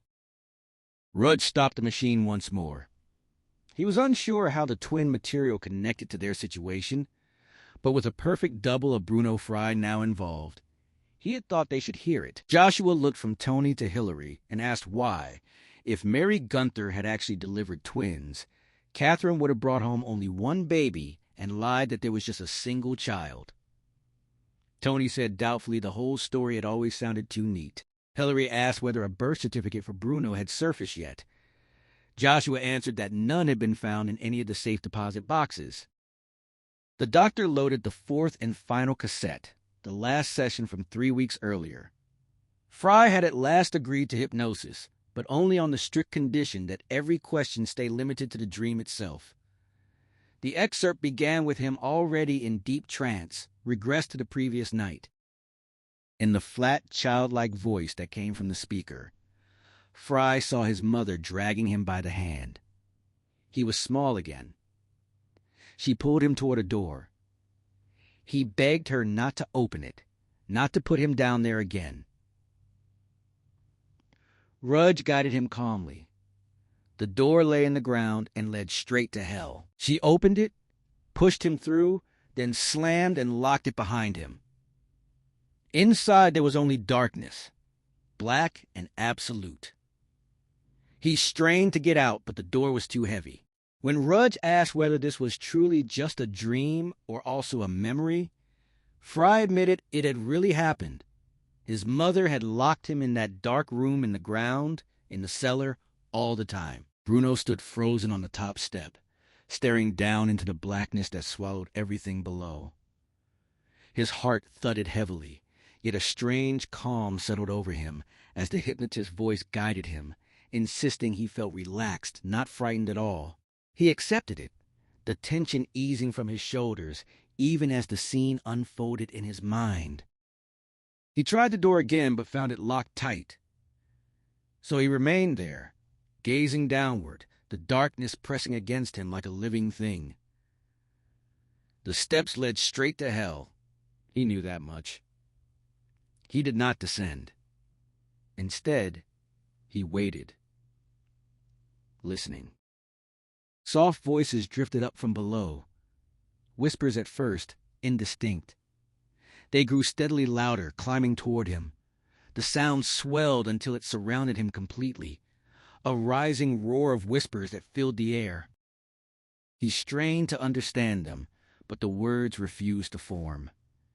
They carried no meaning, only an awful closeness. Panic surged as he realized they were not human voices at all. Something brushed against his skin, countless tiny things crawling over him. He swatted frantically at his arms, his chest, his face, trying to brush them away. But they kept coming, thicker now, invading his nose, forcing into his mouth. He cried out in terror, the sound strangling in his throat until it emerged as a raw, wheezing gag that went on and on. His body jerked upright from the couch in the real world, and he scrambled into the corner, crouching low with hands clamped over his face. Joshua listened to the tape in silence, his hand trembling as he finally reached over and switched off the recorder. The memory of those desperate, voiceless screams still echoed in the room. Rudge confirmed that the boy's mother had indeed locked him in that dark room and that something else had been in there with him, something that had left the child screaming without sound. Rudge admitted he never learned exactly what it was. That session had been their last. Later, aboard Joshua's Cessna Sky Lane as it flew south and east toward Hollister, Tony shifted in his seat and spoke of how his understanding had changed. What had once seemed simple, Hillary the clear victim, Fry the obvious villain, now felt murkier. Perhaps Fry himself had been shaped by horrors long ago. Hillary agreed softly, admitting the tapes had stirred unexpected pity in her. Joshua accepted the feeling, but warned them sharply not to forget how dangerous the man still was. When Hillary asked if he wasn't dead, Joshua only countered with quiet doubt. Hillary knew Hollister from her screenplay research. On the surface, it looked like any other modest California town. Pleasant streets mixed with plain ones, new homes beside old palm trees shading oaks and oleander. Dust lay heavier here than in wetter regions, rising noticeably only when strong winds blew. What set Hollister apart lay beneath the ground. It sat directly atop a rare tangle of fault lines, including the San Andreas itself. Earthquakes rattled the town every single day, most of them minor tremors that barely registered with longtime residents. Sidewalks cracked and tilted, straightening and shifting again with each new shock. Some streets had slowly bent or dog-legged over the decades. Grocery shelves slanted or wore wire screens to keep goods from spilling during shakes. Houses crept downhill inch by inch on unstable soil. Their owners simply patched cracks and shaved door bottoms, adjusting without alarm. Occasionally, a new room added to a house ended up on the opposite side of a fault from the main structure. And over years, the addition would drift away like a slow turtle, while the original building stayed put or moved differently, eventually tearing free. A few basements held widening sinkholes that would one day swallow entire buildings, yet daily life continued above them with stubborn optimism. Many locals slept each night listening to the earth whisper to itself, and still went about their business with a calm that seemed uniquely Californian. Rita Yancey's small corner house sat on a quiet street, fronted by a wide porch and bordered with white and yellow autumn flowers along the walkway. Joshua rang the bell. Hillary and Tony waited behind him. An elderly woman answered, gray hair pinned in a neat bun, face deeply lined, bright blue eyes alert and friendly. She wore a simple blue house dress, white apron, and practical shoes, wiping her hands on a dish towel as she greeted them. Joshua introduced himself. She nodded, saying she had expected him to come. He told her plainly he was determined to speak with her. She observed that he did not seem the type to give up. He offered to camp on her porch until she talked. She sighed, then stepped back and opened the door wide, inviting them inside. She had thought it over since his call the day before and decided there was nothing he could really do to her at her age. At 75, they wouldn't throw her in jail, so she might as well tell him everything. Bruno woke screaming in the king-size bed in the attic of the clifftop house. The room lay in total darkness. The flashlight batteries had died while he slept. Soft, evil whispers surrounded him again. He slapped wildly at his face, neck, chest, and arms, trying to brush away the crawling things. He tumbled off the bed onto the floor, where even more of them skittered and whispered in greater numbers. Panic choked him. He clamped one hand tight over his nose and mouth to keep them from sliding inside. Thin threads of light appeared, faint luminous lines piercing the blackness. He scrambled toward them on hands and knees, still flinging the things from his skin. His fingers found a window. Shutters covered the outside, but narrow gaps let the light seep through. He stood, swaying, and groped for the latch. The lock had corroded solid and refused to turn. Still screaming and brushing at himself, he lurched back, located the bed in the dark, seized the lamp from the nightstand, and smashed it against the window. Glass shattered. He dropped the lamp, found the inside bolt on the shutters, skinned his knuckle, forcing it open, and flung the shutters wide. Daylight poured in. The whispers faded at once. In Rita Yancey's parlor, Hillary sat on the very edge of the sofa beside Tony, careful not to disturb the draped afghans. She took in the chintz drapes, the embroidered wall hangings crowded with inspirational sayings, the tasseled upholstery, the wing-back chairs, the Reader's Digest copies, the basket of yarn and knitting needles, the flowered carpet and runners, and the mantel clock ticking hollowly. Every knick-knack stood dust-free and polished. She sensed the old woman would snatch a cloth and wipe anything the moment a visitor touched it. Hillary noted Joshua seated in an armchair, his head and arms resting on antimacassars, while Mrs. Yancey settled into her favorite chair and spread a blue and green afghan across her lap. For a long moment, the entire room seemed suspended in absolute silence. Mrs. Yancey broke the quiet with blunt impatience. She saw no reason to waste time and went straight to the point. Bruno Fry had paid her $500 a month as hush money to keep silent about his mother. Catherine Fry had paid the same amount every month for nearly 35 years. After her death, Bruno had simply continued the checks. The arrangement had surprised the old woman, but he had never missed a payment. When Tony expressed astonishment and called the arrangement blackmail, Mrs. Yancey smiled without embarrassment. She accepted the word calmly and said she had been accused of far worse in her life. She had no fear of it. If anyone ever dragged her into court, she would simply claim she had done an old favor for Catherine and that the monthly checks were voluntary repayment. No one could prove otherwise, especially since she had arranged the payments modestly and regularly rather than in a single large sum. Joshua assured her they had no interest in pressing charges or recovering the money. They only needed information to settle the estate. Mrs. Yancey studied all three of them with shrewd eyes, then nodded in satisfaction. She believed them and invited their questions. Joshua asked directly what she had held over Catherine Fry that had kept both mother and son paying nearly $250,000 across 40 years. Mrs. Yancey leaned back and offered the necessary background.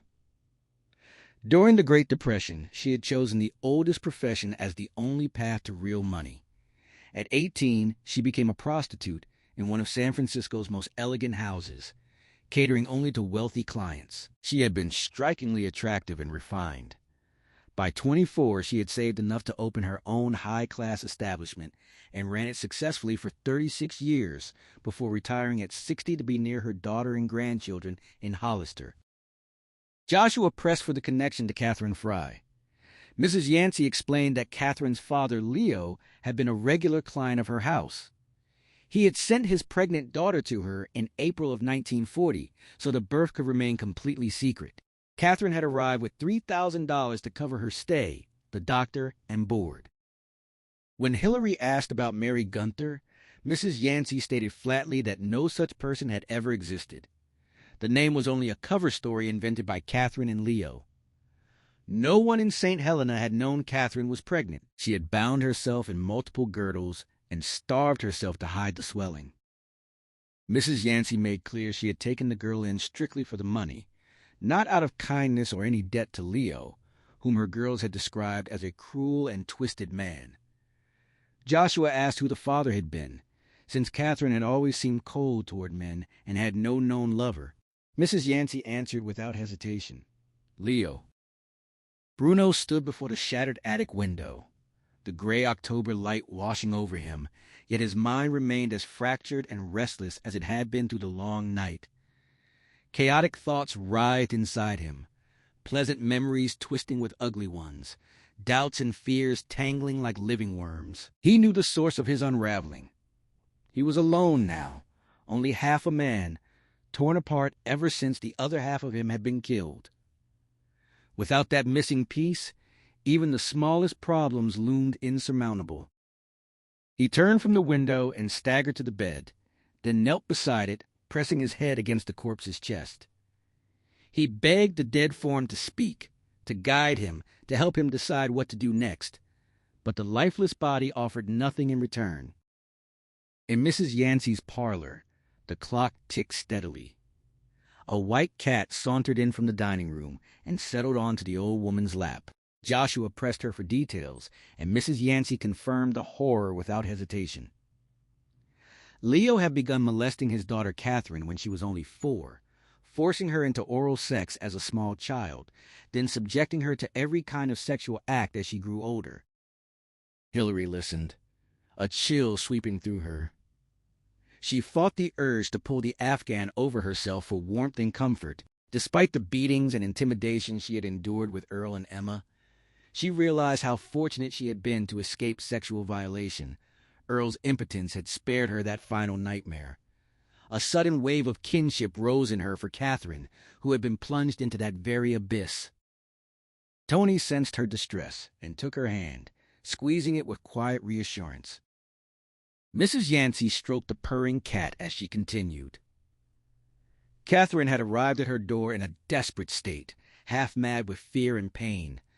Leo had died before he could bring her, leaving her alone during a brutally difficult labor made worse by years of girdles and starvation dieting. The discreet doctor Mrs. Yancey summoned had expected both mother and child to die. For 14 agonizing hours, Catherine had suffered, often delirious, but when lucid she had poured out her confession, treating Mrs. Yancey like a priest hearing her final secrets. She described how her father had begun forcing oral sex on her soon after her mother's death. Then, once they moved into the isolated Cliff House, had methodically trained her as his personal sex slave.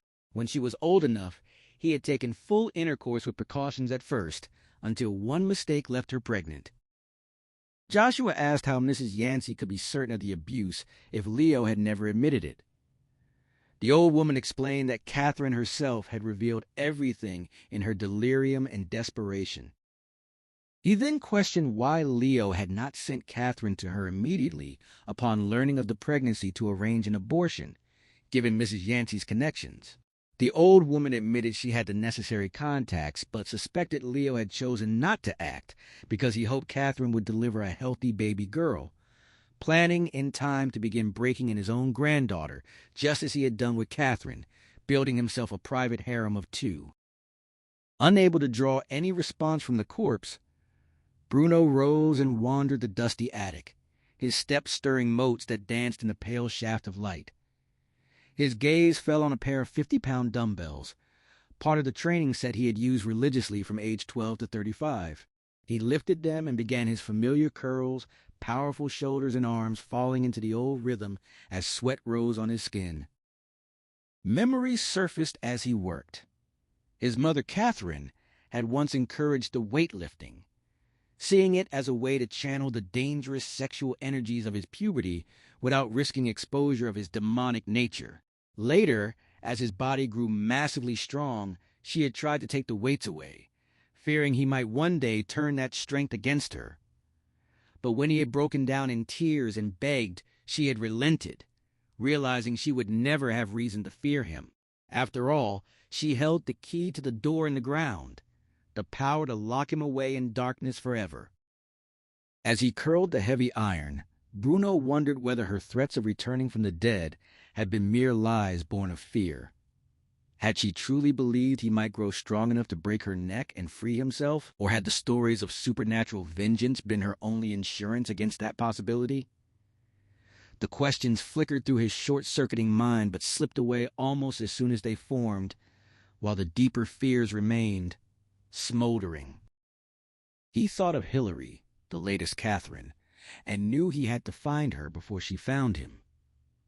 The realization made his hands shake. He dropped both dumbbells with a crash that rattled the floorboards. Fear and rage boiled up as he muttered about the bitch. Back in the parlor, Mrs. Yancey let the cat lick her hand while she described how Leo and Catherine had crafted an elaborate lie about the baby rather than admit the truth. They had refused to blame a rapist, fearing it would bring police scrutiny Leo desperately wanted to avoid. As an authoritarian who over-respected law enforcement, he had worried any rape story would unravel and expose his crimes of incest and child molestation. Instead, they had invented the fiction of Mary Gunther to conceal the pregnancy entirely. The others debated the choice.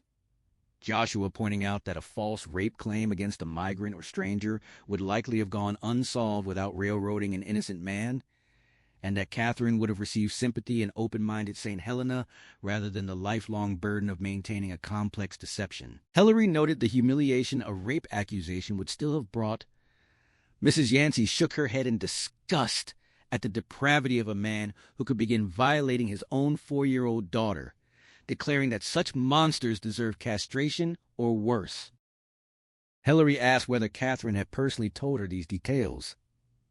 Mrs. Yancey's steady gaze confirmed it. Mrs. Yancey explained that Catherine had carried Leo's abuse in silence her entire life. Facing possible death in childbirth, she had finally poured out the truth in desperation. Leo had been convinced they could hide the pregnancy completely and pass the child off as the illegitimate baby of a fictional college friend. Hillary felt an unexpectedly deep pity for Catherine. Mrs. Yancey confirmed that Leo had forced the girdles and starvation dieting on her to shield himself, and that after decades of control, Catherine had been too broken to disobey. Tony wondered if sending her to college had been an attempt to break free. Mrs. Yancey said no. Leo had arranged it himself in 1937 while he traveled to Europe for 7 or 8 months to liquidate his holdings before the war.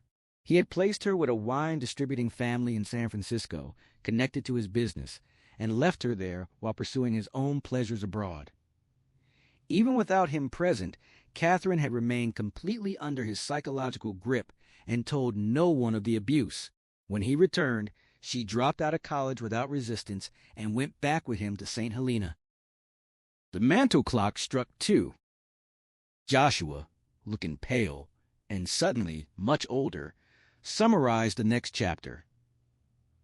They had resumed their twisted relationship in St. Helena, eventually conceived a child by mistake, and somehow managed to keep the entire matter secret from everyone. Tony remarked on how dangerously elaborate the Mary Gunther deception had been. Mrs. Yancey corrected him that it had not been flawless. When Catherine left for the birth, she had told people in St. Helena that Mary Gunther had already delivered the baby and that she was traveling to San Francisco to collect the child. She had even left the baby's sex unspecified as a precaution. This mistake became critical when she actually delivered twins. Hillary repeated the word in shock. Tony swore softly. Joshua shot to his feet. The white cat raised its head, yellow eyes alert to the sudden tension in the room.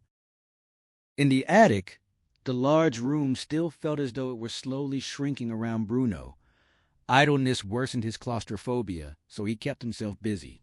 He grew tired of the dumbbells, tried reading but couldn't focus, spoke to the corpse, hunted spiders in the corners and crushed them, sang to himself, laughed and cried without clear cause, cursed Catherine, made plans and paced restlessly. He itched to begin hunting Hillary Catherine, but knew daylight was too dangerous. He believed her conspirators, other walking dead in new bodies, were watching everywhere in St. Helena. Night would bring its own risks, yet darkness would conceal him as effectively as it hid them. The attic, ironically, felt like the safest hiding place. It was the one spot Catherine would never expect him to choose, right beside the very doors in the ground where she planned to imprison him forever. The cleverness of this strategy briefly amused him until a darker possibility struck. If they did search the house and found him here, they could drag him to those doors in under a minute. Panicked, he hurried back to the bed and sat beside the corpse, desperate for reassurance that never came. Back in the parlor, Joshua paced the flowered runner. Mrs. Yancey continued. The arrival of twins had collapsed, the Mary Gunther story. Realizing she could no longer explain the second child without arousing suspicion, Catherine had suffered a complete breakdown. For 3 days she had raved and babbled in delirium. Though Hillary suggested she had needed professional psychiatric help, Mrs. Yancey explained why she hadn't sought it. Running an exclusive brothel, she could not risk drawing police or newspaper attention. Hospitalizing Catherine would have destroyed her business and ruined the discreet doctor who had delivered the babies. In 1940, such publicity would have ended everything for her, her girls, and the doctor. She had chosen to protect them all instead. Joshua stopped in front of the old woman's chair and asked whether accepting Catherine's $3,000 hadn't also meant taking on certain responsibilities for her care. Mrs. Yancey told Joshua she had not invited Catherine to her place and refused to risk her entire business for abstract principles. She dismissed his disapproval as naive. Joshua stared down at her, fighting the urge to shout, determined to extract every last detail about the pregnancy and the twins before leaving. Tony pointed out that once Mrs. Yancey had seen the girdles and heard the doctor's warning that the baby or Catherine herself might die, she had still kept the money and let her stay. He asked how she had planned to handle a death without drawing police attention. Mrs. Yancey replied calmly that if the babies had died, they would have carried them away in a suitcase and buried them quietly in the Marin Hills or dropped the weighted case off the Golden Gate Bridge. Joshua turned away, barely restraining himself from grabbing her by the hair. Hillary asked what would have happened if Catherine had died. Mrs. Yancey said they would have disposed of the body the same way, making sure no one ever knew she had been there. She added that she was no killer. If she had been, she would have silenced Catherine during her 3-day raving hysteria when the girl had posed the greatest threat to her business.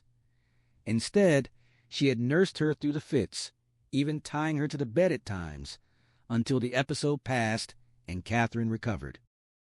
Tony began to question whether it had truly been only a temporary collapse, but Mrs. Yancey insisted Catherine had been fine afterward. Joshua steered the conversation back to the twins. Mrs. Yancey claimed she had already told them everything. When asked if the boys were identical, she said it was impossible to tell at birth since they were wrinkled and red. The doctor in her bordello had neither the time nor equipment for tests, and no one had cared about the distinction anyway. Hillary mentioned that Catherine had named one Bruno.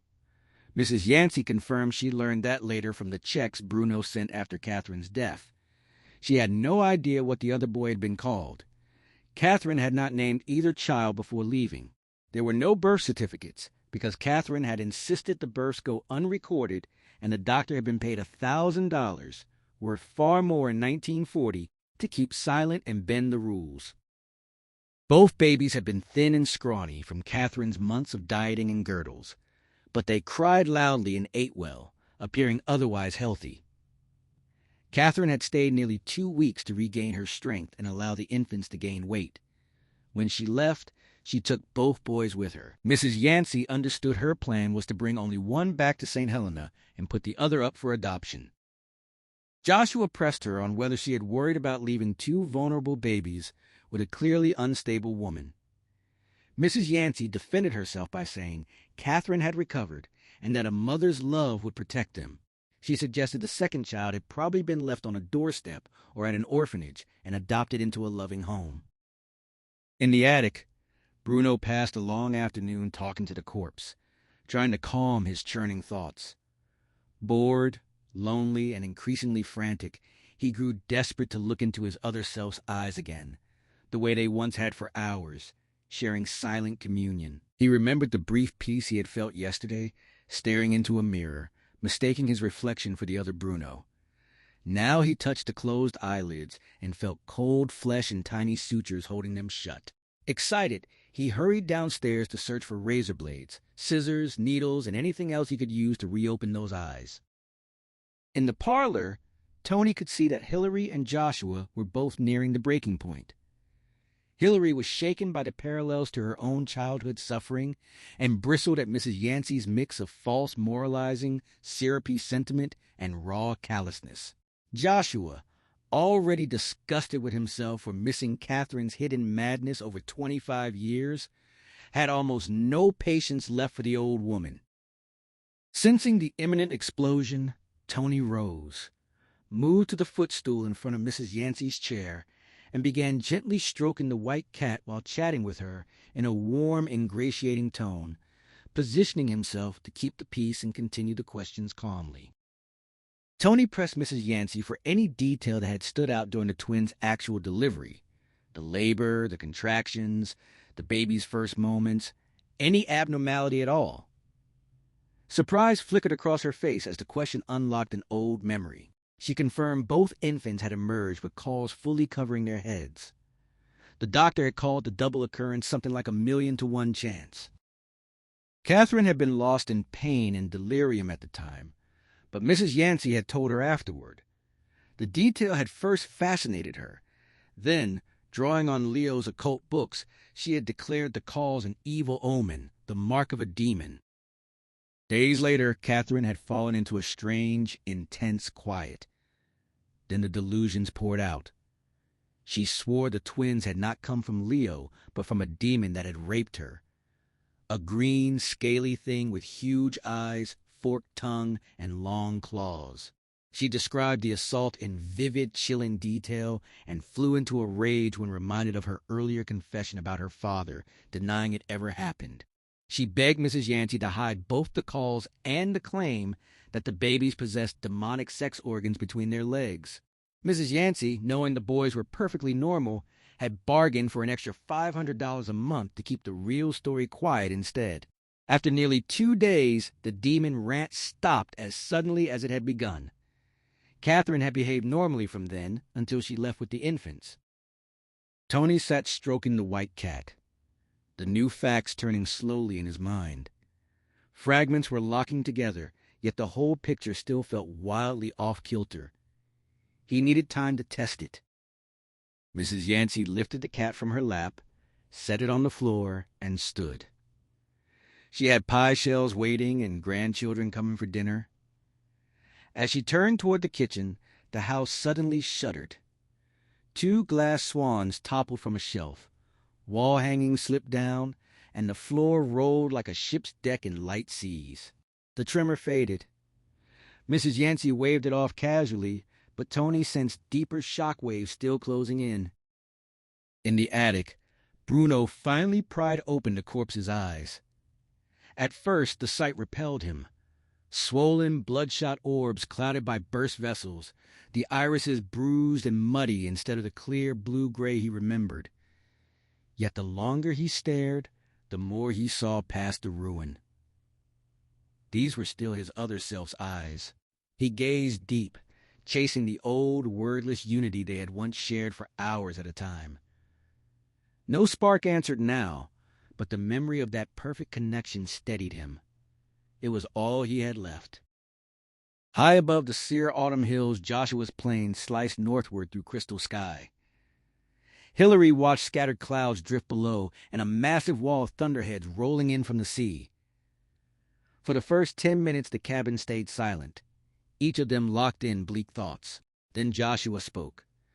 The surviving twin had to be the double they were hunting. Tony agreed. Catherine had obviously not solved her problem by killing the extra child. Hillary asked quietly which one she herself had killed, Bruno or his brother. Joshua said they would exhume the body and learn the truth. The plane dropped sharply through an air pocket, then steadied again on course for Napa. As the churning unease in her stomach finally settled, Hillary felt a cautious resolve take hold. She needed to push them forward, to confront the question they all kept circling.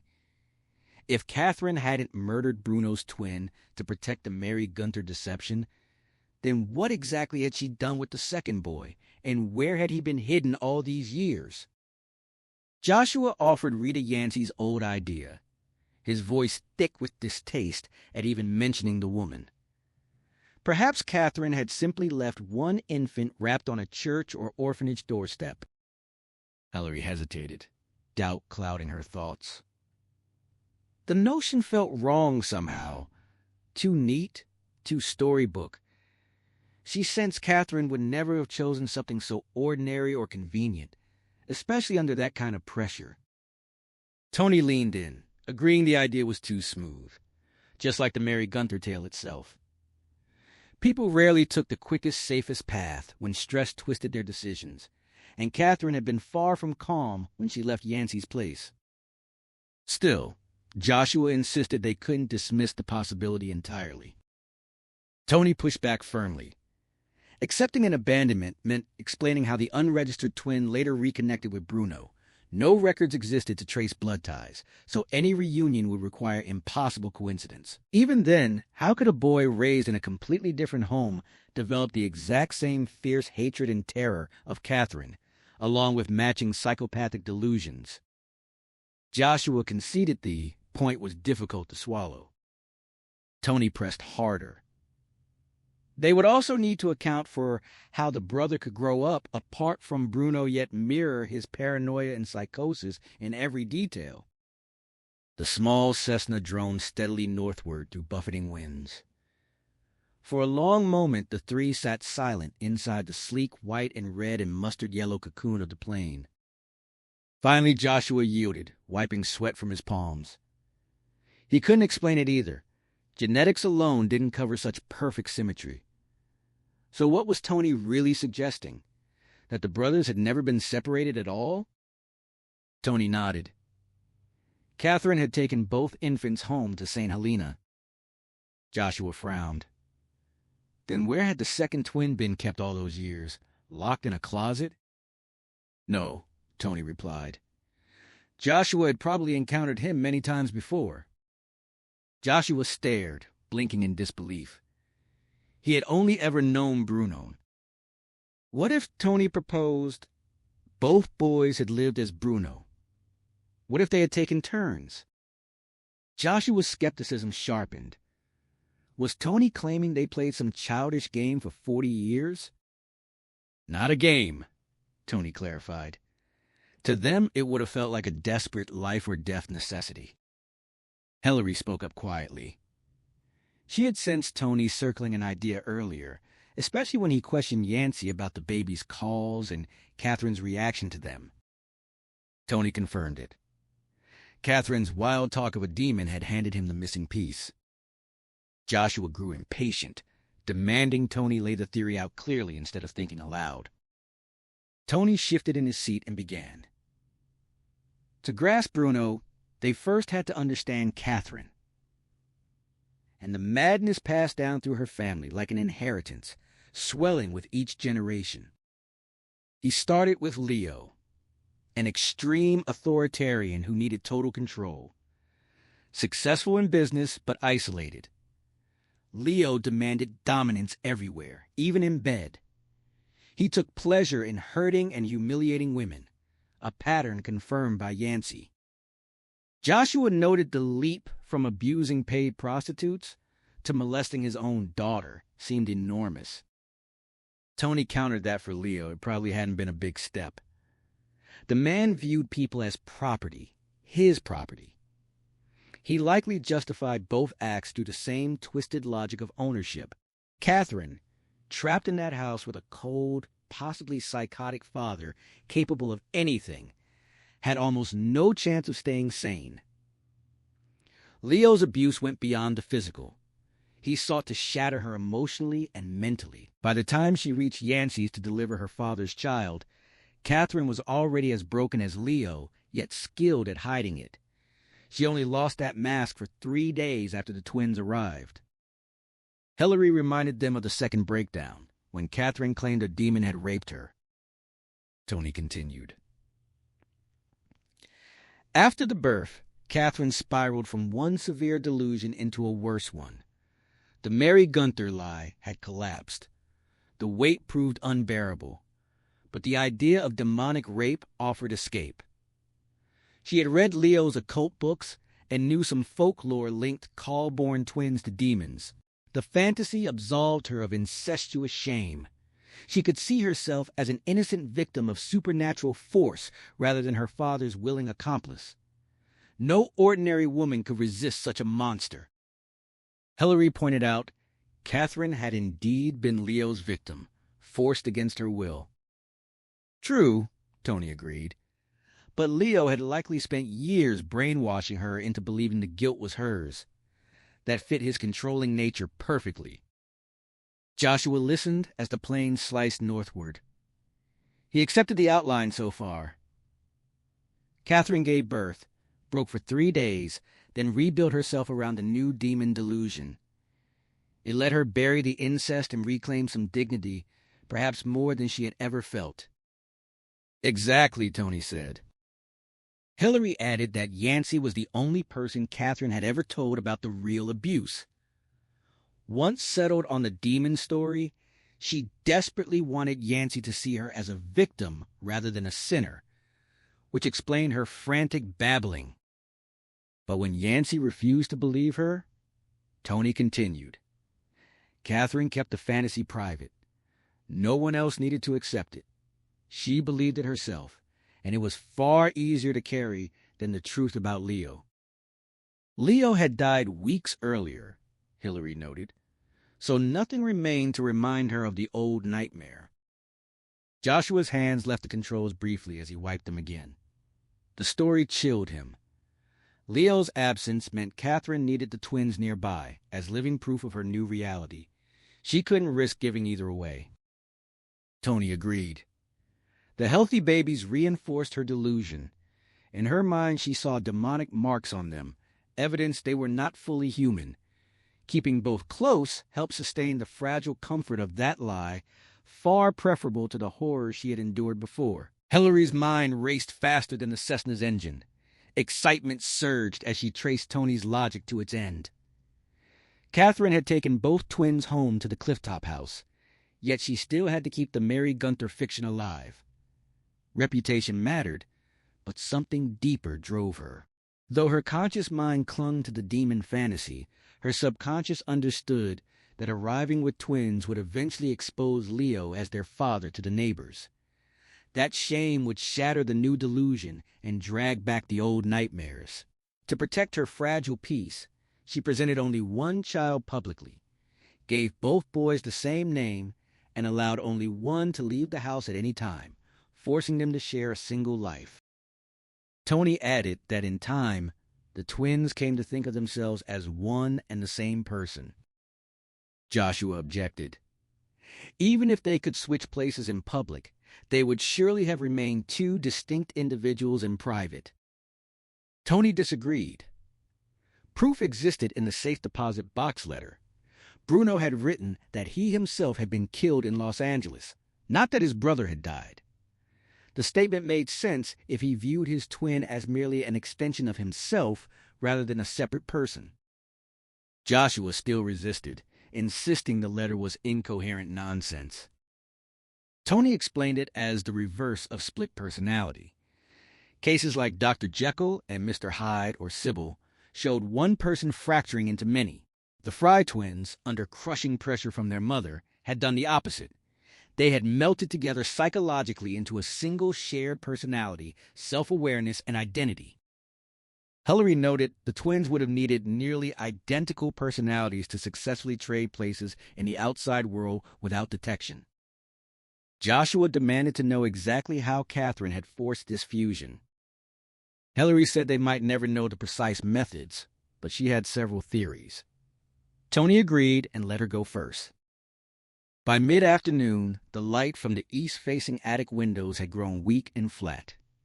As shadows crept across the floor, Bruno began to worry about being caught in complete darkness. The house had no electricity. The power cut off 5 years earlier after his mother's first death, and his flashlight batteries were dead. He fought panic.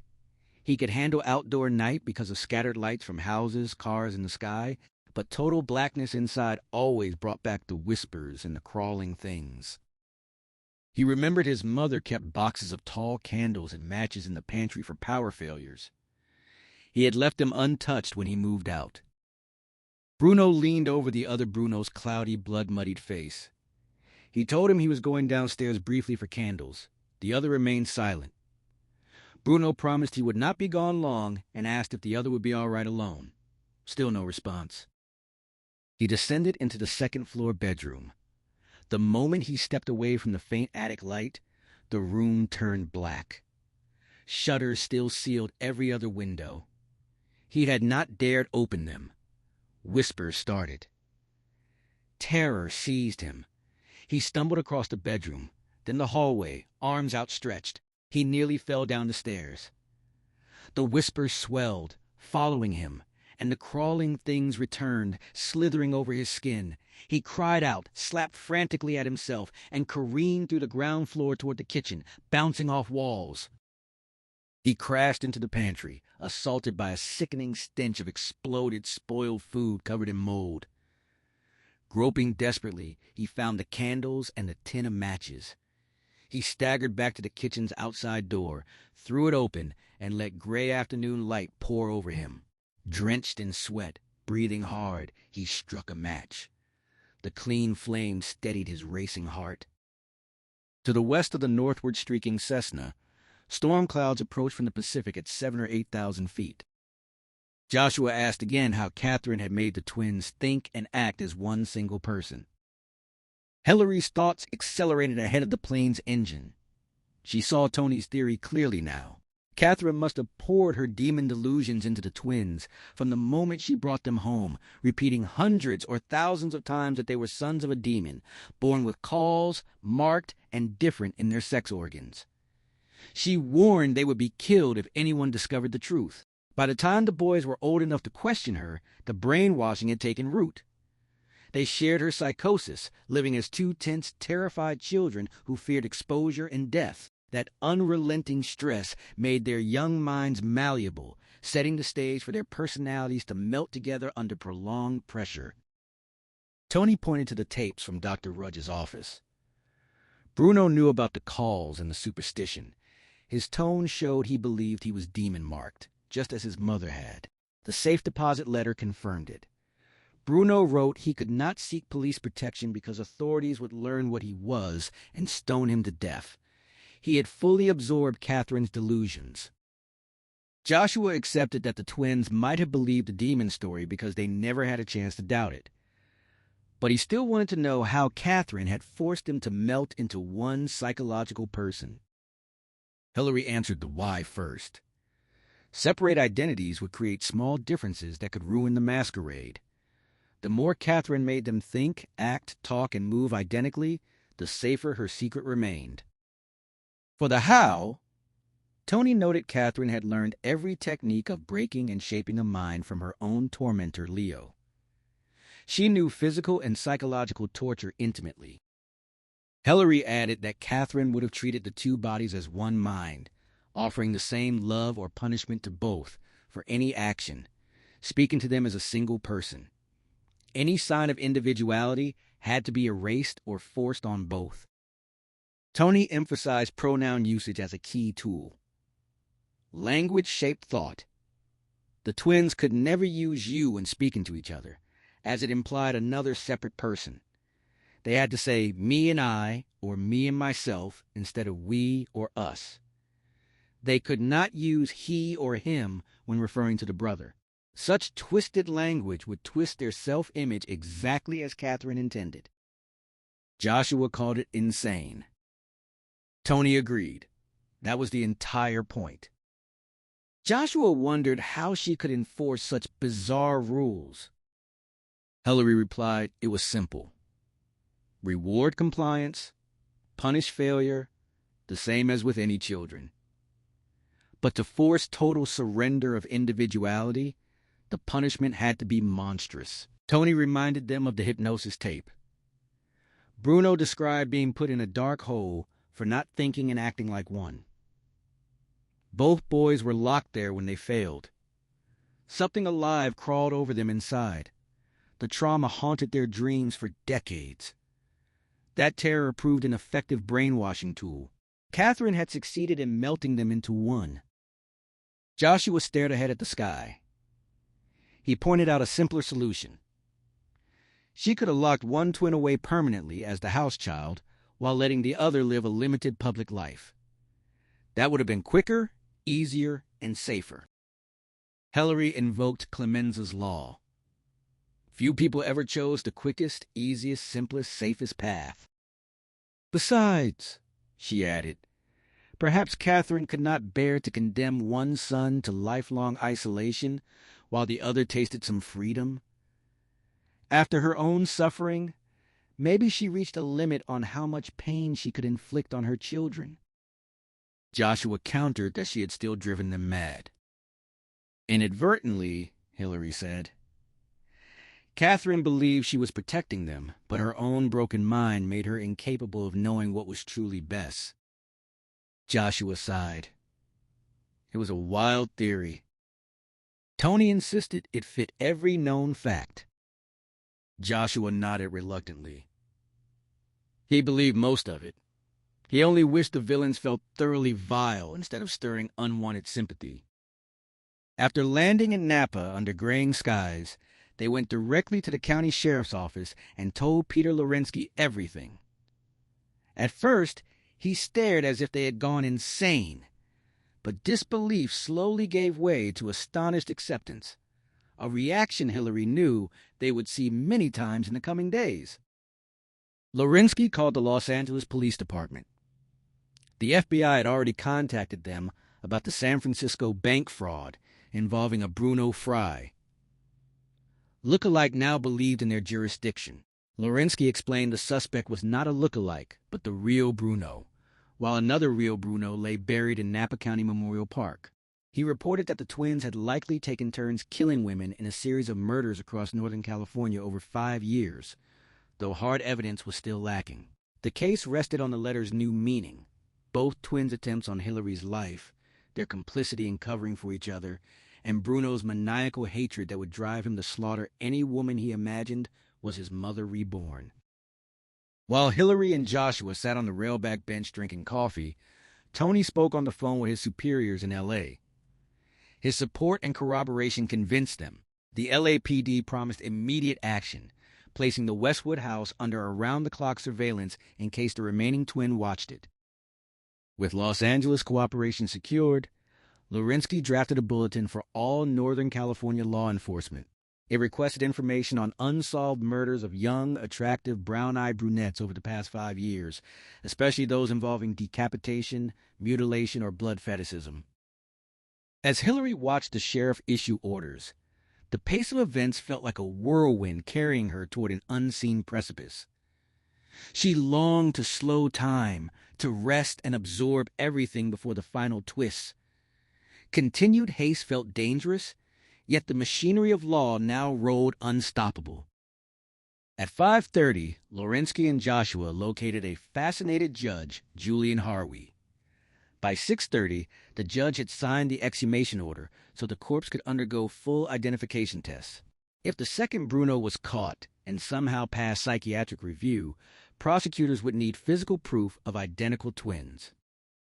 Lawrensky pointed out that the cemetery crew could not open the grave after dark, but he would have them digging at first light. He made calls to the director of Napa County Memorial Park, the county coroner, and mortician, Avril Tannerton, to arrange transport of the body to and from the pathology lab. When he hung up, Joshua asked about searching the Fry properties. Lawrensky confirmed he wanted to search both the new Vineyard house and the old Clifftop house for evidence that 2 men had lived there and any signs of additional murders. They could search the Vineyard house immediately, but the old house had no electricity and would have to wait until morning. Lawrensky suggested they head to the Vineyard house that night. Though none had eaten, he proposed stopping for a quick meal at the coffee shop nearby first. Before leaving, he instructed the night receptionist to alert him immediately if the LAPD reported capturing the second Bruno Fry. Hillary doubted it would happen quickly. Tony agreed, saying Bruno had hidden his secret for 40 years. Crazy as he was also clever. The police would face a long game of cat and mouse. When night fell, Bruno closed the attic shutters again.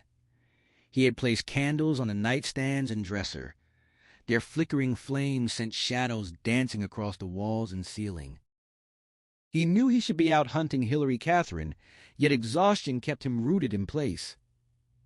Hunger suddenly hit him hard. He hadn't eaten since the day before.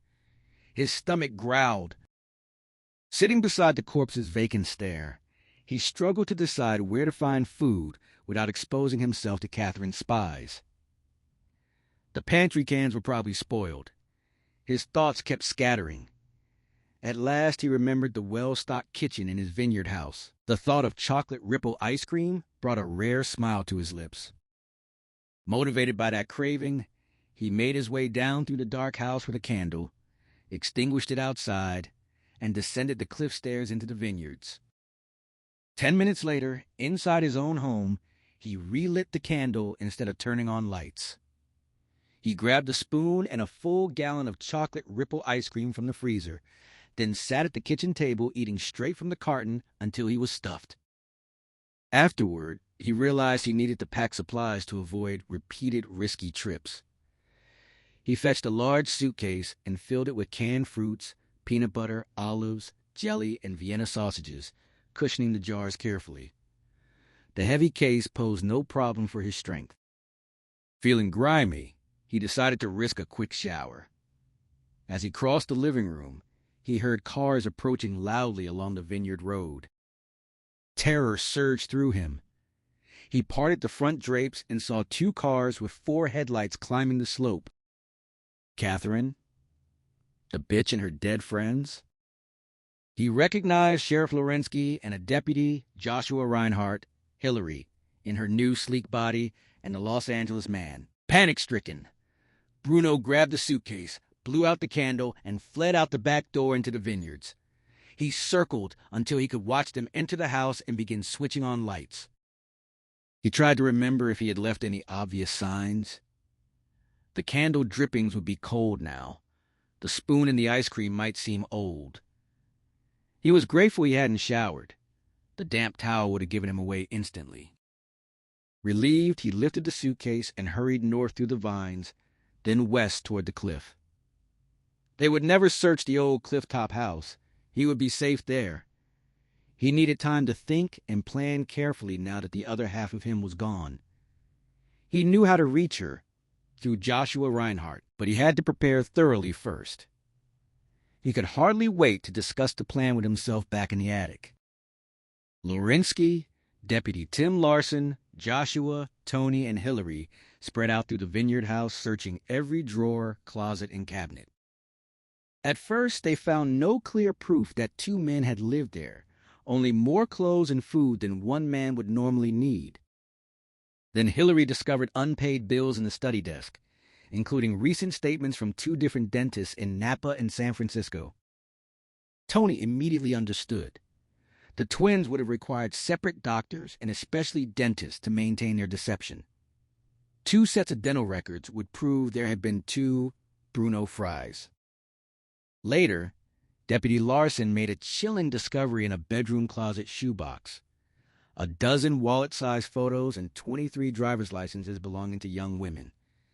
Every face shared the same dark hair, dark eyes, and structural resemblance to Catherine. Joshua counted them in disbelief. 23 women. Hillary shivered, seeing it as a gallery of death. Tony noted the licenses provided names and addresses. Lawrensky sent Larson to radio the information to headquarters. They all knew they were likely looking at 23 unsolved murders or disappearances over 5 years. The group searched for 2 more hours but found nothing else of similar importance. Hillary's nerves frayed badly. Each time she opened a drawer or cupboard, she braced herself for some grotesque new horror. She felt immense relief when the search finally ended. Outside in the chilly night air, Lawrensky asked whether the 3 of them would join him at the coroner's office for the exhumation in the morning. Both Hillary and Tony declined. Up in the Mayacamas Mountains, soft thunder rolled across the peaks. Joshua told them there was nothing more they could accomplish that night. He suggested they meet at the cliff house the next morning. Hillary and Tony would head up first to open the shutters and windows, airing out the long-closed place before anyone spent hours inside. Lawrensky agreed and said he would join them once he finished at the coroner's, adding that perhaps the Los Angeles police would catch the killer before dawn. Hillary clung to that slim hope. Bruno Fry spent half the night talking to himself, meticulously planning Hillary Catherine's death. For the other half, he slept as candles flickered around him, thin streams of smoke curling from the wicks while their dancing flames threw grotesque shadows across the walls and reflected in the dead eyes of the corpse. Joshua Reinhardt lay tangled in his sheets, unable to sleep. At 3 a.m, he rose, poured a double bourbon at the bar, and downed it quickly, yet the drink barely steadied his nerves. He had never missed Cora more desperately than he did that night. Hillary kept jolting awake from nightmares, but the hours raced past in a blur. She still felt herself hurtling towards some unseen edge, powerless to slow down. Near dawn, as Tony lay awake beside her, Hillary pressed close and asked him to make love. For the next half hour they lost themselves in each other, the closeness sweet and hushed, neither better nor worse than before. Afterward, she told him she loved him. He returned the words. She added that no matter what came next, they had shared these few days. He gently warned her against sounding fatalistic, insisting they had years ahead, that no one would take them away. Hillary wished she had found his optimism sooner. He reassured her they had passed the worst of it, now that they knew the truth, though she reminded him Fry was still free. Tony promised the man would soon be caught, believing he was hunting Catherine, and would keep returning to her Westwood house where the surveillance team waited.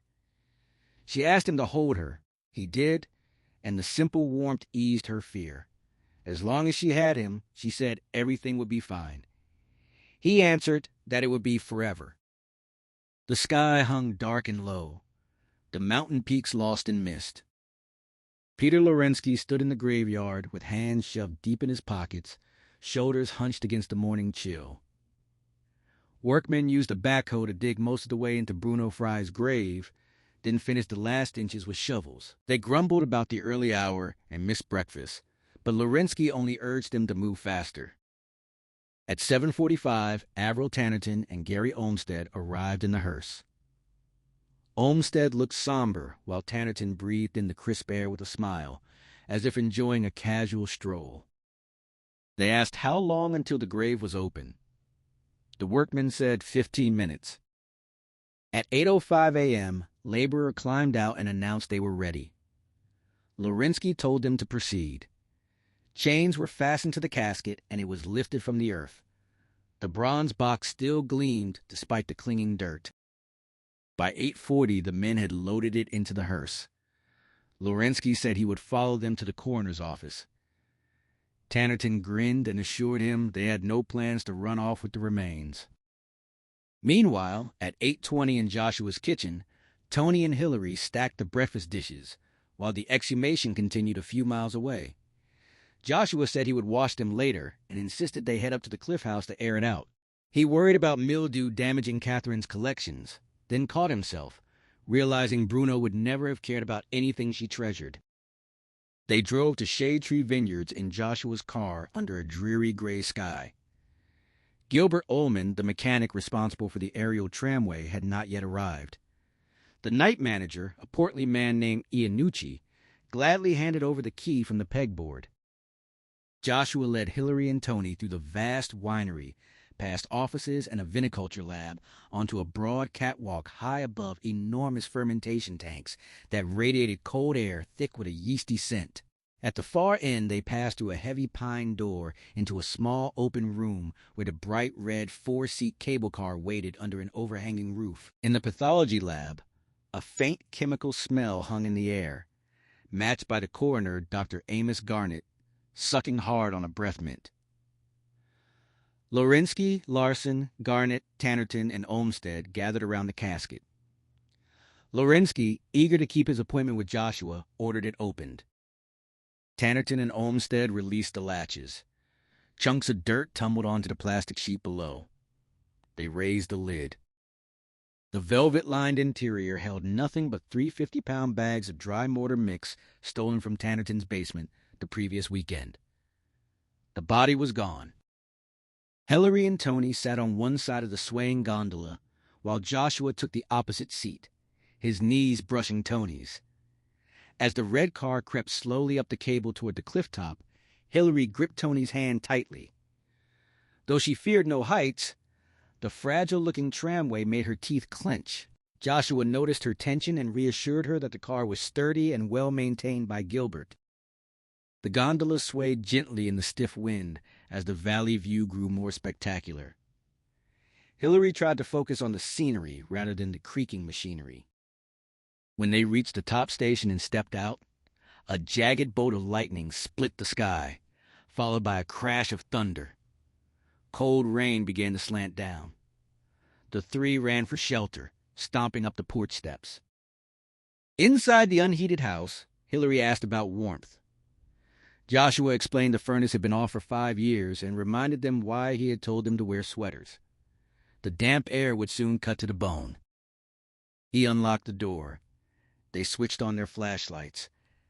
Hillary immediately noticed a heavy mildew stench. Joshua confirmed his fear. They moved from the foyer through the hall into the grand drawing room, flashlight beams sweeping over rooms crammed with antique furniture. Tony remarked that it looked even worse than Bruno's house, with barely space to walk. Joshua explained Catherine's obsessive collecting, how pieces were crammed into closets and stacked everywhere, too crowded even in the main rooms to be properly appreciated. Hillary observed that if every room held such quality, the collection represented a fortune.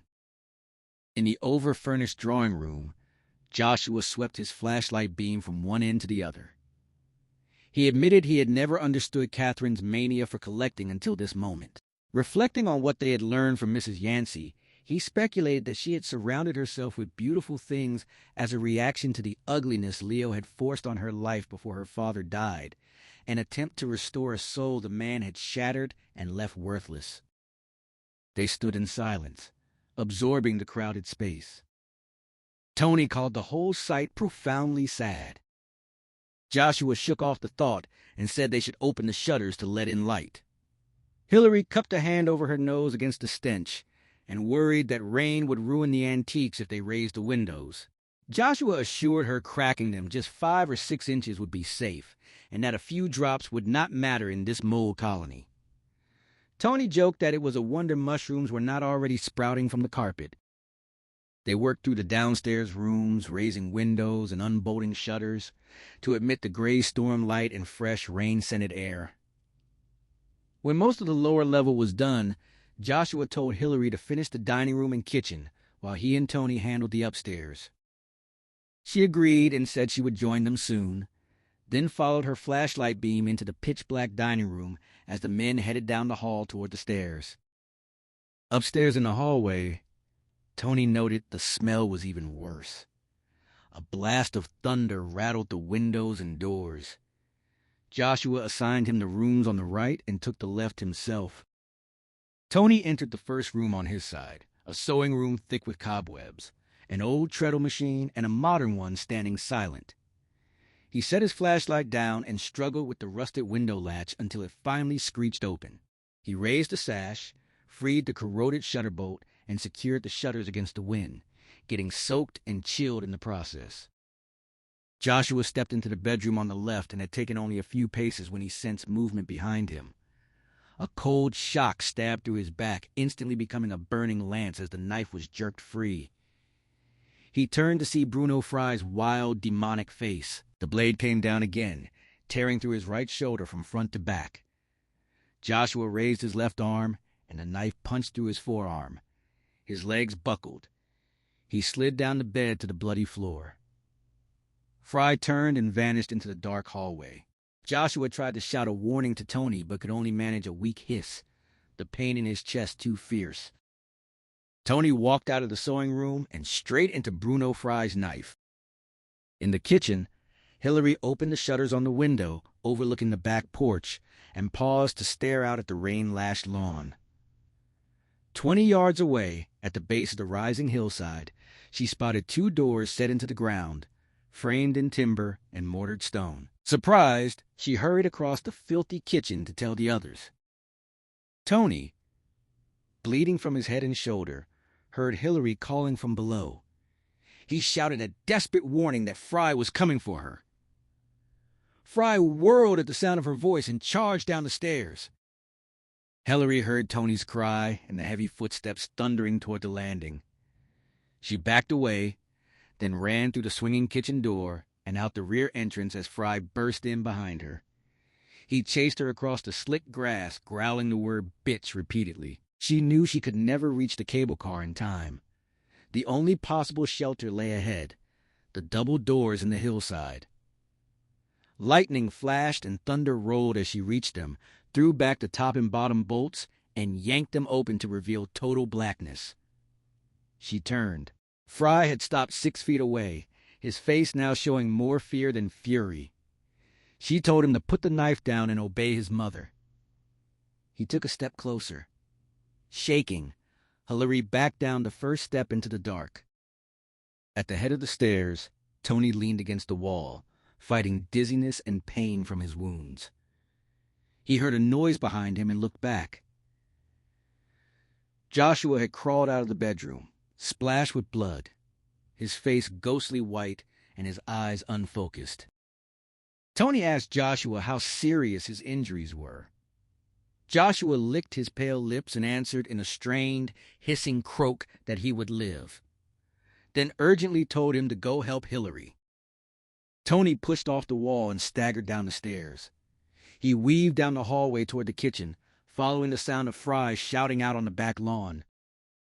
In the kitchen, he yanked open drawers until he found knives and seized the largest one, its blade spotted with rust but still lethally sharp. His left arm burned with pain. Gritting his teeth against the agony, he lurched out onto the porch like a drunk. He spotted Fry immediately, standing before two open doors set into the ground. Hillary was nowhere in sight. Hillary reached the bottom step of the cellar stairs. Bruno Fry stood at the top, afraid to descend further.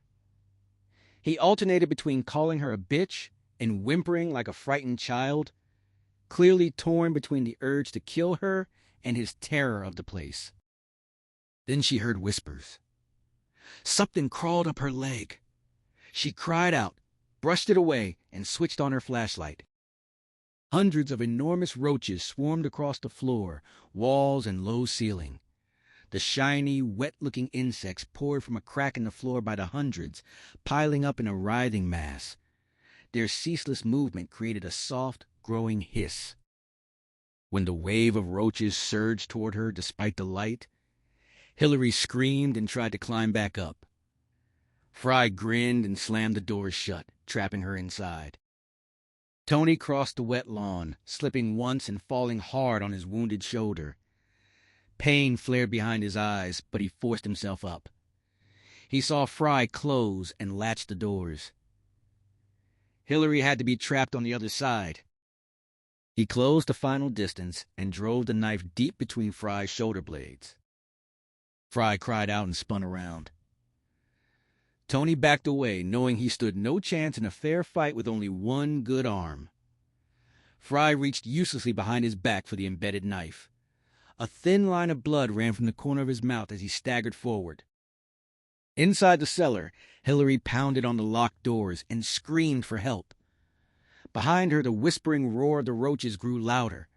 When her flashlight suddenly died after she hammered it against the wood, the insects swarmed up the steps. She felt them on her ankles, then her arm. One dropped onto her head. She thrashed in panic, unable to stop screaming. Suddenly the doors flew open. Daylight poured in. Tony yanked her out into the rain and brushed the remaining roaches from her clothes. She collapsed against him, shaking violently. He held her with his good arm and spoke softly until her screams finally subsided. She noticed his wounds and said he was hurt. He replied that he would live and still paint.